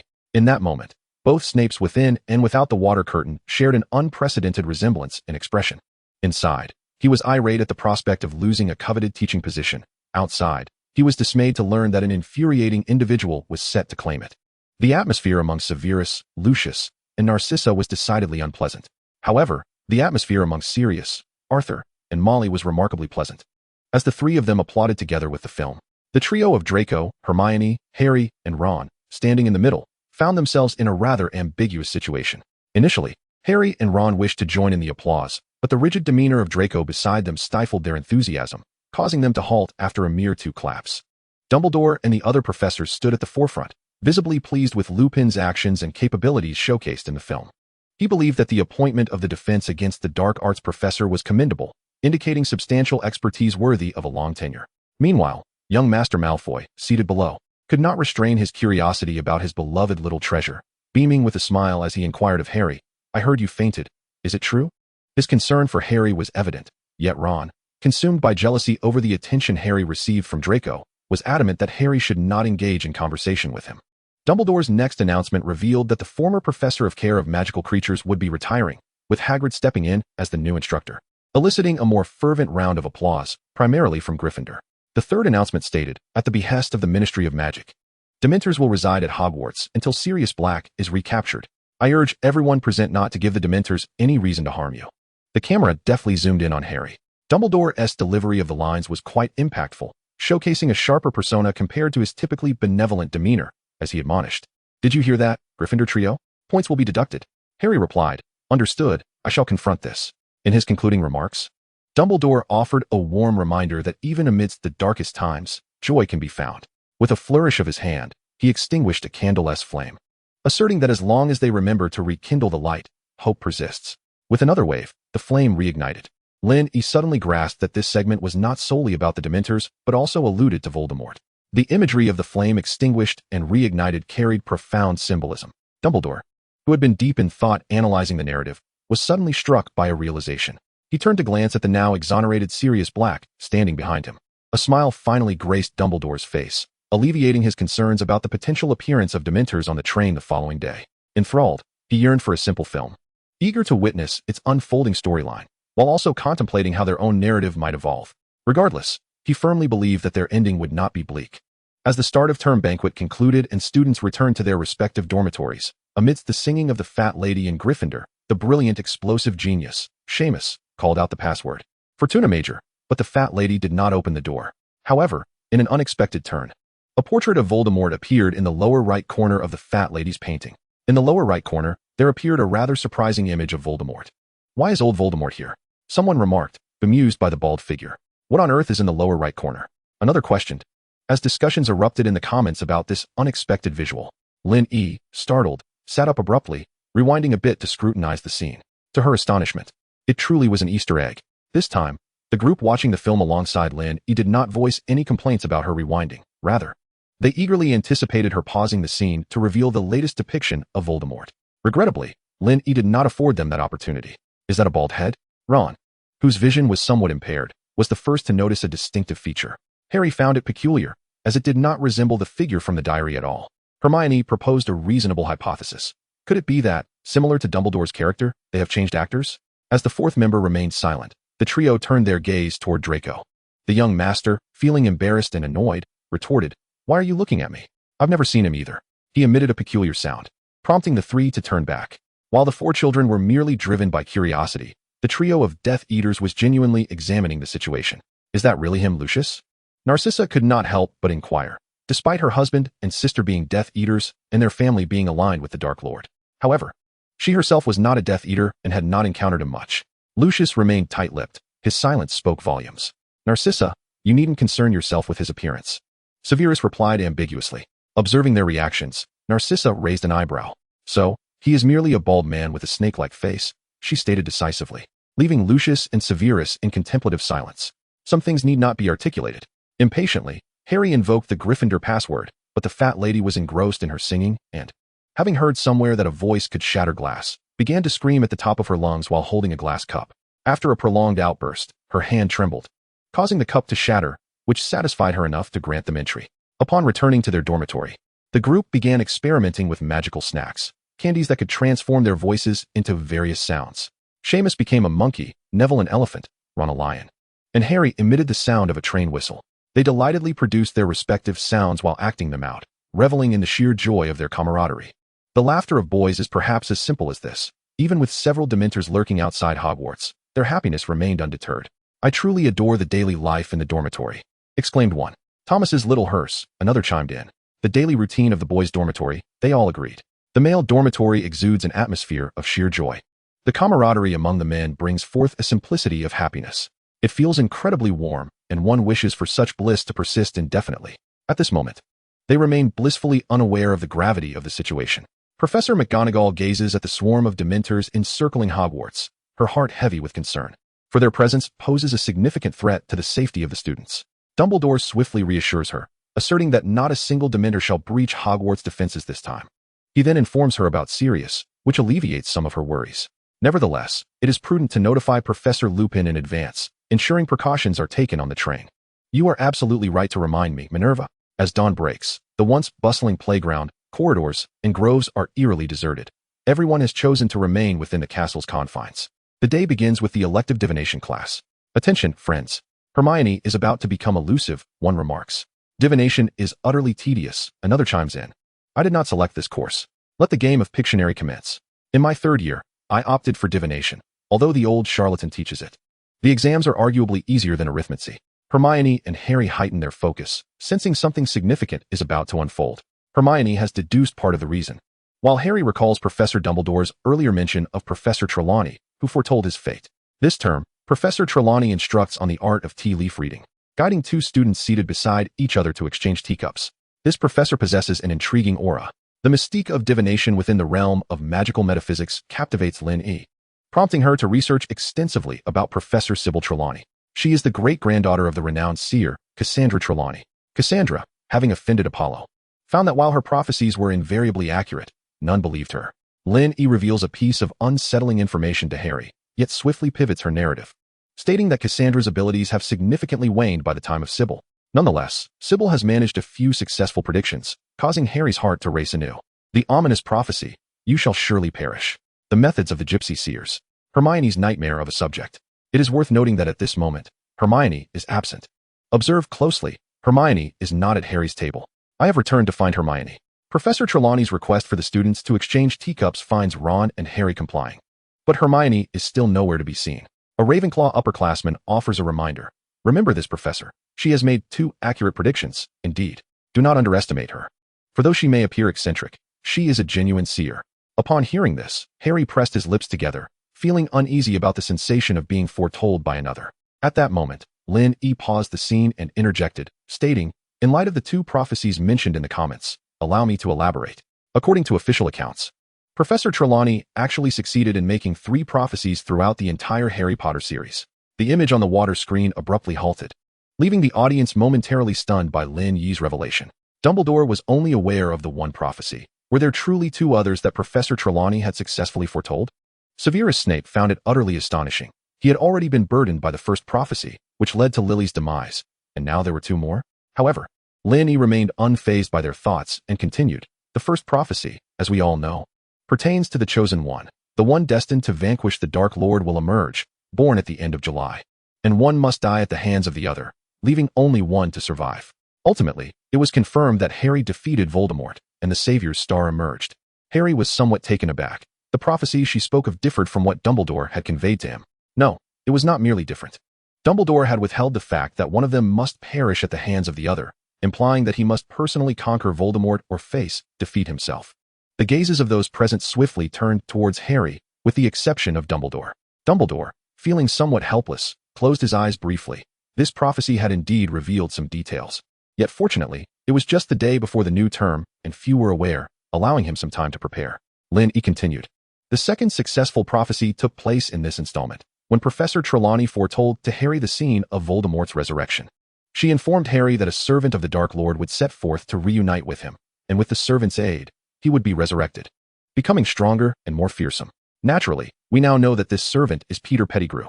Upon hearing this, the audience was unable to remain composed. They had just learned fragmentary details regarding Voldemort's impending resurrection. As for Sirius, he had never imagined that Pettigrew would become the Dark Lord's most loyal servant, aiding in Voldemort's revival to seek vengeance upon Harry. After all, Harry was the son of James. How could he, after causing the death of his dear friend James, now turn to harm his son? Were it not for the fact that Pettigrew was currently imprisoned in Azkaban, Sirius would have relished the opportunity to cast an Avada Kedavra upon him. After all, he was a member of the Black family and well-versed in dark magic. The final prophecy, rather subtle in nature, was presented in the 6th book, where she showed Harry a tarot card depicting a tower struck by lightning. Hinny proceeded to articulate the third prophecy, which ominously alluded to Dumbledore's death. This third prophecy struck like a thunderclap, leaving all those present in a state of shock. Never had anyone fathomed that Dumbledore might die, despite his advanced age. However, it can be asserted that Dumbledore is undoubtedly the most pivotal figure in the battle against the Dark Lord. He embodies the very essence of their resistance. Without Dumbledore, the notion of confronting the Dark Lord would be unimaginable for them. Yet, Lucius was even more astounded. Dumbledore had perished, and could Harry Potter still triumph? The crowd fell momentarily silent, at a loss for words and uncertain of how to react. Hinny, having concluded her remarks, paid no heed to those she deemed non-existent, and continued to press play. Professor Trelawney commenced her lesson on tea leaf reading, stating that one must possess a long-range vision. Suddenly, Hermione's voice chimed in with nonsensical remarks, startling Ron. "Where did you come from?" he exclaimed. Hermione replied with natural ease, "I've always been here." Ron was genuinely taken aback, and laughter ensued. Hermione adorned a necklace, which would become significant later in the narrative. Professor McGonagall also noticed the necklace, raising an eyebrow, fully aware of its implications. Chapter 30, Harry's Sword. While the young master faltered, nevertheless, Professor Trelawney remained undeterred, continuing her lesson while gazing intently at Neville's teacup, suggesting that his grandmother might not be well. She then sensed a somewhat mystical aura around Ron and requested him to interpret the tea leaves. As Ron flipped through his book, he responded, the cross signifies misfortune, and the sun represents joy. This suggests that Harry may face some adversity, yet he will find happiness within it. He chuckled while speaking of Harry, clearly not taking it too seriously. "Let me see," Professor Trelawney insisted, nearly appending the teacup in the process. To some extent, Ron had indeed been correct. "To be honest, I can hardly believe it myself," Ron admitted. "Go on, I'm all ears," Harry encouraged. Hermione displayed a skeptical expression, clearly unconvinced. Professor Trelawney appeared somewhat rattled as she addressed Harry, saying, "Young man, I perceive a dark mark upon your brow. It suggests an ominous portent." Nearby, an eager young wizard of African descent eagerly flipped through his book, reading aloud about ominous signs while retreating. When it was mentioned that the ominous form resembled a ghostly hound heralding death, we glimpsed Harry's teacup, filled with dregs. The atmosphere was indeed foreboding, and the ambience at Hogwarts was hardly reassuring. Sirius immediately wrapped an arm around Harry, reassuring him, "Your godfather is here, do not be afraid." Harry, however, was not as perturbed as the others. He had come to recognize a pattern. Each film's opening foretold his demise, and he had grown accustomed to it. Yet, the comments on the screen were rife with skepticism. "I don't understand how Ron discerned the cross and the sun," one remarked. "It is well known that these are symbols of the cross and sun," another noted. "Sirius, is there an issue?" Hermione, the studious one, expressed her disdain for such theatrics. "Godfather, indeed, it is I," but there was no need to mention me in class. Sirius, is he your animagus? Professor McGonagall suddenly interjected, as if to say, you cannot extricate yourself from this matter. Indeed, I have registered, Professor McGonagall. Sirius holds a profound respect for women who possess greater magical prowess and status than he does. After class, Ron engaged in discussion with Harry about whether the ominous reference pertained to Sirius. Hermione completely dismissed such esoteric notions, asserting that materialism was the true essence of wizardry. And only classes like ancient runes held any fascination. Ron suddenly realized, wait a moment, those two electives are scheduled at the same time. How could you attend both? Hermione, without pausing in her stride, retorted, don't be ridiculous. No one can attend 2 classes simultaneously. Except me. It's merely a handful of courses. A master of time management, yet it is indeed possible. The disdain of the academic elite, merely a few, referring to all electives. Ultimately, she relinquished the divination class. A group of them transitioned to Hagrid's care of magical creatures lesson. Hagrid led them to a location in the forest. Protect the pumpkins, ladies, he exclaimed. Hagrid instructed the students to turn to page 49, and Draco found it quite peculiar, struggling to open the tattered book. Hagrid, perplexed, questioned how one could not know this. Simply run a hand along the spine. Draco, irked, complied begrudgingly. Stop touching the book and touch me instead, someone quipped. Draco wore the Slytherin ring. Capture Pansy from behind. This time, Draco behaved, much to the amusement of the onlookers. Many in the crowd praised Pansy. Yet she lacked Gemini's fortune, with no one recounting how many admired her or expressed affection. Draco, preoccupied with his own entrance, felt a rush of warmth. It was clear what was to follow. Embarrassment awaited him once more. Why is this Malfoy so foolish? He thought, unable to bear the sight. Draco felt too shy to look on, while Narcissa watched with keen interest, though the decorum of a noble woman restrained her from displaying overt excitement. She merely pursed her lips to contain her inner thrill. Lucius, observing Narcissa's apparent enjoyment, mistakenly assumed she was displeased with Draco's folly and leaned in to offer a few hushed words of consolation. Little Draco is still young. There is no need for undue harshness. This left Narcissa bewildered. She shot him a glance and huffed dismissively. Lucius turned to Draco, not far off, conveying an expression that indicated he had interceded on his behalf, yet felt helpless. Draco, bewildered, could only nod in response to his father. Hermione, having pondered for quite some time, without grasping the reason for her inability to predict the future, could not help but remark to Harry, I find it rather amusing. Draco, with keen ears, seized the moment to interject, indeed, it's utterly ridiculous. If this continues, Hogwarts will be doomed. If my father were to learn that Dumbledore appointed this fool as a professor, it would be quite the spectacle. It would have been better to refrain from speaking. Hermione found not a single word to her liking. However, Harry could not tolerate Draco's disparagement of Hagrid and promptly urged him to be silent. Draco raised an eyebrow, a smirk playing on his lips, laughing irreverently. The commentary erupted, and both Draco and Harry became the center of attention. What a teasing display. Let me indulge in some Draco and Harry. I haven't shipped them in ages. The heartthrob hasn't used hair gel today. What an iconic scene. This laughter has ensnared me completely. A teasing moment with the beloved. Slytherin ambience is absolutely hilarious. Oh my, I adore this segment. This is where love begins. Our male Model-S runway moment is approaching. The young master strides confidently towards the savior for the last time. Here, the young master is biting his lip. It's truly alluring. Together, together. At this moment, the scene shifted to fellow students encircling Harry, while Draco approached him step by step. That chin, that gait, that gaze. Just as he was a breath away from captivating everyone, Draco's expression changed, and he pointed behind Harry, exclaiming, Dementor, Dementor. All the wizards facing away were startled. But Harry, standing in the center, was even more affected. The Slytherin elite erupted in mockery, donning black cloaks and pretending to be Dementors, taunting wildly. Draco truly deserved a reprimand. He nearly had me on board with him. Lin E, equally deceived, clenched his fist and struck the table in frustration. Table 1. The young master is truly asking for it. Green commentary. How childish, haha. Pansy, Pansy, Pansy. This little actress playing Pansy is simply adorable. American-style bullying, haha. How cold must the young master be, wearing a sweater and cloak while others don short sleeves. Hermione promptly pulled Harry away, casting a disdainful glance toward the Slytherin elite. Ah, Hermione looks splendid in this installment. Hermione is genuinely beautiful. I keep replaying this shot of Hermione. Hermione, you've dazzled me. Meanwhile, the fright was feigned. But Hagrid's arrival with a magical creature was a true source of terror, a hippogriff, larger than anyone present, except for Hagrid, who affectionately called it Buckbeak. So adorable. Da-da-da-da. Newt, I know how to handle this. Hagrid's aesthetic judgment. Hagrid possesses a unique perspective on the term beautiful. Truly, Buckbeak is magnificent. Hagrid offered it a morsel of food to soothe it, then proceeded to elucidate the creature's characteristics to the young wizards. It possesses an arrogant and irritable temperament. And one must never insult the hippogriff, for it may result in dire consequences. In truth, Hagrid is quite an effective teacher, covering all the essential points. Fantastic beasts reside within Hagrid's domain, and his lessons are indeed time-honored. Malfoy, however, remarked that he understood this only to provoke further ridicule. The disdainful Draco was an enigma to many, including Harry and Draco, who could not even bear to meet each other's gaze. Were it not for their shared classes, neither would wish to spend time in the presence of such a person. After the two films concluded, they were too embarrassed to appear childish before the entire school. Otherwise, they would have dueled several times already. Harry observed Draco, who was meticulously arranging himself, now adopting a serious demeanor, feigning indifference as he rolled his eyes and urged Ron to step aside. Draco looked at the pale-faced, frail savior, Harry, and with a cold snort, he pulled Hermione aside.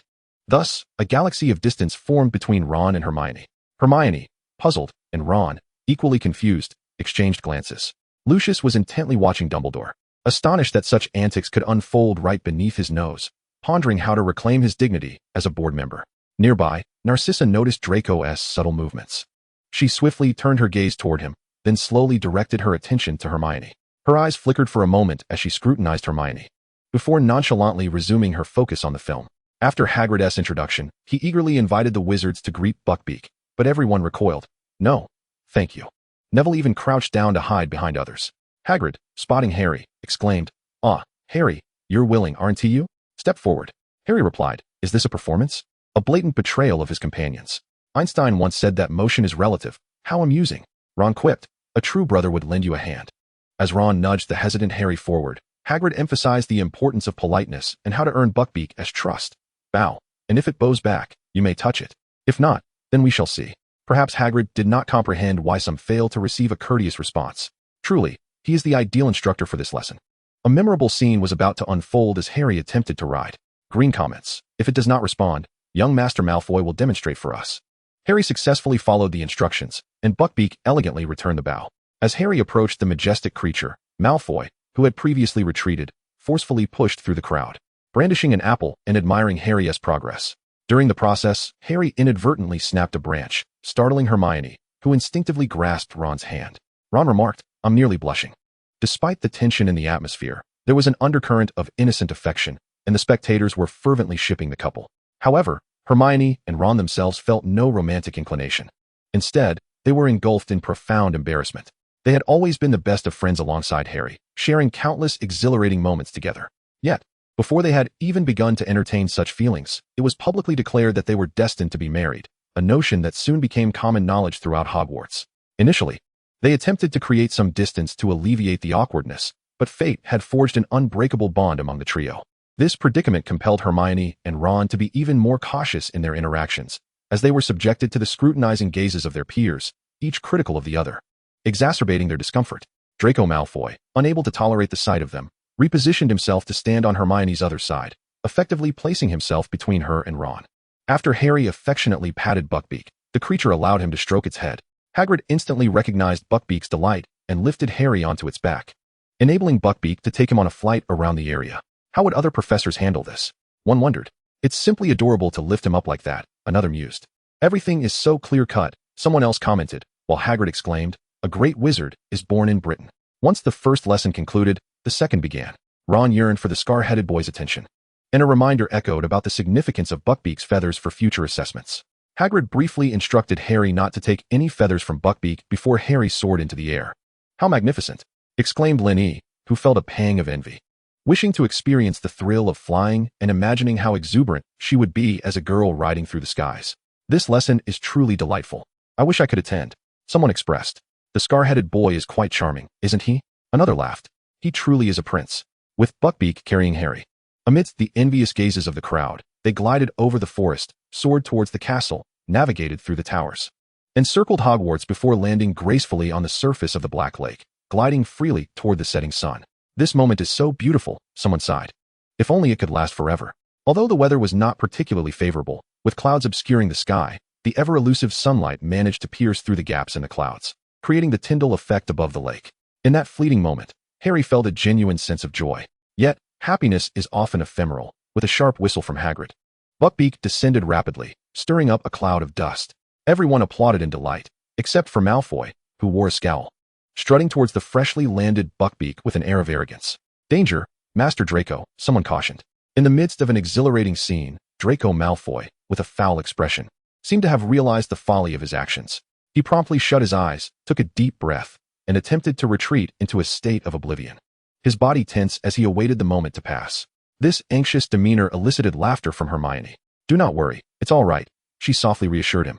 Upon hearing her voice, Draco's heart skipped a beat, and he relaxed, opening his eyes to the spectacle before him as if nothing had transpired, though Hermione noticed a hint of redness in his ears.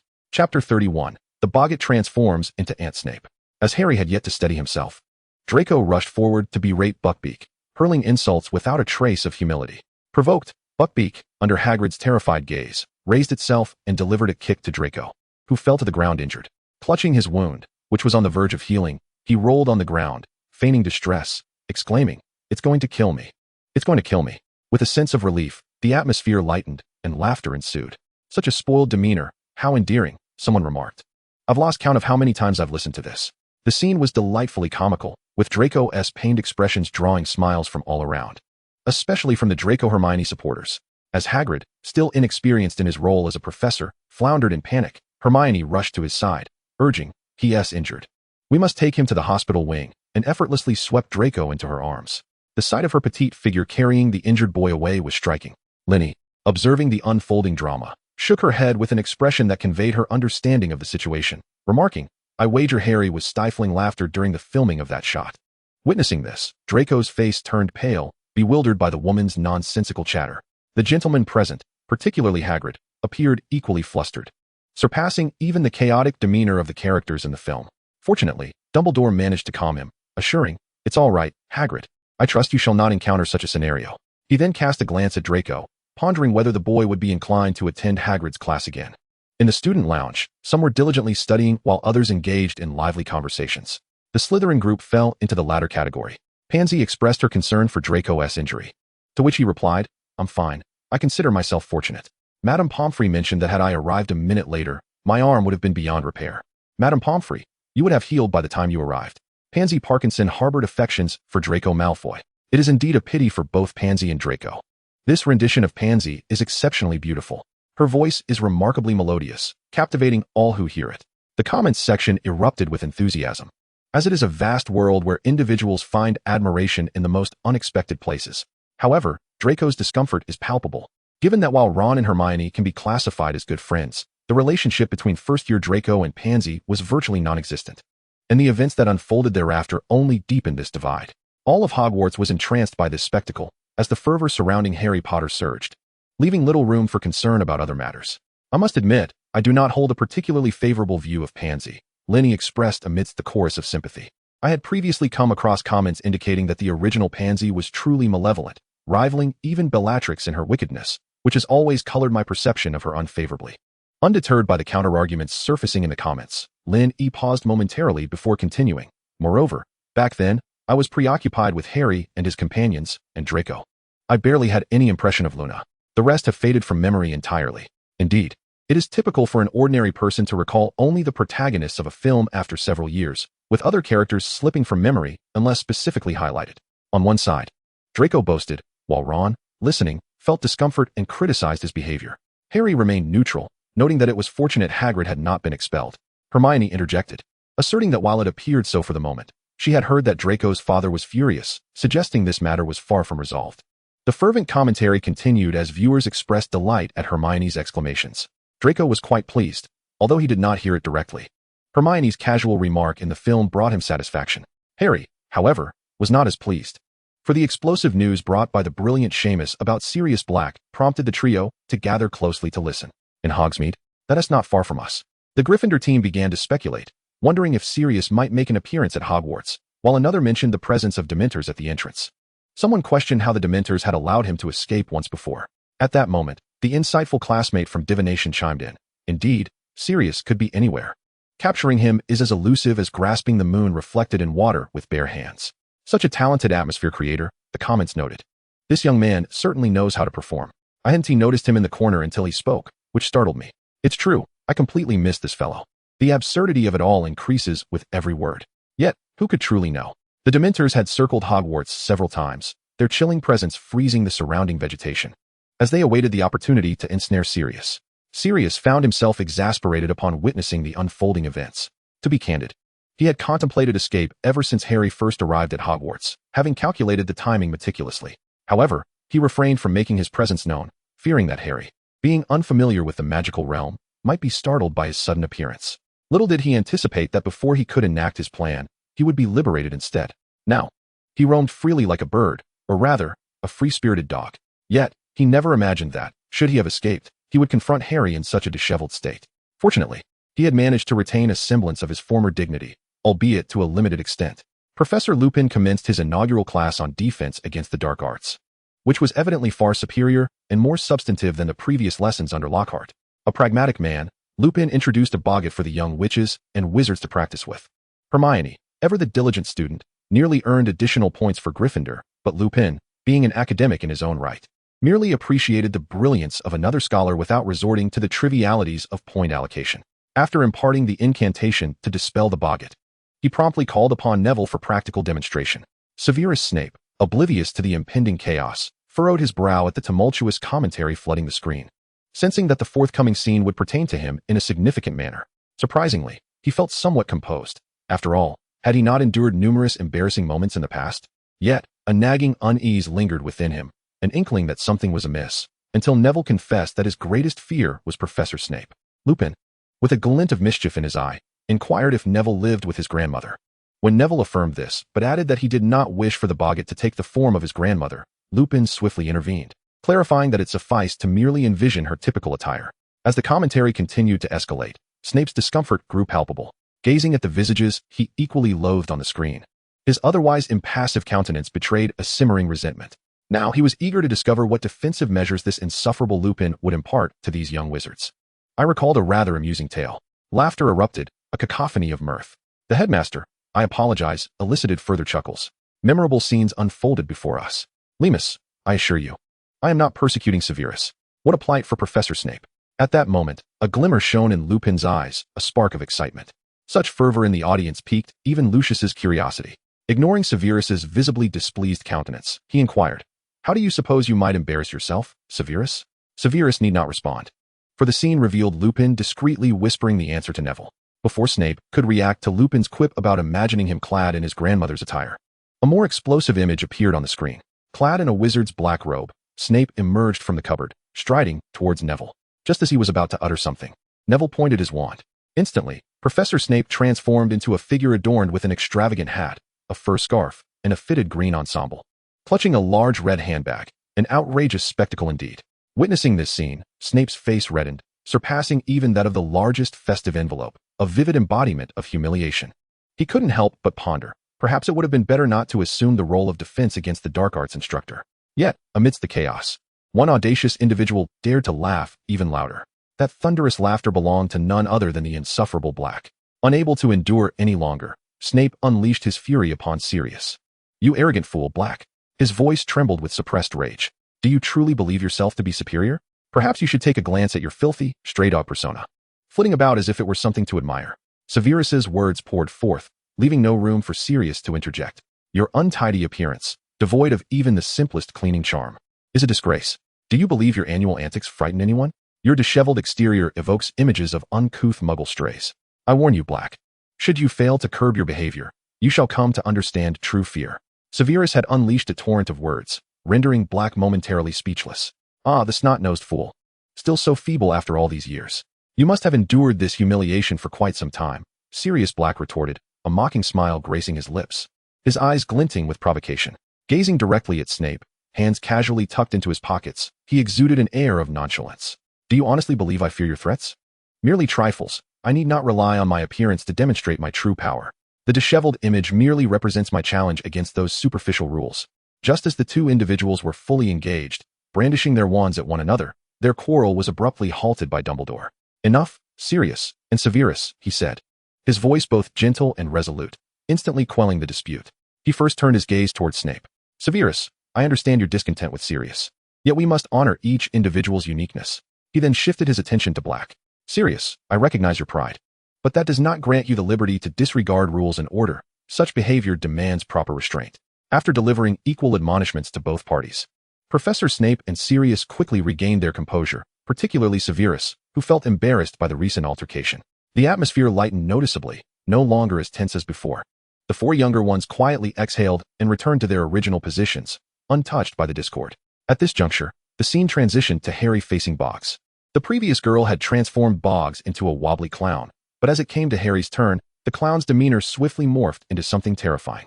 Lupin sensed an anomaly and became serious. In an instant, Harry was confronted by his deepest fear, the Dementor. Before Harry could react, Lupin dashed forward to shield him, resulting in the Dementor transforming into Lupin's greatest fear, a full moon. At this moment, I anticipated the arrival of the Dark Lord. Harry Potter, the Joy Terminator. It felt as though the director was crafting a suspenseful narrative. Here, Lupin's fear was associated with Voldemort. It became clear that Harry was unafraid of Voldemort, but terrified of the Dementor. Witnessing Lupin's unwavering courage truly moved me. This foreshadowed the professor's fear of the moon. However, Lupin responded swiftly, whimsically transforming the moon into a balloon, which he promptly returned to the cupboard, declaring the lesson over. The moon? Ron questioned, bewildered by what could be so frightening about it. Harry, equally perplexed, looked up at Sirius, wondering if his godfather and Professor Lupin, being close friends, might have some insight. Sirius merely pressed his lips together, offering no explanation. Snape, however, let out a derisive snort, seemingly reveling in his moment of triumph. Sirius shot him a glance, surprisingly refraining from retorting. Hermione, having read extensively in the Hogwarts library, began to piece together the clues. It seemed that only one type of creature would fear the full moon, a werewolf. Chapter 32, Lily, Everyone's White Moonlight. In their third year, students were allowed to visit Hogsmeade, provided they had parental consent. However, Harry's Aunt Petunia was hardly inclined to sign anything, resulting in Professor McGonagall denying his request. With no other recourse, Ron and Hermione ventured forth, leaving Harry to lament, "I'm sorry, we shall meet later." Indeed, it was a promise of a later encounter. The Marauder's map was poised to make its appearance, and the light bulb had extinguished, much to Harry's secret delight. "We shall truly meet later," he mused, as he received care from his friends amidst their excitement. As they approached Hogsmeade, Linny expressed great interest in the village, reminiscing about her previous visit during a snowy day. "Friends, can you fathom Hogsmeade in the snow?" she exclaimed with exuberance. "I adore the forbidden journey." Another chimed in, lamenting their absence from that winter wonderland. The joyful discourse continued, yet Harry felt a twinge of anxiety. Turning to Ron, he inquired, "Did your mother sign?" Ron nodded affirmatively.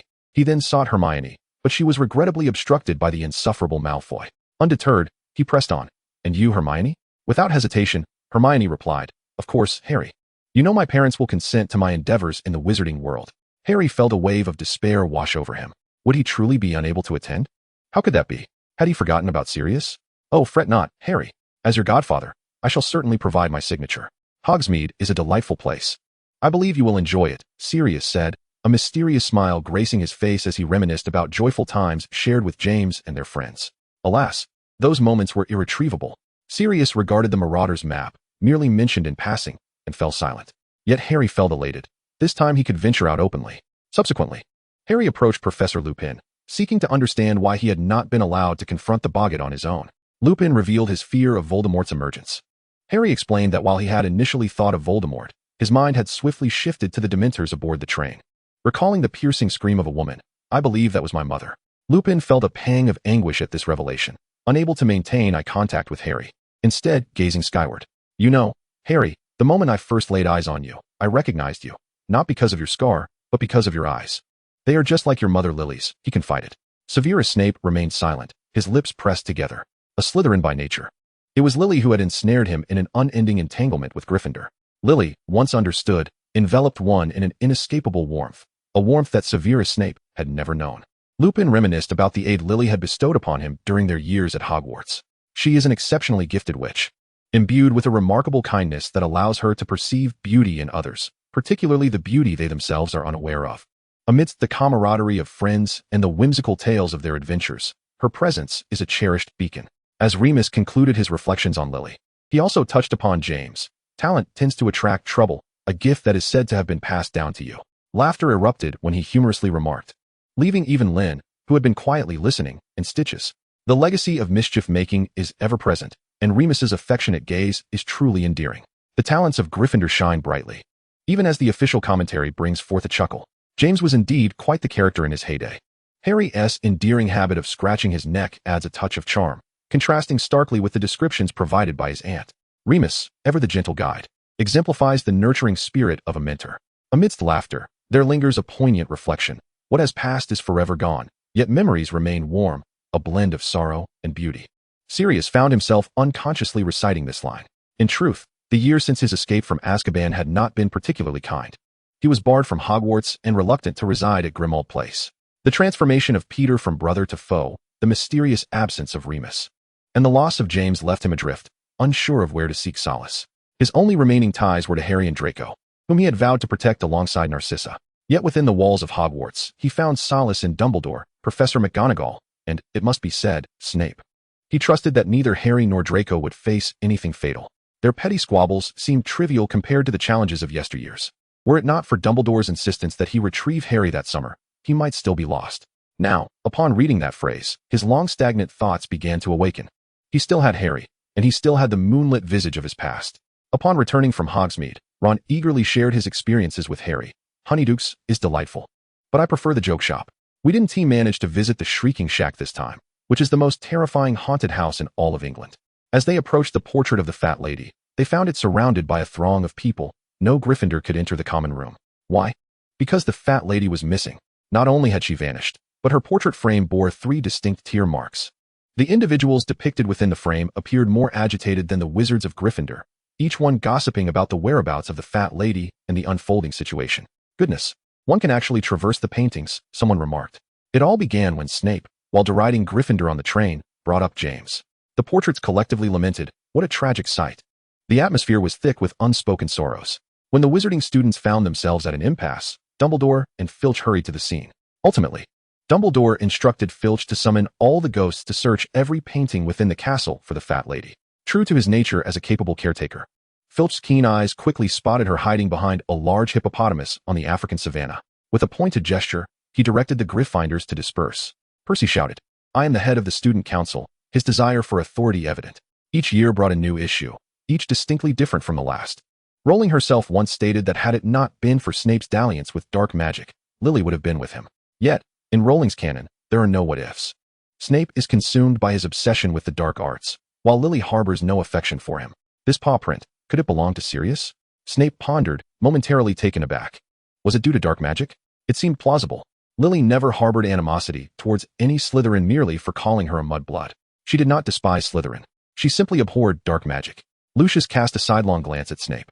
Although his expression remained impassive, Lucius, familiar with him, understood his thoughts. Don't be foolish, Professor Snape. Lucius said coldly, devoid of any comforting intent, yet his words carried a chilling warmth. Slytherin seeks ambition and power. That is precisely why you were sorted into Slytherin. Snape remained silent as Lucius continued. Dark magic is merely a means, a swift path to power. At this, Severus reacted slightly, meeting Lucius's gaze. I have never doubted that. Within the painting, the assembly witnessed the Fat Lady hiding behind a hippopotamus. Upon Dumbledore's call, she finally emerged, beginning to accuse. It was that devil-eyed, dark-souled Sirius Black. He has come. He is within the castle. One cannot deny that this film left Sirius Black feeling quite uncomfortable. Dumbledore immediately ordered Filch to conduct a search of the castle while the others retreated to the Great Hall. Hogwarts initiated its lockdown protocol. The doors were sealed, and everyone settled in the Great Hall to sleep, with professors taking turns to search and defend. After the professors had scoured every corner without success, an impatient Snape began to subtly vent his frustrations to Dumbledore. Sirius chuckled softly. Snape, however, was not amused. He began to loudly conspire in the Great Hall, where all the students were asleep. Have you considered how he managed to enter? Before the commencement of the academic year, I expressed my concerns regarding the appointment of Professor Lupin. Do you recall? Severus Snape, of course, remembered that the two were good friends. However, Dumbledore firmly dismissed Snape's notion that any Hogwarts professor would facilitate Sirius Black's entry into the castle. Moreover, I believe it would be safer for the students to return to their dormitories. The charming pajamas of the headmaster were quite delightful. It seemed rather peculiar that Snape, who had endured the relentless pursuits of the marauding quartet during the majority of his student days, would now be entangled with either of them. As the traditional art of scheming unfolded, it became evident that there existed no secret unknown to Harry. Unbeknownst to them, Hermione and Ron had encircled Harry. Come clean, Harry. How much do you actually know? Hermione squinted, her mood far from cheerful. The brightest witch at Hogwarts felt overshadowed by Harry's wealth of knowledge. Ron chimed in. It's just Harry. If Hermione doesn't know, then fine. But we share a dormitory, and you haven't said a word to me? Hermione rolled her eyes at this comment and, without hesitation, stepped on Ron's shoe. Before they could settle down, the scene shifted as Hogwarts prepared to embrace the winter season. A leaf from the Whomping Willow turned yellow and fell, signaling the onset of autumn. Soon, the tree stood bare, its branches stark and more painful to encounter. Coupled with Snape's potions class, the psychological pressure on the wizards and witches was amplified. As Snape entered the classroom, windows closed one after another, plunging the room into darkness. And a projection screen was drawn down. The class commenced, and we observed that the seat beside Harry remained vacant, his bandaged hand still evident. Harry found it peculiar. Should not this class belong to Professor Lupin? Snape interjected, "This is not your concern," yet proceeded to explain that Lupin was unable to attend due to unforeseen circumstances. "Due to a slight indisposition, we shall have chemistry today instead," Snape declared. "Lupin has taken a break for the Mid-Autumn Festival." Snape added at last, "I have the opportunity to teach the Dark Arts class." Ron, in a state of ennui, flipped through the pages aimlessly, oblivious to which year he had landed on while seeking page 394. Consequently, Snape utilized magic to assist him, prompting Ron to exclaim, "Werewolf?"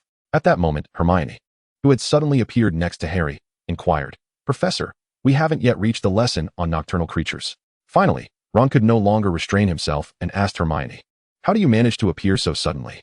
"I don't know, Ron, that wasn't me," Hermione replied, unperturbed. Harry, skeptical, prodded, "Don't jest, Hermione, do enlighten us." After a moment of hesitation, Hermione revealed, "It's a time turner." Harry and Ron were utterly bewildered, confronted by a magical artifact of which they had never heard. "From where did Hermione procure such a thing?" "I applied for it," Hermione replied, her expression exuding an air of nonchalance as if it were a mere trifle. Draco, however, was well aware of what it was. If he wished, he could certainly obtain it, yet he had never contemplated using such an object, let alone for academic pursuits. Meanwhile, Harry and Ron were already indulging in a series of delightful fantasies about the time turner, imagining that should any unfortunate events transpire, they could simply return and amend them. Before they could fully indulge in their reverie, Sirius interjected, reminding them not to dream, as the Ministry of Magic would not approve such applications. And no one truly knew how many time turners were available for use. "Oh," they murmured. Snape then began his questioning. Who can delineate the distinction between an animagus and a werewolf? Hermione, as usual, was the first to raise her hand, only to be disregarded by Snape once more. Yet, being the academic prodigy that she was, and with no one else volunteering an answer, she took it upon herself to elucidate the differences. The primary distinction lies in the fact that an animagus is controllable, whereas a werewolf is not. Moreover, a werewolf transforms on the night of the full moon, losing all sense of kinship and becoming a veritable force of destruction. Draco interjected with a mock howl. The depiction of the werewolf was so striking that even Da Vinci would have exclaimed in admiration. This was a subtle reference to Professor Lupin. The young master was clearly acting foolishly, and Snape remarked, "Well said, thus 10 points from Gryffindor." Unsurprisingly, Snape penalized Hermione for her impolite interjection, deducting 5 points, while Draco was unscathed for passing notes to Harry, a blatant display of double standards. To add insult to injury, Snape assigned homework. "I expect 2 parchment papers by Monday morning. 1 from each of you." "How can you do this?" Ron was perplexed and bewildered. Hermione, too, was discontent. She had never accrued points in Snape's class. A fixation for someone of her academic caliber. Perhaps, she mused, upon reflection, Snape might reconsider his actions. After a prolonged silence, Draco finally felt emboldened to speak. Harry and Ron exchanged glances, sharing their disapproval of this little lord who felt entitled to act as he pleased in class. Hermione lethargically responded, "Perhaps." Harry was equally astonished. Especially with the Quidditch match looming the following day, this was no time to let such matters linger. Snape retorted, "Quidditch? I wish you safety for tomorrow. And regardless of any injuries, your assignments must be completed." Sirius quipped, "Nonsense." Chapter 33. What is the Marauder's Map? Finally, Snape was willing to commence the lesson, prompting Harry to unfold the origami crane that Draco had given him. In essence, it was a magical transformation of a comic strip into a small animation on paper, depicting Harry being struck on the head by a ball during the Quidditch match, subsequently crying.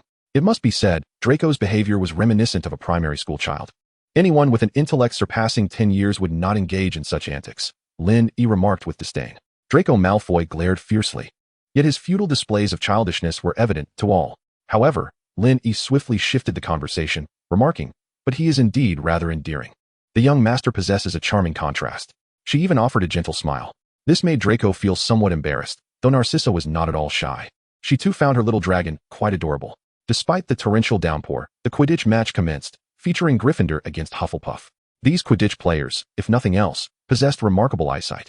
Amidst such dreary weather and low visibility, they still managed to track the ball, particularly that tiny golden snitch. Yet, under the tumult of thunder and lightning, the match seemed to escalate in intensity. Even when a player was struck by lightning and plummeted from a flaming broomstick, the game continued unabated. The Hufflepuff Seeker pursued the golden snitch with fervor, closely followed by Harry Potter. As the Hufflepuff Seeker reached out, a bolt of lightning struck just as he was about to touch the snitch. A loud crash echoed. Oh, it was Lin Yi's table that had suffered. Darn it. Hufflepuff was so close to winning. A series of rhythmic thuds followed. Analyze the force acting on Harry at this moment, disregarding friction. Are you really playing in such heavy rain? Isn't this sport a tad too perilous? Go, Hufflepuff. It appeared that Cedric, the Seeker, had exited the game. Victory should have been within Harry's grasp. Yet, that was not the case. He soared higher and higher in pursuit of the golden snitch, his broom nearly freezing. Yet he did not cease. The consequence was that he became the target of a Dementor. I know this scenario well, Iron Man remarked. Tony, how did you resolve the icing issue? How can the golden snitch fly so high? As Harry approached the lair of the Dementors, he found himself caught between two of them. Nevertheless, he utilized his flying talent to evade them, slipping past 1, 2, 3, and 4, but the numbers were overwhelming. He could not withstand them alone. Suddenly, a Dementor emerged from the ground, gaping wide to drain Harry of his life force. Successful pause. There are Dementors in England. Ah, you startled me. Children's literature. With the Dementor's interference, Harry could barely grip his wand, his consciousness fading as he fell from the sky. Old Dumbledore pointed at Harry, casting a cushioning charm that saved his life. Hermione anxiously covered her mouth, panic-stricken. Oh, Harry. I'm all right, Hermione. That wasn't me. Harry reassured her just in time. Hermione buried her face in Harry's shoulder, unable to witness the scene until it showed Harry lying in the infirmary, at which point she finally looked up. Draco inwardly muttered, I shall never stand with them again. The infirmary still had a few people, including members of Hufflepuff and Gryffindor.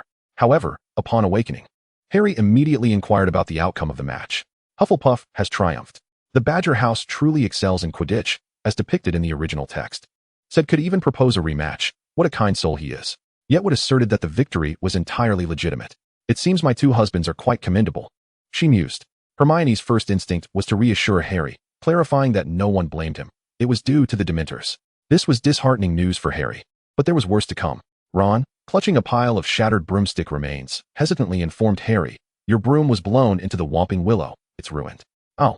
So the broom had flown away. Regardless of the circumstances, Harry was determined to salvage his broom. After all, it was a Firebolt 2000. With curious gazes upon him, Harry mounted the broom, ascending half a meter before coming to a standstill. Ron remarked, well, I suppose that's acceptable. Feeling the weight of his losses, Harry sought out Lupin for clarity. He was puzzled as to why the Dementors affected him more profoundly than his peers. Lupin, ever gentle, did not permit Harry to wallow in self-doubt, stating plainly that it was because he had confronted horrors far more terrifying than his classmates could fathom, and thus, he need not feel shame. Harry, still somewhat confused due to his fear of the Dementors, sought Lupin's guidance on how to combat them, remembering how Lupin had driven them away on that fateful night on the train. After a moment's contemplation, Lupin deemed it appropriate to teach him some defensive measures. But only after the holiday. Ron was the first to question, are we still going to learn this year? Why not, Ron? The Patronus Charm is an immensely useful defensive spell. Hermione, the diligent scholar, was the first to advocate for its study. Yet, we may not encounter Dementors this year. Harry proposed. Hermione looked at him, astonished. The Patronus Charm is not merely for warding off Dementors, Harry.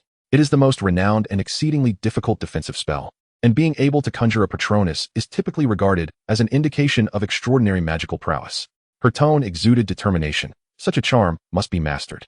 Some wizards could only produce a shapeless Patronus, while only a select few could summon a fully formed one. Contemplating this, Hermione gazed dreamily. My Patronus would undoubtedly be a cat. Plump and exceedingly powerful. Ron, initially speechless, soon joined in the daydreaming. Then my Patronus must be a magnificent lion. After all, I am a Gryffindor. Harry glanced around, pondering what his own Patronus might be. Scratching his head, he hesitantly suggested, my Patronus could very well be Hedwig. It must be so. I am convinced of it. Ron and Hermione, upon hearing Harry's assertion that his thoughts were undeniably correct, expressed their agreement. Hermione, with a gentle tone, naturally directed a question towards Draco. Draco paused for a moment before responding in a rather indifferent manner. It might be a snake, or perhaps I'm unable to conjure a Patronus.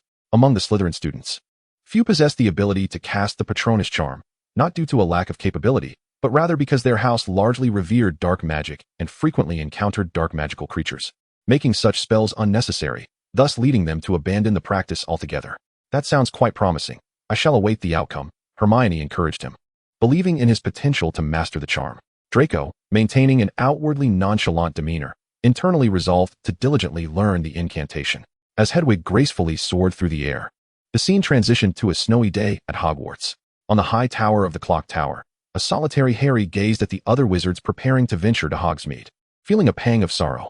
Remember this clock, he mused. The sun weeps, yet it has not appeared in this episode. The imagery of the third installment was indeed remarkable, showcasing various iconic moments.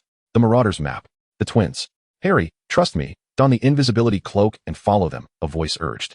Upon hearing this, Ron was filled with excitement. Yes, Harry, you have the invisibility cloak. You can join us. Professor McGonagall, however, merely coughed twice without turning around. Instantly, Ron fell silent.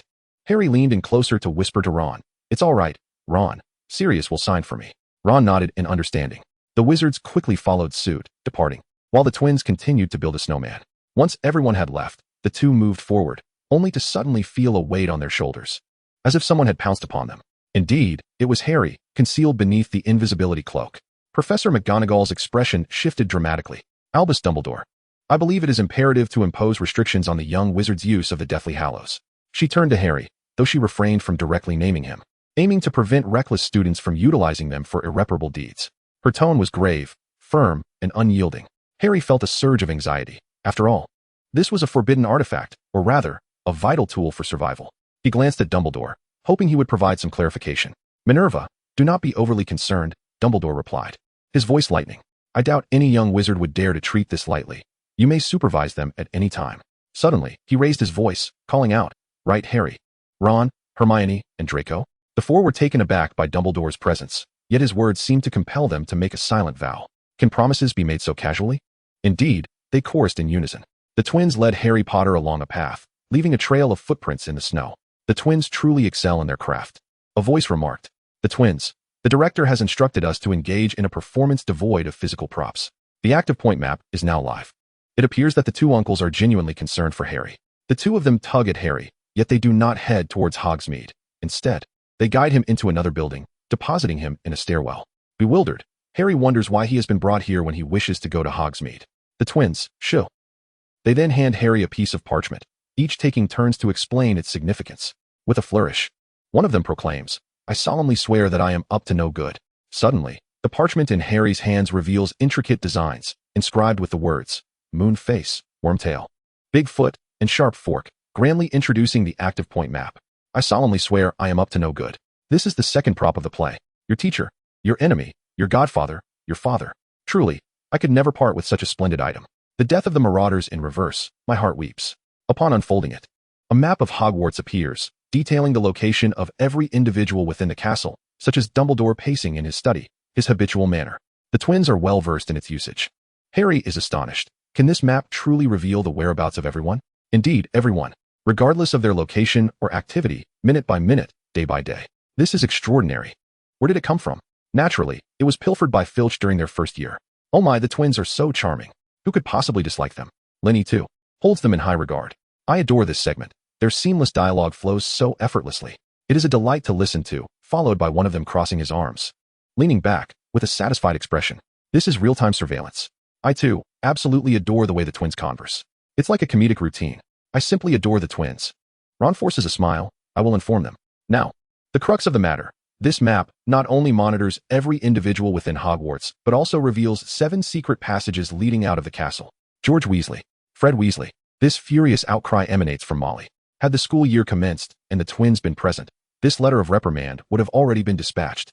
Molly, seething with frustration, has no outlet for her ire, and thus she resorts to addressing Ron. Ronald Weasley, if you dare to breach school regulations as your brothers have, you shall be expelled. Do you hear me? Poor Ron, forever destined to suffer the consequences, nods awkwardly. Nearby, Draco snickers, finally seizing an opportunity to mock. Filch, please scrutinize the confiscated contraband more thoroughly in the future. In the first 2 films, Professor McGonagall did not appear nearly as distressed.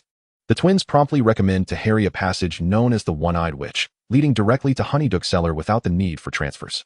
Ultimately, they advise Harry to declare mischief managed to conceal the map once he has finished using it, lest it be visible to anyone. The scene zooms in on the map. At school, in the bottom right corner. It truly is Newt. What is happening? Upon seeing the barrage of comments, Lynn swiftly paused the video and began to scrutinize the screen intently, searching for the name. After a prolonged gaze, she exclaimed, "Where is it? I can't find it." "Look at the name in the lower right corner. Just move your finger down a bit. A little more towards the center. You're too far down." Finally, Lynn spotted the name, and indeed, it was him. Puzzled, she wondered aloud, what is he doing at Hogwarts at this time? While no one in the chat could provide an answer, Dumbledore certainly could. It must be related to Buckbeak, for when it comes to magical creatures, no one is more equipped to handle Buckbeak's affairs than this esteemed Hufflepuff magizoologist. Of course, the twins of the instruction manual had departed, and Harry obediently utilized the passageway to arrive at Honeyduck Cellar. To avoid detection, he donned his invisibility cloak and ventured into the realm of confectionery. Oh my, I absolutely adore this shop. Old Dumble's Paradise. Is this the jelly bean that Ron mentioned, the one that can make you float? Many Gryffindor students indeed favored this establishment, indulging in an array of sweets. As Neville prepared to take a lick of the lollipop in his hand, it suddenly flew away on its own. "Harry, give it back."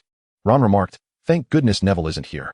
In Chapter 34, the second biggest scapegoat after Snape, Harry exited Honeyduck's, clutching Neville's candy, while Hermione and Ron conversed about the Shrieking Shack in a nearby corner. "Should we get a bit closer?" Hermione asked. "Huh," Ron replied. "To the Shrieking Shack," she clarified. "Look who it is," Draco sneered. When did Malfoy arrive? Ron, oblivious to the situation, seemed to think Hermione wanted him to move closer, as if they were a young couple enjoying a haunted house together. Malfoy truly relished stirring trouble. He intended to mock Ron and Hermione by suggesting, "Are you two considering purchasing a new dream house?" Ironically, he hit the nail on the head, as they were indeed on a date, albeit accompanied by 3 glaring interruptions, with Malfoy shining the brightest among them. "Here we go again," Hermione remarked with a hint of amusement, though soon her smile faded. Malfoy, initially ridiculing Ron's home as likely smaller than the Shrieking Shack, found himself confronted by Hermione, who stepped forward to defend. Malfoy retaliated with a slur, calling her a dirty little mudblood. This was quite a predicament. Hermione was right beside him, and in the film, she had just been insulted. Draco Malfoy was momentarily at a loss for words, and Ron seized the opportunity to retort, "Are you still playing those childish games, Malfoy? I bet your toys are proud, considering their owner lacks even the most basic manners." Hermione rolled her eyes. "You're not exactly mature yourself, Ron."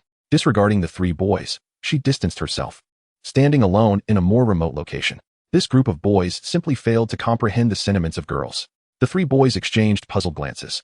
After Malfoy had finished his tirade, he was suddenly struck by a snowball. Who could it be? He turned around, only to find no one there. Was it merely an illusion? Just as he pondered this, several snowballs came hurtling towards him, each aimed squarely at his face. "Find all the finished snipers in the picture," someone called out. "Who ambushed me?" exclaimed the young master. "This is truly satisfying. Why hasn't Draco learned to respect others yet?" Well done. It is here that Draco begins to realize the existence of Harry's invisibility cloak. Malfoy, in a fluster, turned to his 2 lackeys. "Come up with a solution." But they were utterly useless. One with a hat obscuring his face, and the other had been pantsed in the dead of winter, receiving a swift kick in the rear that sent him flying. Sensing something was amiss, Draco took off. Next, it was Ron's turn. The 2 dangling straps of his hat flew upward, and Hermione's hair was lifted by a gentle breeze, so delicate, it could only be Harry. Hermione calls Harry's name so melodiously. The 3 leads' beauty is beyond compare. What an adorable trio. Draco, perplexed, finally could not restrain his curiosity about the invisibility cloak. It was all so strange. He had witnessed Harry utilize it several times within this watery spectacle, yet he could not fathom it. Dumbledore remarked, "That belonged to my father." Finally, it was Harry's turn to mention my father, and oddly enough, he found a certain satisfaction in it. Hermione and Ron discovered that Harry had arrived via the Marauder's map. Ron was furious. "That's my older brother. I had no idea." Hermione, in her innocence, believed that Harry would surely turn in the Marauder's map. Ron interjected, albeit sarcastically, "Of course he will, along with his invisibility cloak." In this chapter, Hermione speaks so sweetly. "Harry, I certainly won tea. Malfoy is truly wicked. He has been led astray. His father does not dote on him. Do not speak nonsense. His parents are very indulgent. Just look at the books, constantly sending him sweets." During the final battle, they didn't aid Voldemort, but were instead searching for their son. Dumbledore was somewhat taken aback by the revelations concerning the Malfoy family. Professor McGonagall, however, did not dwell on it too long. It was natural for parents to care for their child.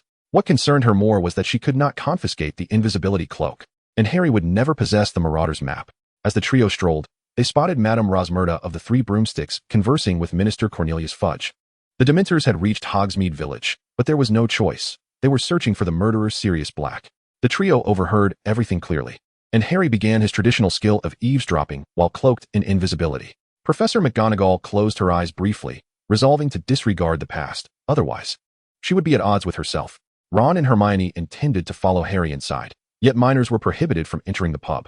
Indeed, the Wizarding World possesses its own laws safeguarding underage witches and wizards, leaving Hermione to watch helplessly as Harry ascended the stairs. Upstairs, Madame Rosmerta continued to lament that even Dumbledore would not permit Dementors to search her establishment. She was determined to uncover the connection between the Dementors, Sirius Black, and Harry Potter, which affected her tavern's profitability. Harry's every use of the invisibility cloak filled me with dread, fearing he might be discovered. Professor McGonagall succinctly summarized, many years ago, Harry's parents had concealed themselves to escape persecution, a location known only to Sirius Black, who subsequently informed the Dark Lord and tragically betrayed their dear friend, Peter Pettigrew. Lynn E. felt a surge of anxiety as she witnessed this revelation. Fearing for Harry's potential exposure, Harry's labored breaths were undeniably nerve-wracking.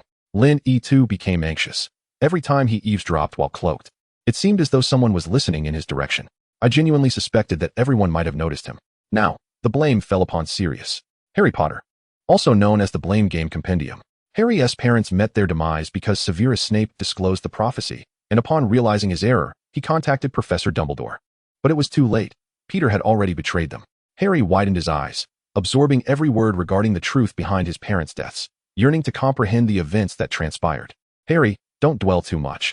We are all here. Hermione was the first to ascend and express concern for him. Ron followed closely, stating, "It has been foretold that we shall prevail." Draco, standing nearby, remained indifferent, yet he sensed an unusual silence enveloping the group. Harry Potter did not respond to the words of his two friends, prompting Draco's curiosity. The three of them were fixedly gazing at him. Hermione quickly gestured to him, whispering a message that could only be deciphered through lip reading. "Say something." Draco grasped Hermione's intent and turned his gaze back to Harry. After a prolonged silence, he reluctantly uttered, "Sirius has been proven innocent, has he not?" "I know. Thank you," Harry replied softly. Professor McGonagall continued her discourse with Madame Rosmerta regarding the misconstrued truth. Peter sought to warn the Potters, yet unexpectedly encountered Sirius Black, who not only callously murdered his close friend but also obliterated the evidence, leaving merely a single finger behind. I pondered whether the twins, each night, might observe Ron sleeping alongside an old man named Peter without feeling a sense of disquiet. Severus Snape thought to himself, "At last, I am free of this burden." Harry remained the sole motivation for Sirius's survival. On the spread of rumors, Professor McGonagall summarized, although he did not directly cause it, the Potter's demise was due to him. Fudge interjected, "He still wishes to eliminate Harry Potter." Sirius, upon hearing this, could not restrain himself from approaching Harry. He felt compelled to elucidate the matter. While the overarching truth was somewhat known to all, the specifics remained obscured for Harry. Sirius could not tolerate any rift between himself and Harry. "Harry, I trust you do not believe that to be just, do you?" Sirius inquired cautiously. Harry promptly reassured him, "Of course, Sirius, we are now aware of the situation. It was all a plot orchestrated by Pettigrew." At the mention of this name, Sirius found himself momentarily at a loss for words. He recalled his school days, when Pettigrew was the ever-present shadow behind him and James. He was neither handsome nor particularly skilled in magic, yet he exhibited unwavering loyalty towards the trio, a sentiment Sirius once wholeheartedly embraced. He was always the first to express concern when someone was hurt and would offer comfort when they faced detention. Such a person had betrayed them at the most critical juncture, exacting an unbearable toll on the three of them. "Yes, after your parents concealed themselves. The original plan was that only I would know their whereabouts. However, at the last moment, I feared that due to my bond with James, I would be the first to be apprehended and interrogated by the Dark Lord." Reflecting on this, Sirius felt a profound ache in his heart. Yet, he knew he must convey the truth to Harry. "Thus, I devised what I believed to be a brilliant plan. We switched the protector to Peter Pettigrew, thinking it might buy us some time." The astute Hermione had already grasped the situation entirely. "Then, was it when you sought out Pettigrew that you were captured by the Ministry?" she continued, following Sirius's lead.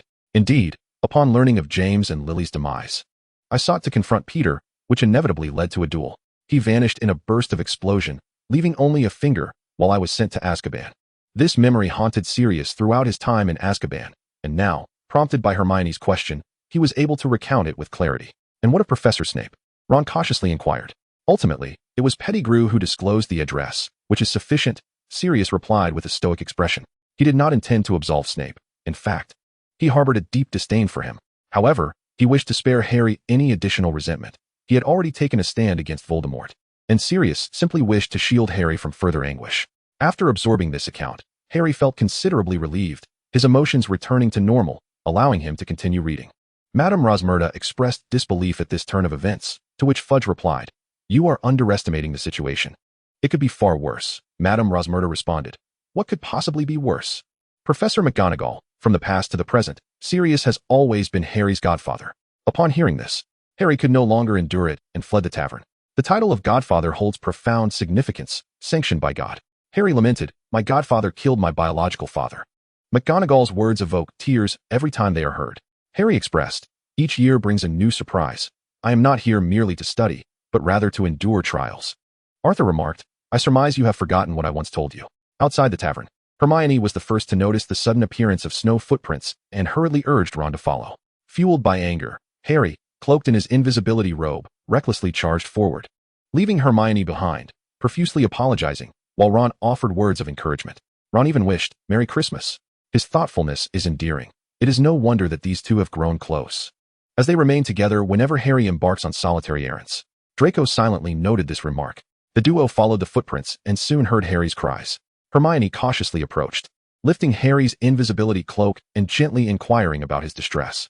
In a fit of anger, Harry demanded, "He claims to be our friend, yet he has betrayed us. What kind of friendship is this?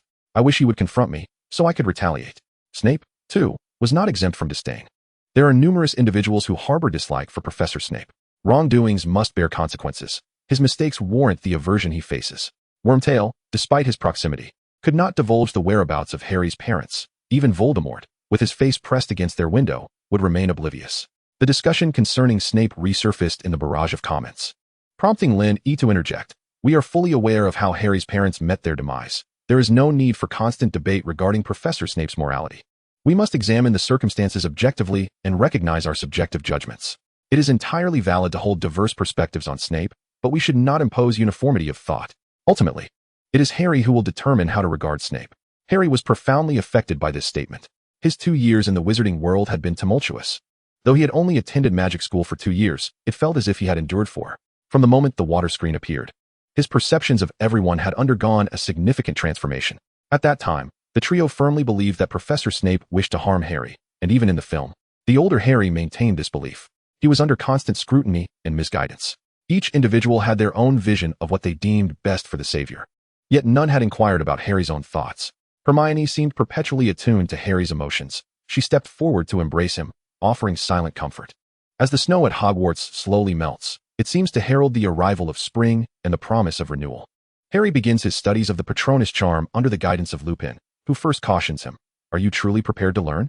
This spell is highly advanced, far beyond the capabilities of an ordinary wizard. Indeed, it is the kind that earns points." They jest, with a fondness for Professor Lupin's teaching style. Harry affirms his readiness, and Lupin explains the significance of the Patronus, which serves as a protective shield, diverting Dementors from their prey. To conjure one must recall a moment of profound joy and strength. "My Patronus is a rabbit," one student claims. "Mine is an orangutan," another boasts. "I have a stoat," chimes in another. "A brown stallion," Ron quips, teasing Malfoy. "Then yours must be a slug, Weasley," Draco retorts. In Chapter 35, The Proper and Improper Uses of the Marauder's Map, Lupin, the consummate defense against the dark arts professor, elucidates the function and methodology of the Patronus charm with great clarity, gently guiding Harry on how to extract joy from his memories. Immersed in the sweetness of recollection, Harry strives to harness that joy and articulate the incantation. "Behold my favorite spell," they exclaim. This installment is truly a visual masterpiece, imbued with a mysterious serenity that evokes nostalgia for the magical world, tinged with a subtle melancholy. After diligent study, Harry prepares for practical application. Lupin releases a Dementor from a locked trunk. Harry displays commendable bravery, articulating the spell correctly. Yet, when faced with the Dementor, he struggles to summon his joyful memories and faints once more. Harry has fainted countless times in this chapter. Linny comments with a TSK. Lupin maintains a positive demeanor, reminding Harry that success is seldom instantaneous. "First, let us have some chocolate to alleviate your shock." Lupin and Harry then review which memory to use. Harry recalls his first ride on a broomstick. "One can even enjoy chocolate for free in class." They jest. "Both my first and last brooms were gifts from Sirius. The first was a toy broom from Professor McGonagall," he adds. "She gifted me a Firebolt 2000. The first was a childhood plaything." Upon hearing Harry mention his first broom, Sirius raises an eyebrow, surprised. He smiles subtly, but chooses not to delve further into the topic, considering Harry was quite young then, and discussing it would inevitably lead to the mention of James and Lily. It is perhaps best to refrain from such discussions. Lupin senses that this particular memory may not be sufficiently potent. Suddenly, Harry falls silent, gazing at the candle that Lupin has rekindled. He recalls a memory that cannot be deemed joyful, yet, upon reflection, it is indeed the happiest memory of all. Understanding dawns upon Lupin, who suggests they attempt once more. And this time, success is achieved. The Boggart version of the Dementor is successfully repelled. The subtitles have changed. As I observed the subtitles, it became evident that success had been achieved. The incantation of the Patronus charm was now within reach. With practice, it becomes attainable. Harry is indeed quite the prodigy. Amused, Harry, merely gazing at his own image on screen, had suddenly mastered the intricate spell articulated by Professor Lupin. However, Sirius, unable to contain his elation, enveloped Harry in a heartfelt embrace. "Marvelous, Harry. You are truly remarkable," he exclaimed, fondly ruffling Harry's hair. Upon releasing him, Sirius wore a proud smile, though a closer inspection revealed his eyes glistening with unshed tears. "Your father would be immensely proud of you, Harry," Sirius said, his voice tinged with emotion. "And so would your mother." Harry listened intently to anything regarding his parents. "Is that true, Sirius?" he inquired earnestly. Sirius nodded affirmatively. "Indeed, it is." "What form did their patronuses take?" In response, Sirius chuckled. "James was a stag, while Lily's was a doe." He glanced at Harry with a teasing tone. "What a beautiful pair they made." Harry nodded in agreement. Perhaps lost in memories, Sirius refrained from elaborating further. The exertion from their practice had drained Harry significantly. Thus, today's session concluded. Lupin offered Harry a chocolate treat, and they reminisced about the Potters, sharing a cherished bond over their memories. As for Ron, it was time to address his troubles. What issue could be weighing on him? His pet rat had gone missing, and he harbored grave suspicions that Hermione's cat had devoured it. The trio strolled towards Hagrid's, where it was revealed that today marked the day of the hearing. Hagrid, clad in a suit, appeared quite the mismatched figure with his wild hair and long beard. "Such a charming tie," one might exclaim. "Water skipping here? Ha ha," another might jest. "Is Hagrid wearing fleece from Uniqlo?" one would notice, realizing that none of them were donning their school uniforms. Hagrid provided a brief overview of the hearing, declaring that most proceedings were merely procedural until Lucius Malfoy spoke, at which point a verdict was reached. Buckbeak was sentenced to death. Ron nearly squeaked in disbelief. "Malfoy, you must be reasonable. Why should Buckbeak face death?" Ron immediately challenged Draco. Draco, undeterred, retorted, "He injured me. What of it? My father is helping me." "Your father helping you does not negate the need for fairness," Ron countered. "So, your father is willing to help others with reason, but not you." Draco shot back. "Of course. My father will assist me," Ron exclaimed. "Then why should my father not aid me?" Draco replied. "That is a magical creature," Ron asserted. "I am my father's son," Draco declared. Silence serves as Ronald Weasley's sanctuary tonight. The crowd gathered to witness the petty squabble between the two, and as the argument drew to a close, Lucius and Arthur approached their respective sons, poised to join the fray. Suddenly, Molly exclaimed, "Peter Pettigrew." As the night deepened, Harry, unable to sleep, munched on snacks while perusing the Marauders map. Upon turning a page, a name appeared that should not have been there. Peter Pettigrew. "Just like my restless boyfriend," he mused. "Harry, if you don't sleep now, you won't sleep later," came the reminder. "Right here, just like when I watched that thrilling mystery film years ago." Harry exclaimed in disbelief. "But Peter is dead." At that moment, a charming young man sensed something amiss. Harry, distracted by his snacks, lost his appetite. And as his feet touched the ground, he prepared to pursue. He had arrived at the location indicated on the map, yet regardless of how brightly he illuminated the area, he could not find anyone. Instead, he inadvertently awakened the portrait of a rather imposing figure. "Look down, Harry," Hermione urged, unable to contain her anxiety. Harry, perplexed, glanced down but saw nothing. "Hermione, there's nothing there," he replied. Hermione, momentarily taken aback, pointed skyward and said, "I meant that one, Harry." Silence enveloped Harry James Potter tonight as well. The footsteps on the map drew nearer and nearer, yet no one was visible. Just as their paths were about to cross, Harry startled and called out, but still, no one appeared. The name belonging to Peter Pettigrew glided past him, moving further away. Failing to capture Peter, Harry instead spotted Severus Snape's name approaching from around the corner. He quickly illuminated his wand, but in the next instant, Professor Snape's wand light flickered to life as he inquired, "What are you doing out so late, Harry?" "I'm sleepwalking," Harry replied. Laughter escaped from Lynn E., unable to stifle her amusement. "What nonsense are you spouting?" "That's a rather compelling excuse," came the retort. "You really do speak without thinking. Good evening." "Gryffindor loses 5 points," Snape declared, his expression one of triumph at having caught Harry. The portrait remarked, "Are you two out of your minds?" Snape seized the opportunity to reprimand Harry for his father, James Potter, who was known for being arrogant and aimlessly wandering the castle. Harry, indignant, responded, "You can't speak ill of my father. He must be innocent, and so must I." "No, He indeed has his flaws. Yes, he truly does, and so do you. Your father has his shortcomings. Harry could no longer bear it. In his eyes, his parents were nothing short of perfect. Sirius, my dad. But before Harry could finish, Sirius anticipated his question. He found himself in a quandary over this matter, for he simply could not bring himself to utter that James was a modest individual. Yet, he could not speak ill of his dear friend in Harry's presence. Especially since that friend had passed away, it would be ill-timed even to jest. Harry, you understand, every individual possesses a distinct attitude towards various matters, Sirius alluded delicately. I comprehend fully, Harry replied, enlightenment dawning upon him. Professor Snape discovered Harry concealing something and demanded its surrender. Harry produced a sheet of blank parchment, and without hesitation, Snape performed a revealing spell. One must admit, Snape was quite cautious, albeit only partially effective. The Marauder's map did not materialize, but rather a sincere greeting from a moon-faced figure with a tail, large feet, and a pitchfork. It must be said, when it comes to mischief, Snape truly cannot compete with them, Lin E remarked unabashedly. No wonder he was outmatched during his student days. Snape's countenance darkened considerably. Feeling that his intelligence had been insulted, he longed to duel with James Potter right then and there. Alas, that man was deceased, and the werewolf was absent. His only recourse was to take revenge upon that scruffy mutt. Though Snape had drawn his wand, he was dissuaded by the ensuing scene in the film. Harry recited those 4 names with deliberate clarity, extending his greetings to Professor Snape, while imploring him not to meddle in others' affairs. James, always prepared.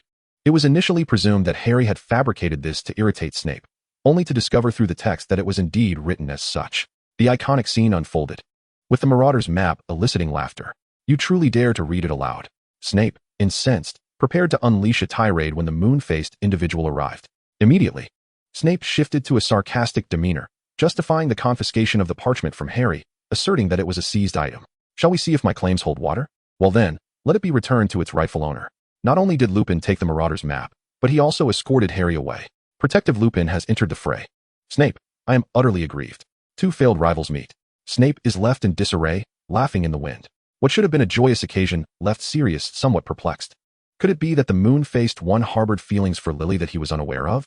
He could not fathom why those who knew nothing dared to assert that Remus also fancied Lily. She could only be James's wife. Once Lupin and Harry departed, Snape remained alone, illuminating the darkness with his wand's glow, only to be berated by a nearby portrait, lamenting to whom he could appeal for justice. My heart aches for Professor Snape. One could not help but chuckle. Even the mural seems to trouble him.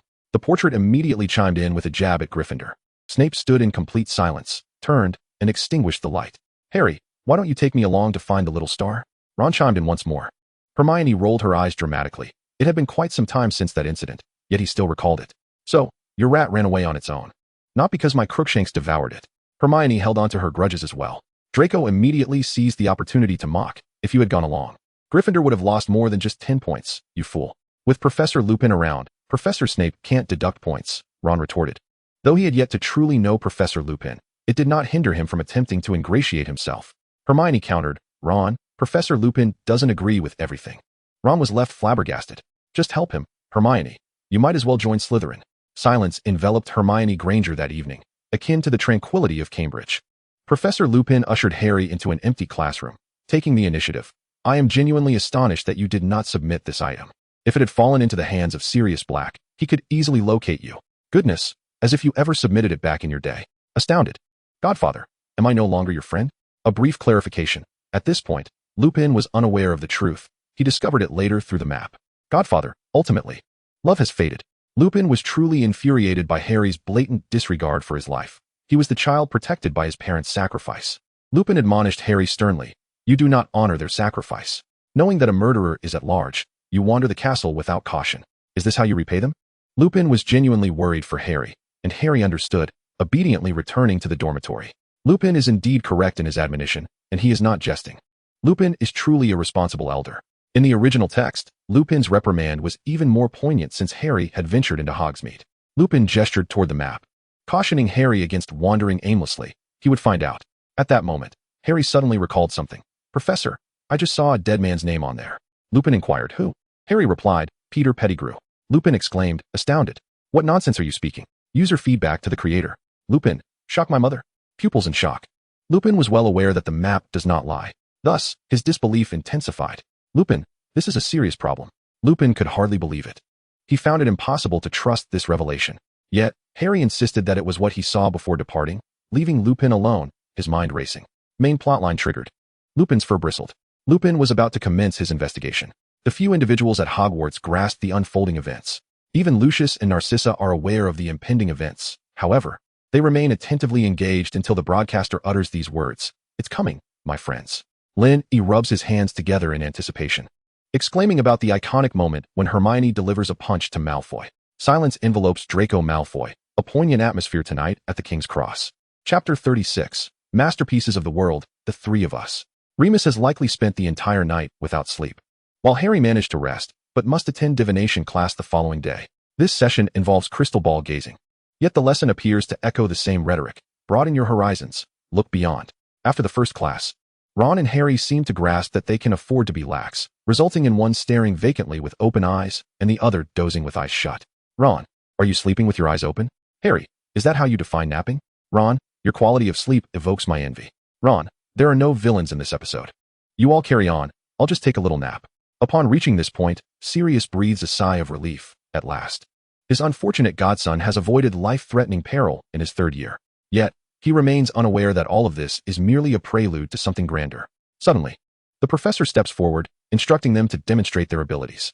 Since Harry and Ron are utterly disengaged, Hermione volunteers to give it a try, incredulous that the omniscient Hermione Granger cannot master a mere divination exercise. Her words reveal that the crystal ball foretells ominous tidings. Professor Trelawney, hearing this, momentarily loses her eccentricity. Addressing Hermione earnestly, "My dear, if you lack this gift, perhaps it is best to relinquish hope." She grasps Hermione's hand to read her palm, ostensibly offering comfort while remarking, "In your youth, your heart appears withered, like that of an old maid. Your soul is as parched as the pages you diligently study." Fury levels rising. The academic prodigy is deemed inept in this subject. Hermione is gathering her strength. Hilarity ensues as Hermione is labeled an old maid by the professor. Courageous Ron remains undeterred by adversity. Harry finds Ron's naivety amusing, giving him a nudge to silence him. Yet, Ron remains oblivious, continuing, "The Hogwarts know-it-all is bound for a Waterloo in divination." It is rare for a professor to validate his statement while dismissing Hermione's prowess. Ron seizes the moment to boast. Just as Hermione prepares to retort, another scornful voice interjects. The Malfoy family has never subscribed to baseless notions. Possessing a crystal ball does not grant one the ability to foresee the future. How absurd. The incredulity of Draco. The young aristocrat, uttering such words, leaves Hermione astonished. "What are you doing?" Draco's tone is unkind, yet his words are spoken softly. Hermione, with earnest inquiry, asks, "Could you persuade your father to cancel this course?" Draco momentarily falters, while Ron and Harry share a look of incredulity at Hermione's boldness. "How rare it is for you to express disdain for a class, Hermione," Harry candidly observes, receiving a disapproving glance from her in return. In the scene, Hermione's mood darkens significantly. In a fit of rage, she shatters the crystal ball and storms out, embodying a fierce determination to abandon the class. Professor Trelawney, bewildered, wonders what she has said to provoke such a reaction. Ron expresses his confusion regarding Hermione's volatile behavior, while Harry remains indifferent, even picking up the crystal ball that Hermione had flung out of the classroom to return it. Ron quips that he wants to accompany Harry, leaving him alone with the crystal ball as he returns to the divination classroom. Amidst the tension, He exclaims in frustration, urging Ron to follow along just a few steps to hear the correct prophecy. Ron mutters that he can hear it now. Once Harry places the crystal ball on the table, he suddenly perceives a blurred visage within, calling his name. He becomes engrossed in this vision, oblivious to the hand that unexpectedly clasps his shoulder from behind. With a startling sound effect, Hermione gasps, feeling somewhat embarrassed for being frightened.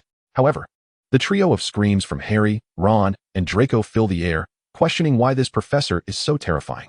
Ron's voice cracks as he vows to have his father cancel the class, while Draco's sharp tone agrees vehemently. It is Professor Trelawney's hand resting on Harry's shoulder as she rasps an astonishing prophecy. Tonight, he will return. Tonight, the one who betrayed his friends, the one who has become a murderer, will break free from his chains. An innocent will shed blood, and the servant and his master shall unite once more. The chilling atmosphere is palpable, with reactions ranging from fear to disbelief. He admits that even upon a second viewing, she is still haunted by the moment, recalling how terrified she was at the time. Not only her, but Lucius too frowns upon witnessing such a class at Hogwarts, feeling it tarnishes his reputation as a board member. However, his astonishment deepens when Professor Trelawney, after delivering her prophecy, suddenly appears to regain clarity and asks Harry what she has just said. Harry, of course, does not reveal the truth, choosing to swallow his words instead. The scene encapsulates a profound sense of foreboding. as Harry, still perplexed, yearns to uncover the identity of the figure within the crystal ball. Sirius, is that you? He wonders. Harry felt a sense of uncertainty regarding the Sirius beside him. He bore little resemblance to the original. Perhaps 70% of the difference stemmed from the fact that he was not as handsome. Harry silently found himself at a loss for words. Yet, why would innocent blood be shed? Ron was perplexed. Hermione echoed his confusion. Dumbledore interjected, suggesting it must be Buckbeak.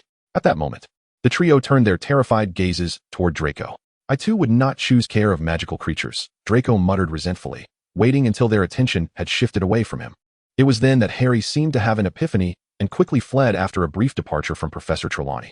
The three of them prepared to seek out Hagrid. And upon exiting the castle, they spotted an individual sharpening a knife in the courtyard. Instantly, they grasped the gravity of the situation and hurried towards Hagrid's hut. After traversing a lengthy corridor, they discovered Draco squatting before a large stone, boasting to his two lackeys that his father had instructed him to keep the creature's head, intending to donate it to the Gryffindor common room. Suddenly, Linny became animated, exclaiming, "Here it comes, friends." He promptly assumed an attentive posture, ready for the spectacle. The young master is about to face a thrashing. Let us sympathize with him in advance.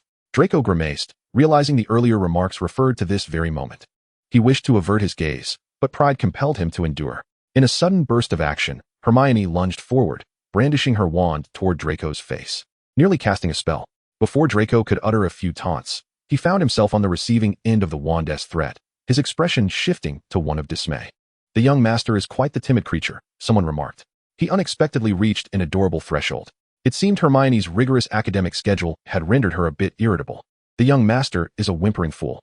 Mr. Malfoy expressed his dissatisfaction to Mrs. Malfoy, stating that they would need to intensify the pressure training for the young dragon. Mrs. Malfoy wholeheartedly agreed. It was indeed necessary. With those two sentences, young Malfoy was on the verge of forfeiting a holiday's worth of effort. Ron was taken aback and hastily urged Hermione to reconsider. Such a loathsome, detestable little cockroach was not worth her ire. Hermione struggled, but ultimately sheathed her wand. Just as Draco prepared to smirk, Hermione, having turned to leave, suddenly pivoted and delivered a swift punch to Draco's face. Splendid, Linny exclaimed, applauding. I believe the young dragon could benefit from some rapid response training, Mrs. Malfoy continued. I concur, Mr. Malfoy chimed in. Those two statements further diminished young Malfoy's holiday plans. That punch was utterly satisfying, someone remarked, hinting at a personal vendetta. It suddenly dawned on me that prior to this scene, Hermione had faced rejection from the young master. The school bully, another quipped, fainting from sheer astonishment. This was originally a moment where Draco felt a profound sense of shame, even wishing to remain unseen. Yet, due to a single utterance, his emotions became rather intricate. The girl within that scenario confessed to the foolish Malfoy. Draco found it difficult to fathom. And she failed? This was even harder to believe. However, what surfaced more prominently was an inexplicable envy. The fact that Draco Malfoy could ever feel envious of another was utterly ludicrous. He felt it more plausible that Voldemort might resurrect on the spot than that Hermione's confession would falter. Yet, would she be disheartened by her failure? Would she feel fragile? Draco Malfoy recalled that afternoon by the lakeside when he encountered a different Hermione.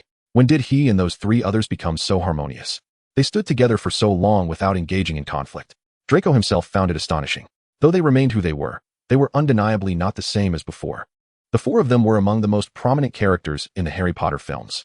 Draco had no inkling of what the conclusion might hold for him, but based on the Klitschde novels his mother enjoyed, perhaps he would ultimately collaborate with them. Since the outcome seemed predetermined, it would be wiser to collaborate sooner, which would not hinder his continued disdain for Potter. However, that was a matter for another day. At present, he watched the scene unfold, where a beleaguered Draco had no choice but to flee, exasperation evident as he rubbed his forehead. The physical altercation seemed far more exhilarating than a magical duel. Though Ron and Harry did not engage in combat, they derived satisfaction from the spectacle. As a devoted fan, one couldn't help but chuckle. Snape and Draco were considered actors who enhanced the original narrative. Draco had once believed he would grow alongside the protagonists, only to find himself reduced to a cowardly ruffian. His fists clenched tightly, the earlier complexity of his emotions vanished, replaced by a sudden fervor of disappointment. How had he become such a ruffian? Draco's heart roared in indignation. The three who relished their emotions soon found themselves disgruntled upon seeing Buckbeak captured outside Hagrid's hut. Hagrid felt a deep sorrow but was powerless. Any action on his part would bring misfortune upon Dumbledore. Little did he know, his limitations did not signify that Harry Potter was equally constrained. Unaware of this, after Harry and his companions finished their afternoon tea, he sought to hasten their departure, returning Ron's rat before they left. The main storyline beckoned. It demanded his attention. As he observed a jar behind Hermione shatter inexplicably, Linny also entered the fray. The preview for the actual film commenced. The parallel universe began. No nesting allowed. This scene was pivotal and would be examined later. Hurry, strangle him. Ron lamented. It has been so long, and there are still those who wish for Scabbers' demise. Harry patted him without saying a word. He understood that Ron had regained his composure and had even acquired a new mouse. This time, don't let your cat take my little one, he cautioned. Ron, recalling his new pet, emphasized this to Hermione. With an air of pride, Hermione declared, I never confine Crookshanks. He does as he pleases. While they engaged in their trivial squabble, Professors McGonagall and Dumbledore had already conceived a plan to rescue Buckbeak, merely needing to verify their thoughts. Hermione lowered her gaze to examine the stone that had shattered the jar, just as Harry was struck on the head unexpectedly. Confused, he turned to see Dumbledore, Minister Fudge, and the executioner approaching. Hagrid quickly urged the three to leave, warning that students were not permitted outside the castle at night. Discovery would spell disaster, particularly for Harry. Old Dumbledore, I shall be your guide, he jested. If Hagrid were to attend school normally, he might become the next Newt. The narrative was about to enter its most thrilling phase, with the headmaster continuously diverting attention. Dumbledore awaited Hagrid at the door with the two others, while Hagrid emerged from a smaller side door. The dynamic equilibrium of Hagrid's hut was established as 3 entered and 3 exited. Harry and his companions crouched behind a large pumpkin, eavesdropping on Buckbeak's fate. Just as tension mounted, Hermione heard the sound of small stones being thrown. Pondering the source of the noise, she glanced back and vaguely perceived something, but there was no time for further investigation as Ron shouted for them to run. At this moment, Hermione seemed to grasp the situation. The timeline began to converge. Hermione's intelligence was remarkable, had it not been for her courage. She would surely have been sorted into Ravenclaw. Fortunately, there were no Ravenclaw students present to witness this, or it would have caused discontent. Professor Flitwick, now somewhat displeased, wondered why Ravenclaw was deemed lacking in bravery. I believe I understand, he mused, as he observed Hermione's contemplative expression regarding the discussions of time. However, the others were still puzzled, awaiting Hermione's eager explanation. After much deliberation, she could only suggest, let us continue watching. You will understand soon enough. As the trio ascended the steep slope, they beheld the grim scene of Buckbeak's execution from above. Overcome with sorrow, Hermione leaned against Ron for comfort, while Harry, sharing in her distress, sought warmth against her. Masterpieces of the world, they might have thought. The three of us. Hogwarts has its own winter warmth. A memorable scene captured. Curiously, Hermione, too, felt profound sorrow at this tableau, mirroring the actions of her counterpart within the scene, one beside Ron, the other beside Draco. In Chapter 37, a chaotic house of screams, Harry and Ron watched Hermione on the water screen, glancing back at the real Hermione, and found themselves momentarily silent. They do not oppose or interfere with romantic relationships among their close friends. However, the current situation, featuring the same female protagonist with different male leads, feels rather disjointed. Harry gazed at Ron, uncertain of what to say. Ron shook his head, indicating that he felt no particular emotions. Long ago, Harry and Ron had discussed, late one night, the future guest who might spoil their secrets. Ron had made it clear that he was certain there were no boundaries crossed with Hermione beyond friendship. There never had been. And he was even more resolute now. Yet, when Ron spoke of Harry and Ginny, he became somewhat bashful, simultaneously urging Harry not to entertain thoughts about his sister while praising Ginny as a wonderful girl. This left them bewildered, as neither Ron nor Harry could decipher his thoughts. Unlike Hermione and Ron, who were steadfast, Harry found himself less averse to Ginny. However, due to their age difference and his frequent company with Hermione and Ron, coupled with the myriad events unfolding around him, he had made little progress. He merely mentioned to Ron that it was not yet the time to contemplate such matters.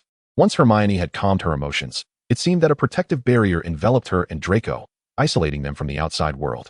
Harry and Ron exchanged glances, refraining from voicing any opinions, and continued to observe in silence. The scene of Buckbeak's execution was perhaps excessively brutal, frightening Ron's rat, which scurried away, prompting the three to chase after it, ultimately arriving at the Whomping Willow. Hermione inquired, Harry, you recognize this tree, don't you? Indeed, an old acquaintance, Harry replied. On the matter of a rat being more important than a girlfriend, he added, no doubt, this tree is a long-standing adversary, he remarked. As Harry shouted for Ron to run, Ron, still oblivious to the cause of alarm, called for Harry and Hermione to flee. Turning around, they were startled to find a large dog barreling towards them. Harry and Hermione had no time for defense as the beast soared over their heads, charging directly at Ron. Godfather, came the cry. I am the fool, Ron exclaimed. This prophecy is indeed accurate. Upon hearing the term prophecy, Lynn felt puzzled. So, the blood of this innocent person is Ron's blood?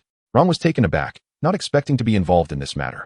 Hermione, maintaining her composure, advised, if bitten by a rat, remember to clean the wound first, then disinfect it with alcohol to prevent infection. If possible, you should also go to the hospital for a shot. Her response seemed entirely off topic, leaving Ron and Draco bewildered, while Harry inexplicably chuckled. What are you laughing at? Ron still did not understand. Oh, nothing, Harry replied. Hermione's insinuation was that there was no need to worry about the bite. He would be fine. Their cryptic exchange left Ron speechless, prompting him to disregard them entirely. As the large wolfhound rushed over, it sought to capture Ron, yet Ron held firm, causing the creature to drag him along into the depths of the Whomping Willow. Harry and Hermione, in pursuit of their friend, attempted to rescue Ron but were swiftly thwarted by the willow's lash. Such gentleness from the Whomping Willow, one observed. Poor Ron, truly an innocent soul, another remarked, alongside a query of why they did not resort to magic. After a brief moment of contemplation, Harry declared, and the two surged forward, evading the striking branches of the willow. However, the sheer multitude of its limbs proved overwhelming. While they managed to evade one, they could not escape the throng, and both were sent sprawling. Remarkably, Hermione clung to a branch, soaring through the air, and upon reaching Harry's side, seized his shirt and whisked him away. Seizing the opportunity, Hermione released Harry, who landed safely in the burrow, followed shortly by her own entrance. Such strength, someone exclaimed. Hermione, the fierce warrior. Another noted. Impressive, one-handed. Came the praise, with comments on the quality of her attire and her remarkable precision. The resourceful and courageous Hermione, undaunted by adversity, successfully transported both herself and Harry into the cavern where Ron had vanished. As they ventured deeper, Hermione recognized the location as the Shrieking Shack, and they ascended the stairs. Hearing Ron's frantic cries echoing throughout, they hastily entered the room to find Ron, visibly agitated, explaining that wolfhound is an animagus belonging to that person. Following the trail of paw prints on the floor, Harry and Hermione turned back to see a figure standing where the dog tracks ceased. Before them stood Sirius, disheveled and unkempt, and amidst a flurry of admiration from the audience, he struggled to voice his thoughts. I honestly didn't quite understand. How could anyone fall in love here? The once engaging smile of Sirius vanished. How could he, so striking even after a decade of torment in Azkaban, be unlovable? Godfather, you are wonderful. Someone cheered. Harry, that is the one who loves you most. Another exclaimed, with a chorus of admiration for Sirius. Sirius felt his spirits lift, indeed. He was cherished by many. Though they all knew Sirius would never harm Harry, the three present believed him to be a threat. Hermione instinctively shielded Harry. Yet upon seeing the man responsible for his parents' demise, Harry could not suppress his rage. He lunged at Sirius, tackling him to the ground, and aimed his wand. However, before he could cast a spell, Lupin burst in, interrupting the confrontation. Such drama, someone remarked. Harry struggled to conjure a single offensive spell. The forthcoming events promised to be the pinnacle of excitement, echoed another. Prepare for twists ahead. Upon entering, Lupin pointed his wand directly at Sirius on the ground, and the two engaged in a volley of sarcasm. One declared, At last, you've gone mad, Sirius Black. The other retorted, You know precisely what madness entails, do you not? Remus?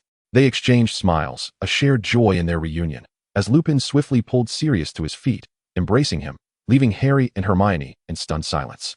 The trio ceased their contemplation. Hermione questioned, What is happening? Harry replied, This is troubling. They are allies. Shock rippled through them. The trio was taken aback, pondering how these two had morphed into such antagonists. Lin E., observing the comments on the screen, echoed, Clearly, there is a room full of good people. Yet it has devolved into two opposing factions. Godfather, I was unaware at that time, Harry innocently explained. Sirius chuckled lightly, refraining from reproach. No, Harry. You did the right thing. You were unaware of the truth. Rather than being dismissed outright, Harry received an apology, which prompted a slight, endearing smile from him. Hermione was the first to struggle with the revelation that these two were close friends. In her excitement, she blurted out Lupin's secret of being a werewolf. Lupin, taken aback, wore an expression of disbelief and asked Hermione how she had come to know. Without hesitation, she recounted that it occurred after Professor Snape assigned homework, and Lupin had intended to commend her. Meanwhile, Sirius, in a deteriorating mental state, could no longer suppress his murderous instincts. He had waited 12 long years. He could endure no longer. Cross-server chat ensued. Harry confessed, I do not comprehend. Do you know how I spent those 12 years? Oh, my heart aches. I feel such sorrow for my godfather. Harry and Hermione grew tense as Lupin absorbed Sirius's words, both turning to Harry. This led Harry to believe that Sirius had been harboring the desire to kill him for 12 years. Now that he had the opportunity, what would happen? The art of conversation.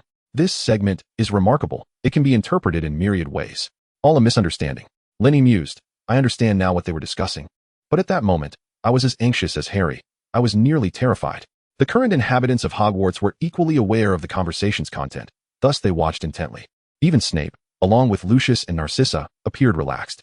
However, Narcissa recalled the heartfelt loyalty curse that accused Sirius of being a murderer and cast a glance in his direction. Sirius immediately sensed her gaze and returned it. Their eyes met briefly, both aware of the underlying implications. The only one truly suffering was Snape, who remained an observer but was suddenly thrust into the limelight. Lupin handed his wand to Sirius but requested that he wait a moment longer, allowing Harry to learn the truth. Upon hearing truth, Harry exclaimed, "What? I know. It was this man who betrayed my parents and now seeks to kill me." Harry shouted loudly, but Lupin's voice was even more resounding. "It was not he who betrayed your parents, but another, someone who should have perished long ago." Harry's voice grew even louder. "Who is it?" The loudest voice among them was Sirius's, Peter Pettigrew. After this exclamation, a moment of silence ensued, until Professor Snape hurried over, disarming Sirius with a swift spell that sent his wand flying. The gathering of classmates was chaotic. My initial reaction was one of bewilderment, and laughter erupted among the good-hearted individuals present. Your dear friend Snape was on his way to the scene, genuinely anxious, unaware of the truth, fearing for Harry's safety. Sirius was visibly displeased that his affection for Harry was being questioned, while Snape was equally disgruntled by the scrutiny of his disdain for Harry. Lucius, too, was dissatisfied, as the actions of his ally Severus Snape in protecting the Savior were becoming apparent. The three old classmates from the class of 1971 engaged in a friendly yet tumultuous exchange, with mockery and rebuke flying back and forth, creating a veritable cacophony. At this moment, the trio of younger individuals had become inconsequential. The focus shifted to the trio of elder figures. Severus and Sirius were embroiled in a fierce argument, with Lupin unable to mediate effectively. The scene was a dramatic interplay among three men, with references to Lily's companions and Harry Potter's paternal figures. Lupin lamented, "When I was head boy, I could not quell their disputes. Now, as a professor, I find myself equally powerless." Severus, in his youthful vigor, possessed magical prowess that undoubtedly surpassed that of the disheveled Sirius. His wand was firmly pressed against Sirius's throat. One incantation could lead to severe consequences. Severus's animosity towards Sirius was palpable, a sentiment bordering on a desire for his demise. "When shall we rid ourselves of the rat? I am weary," he mused. "If the rat is eliminated here, Harry would not survive at Malfoy Manor in the 7th installment." "The 7th installment?" Dumbledore pondered. "Malfoy Manor?" Lucius queried. "He wouldn't survive?" Sirius wondered. Lucius could not restrain himself from seeking confirmation from Narcissa, asking if Malfoy Manor was to be the final battleground. Narcissa, without even a glance, replied nonchalantly, "I do not know." Indeed, such knowledge pertained to events much further along in the narrative, prompting Lucius to refrain from further inquiries. Dumbledore, however, contemplated the implications of this 7th installment. If it suggested that Harry would not survive, yet ultimately did, triumphing over Voldemort, could he then deduce that this 7th installment represented the climax of the tale? What significance did the number 7 hold for Harry Potter? Or was it a reference to Voldemort? Dumbledore found himself enveloped in vague reflections, uncertain yet intrigued, deciding to proceed with the unfolding events. Severus reprimanded Sirius harshly, for the school was infested with Dementors, and students had nearly perished under their menace. The true culprit, however, remained unscathed. It would be fitting for the Dementors to extract his very mind. Both were acutely aware that the student in question was Harry. In that fleeting moment, Sirius's guilt regarding Harry eclipsed his desire to eliminate Peter Pettigrew, causing him to falter.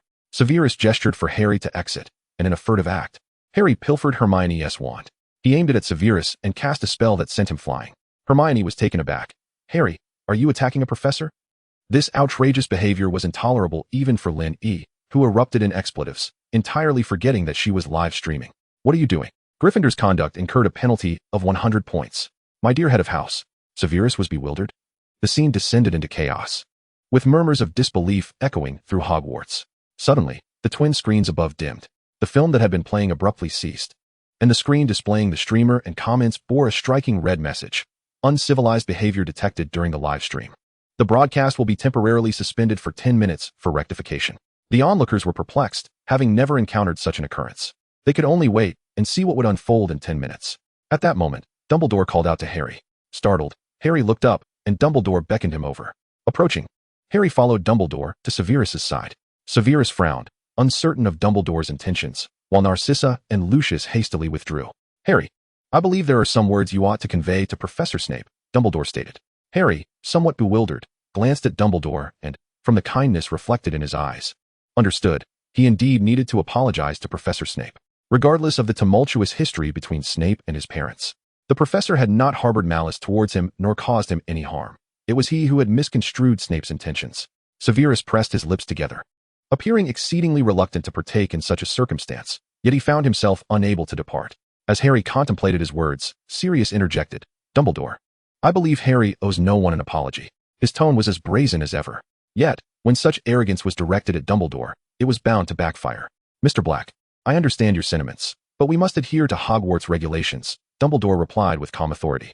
Sirius was dissatisfied, yet Dumbledore interrupted him. "I recognize your concern for Harry, but we must guide him towards appropriate conduct." "Very well, Dumbledore. But you must ensure that Snape does not go too far with him," Sirius sighed. Dumbledore smiled and promised. "I assure you, Mr. Black, every professor at Hogwarts bears the responsibility of safeguarding the students' welfare and education." Sirius refrained from saying more, ceding the spotlight to Harry and Snape. After a prolonged silence, Harry quietly addressed Snape. "I apologize, Professor. I acted unwisely, unaware of the truth, and did not mean to offend." Snape regarded Harry for a moment, seemingly lost in thought, perhaps recalling something or someone significant. A brief, non-committal humph escaped his nostrils in response. Ultimately, Harry returned to his original position, having been summoned over by Draco's wand, landing conveniently beside Sirius. He softly expressed his gratitude. "Thank you, Sirius." Sirius, with a reassuring smile, encouraged Harry and gently patted his shoulder, saying, "Do not worry, Harry. I know you performed admirably." Chapter 38. Sirius and Harry resolve misunderstandings. Meanwhile, the inhabitants of Hogwarts awaited the reappearance of the images on the water screen. The screen had not vanished as it had previously. Instead, it displayed a swath of black, indicating a potential malfunction in this peculiar magic. Lynn E. found the situation puzzling. She had not uttered any particularly foul language nor insulted anyone, at least not anyone from the real world. "What relevance does this have to my live stream?" she pondered while contacting her assistant and awaiting an official response. The officials were also investigating, with the liaison stating that the issue was not severe enough to warrant shutting down the stream. At most, it would merely be noted, without any warnings or penalties.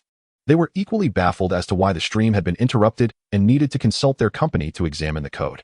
After a few minutes, Lenny received a rather strange reply. "Sister Moo Moo, the tech team just got back to me, but I'm not quite sure how to explain this," said the liaison. Lenny frowned and insisted, "Just tell me directly. In situations like this, I prefer straightforwardness. Finding a solution is what matters most." The response was somewhat delayed, as if they were carefully choosing their words. "The tech team informed me that there's nothing wrong with your livestream data. They checked the source code and found no issues." Lenny pondered for a moment, typing a few words into the chat box, but hesitating to send them when the other party replied again. However, the tech team said that all the program codes related to live streaming have been locked. Delete, delete, delete, delete, she thought, perplexed by the notion that the entire live stream code had been locked. Lenny decided to send a voice message. Upon connection, the other party wasted no time in explaining, "Sister Moo Moo, please don't panic." The tech team clarified that it's not just your live stream code that's locked. It's all the live stream related codes within our company's entire program. Wait, does this have anything to do with me? Is my live stream affected because of this? Not exactly, sister. It was only after her live stream was abruptly terminated that the matter arose. Lenny found herself increasingly perplexed. I inquired with the technical team, who informed me that they maintained a 24-hour watch. They were conducting a routine inspection at that precise moment, which is why they provided the specific timing. The program was locked following the cessation of her live stream. Lenny fell into a profound silence, genuinely at a loss. She had merely been streaming Harry Potter, so how had the situation spiraled into such oddity? Lenny refrained from responding, and the other party did not press her. But instead, a series of footsteps heralded the arrival of another male voice. "Miss Lynn, I am the person in charge. You may know me as Sue Bay." Upon hearing that name, Lynn E. recognized him. He was the founder of the platform, a figure not much older than herself, who had gained considerable fame after his creation garnered widespread acclaim. His abstract persona was often the subject of memes, yet among content creators, he held a respectable reputation, having collaborated with numerous social media influencers. This was Lin Yi's first direct encounter with Mr. Su, but the moment was not one for pleasantries. She was far more focused on resolving her predicament. "Hello, Mr. Su. I trust you are familiar with me as well. I would like to inquire about the resolution of the issues concerning my livestream." Sube did not beat around the bush, yet his words proved to be of little utility. "I sincerely apologize, Miss Lin, for the disturbance this has caused you. We are currently investigating the technical issues. All other data codes appear normal. It is solely the live stream that has encountered some irregularities." "I see. At present, your live stream is the only one exhibiting anomalies. Would you be amenable to waiting while we monitor the time displayed in your live stream? Subsequently, we can offer you a compensation proposal." Although there was no immediate solution at hand, Sube promptly presented a proposal. Lin E., undeterred, questioned, "What kind of compensation?" "We shall provide your live stream with 3 days of comprehensive promotion across all platforms, featuring a primary recommendation on both the cover and search results. Would that suffice? That is acceptable. Thank you, Mr. Su. The compensation plan proposed by Su Bei exceeded Lin Yi's expectations. She had anticipated a monetary compensation or perhaps some traffic, but never such a generous offer. Su Bei, however, did not possess other strategies. Providing traffic was the simplest solution for him, and resolving the issue swiftly was paramount. Fortunately, this streamer is not difficult to deal with, Su Bei mused. After their brief exchange, the conversation transitioned to a livestream coordinator and Lin Yi's assistant discussing the subsequent steps. Lin Yi waited in her livestream for the countdown to conclude, while Su Bei returned to the technical room to investigate the issue alongside his team. Unbeknownst to both, a peculiar atmospheric disturbance had begun to manifest in Lin Yi's livestream room and the company's server room. Lin Yi gazed at her computer screen, where the message "the live stream will temporarily close for 10 minutes" had transformed into a countdown. 00010. With 10 seconds remaining, Lin Yi fixed her gaze on the timer, counting down the seconds. As I gazed, I noticed something amiss. Why were there words atop the countdown? Lin Yi leaned in to examine the minuscule line of text. Channel 000003. Soon. 000002. Opening 000001. What was that at the very beginning? 000000. The live broadcast returned to normal, revealing Lin Yi's visage in the streaming room. Ah, Mumu. Such a large face. It's evident you truly miss me. 10 minutes apart feels like a decade. What just happened? Suddenly it vanished. I have no idea. It seems my network connection is rather poor. Lin Yi paused, opting for a different explanation. As she responded to the barrage of comments, she continued to reopen the previous playback interface. Are you all watching other streams? No? Then it must be a problem on my end. I'll inquire tomorrow. Huh. The broadcast won't stop.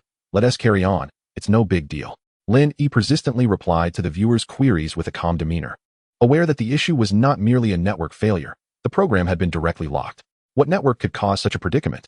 Yet, at present, she had no course of action but to proceed step by step. On the other side, Su Bei had people monitoring Lin Yi's live stream, instructing the tech team to scrutinize the code as soon as the broadcast commenced. Upon examining the code, the technician was left even more perplexed. He hesitantly informed Su Bei, "Boss, the overall live data code appears fine, yet only her streaming room and homepage are locked. We are unable to interact with it or extract any data." Outwardly, Su Bei seemed focused on watching Lin Yi continue her broadcast, yet inwardly, he was engaged in a frantic brainstorming session. Let us leave it for now. There aren't any other issues, right? For the moment, there seemed to be no viable solution. The technician promptly replied, "No issues have arisen. It simply cannot be manipulated." As Su Bei prepared to depart, unexpectedly, the technician added, "Oh, I happened to check. There are some corrected elements in other programs. Our other applications have been automatically repaired." Su Bei halted, turning to gaze at the technician who had uttered such alarming news, yet it was evident he couldn't withhold this information from the boss. Very well, let us leave it at that for now. Ultimately, Su Bei issued no further commands and temporarily took his leave. As he departed, his phone remained tuned to Lin Yi's live stream, clearly capturing her voice. What were we just watching, friends? Let us continue. Meanwhile, in Hogwarts, the spectators witnessed the previously dark water screen suddenly illuminate, revealing the same host and a flood of comments. The girl continued to speak, seemingly addressing the abrupt closure. Yet as they listened, no one could discern the reason behind it, and thus chose to set it aside, resuming their focus on the content ahead. Dumbledore, Snape, Lucius, and Arthur certainly grappled with numerous questions. However, they understood that now was not the moment for deep contemplation. It was more prudent to first conclude the viewing and subsequently convene for a collective discussion. Lin Yi located the recently exited scene and pressed the play button. After Harry had sent Snape sprawling, he pointed at Sirius, demanding the truth. Lupin, fearing Harry's agitation, intervened, clarifying that it was not Sirius who had killed his parents, but rather Peter Pettigrew. Yet Harry remained unconvinced, asserting that Pettigrew had long since perished. Lupin countered, stating that his name appeared on the map, which Harry himself had previously mentioned. Skeptical, Harry dismissed the map as credibility, questioning its reliability should it falter. Sirius, unwilling to acquiesce, retorted vehemently, "The map never lies. Sirius, my program never errs. Snape, I shall take a wash and retire for the night." This scene was truly reminiscent of a classic moment. My program is flawless. Lin Yi, witnessing such a familiar scenario, could not help but quip, if only all programs in the world were infallible. Observing her live broadcast, Su Bei remained speechless. Sirius boldly asserted that Peter was still alive, right here, and upon finishing, pointed at Ron, startling him immensely. "You lunatic." Sirius himself was nearly moved to tears, disdainfully remarking, "Not you, but your rat." Ron remains endearing. My fright has now shifted to Ron. Ron had me in stitches. Ron expressed disbelief. insisting that Scabbers had lived in his home for 12 years. Sirius could hardly contain his frustration, methodically dismantling Ron's defenses, eager to bring Pettigrew to justice. He pointed out that the rat was missing a toe. Harry immediately grasped the implication of the missing digit. Earning a look of appreciation from Sirius, it was clear that his prot-G was astute.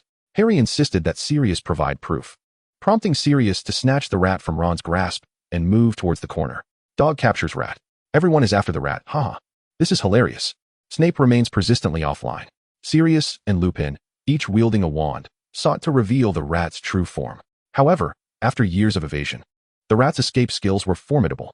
Yet, even those skills could not withstand the 12 years of pain endured by Sirius.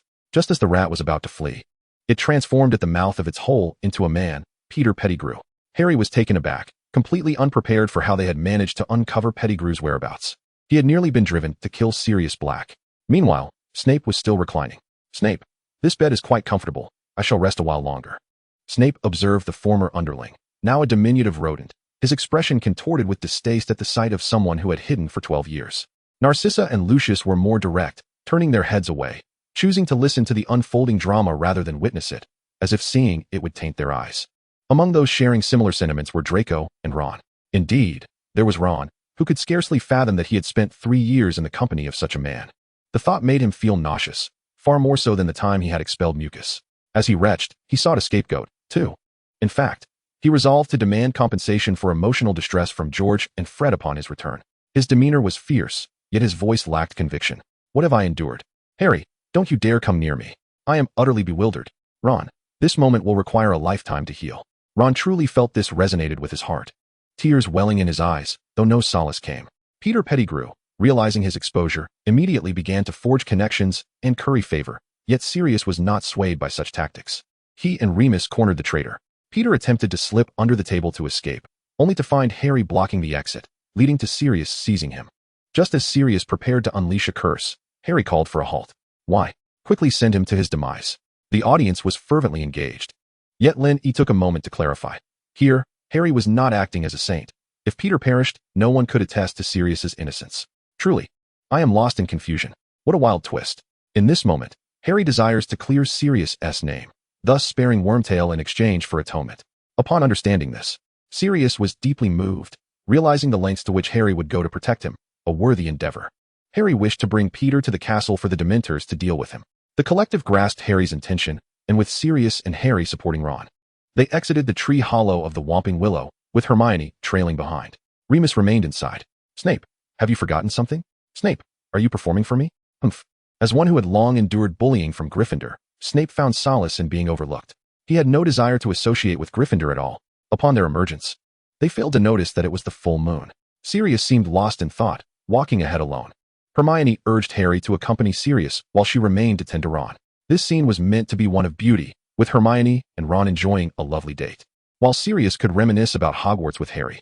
Sirius recalled his first entrance into Hogwarts and contemplated how wonderful it would be to walk through those doors once more as a free man. Sigh.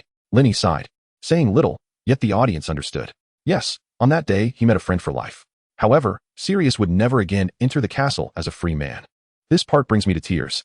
Hogwarts is a home to many who find it difficult to experience warmth. At that time, the spirited, handsome, proud, and free-spirited Sirius was a figure of admiration. But why? Harry found himself perplexed. The comments on the screen were filled with a sense of regret, and Harry sensed something was amiss. According to the film, Sirius had successfully escaped from prison and apprehended the true culprit, Peter Pettigrew. So why could Sirius not be a free man? He was somewhat bewildered, yet Hermione's keen insight remained sharp. Perhaps Pettigrew had escaped again, she proposed, suggesting a suffocating possibility. Or perhaps Sirius had died, uttering an even more stifling thought. The two were reminiscing, recalling how Sirius had invited Harry to live with him. Then Lupin captured Pettigrew, threatening him with his wand not to make any rash movements. Unexpectedly, it was Hermione who acted rashly, calling out to Harry. Together, he and Sirius returned to see what Hermione was pointing at, the full moon. Oh no, Hermione screamed. Chapter 39, The Moment of My Father's Name. At this juncture, Hermione's silence might have allowed Lupin to maintain a semblance of control. However, it was unreasonable to burden Hermione with the age-old question of whether the chicken or the egg came first.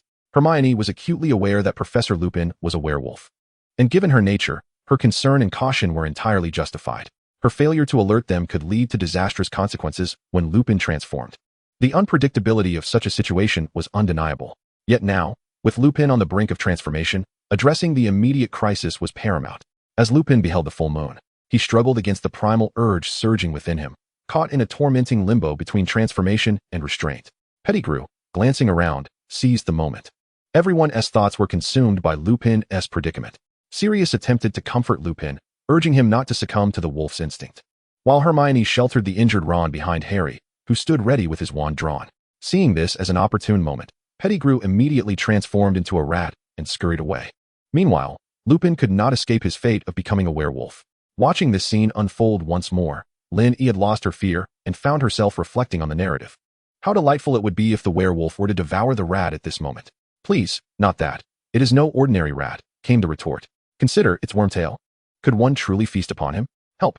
I was genuinely terrified the first time I watched this. Headmaster, quick, come to our rescue. At this moment, the significance of Snape became apparent. Snape suddenly recalled that just days ago, Dumbledore had advised him to prepare more Wolfbane potion. After all these years. He had nearly forgotten this matter. Hogwarts was far too unsafe. Dumbledore must be made to recognize the gravity of the situation. This recklessness could not continue. Lucius could no longer contain his frustration and was ready to chastise Dumbledore again. This school harbored all kinds of dangerous creatures. How could his little dragon attend classes here safely? Narcissa nodded, deeply understanding the situation. Lupin, in his transformed state, had just sent Sirius flying. Ron was about to flee. But Hermione felt there was a chance for communication. She wished to restore Lupin's mind. However, at that moment, the werewolf seemed unaware of its surroundings, howling at the sky before advancing towards the trio as if they were prey. Professor Snape emerged from the thicket, first assessing Harry's condition, then quickly noticing the werewolf's state and shielding the trio behind him. Harry, Ron, and Hermione lowered their heads, feeling a pang of shame for their previous disparagement of Professor Snape. "Oh dear, this truly brings me to tears," someone remarked. "It was purely instinctive," another commented. "What a remarkable response," flashed a red message on the screen. As the werewolf swiped its claws, scattering the group to the ground, it prepared to attack once more. Suddenly, a large black dog charged in, colliding with the werewolf, Sirius. A standoff ensued between the wolf and the dog, the latter gripping the werewolf fiercely to prevent it from attacking anyone else. Meanwhile, Snape remained vigilant, protecting the three students from harm. Once Sirius lured the werewolf away, Harry, concerned for his godfather, broke free from Snape's grasp and followed. Bang! The table in the common room took another hit. "Harry Potter!" Lynn exclaimed, exasperated, then theatrically lamented. "This is where I truly feel Harry is utterly ungrateful." "Hey girl, Harry is not that kind of person," Sirius interjected, defending his godson fiercely. He would not permit anyone to speak ill of him. His godson was the kindest and most endearing in the world. Snape, however, wholeheartedly agreed with the streamer's sentiment, labeling Harry a troublemaker, brash, and ungrateful, a reckless lad with questionable judgment. "If it weren't for his eyes, Harry is truly the gem of his generation," he mused. "Snape, bring me every last point from Gryffindor," he demanded, while he continued to hold on to Hermione. "Our headmaster is genuinely quite good," someone noted. Indeed, Snape was a responsible professor, a fact acknowledged by Professor McGonagall. However, deducting points from Gryffindor? Regrettably, all of this was fictional. Such occurrences were unlikely to transpire this year. She needed to clarify this with Dumbledore. "Is this year Lupin's tenure?" Professor McGonagall did not need to specify the subject, but was well aware along with Dumbledore. Yes. While she held no prejudice or opposition, she believed Hogwarts must prioritize student safety. McGonagall remained steadfast in her commitment to student welfare. Dumbledore pondered briefly before devising what he deemed a brilliant solution. "Of course, I shall have Snape supervise Remus's actions daily." In silent tribute to the uninformed Snape and the absent Lupin, the conversation continued. After Harry traveled back in time, he witnessed a dog struggling against a werewolf, on the brink of being struck by its claws. In a moment of urgency, Harry threw a stone, diverting the werewolf's attention. Just as the creature turned its focus towards him, a sudden howl echoed from the distant woods, interrupting the werewolf's assault. When a second howl resonated through the air, the werewolf fled. Hermione's brilliance was undeniable. Ron, perplexed, wondered why Hermione, who had been stopped by Professor Snape, was now involved. "Hermione, is that really you?" he questioned. Hermione shrugged, "Who knows? Perhaps it truly is." Until the final truth was revealed, she had no desire to converse with fools. Ron, however, preferred to believe it was Malfoy. Hadn't he learned about wolf howls in class? It could very well be Malfoy. Draco rolled his eyes, vowing never to associate with them again, especially Hermione. Without a definitive answer, Ron quickly turned to tease Harry. "Harry, not only do you have a big dog father, but you also have a werewolf father. How cool is that?" Harry sighed in exasperation. This was hardly a matter for celebration. He explained to Ron, becoming a werewolf is not a good thing. One loses all rational thought and becomes entirely unrestrained. He struggled to articulate his feelings until Sirius interjected, when that happens, one is merely a beast, capable of any act a beast would commit. Upon regaining consciousness, the overwhelming distress is unbearable. Sirius gazed at the werewolf on the screen. The monthly transformation would drive anyone to madness, yet Lupin maintained such an elegant and rational demeanor, showcasing his mental strength and stability. Sirius felt a mix of compassion and admiration for his friend. Ron, taken aback by the gravity of the situation, swallowed hard and stammered. Couldn't you just ask Professor Snape for help? Sirius had no words in response. Why would he seek assistance from that insufferable git? He would rather transform into an Animagus and dual Remus each month. After the werewolf fled, Sirius reverted to human form, but he was exceedingly weakened, stumbling into the forest. Harry immediately pursued him. Harry's actions were quintessentially Gryffindor. Sirius's plight was truly harrowing, living a life of constant escape. A scene warning flashed once more. Harry found Sirius unconscious by a small lake. As misfortune would have it, a downpour erupted, and the lake's surface froze. Dementors were approaching. The scene shifted, revealing a multitude of Dementors encircling Harry and Sirius. Honestly, I was solely terrified back then. I never realized the Dementors were actually there to capture Sirius, Lenny pondered, stroking his chin in contemplation. Now that we've located Sirius, it makes sense for the Dementors to mobilize. Such a multitude cannot possibly arrive. It nearly frightens me to death. This scene truly evokes childhood traumas. Here comes my father's iconic moment. As the Dementors descended one by one to consume Sirius's sanity, Harry, in a state of urgency, drew his wand to conjure a Patronus. However, at that moment, he found himself unable to summon a true guardian. His protective force proving insufficient against the overwhelming assault of the Dementors, leaving even Harry himself affected by their influence. One mouth per person, do not snatch. Who will come to their rescue? Calling the headmaster. My heart aches, sob sob sob. The scene was too harrowing for the streamer and the audience, who had already witnessed it once, let alone for the Hogwarts crowd watching for the first time. Furthermore, this event was deeply intertwined with their own lives. Madame Pomfrey and Professor Sprout retreated, unable to bear such a sight, closing their eyes momentarily and silently invoking Merlin's protection. Professor McGonagall shot a warning glance at Dumbledore, urging him to prevent the Dementors from appearing at Hogwarts. Professor Flitwick, utilizing his small stature, concealed himself among the professors, averting his gaze. Even Narcissa, a woman with a seemingly cold exterior yet a resilient heart, furrowed her brow, her eyes filled with concern for her brother. Since Sirius had joined Gryffindor, his contact with the family had significantly dwindled, and subsequent events had further strained their communication. She had never known her brother lived in such torment. Ron and Hermione, clearly affected, wrapped their arms around Harry, offering him a flicker of warmth. Meanwhile, Sirius remained focused, undisturbed by anyone around him, bearing the solitude of adulthood alone. Just as Sirius ceased to breathe, frozen like a corpse, on the opposite bank of the icy river appeared a stag. Luck and coffee has been delivered. The divine stag has arrived. Professor Snape. No, it is Harry himself. Harry's Patronus resembles his father's, and Snape's resembles Lily's. It is a stag, Sirius exclaimed, diverting the audience's attention from the spoilers in the chat. Who? Harry, momentarily incredulous. Overjoyed, Sirius embraced Harry, his body trembling slightly. That is your father, Harry, your father's Patronus. He recognized the stag. It was James's guardian, and he could not be mistaken. He simply could not. Yet, how could a stag appear here? Surely, he should have been dead by now. Harry widened his eyes, intently gazing towards the stag, yearning to discern whether it was indeed his father and what his father might look like. A Patronus in the form of a stag emanated a more potent protective spell from its heart, repelling all the Dementors attacking Harry and Sirius. The soul fragment, which had nearly been consumed by the Dementors, found its way back into Sirius, granting him the breath of life once more. The fervor of Harry's magical prowess was indeed remarkable. In the face of such a harrowing situation, Harry felt his mind becoming clouded. His gaze grew increasingly distant as he yearned to discern the identity of the Patronus. He strained to see, yet his eyelids grew heavier.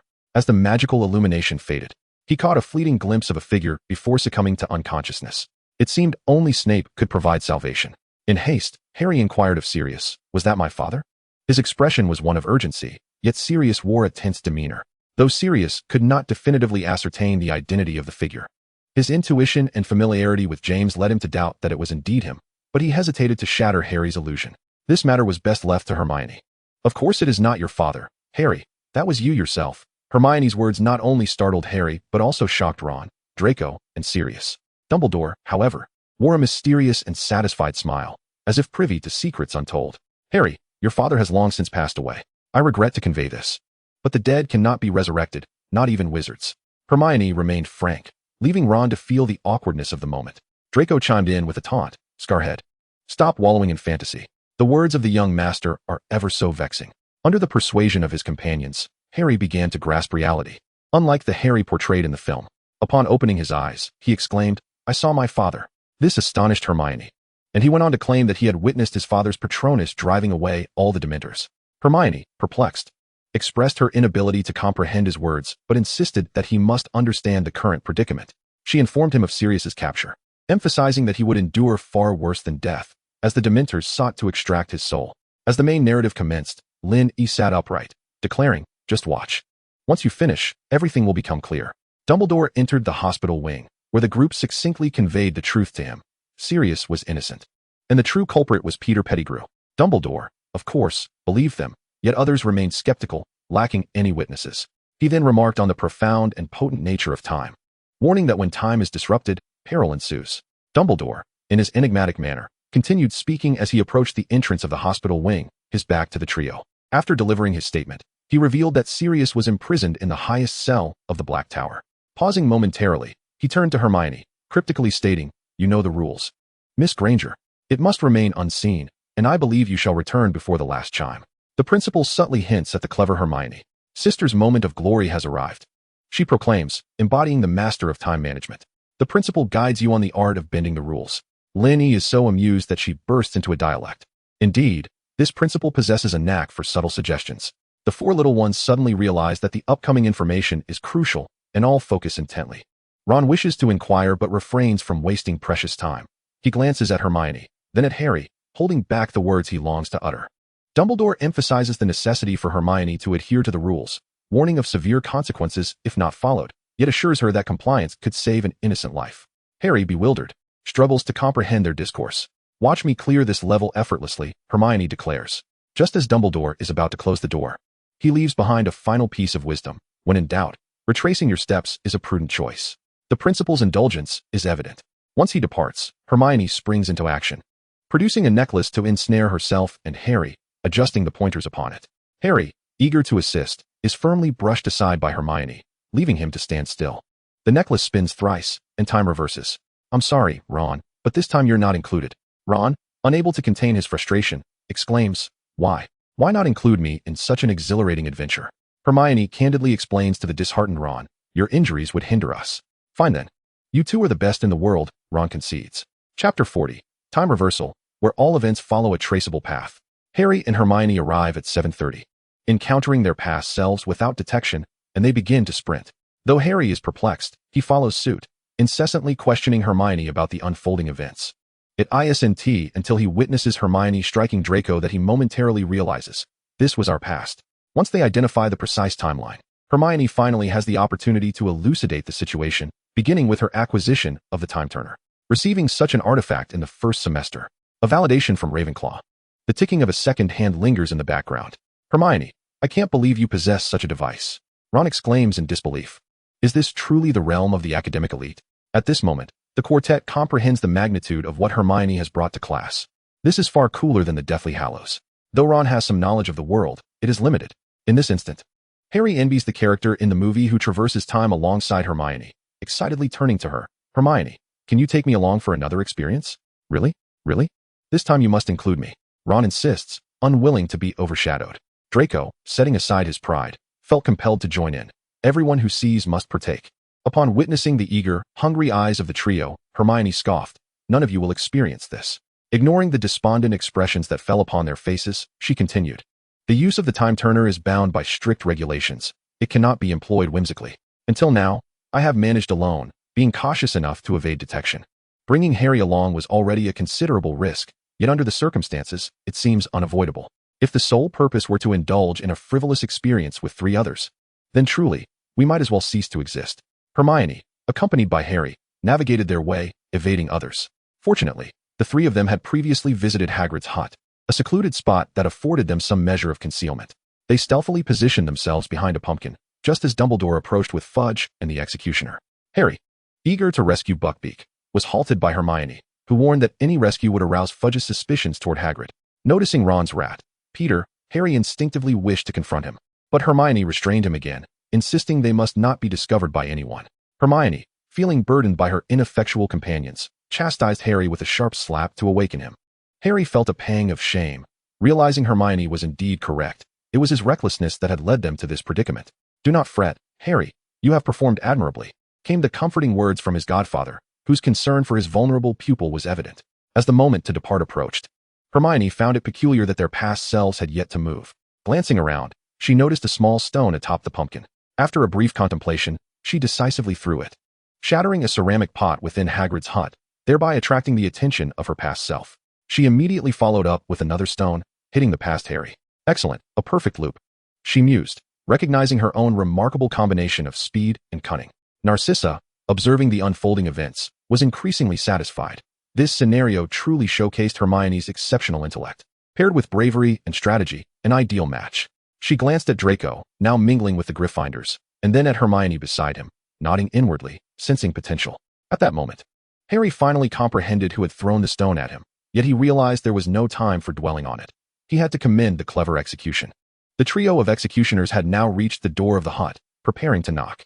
Hermione, having anticipated their actions, promptly pulled Harry away. Just then, her past self turned, seemingly aware of her future counterpart, yet she could not articulate this discovery. Time travel is indeed a complex affair. Every event must align perfectly, lest chaos ensue. Should any alteration occur, the entire sequence could unravel. Although Lynn harbors a profound affection for detective novels, she finds herself utterly bewildered when it comes to the concept of time. The subject is simply too vast for her comprehension. Typically, she merely engages with the temporal frameworks presented in the narratives without delving into the genuine principles of time travel. Numerous directors have explored the theme of time travel in their films, such as Inception and Interstellar. She earnestly suggested that those intrigued should indeed explore these cinematic works, as the nature of time is profoundly fascinating, but for now, they would merely observe the unfolding events. While this premise has been employed, it remains a world governed by magic, making a scientific inquiry somewhat inappropriate. Furthermore, as the narrative progresses, such themes cease to be prominent, and Lin hopes that the audience will focus primarily on the films themselves. As Su Bei observed the individual speaking earnestly on the screen, he swiped his finger to exit the image and promptly opened a search application to look up Interstellar and Inception. After clicking to download, he swiftly returned to the live broadcast to continue watching. Meanwhile, the inhabitants of Hogwarts remained oblivious to these discussions. Among them, a few professors might grasp the essence of the conversation, particularly those like Dumbledore, Professor Flitwick, and Professor McGonagall, who have encountered the concept of time. Additionally, the astute Hermione stood out as perhaps the most attuned and authoritative voice on the matter. However, for the other wizards, the concept of time remained nebulous, and the idea of time travel resulting in parallel universes was entirely beyond their understanding. Was there anything that magic could not resolve? After the trio departed, Harry commenced his rescue of Buckbeak. Before proceeding, he recalled Hagrid's teachings. One must bow first to earn respect. Indeed, even in such a moment, he did not forget to perform a bow. Subsequently, Buckbeak, still chained, returned the gesture. Upon receiving permission, Harry unfastened the shackles binding Buckbeak, intending to lead him away. Yet Buckbeak remained obstinately still. Fortunately, Dumbledore was stalling in the hut. Ultimately, Hermione presented a roasted ferret to entice Buckbeak into motion, but they were slightly delayed. And Dumbledore emerged unexpectedly, causing Hermione to gasp and instinctively raise her hands in surrender. To her surprise, Dumbledore redirected everyone's attention forward, leaving Hermione and Harry momentarily disregarded. With Dumbledore's assistance, Harry and Hermione successfully lured Buckbeak into the forest. At that moment, after Dumbledore had finished his discourse on heather and strawberries, Fudge finally recalled his own critical task. Upon glancing back, he found himself perplexed. Where had they gone? Oddly enough, he had just seen them moments before. Harry could not help but marvel at Hermione's cunning. "You are right, Hermione. We must allow Fudge to see Buckbeak first." Hermione, however, remained humble. "No, it is Professor Dumbledore who is truly remarkable. He has been our greatest ally." At that moment, both Hermione and Harry were entirely immersed in their roles, feeling as though they were reliving the events depicted in the film, with every occurrence tugging at their hearts. Yet, little did they know that tomorrow marked the beginning of their third year. On that very evening, observe the gaze and gestures of the headmaster. They might have chuckled. "Dumbledore, the plan is in motion." Right under Fudge's nose, such a large Buckbeak vanished without a trace. "What is going on? Let's inquire with Hagrid." But Dumbledore swiftly interjected. "I doubt the minister believes this matter concerns you. Hagrid, you have been with us the entire time. How could it be your fault?" Upon hearing this, Fudge agreed. "Then, let us conduct a search." Dumbledore readily concurred. "Oh, you may even search the skies. I shall excuse myself for now to enjoy a cup of tea or perhaps a drink to calm my nerves. This incensed Fudge, the executioner, summoned for the occasion, found himself with nothing to do and thus cleaved a large pumpkin in half. The timeline converges. Dumbledore, let us have a drink to celebrate. Pumpkin, my plight is overwhelming. Everything seemed tranquil, yet Ron was utterly discontented. So, we are mourning over a pumpkin. His furious outburst, combined with his cracking voice, only heightened the absurdity of the situation. Even Harry and Hermione, the very participants, could not suppress their laughter, while others laughed even louder. Especially Hagrid, who was positively elated. He approached Harry and Hermione to express his gratitude. Hermione, I always said you were the cleverest little witch. I am immensely grateful that you and Harry saved Buckbeak. Harry and Hermione exchanged smiles, indicating it was nothing. It was not us who saved him, Hagrid. You need not thank us. No. If this had truly transpired, I believe it would have been you who aided Buckbeak. This time, Harry and Hermione did not argue. Afterward, Hagrid turned to Ron with a smile. Ron, I think I can arrange for Buckbeak to take you for a flight as well. Instantly, Ron's sorrow vanished. Really, Hagrid? That would be absolutely marvelous. I want to be the first, even before Harry. Ron pressed eagerly. However, Hagrid did not object. The kind-hearted Hagrid fully acquiesced to Ron's request. Rescuing Buckbeak was not the conclusion. They proceeded deep into the forest with Buckbeak, aiming to save Sirius immediately. At this point, time had passed, and Ron, Harry, and Hermione had already entered the Shrieking Shack, with Lupin following closely behind, having immobilized the Whomping Willow before calmly entering the tree hole. Snape also entered, leaving the two to wait outside. They had not slept for an entire day. Upon witnessing the barrage of comments, Lin couldn't help but smile. Youthful exuberance is indeed a hallmark of being merely 13. Staying up late is hardly a concern at that age. Well, one cannot compare, came the retort. It is precisely during such times that one possesses boundless energy. At 30, I would never dare to do such a thing, another chimed in. Forget 30, I wouldn't even consider it at 20, added yet another voice. While they awaited their turn, Harry conversed with Hermione about the Patronus charm they had seen. He firmly believed that the figure he had conjured was his father. Hermione, however, reminded him that his father had passed away. I know, Harry replied, but I still believe it was him. Hermione, uncertain of how to respond, simply remarked, well, I suppose it's time to follow the plot. The group emerged from the Shrieking Shack, and Harry was met with the sight of himself and Sirius conversing in front of Hogwarts. He informed Hermione that Sirius had invited him to live with him, promising that if he could rescue him, he would never have to return to the Dursleys. He could dwell alongside Sirius, wherever that may be. Hermione's gaze reflected deep concern. Please, don't kill him, she implored, overwhelmed by emotion. The very thought brings tears to my eyes. My heart aches for Harry. His plight is truly tragic. Before they could fully envision a bright future, the harshness of reality struck. Lupin transformed into a werewolf, while Sirius morphed into a large dog, both preparing to confront the beast. As the werewolf prepared to attack Harry, Hermione let out a howl, startling Harry. He realized she was attempting to save his past self and could only whisper a silent thank you. Hermione is truly the intellectual pillar, someone noted. So it was you, exclaimed another. Lupin, I detected at least 18 grammatical errors in that statement. As the werewolf charged, Harry and Hermione fled desperately, finding refuge behind a large tree in the heart of the forest. Yet, the tree obscured not only the werewolf's sight, but their own as well, leading to an inevitable collision. Were they doomed? Not quite. Let us not forget the joyful Buckbeak, now the smallest of the formidable creatures, swooping in to shield Harry and Hermione with its wings before delivering a swift kick to the werewolf, sending it fleeing. Just as they began to celebrate their narrow escape, they spotted a swarm of Dementors soaring across the sky. Trouble was afoot, as Sirius had been discovered. Harry pulled Hermione along as they raced to the riverbank, where Harry and Sirius had been attacked. At this juncture, both Harry and Sirius comprehended that the one who had saved them was none other than Harry himself. Me? Harry pondered, incredulous. He did not doubt his capacity to conjure a Patronus. Rather, he struggled to accept that the figure was not his father, unequivocally not his father. Sirius had his suspicions, yet even he could not fathom that the savior would be Harry himself.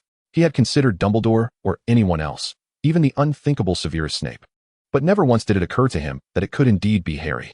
Harry, in this moment, I became my father. Hagrid, a bond forged in life and death. Yet, within this turmoil, both Hermione and Harry, particularly Harry, were oblivious to the reality. He was resolute in his belief that his father would arrive, so convinced that even when Sirius was on the brink of death, he still held on to the hope that his father would come, unwavering in his faith, eyes wide open to every glimmer of possibility. However, in the final moment, he grasped the truth. He rushed forward, standing where he had long anticipated his father's appearance, summoning every ounce of strength to shout the incantation for the Patronus charm. Before the gaze of all, Harry unleashed this most formidable protective spell, his Patronus taking the form of a stag, identical to that of his father. In that instant, the entire assembly held their breath. Even Dumbledore appeared incredulous. Harry had achieved this remarkable feat. Tears streamed down Sirius's face, for he was the proud scion of the Black family, the dashing prince of Gryffindor, forever carefree and charming. Though 10 years in Azkaban had ravaged his appearance and physique, it had not diminished his spirit. He had never shed a tear until this moment. In stark contrast to the reactions of those at Hogwarts, Lynn was astonished by the manifestation of the subtitles. Wow, these subtitles! The Patronus truly resonated with the form Harry conjured, rippling like expanding water. This is incredible. The subtitle team is truly magnificent. Harry Potter's shining moment. I understand now. It was the traversing Harry Potter who saved the original Harry Potter. In the abyss, one must lift oneself. Suddenly, tears welled up. Where is the savior? It all relies on oneself. In that moment, Harry transformed into light. No one comprehended Harry's feelings at that instant, not even Harry himself. Though he speculated he might be sad, intertwined with a hint of relief and joy, the naive Ron was already cheering for Harry, as if he believed that was his extraordinary brother performing the magnificent Patronus charm. Harry smiled at him, yet he felt a disconnection from the world, as if it was becoming increasingly blurred. For some inexplicable reason, he suddenly felt dizzy, overwhelmingly fatigued, longing to see his father and mother. In the last fleeting moment before losing consciousness, he heard Hermione calling, "Harry." That voice bore a striking resemblance to his mother's. Chapter 41. The live broadcast segments appear. Harry awoke once more, finding that night had fallen. Turning his head, he took in his surroundings, recognizing a familiar place, the Hogwarts hospital wing. In truth, Harry was not particularly acquainted with it, but having seen it countless times, it felt familiar. However, the hospital wing was somewhat different from its portrayal in the films. It was larger, yet had fewer beds. Additionally, there were many small green plants. Hermione had previously mentioned that these were specially provided by Professor Sprout from Madame Pomfrey. These small green plants are accompanied by adorable guardian sprites, who peek out during the day to engage in delightful conversation whenever needed. At night, they maintain an absolute silence, exuding a tranquil aura that brings comfort. Hermione truly understands everything. "Harry, you're awake," she observed, awakening Sirius and Ron, who were anxiously attending to him. Sirius, in particular, was visibly tense, scrutinizing Harry from head to toe, fearful that something might be amiss. Harry reassured him repeatedly, "I'm fine, I'm okay, Sirius." The three of them felt slightly more at ease, yet their expressions remained taut. Harry found it peculiar. "What is wrong with you? I recall that in the film, we rescued Buckbeak and Sirius, didn't we, Hermione?" Harry first sought Hermione's opinion, but she hesitated, prompting Ron to respond. "Yes, however, Sirius ultimately did not allow you to live with him. He said he was too much of a wanderer." Hermione rolled her eyes at Ron's failure to address the crux of the matter, but Sirius quickly clarified that it was not an issue. In fact, Harry had already moved in with him. At that moment, Sirius felt a sense of stability, realizing he must wholly dedicate himself to his godson, leaving behind the wretched Dursley abode for good. Ron, astonished, exclaimed, "Oh, really? Congratulations, Harry. I'll come visit you sometime. By the way, if it's convenient, may I try riding your rocket broom?" "What?" Harry was confused. Ron animatedly began to explain, "Hey, guess what? Someone sent you a rocket broom. Oh, Merlin, it's the fastest broom ever. Once you hop on, you'll soar far and wide." The more Ron spoke, the more excited he became, exuberantly praising Harry. Hermione rolled her eyes at his enthusiasm. Harry chuckled at Ron's antics, although he was uncertain where his future rocket broom might be, and it didn't seem like a priority at the moment. He turned to Hermione, sensing something was amiss. "Is there something bad that happened?" Hermione forced a smile and shook her head, saying, "No, Harry, nothing happened. It's just that Professor Lupin has resigned and will no longer continue as the Defense Against the Dark Arts professor." Harry struggled to accept this news, repeatedly asking why. To which Hermione simply replied, "Werewolf," and Harry understood everything instantly. "It's all right, Harry. Remus will find what suits him best. You need not worry about that." It was indeed a close friend of Professor Lupin speaking. "So, everything is quite well, I assent it?" Harry maintained a smile, the warm, comforting smile Hermione knew so well. She directly addressed Harry, saying, however, after the film ended, the water curtain did not vanish. Even when the hostess image had disappeared, the two water curtains still remained. And moreover, suddenly, a veil of mist enveloped the water curtain, gradually intensifying until it seemed to merge seamlessly with the shimmering display. Unable to contain his curiosity, Ron interjected, interrupting Hermione. The water curtain expanded dramatically, doubling in size before abruptly severing. The eerie timbre of Ron's voice, coupled with the spectacle, struck Harry as somewhat chilling. Ultimately, Hermione resumed her narration. The original two water curtains remained unchanged, yet the additional one vanished inexplicably, leaving its whereabouts a mystery. As she spoke, her voice dwindled, tinged with a hint of despondency. This prophetic vision, known only to those within Hogwarts, was of paramount significance to Harry, Dumbledore, and all who aspired to vanquish Voldemort. Yet now, the stable unknown had been shattered, morphing into a genuine enigma, undoubtedly disheartening news. Even Harry found it difficult to muster a smile, hesitantly inquiring if they had any leads. Ron wore a perplexed expression as he replied, "I don't know." Before he could elaborate, the grand door of the hospital wing swung open, heralding the arrival of Professor Dumbledore's voice. The four turned swiftly to face the entrance, where not only Dumbledore stood, but also Professor McGonagall, Professor Snape, and Draco Malfoy. Following the unexpected turn of events during the film, the group lingered instead of dispersing immediately. Aside from Sirius, who was tending to Harry, Hermione, and Ron were present, while Madame Pomfrey prepared potions and Professor Sprout assisted her with various herbal remedies. The others congregated in Dumbledore's office to deliberate over the unforeseen developments. Draco Malfoy, feeling somewhat out of sorts, found himself bored but reluctant to visit the Gryffindor common room alone, given their adversarial relationship. Thus, he meandered through the vacated halls of Hogwarts, eventually arriving beneath the Whomping Willow. Observing the tree's powerful branches thrashing about, Draco discerned it prudent to avoid provoking it. He turned back, passing by the large stone where Hermione had struck him, and absent-mindedly touched his face, wincing at the lingering pain. Shaking his head, he resolved to return to the castle. Upon reaching the dungeon, he discovered his parents waiting for him in the common room. Realizing that the conversation with the headmaster had likely concluded, and they were preparing to return to Malfoy Manor, Lucius regarded his son's quiet demeanor with a habitual frown, then encouraged him. "Come now, Draco. I trust one do not need to reiterate the family creed. Rule 4, master your own destiny." Draco instinctively recited the line in response. Lucius nodded with a hint of satisfaction. "Very well." Upon hearing his words, Narcissa swiftly approached, first embracing Draco for a moment, which greatly alleviated his spirits. She then gazed at him and inquired, "Will you return with us today?" Draco paused, contemplating for a moment before responding, "No, mother, I shall remain here until school begins tomorrow." Narcissa seemed to have anticipated this and refrained from voicing any objections, instead nodding in acceptance of his decision. Subsequently, she returned to Lucius's side and advised Draco, "Take good care of yourself, my little dragon. Pursue your desires, regardless of the circumstances." Draco nodded in acknowledgement, sensing that his mother's words carried a deeper meaning. Yet he chose to set aside his curiosity for the moment.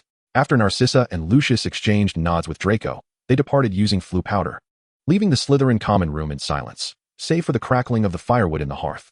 Before long, Draco prepared to visit the hospital wing to mock the fragile Potter, only to unexpectedly encounter Professor Dumbledore and his entourage along the way. Reluctantly, he complied and followed them. Hermione cast a glance at Draco but remained silent, though she was astonished by Dumbledore's revelation. A water curtain over Hogsmeade. The four in the hospital wing were filled with curiosity regarding this matter. Indeed, it was Arthur who spotted it while passing through. It was situated directly above the 3 broomsticks, Dumbledore provided with precise details. Sirius made a light-hearted jest, noting that Madame Rosmerta had likely missed her own spectacle. Ron, however, fixated on the point, "My dad discovered it?" But his remark went largely unnoticed as the others shifted their focus to discussing the water curtain hovering over Hogsmeade. Professor McGonagall then added further information. Arthur mentioned that there was only one water curtain, and it was significantly smaller than the one at Hogwarts.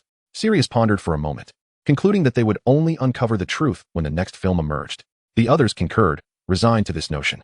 After Dumbledore and Professor McGonagall offered a few words of comfort to Harry at his bedside, they signaled for Sirius to follow.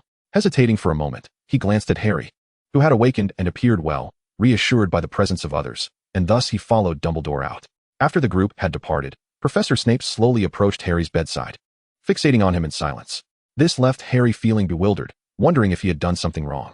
After glancing around and finding nothing amiss, he awkwardly ventured, "Professor Snape?" Snape did not respond immediately. Instead, he scrutinized Harry once more before dismissing him with a curt, "Rest well," as he turned to leave. This left Harry, Ron, and the composed Hermione and Draco in a state of breathless silence. "Ron, perplexed," exclaimed Malfoy. "What on earth are you doing here in Slytherin?" Draco scowled, retorting, "I can go wherever I please. My father is a school governor, granting me access to any place." Ron fell silent. Unbothered by their trivial squabble, Harry disregarded Draco, who was still uncertain of his pure-blood Slytherin status, and proceeded to divulge a significant revelation. "While I was asleep, I had a dream." Draco, irritated by such mundane information, casually remarked, "Oh, please tell me it's not another childish dream about a magical boy riding a rocket-powered crossbow to win a Quidditch match." It was evident that the mention of the rocket bow stirred jealousy in Harry as well.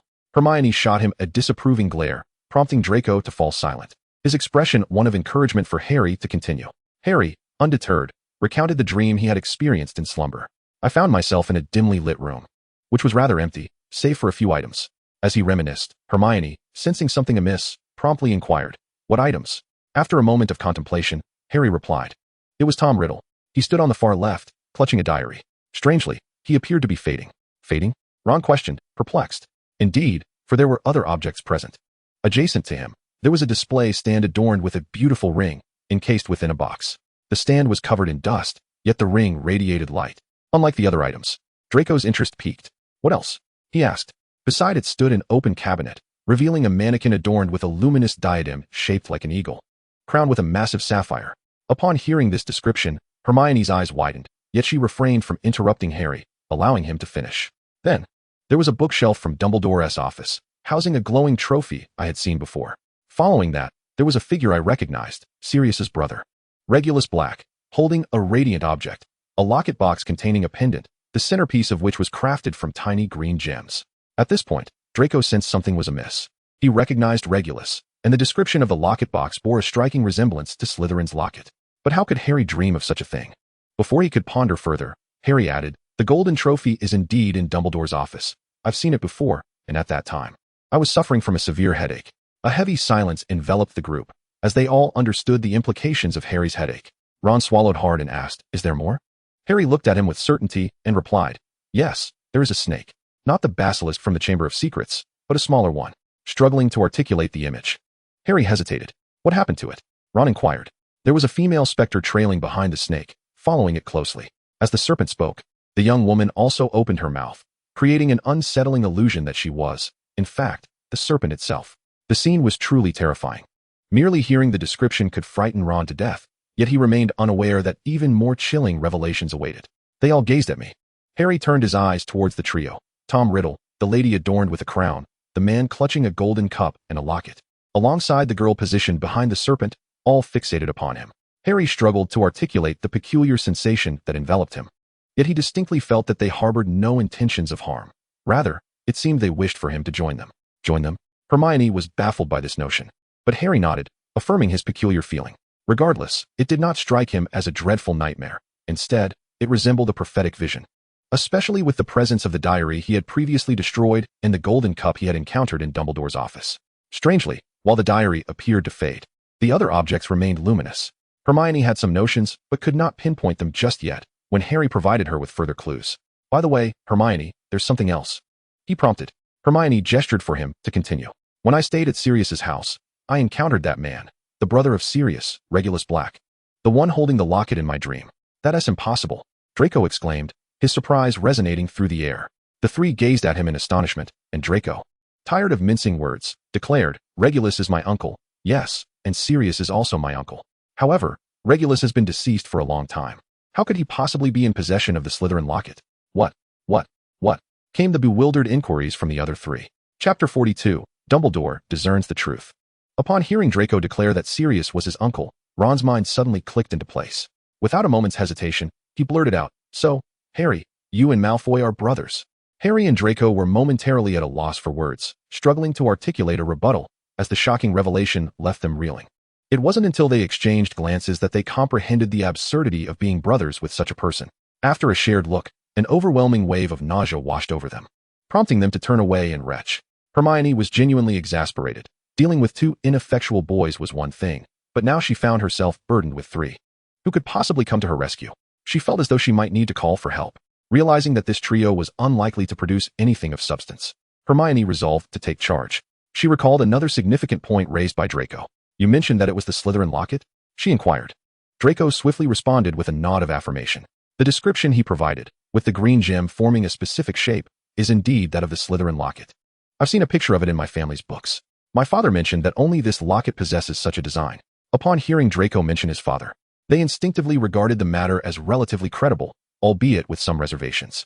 Considering the item that closely resembled the Ravenclaw diadem, Hermione expressed her reasonable suspicions. "What you may have encountered are the treasures belonging to the heirs of the four houses." Harry, still somewhat perplexed, received an explanation from Hermione. "Within your dream, there exists the Slytherin locket, the Ravenclaw diadem, and what is presumably the Hufflepuff cup, all relics bequeathed by the founders of the four houses to their respective heirs. Then why is there nothing from Gryffindor? Ron inquired, still somewhat oblivious. Hermione, maintaining her patience, elaborated, because the sword of Gryffindor could never be taken by Voldemort. Have you forgotten that Harry used the sword to slay that basilisk? Ron's realization hit him suddenly, his face flushing with embarrassment for having asked such a question. With 3 of the items accounted for, Harry pressed on. What about the others? He was curious about the meaning behind the beautiful woman and the serpent, as well as the inexplicably solitary ring. Hermione, unable to provide definitive answers at that moment, reminded Harry that one must not only observe the individuality of objects, but also their commonalities. You need to consider why they appeared alongside the diary. The diary contains a fragment of Voldemort's memory. If we speculate based on the diary, it is highly probable that the other items also harbor a piece of Voldemort's essence. Hermione's deductions were nearly accurate, awaiting only the final confirmation of truth. Unbeknownst to Draco, who had come merely out of boredom, he found himself privy to such significant revelations and unwittingly remarked, I must tell my father. Hermione glanced at him, refraining from disputing his statement, and instead replied earnestly, yes. You must inform your father, Draco. This is not something we can handle alone. We need to notify Dumbledore. Ron, glancing around, pointed to himself and asked, what about me? You should go back to sleep. We will seek out Professor Dumbledore together tomorrow, Hermione replied as she rose to bid farewell to Harry. She had organized everything, and with the hour growing late, it was best to defer matters until the morrow. Oh, Ron, realizing there was indeed nothing pressing, acquiesced to Hermione's plan and said his goodbyes to Harry. However, he did not leave immediately, for he felt the need to ensure that the frail Harry would not be left to confront the insufferable Draco alone. Draco approached Harry, observing him for a moment before awkwardly stating, take care. Without waiting for a response or acknowledging Harry's expression, he swiftly turned and exited. This left Ron, mouth agape in disbelief at the astonishing turn of events, facing the equally astonished Harry. After maintaining a look of uncertainty for a moment, Ron finally turned and departed as well. The following day, after Harry departed from the hospital wing, he, along with Ron and Hermione, proceeded to the headmaster's office to relay to Dumbledore the details of Harry's dream from the previous day, as well as Hermione's conjectures. Simultaneously, Professor Snape arrived, accompanied by Lucius Malfoy, evidently having been informed by Draco. However, Draco did not accompany them inside. He was callously denied entry by Professor Snape and left to wait outside for news. I am aware of your situation, and you have performed admirably. This matter is of great significance, Dumbledore began, offering his commendation, particularly praising Hermione. Miss Granger, I say without any modesty that you are the most astute young witch I have ever encountered. However, intelligence can carry a significant flaw, an excessive confidence in oneself. To prevent these 3 impetuous Gryffindors from acting hastily, Dumbledore felt compelled to issue a gentle warning. We are fully aware that events may spiral beyond our control, so I implore you to exercise caution before proceeding. Is that understood? Upon seeing the 3 nod in agreement, Dumbledore's expression softened further as he advised Hermione. Additionally, Miss Granger, I believe you are aware that these 2 gentlemen beside you require your guidance, so please ensure you keep them in check. Dumbledore had evidently witnessed Hermione managing her 2 reckless companions on numerous occasions. It was clear that one Hermione sufficed to rein in the 2 adventurous lions.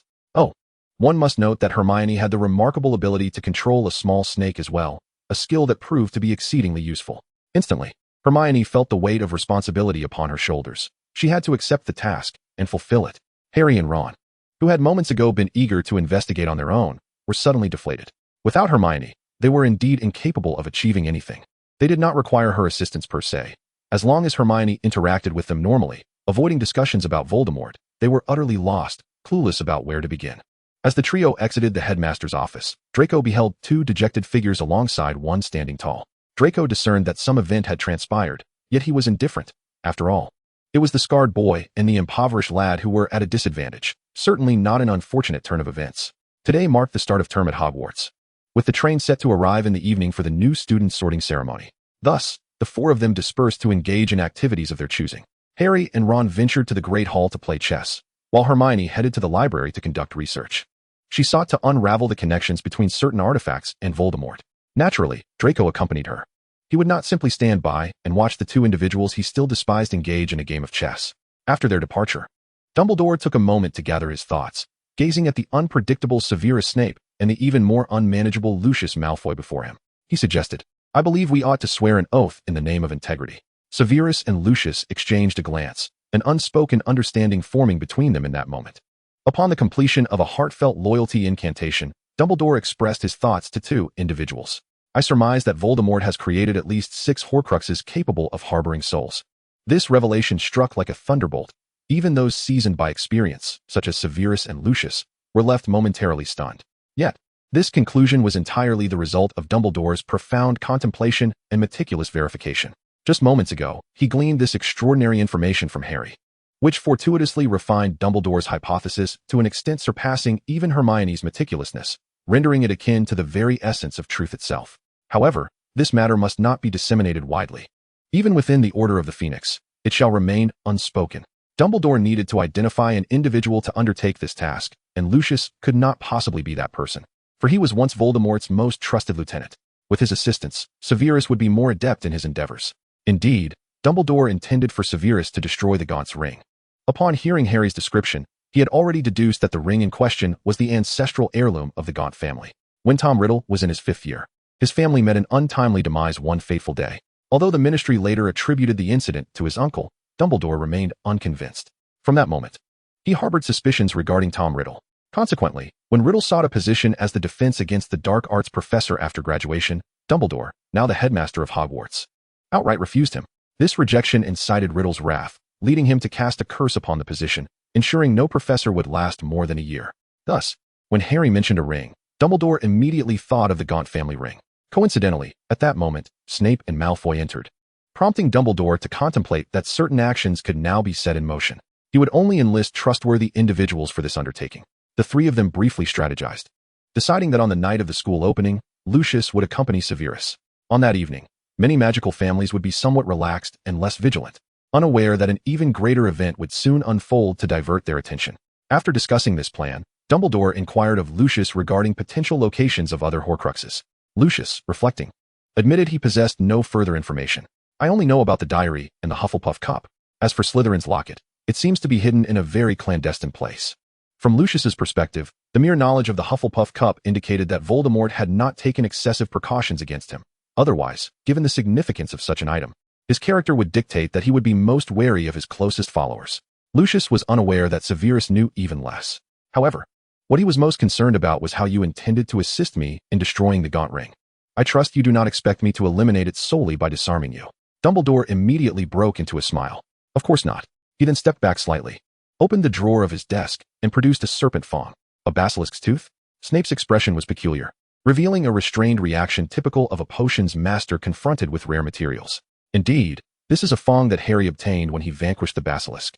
Still retaining the creature's potent venom, he handed the fang to Snape, who accepted it with a stern demeanor, examining it briefly before stowing it away. He then made a request to Dumbledore. After this, I believe this fang should be awarded to a deserving and diligent professor as a reward. Dumbledore offered a non-committal nod in agreement. As Snape and Malfoy prepared to depart, Dumbledore seemingly recalled something and addressed Snape. I will need you to brew some more Wolfsbane potion, Severus. Our esteemed professor has quite the need for it. At this mention, the fleeting happiness that had been visible on Professor Snape's face evaporated, replaced by a scowl. He could not help but retort. I only hope the werewolves remember the time of the full moon. After all, if they do, they need not suffer. Of course, I shall remind them. Thank you for your thoughtfulness, Severus. Meanwhile, for the safety of both you and Harry, I hope you will take an interest in the new professor. I trust that as the former defense against the dark arts instructor, you will care for your new colleague. Snape found himself at a loss for words, feeling flustered and angry, before turning on his heel and leaving. Lucius Malfoy followed suit. Everyone was somewhat fatigued after the past few days, especially Malfoy, who had made 2 or 3 trips to Hogwarts in a short span, hoping there would not be another occasion soon. Seeking a moment of respite and to indulge in the new confections from Honeydukes, Headmaster Dumbledore was met by someone he was not particularly eager to see, Professor McGonagall. Nevertheless, Dumbledore remained ever polite, his smile brightening as he inquired, Is there something on your mind, Minerva? It concerns today's Hogwarts Express, Headmaster. When it comes to student welfare, Professor McGonagall is ever vigilant. I had Hagrid check the train in advance. Everything is as normal as can be. The weather is less than favorable, but fortunately, there were no Dementors along the way. Upon hearing this, Dumbledore seized the opportunity to ask, Remus Lupin should also be on the train today, correct? Indeed. I find comfort in Professor Lupin's presence on the train. After all, this is not a night of the full moon. Ah, of course, with Remus aboard, there will be no issues. He was the brightest among that group back in the day. Dumbledore felt reassured about Lupin's journey on the train. The commencement of this academic term is notably peculiar. No one dares to assure that Dementors will not manifest. Although the incident involving Sirius Black has passed, One cannot predict what other occurrences may arise. However, the presence of Remus Lupin provides a sense of security for the students. Indeed, aside from the gloomy skies and howling winds, no incidents transpired during the journey. Remus Lupin arrived at Hogwarts without incident. Once the sorting ceremony for the new students concluded, Dumbledore announced his appointment as the Professor of Defense against the Dark Arts. Harry, Ron, and Hermione applauded enthusiastically, while the twins appeared rather lackluster. They were baffled by their mother's peculiar behavior. Upon returning from Hogwarts, she demanded the return of the Marauders map without offering any explanation. They could not fathom how she learned of its existence, and although they reluctantly surrendered it, they felt quite despondent during the opening ceremony. Ron, however, was privy to the situation and found amusement in witnessing his brother's discomfort, chuckling to himself several times. When Dumbledore also announced Hagrid's appointment as the Professor of Care of Magical Creatures, a sudden cacophony erupted outside Hogwarts. Aside from the bewildered first years and the perplexed Professor Lupin, the others were unfazed. The four houses lined up orderly, proceeding outside to witness the commotion. At that moment, Dumbledore received a letter from Arthur, and the shimmering water curtain above Hogsmeade illuminated. Dumbledore sensed this was an opportune moment for Snape to execute the plan, though Lucius Malfoy could not accompany him. He had noticed that the broadcaster had already activated the movie interface, titled Harry Potter and the Goblet of Fire. Upon seeing the words Goblet of Fire, Dumbledore foreboded that significant events would unfold in this installment. As a member of the Ministry of Magic and a governor of Hogwarts, Lucius Malfoy must be informed to facilitate subsequent arrangements. After considerable contemplation, Dumbledore ultimately decided that Sirius and Severus would undertake the task together. One is Harry's godfather, yet must attend to Draco. The other is Draco's godfather, but is highly concerned about Harry. This pairing seemed ideal. Unbeknownst to them, the plan would soon be disrupted in an extraordinary manner, and Severus felt a profound reluctance. Yet, contrary to his usual demeanor, Sirius unexpectedly expressed his willingness to proceed, effectively silencing Severus's objections. Thus, it was a grim-faced Severus and an absent-minded Sirius who set off together towards the Malfoy manor. "Hello, everyone." Linny greeted the camera with a somewhat hoarse voice. "Oh ho, it's a new day. Let's delve into the fourth installment." "Moo, what has happened to your voice? Are you unwell? Please take care of yourself." Upon noticing the numerous inquiries in the comments, Linny succinctly addressed the matter. "Indeed, I have caught a slight cold, so I may speak less today. Please forgive me." The audience responded with concern, expressing their understanding and care. In the meantime, Sube, who had just tuned into the live stream, furrowed his brow, contemplating the severity of the cold before contacting his assistant for further information. Subsequently, he credited his platform account and purchased a gubernatorial position, sending a message, "Please buy some medicine and take care of yourself." Linny, taken aback, expressed her gratitude, stating, "Thank you, esteemed governor from 001. I truly do not require such an abundance of medication, but I am exceedingly grateful. Please contact my assistant to join the governor's group. Feel free to reach out regarding any content you wish to see in advance." Her voice was hoarse as she conveyed her thanks. Sube raised an eyebrow, surprised that this prompted her to speak even more. Afterward, there was little additional activity, leaving the Hogwarts crowd in a state of confusion. Having witnessed this unique display of gratitude from the streamer for the first time, the identity of 001 remained a mystery to them. Without much time for contemplation, Linny proceeded to play the content of the fourth installment. However, the Hogwarts students found themselves puzzled. In the Ravenclaw discussion area, one curly-haired eagle attempted to recall whether they had seen the third part. "I don't believe so," another eagle hesitantly replied. A senior eagle confidently confirmed they had not watched it.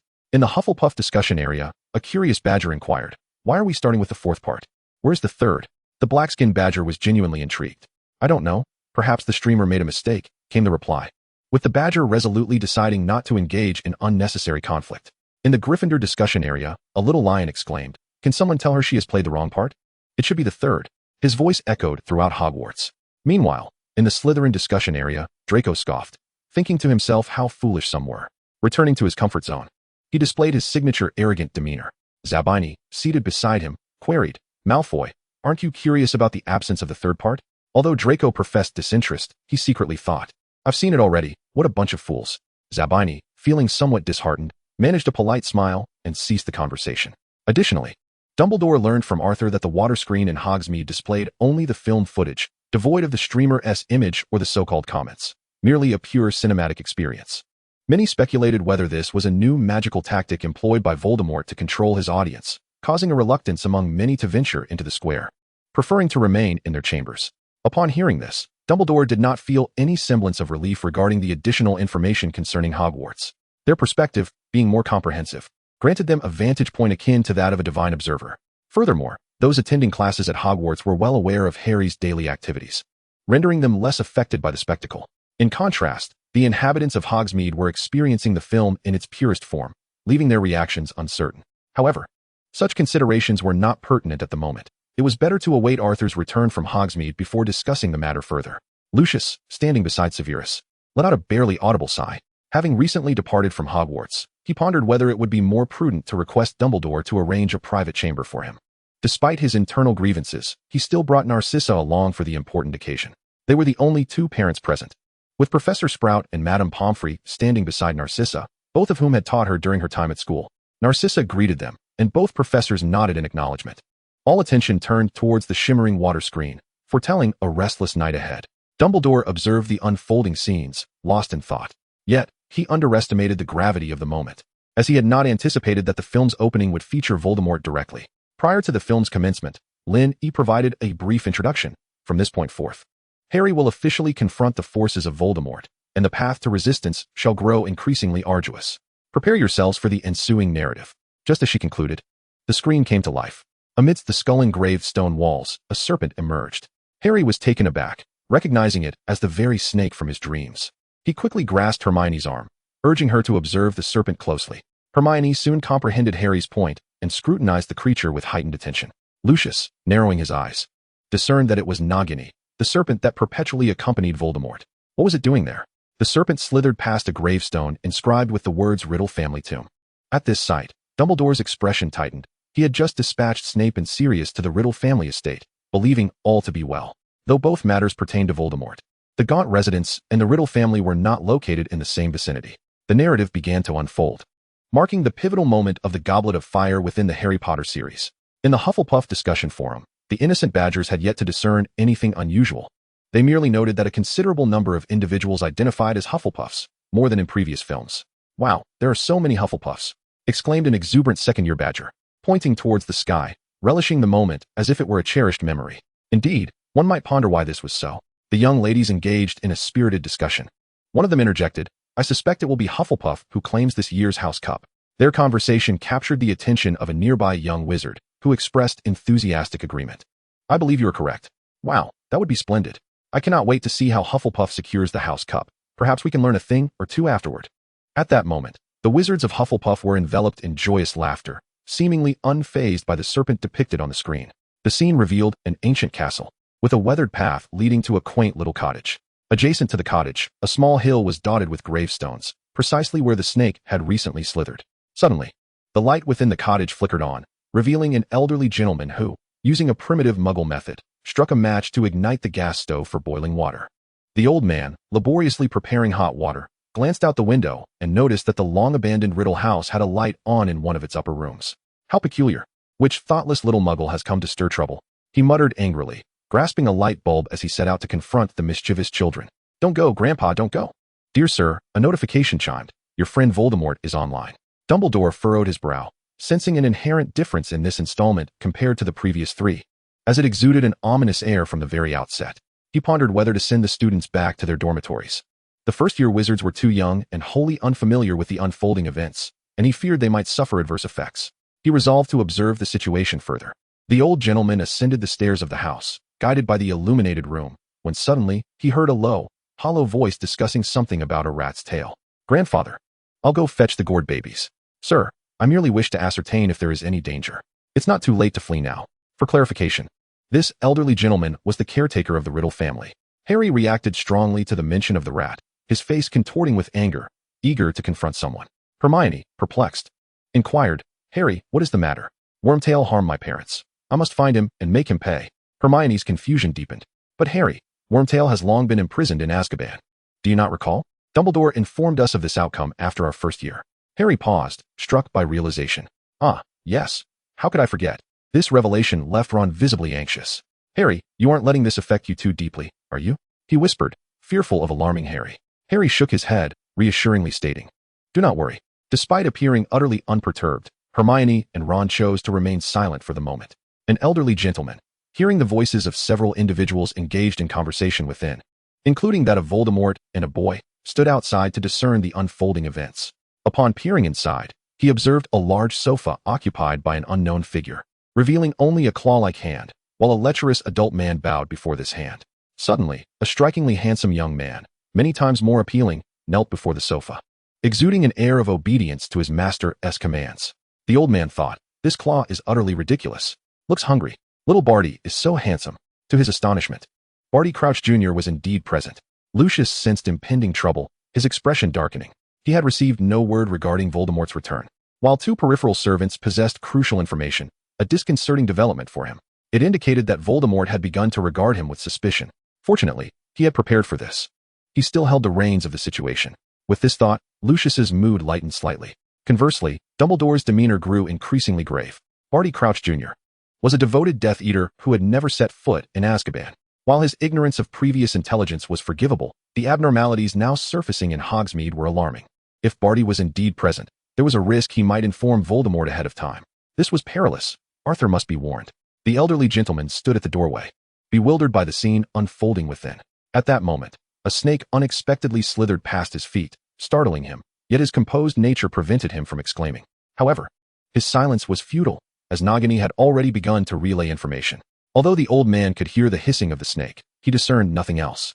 In the Gryffindor discussion forum, comments erupted. "Oh wow, now I can understand Parseltongue."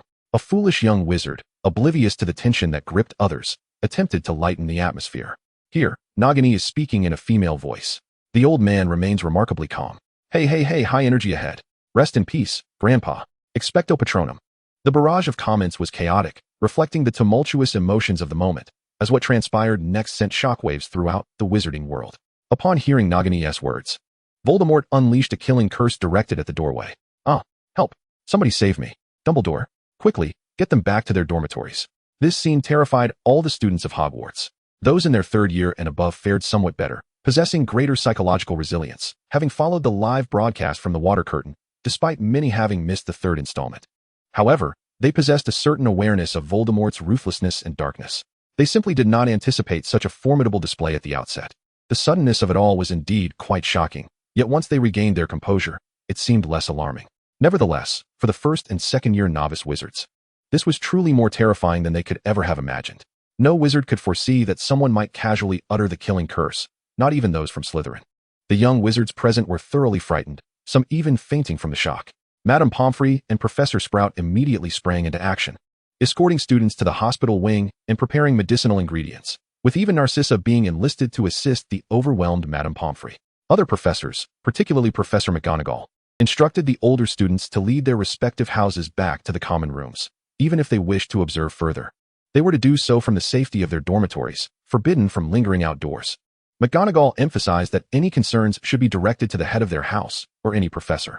Dumbledore added that Slytherin students should seek out Professor Lupin, as Professor Snape had pressing matters to attend to. Moreover, at that moment, Hogsmeade was in utter disarray.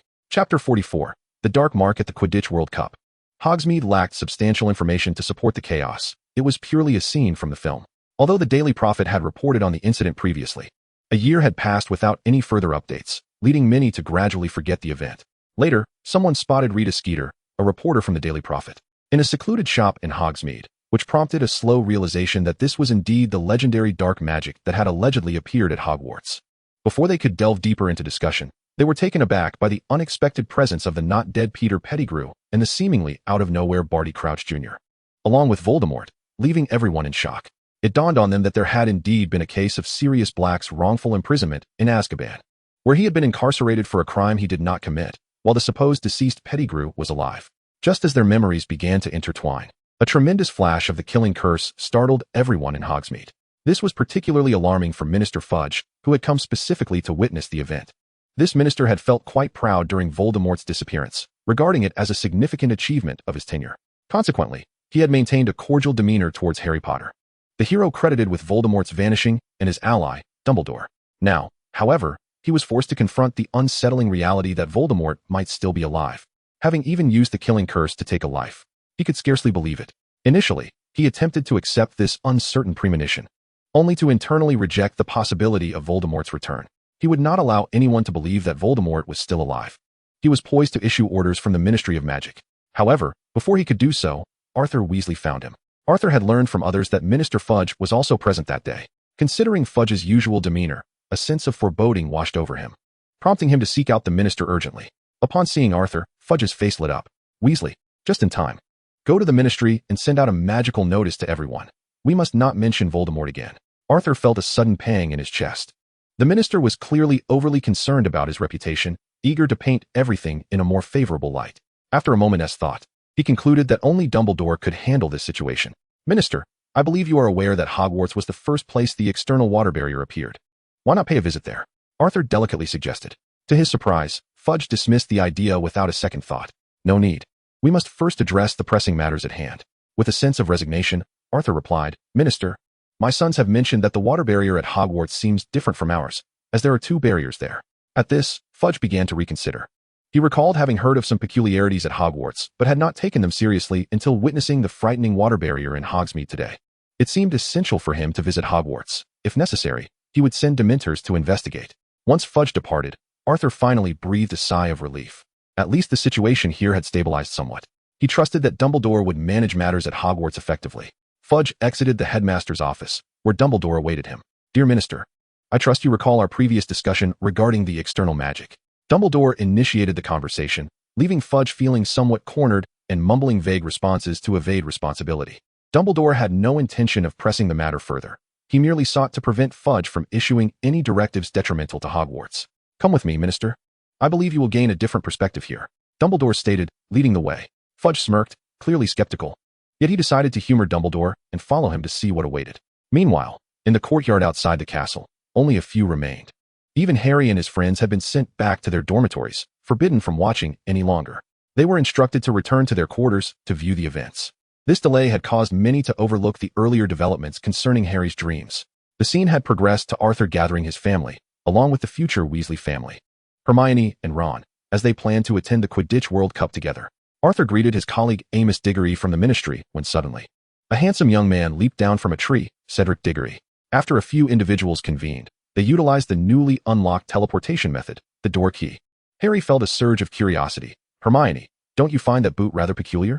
The trio, opting not to return to their respective dormitories, gathered in the common room. Gazing out the window, numerous students from other houses also lingered in the common room, particularly the newcomers, who thrived in the bustling atmosphere. Hermione, upon hearing Harry's query, expressed her bewilderment. Harry, that is a wizard's teleportation key, designed for a fixed teleportation location.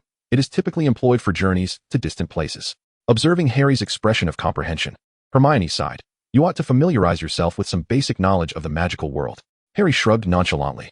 Defeated, Hermione shook her head and continued watching the unfolding drama. As the time approached, the group released their grips, and the few inexperienced youngsters, along with a blonde girl, tumbled down. Looking up, they saw Arthur, Amos, and even Cedric, all gracefully descending from above. Why do they get to descend so stylishly? Harry grumbled. Damn it, they've managed to impress us. At last, they arrived at the competition venue, a rare locale of joy and vibrancy within the Harry Potter series. Harry gazed around in wonder until they entered the Weasley family's tent, where he truly experienced the meaning of an eye-opening moment. What appeared to be a mere 1 cubic meter tent from the outside revealed itself to be a lavish abode spanning over 200 square meters and towering 5 meters high. Linny, with a face full of disdain, remarked with a hint of sarcasm. To be honest, I think the Weasley family would be better off living in the tent. Isn't it more comfortable than their hovel? Exactly. Oh my goodness, it's truly enormous. I want one of these tents. Not only the inexperienced muggles, but even Harry, who had spent 3 years in the magical realm, could not help but exclaim, I love magic. Who wouldn't he?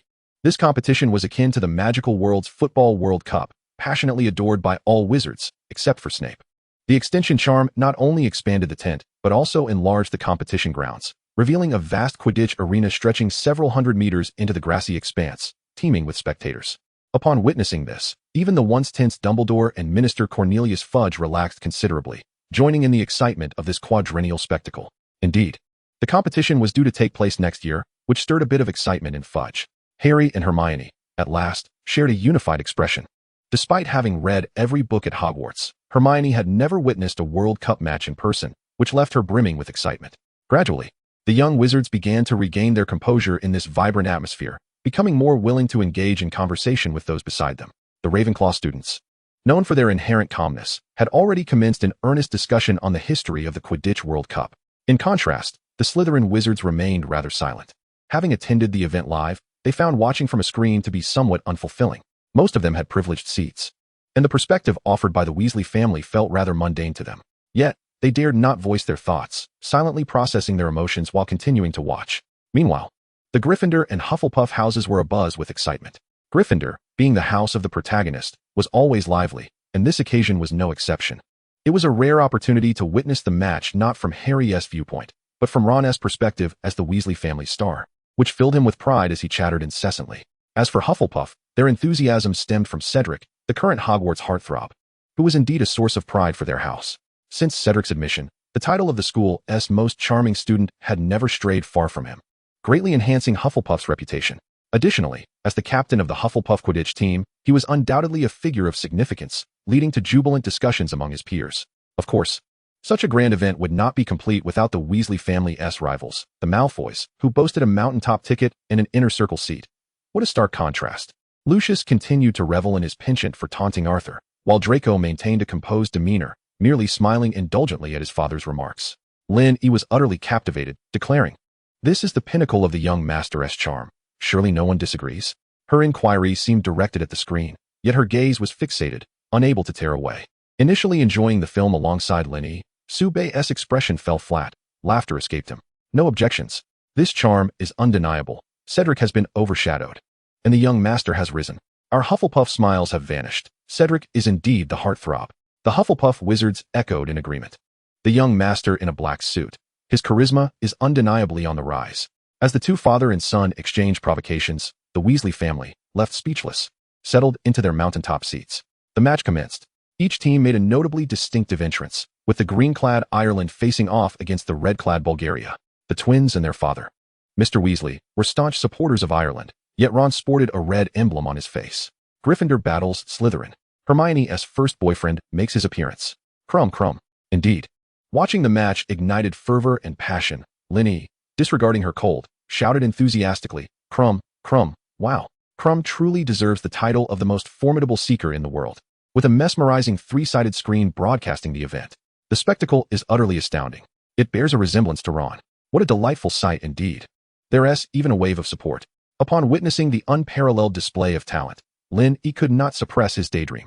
At that moment, he genuinely wished for Hermione and Crumb to be together. A global superstar, and yet, she chose Ron. Immediately he added, I didn't mean to disparage Ron, but it is quite challenging to resist such a dashing figure.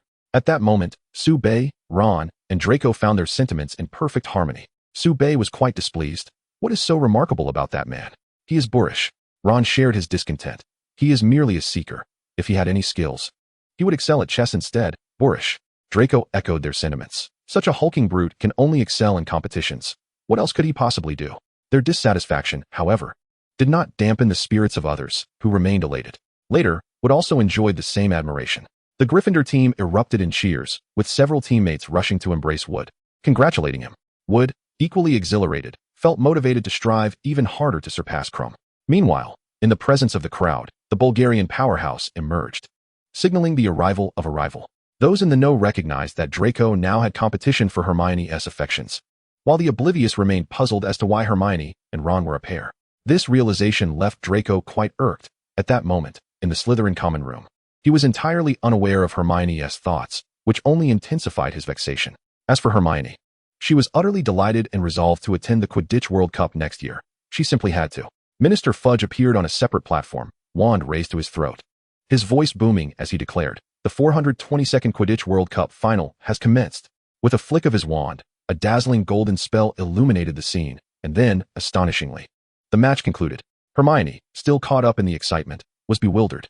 Other wizards exchanged puzzled glances, questioning why the match had ended without any gameplay. Who had emerged victorious? The twins declared, it must be Ireland. Ron countered with certainty, it has to be Bulgaria. With Crumb in the game, how could they possibly lose? Ron quickly dismissed the notion that Crumb was his rival, claiming that he was no longer a contender. To refute the twins, he even mentioned Crumb as an example to win a match.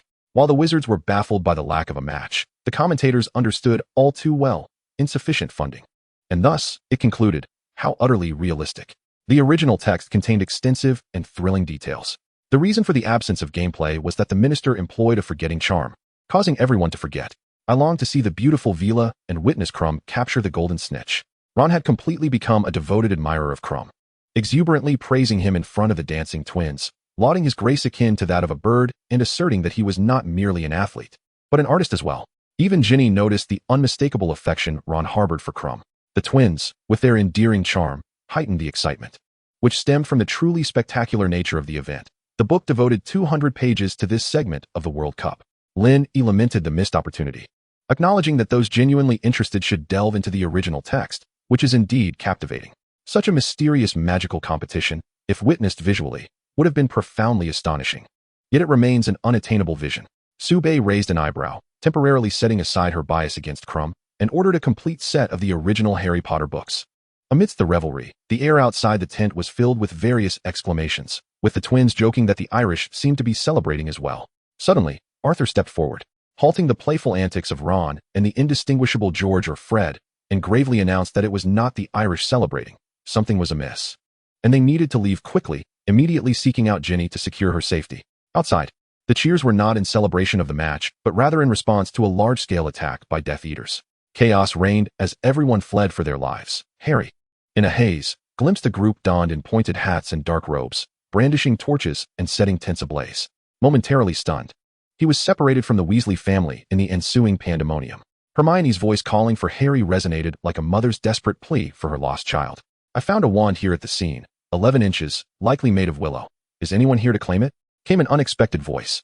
"When did I become the leader of the group?" Voldemort mused. "Fortunately, I had returned early that day."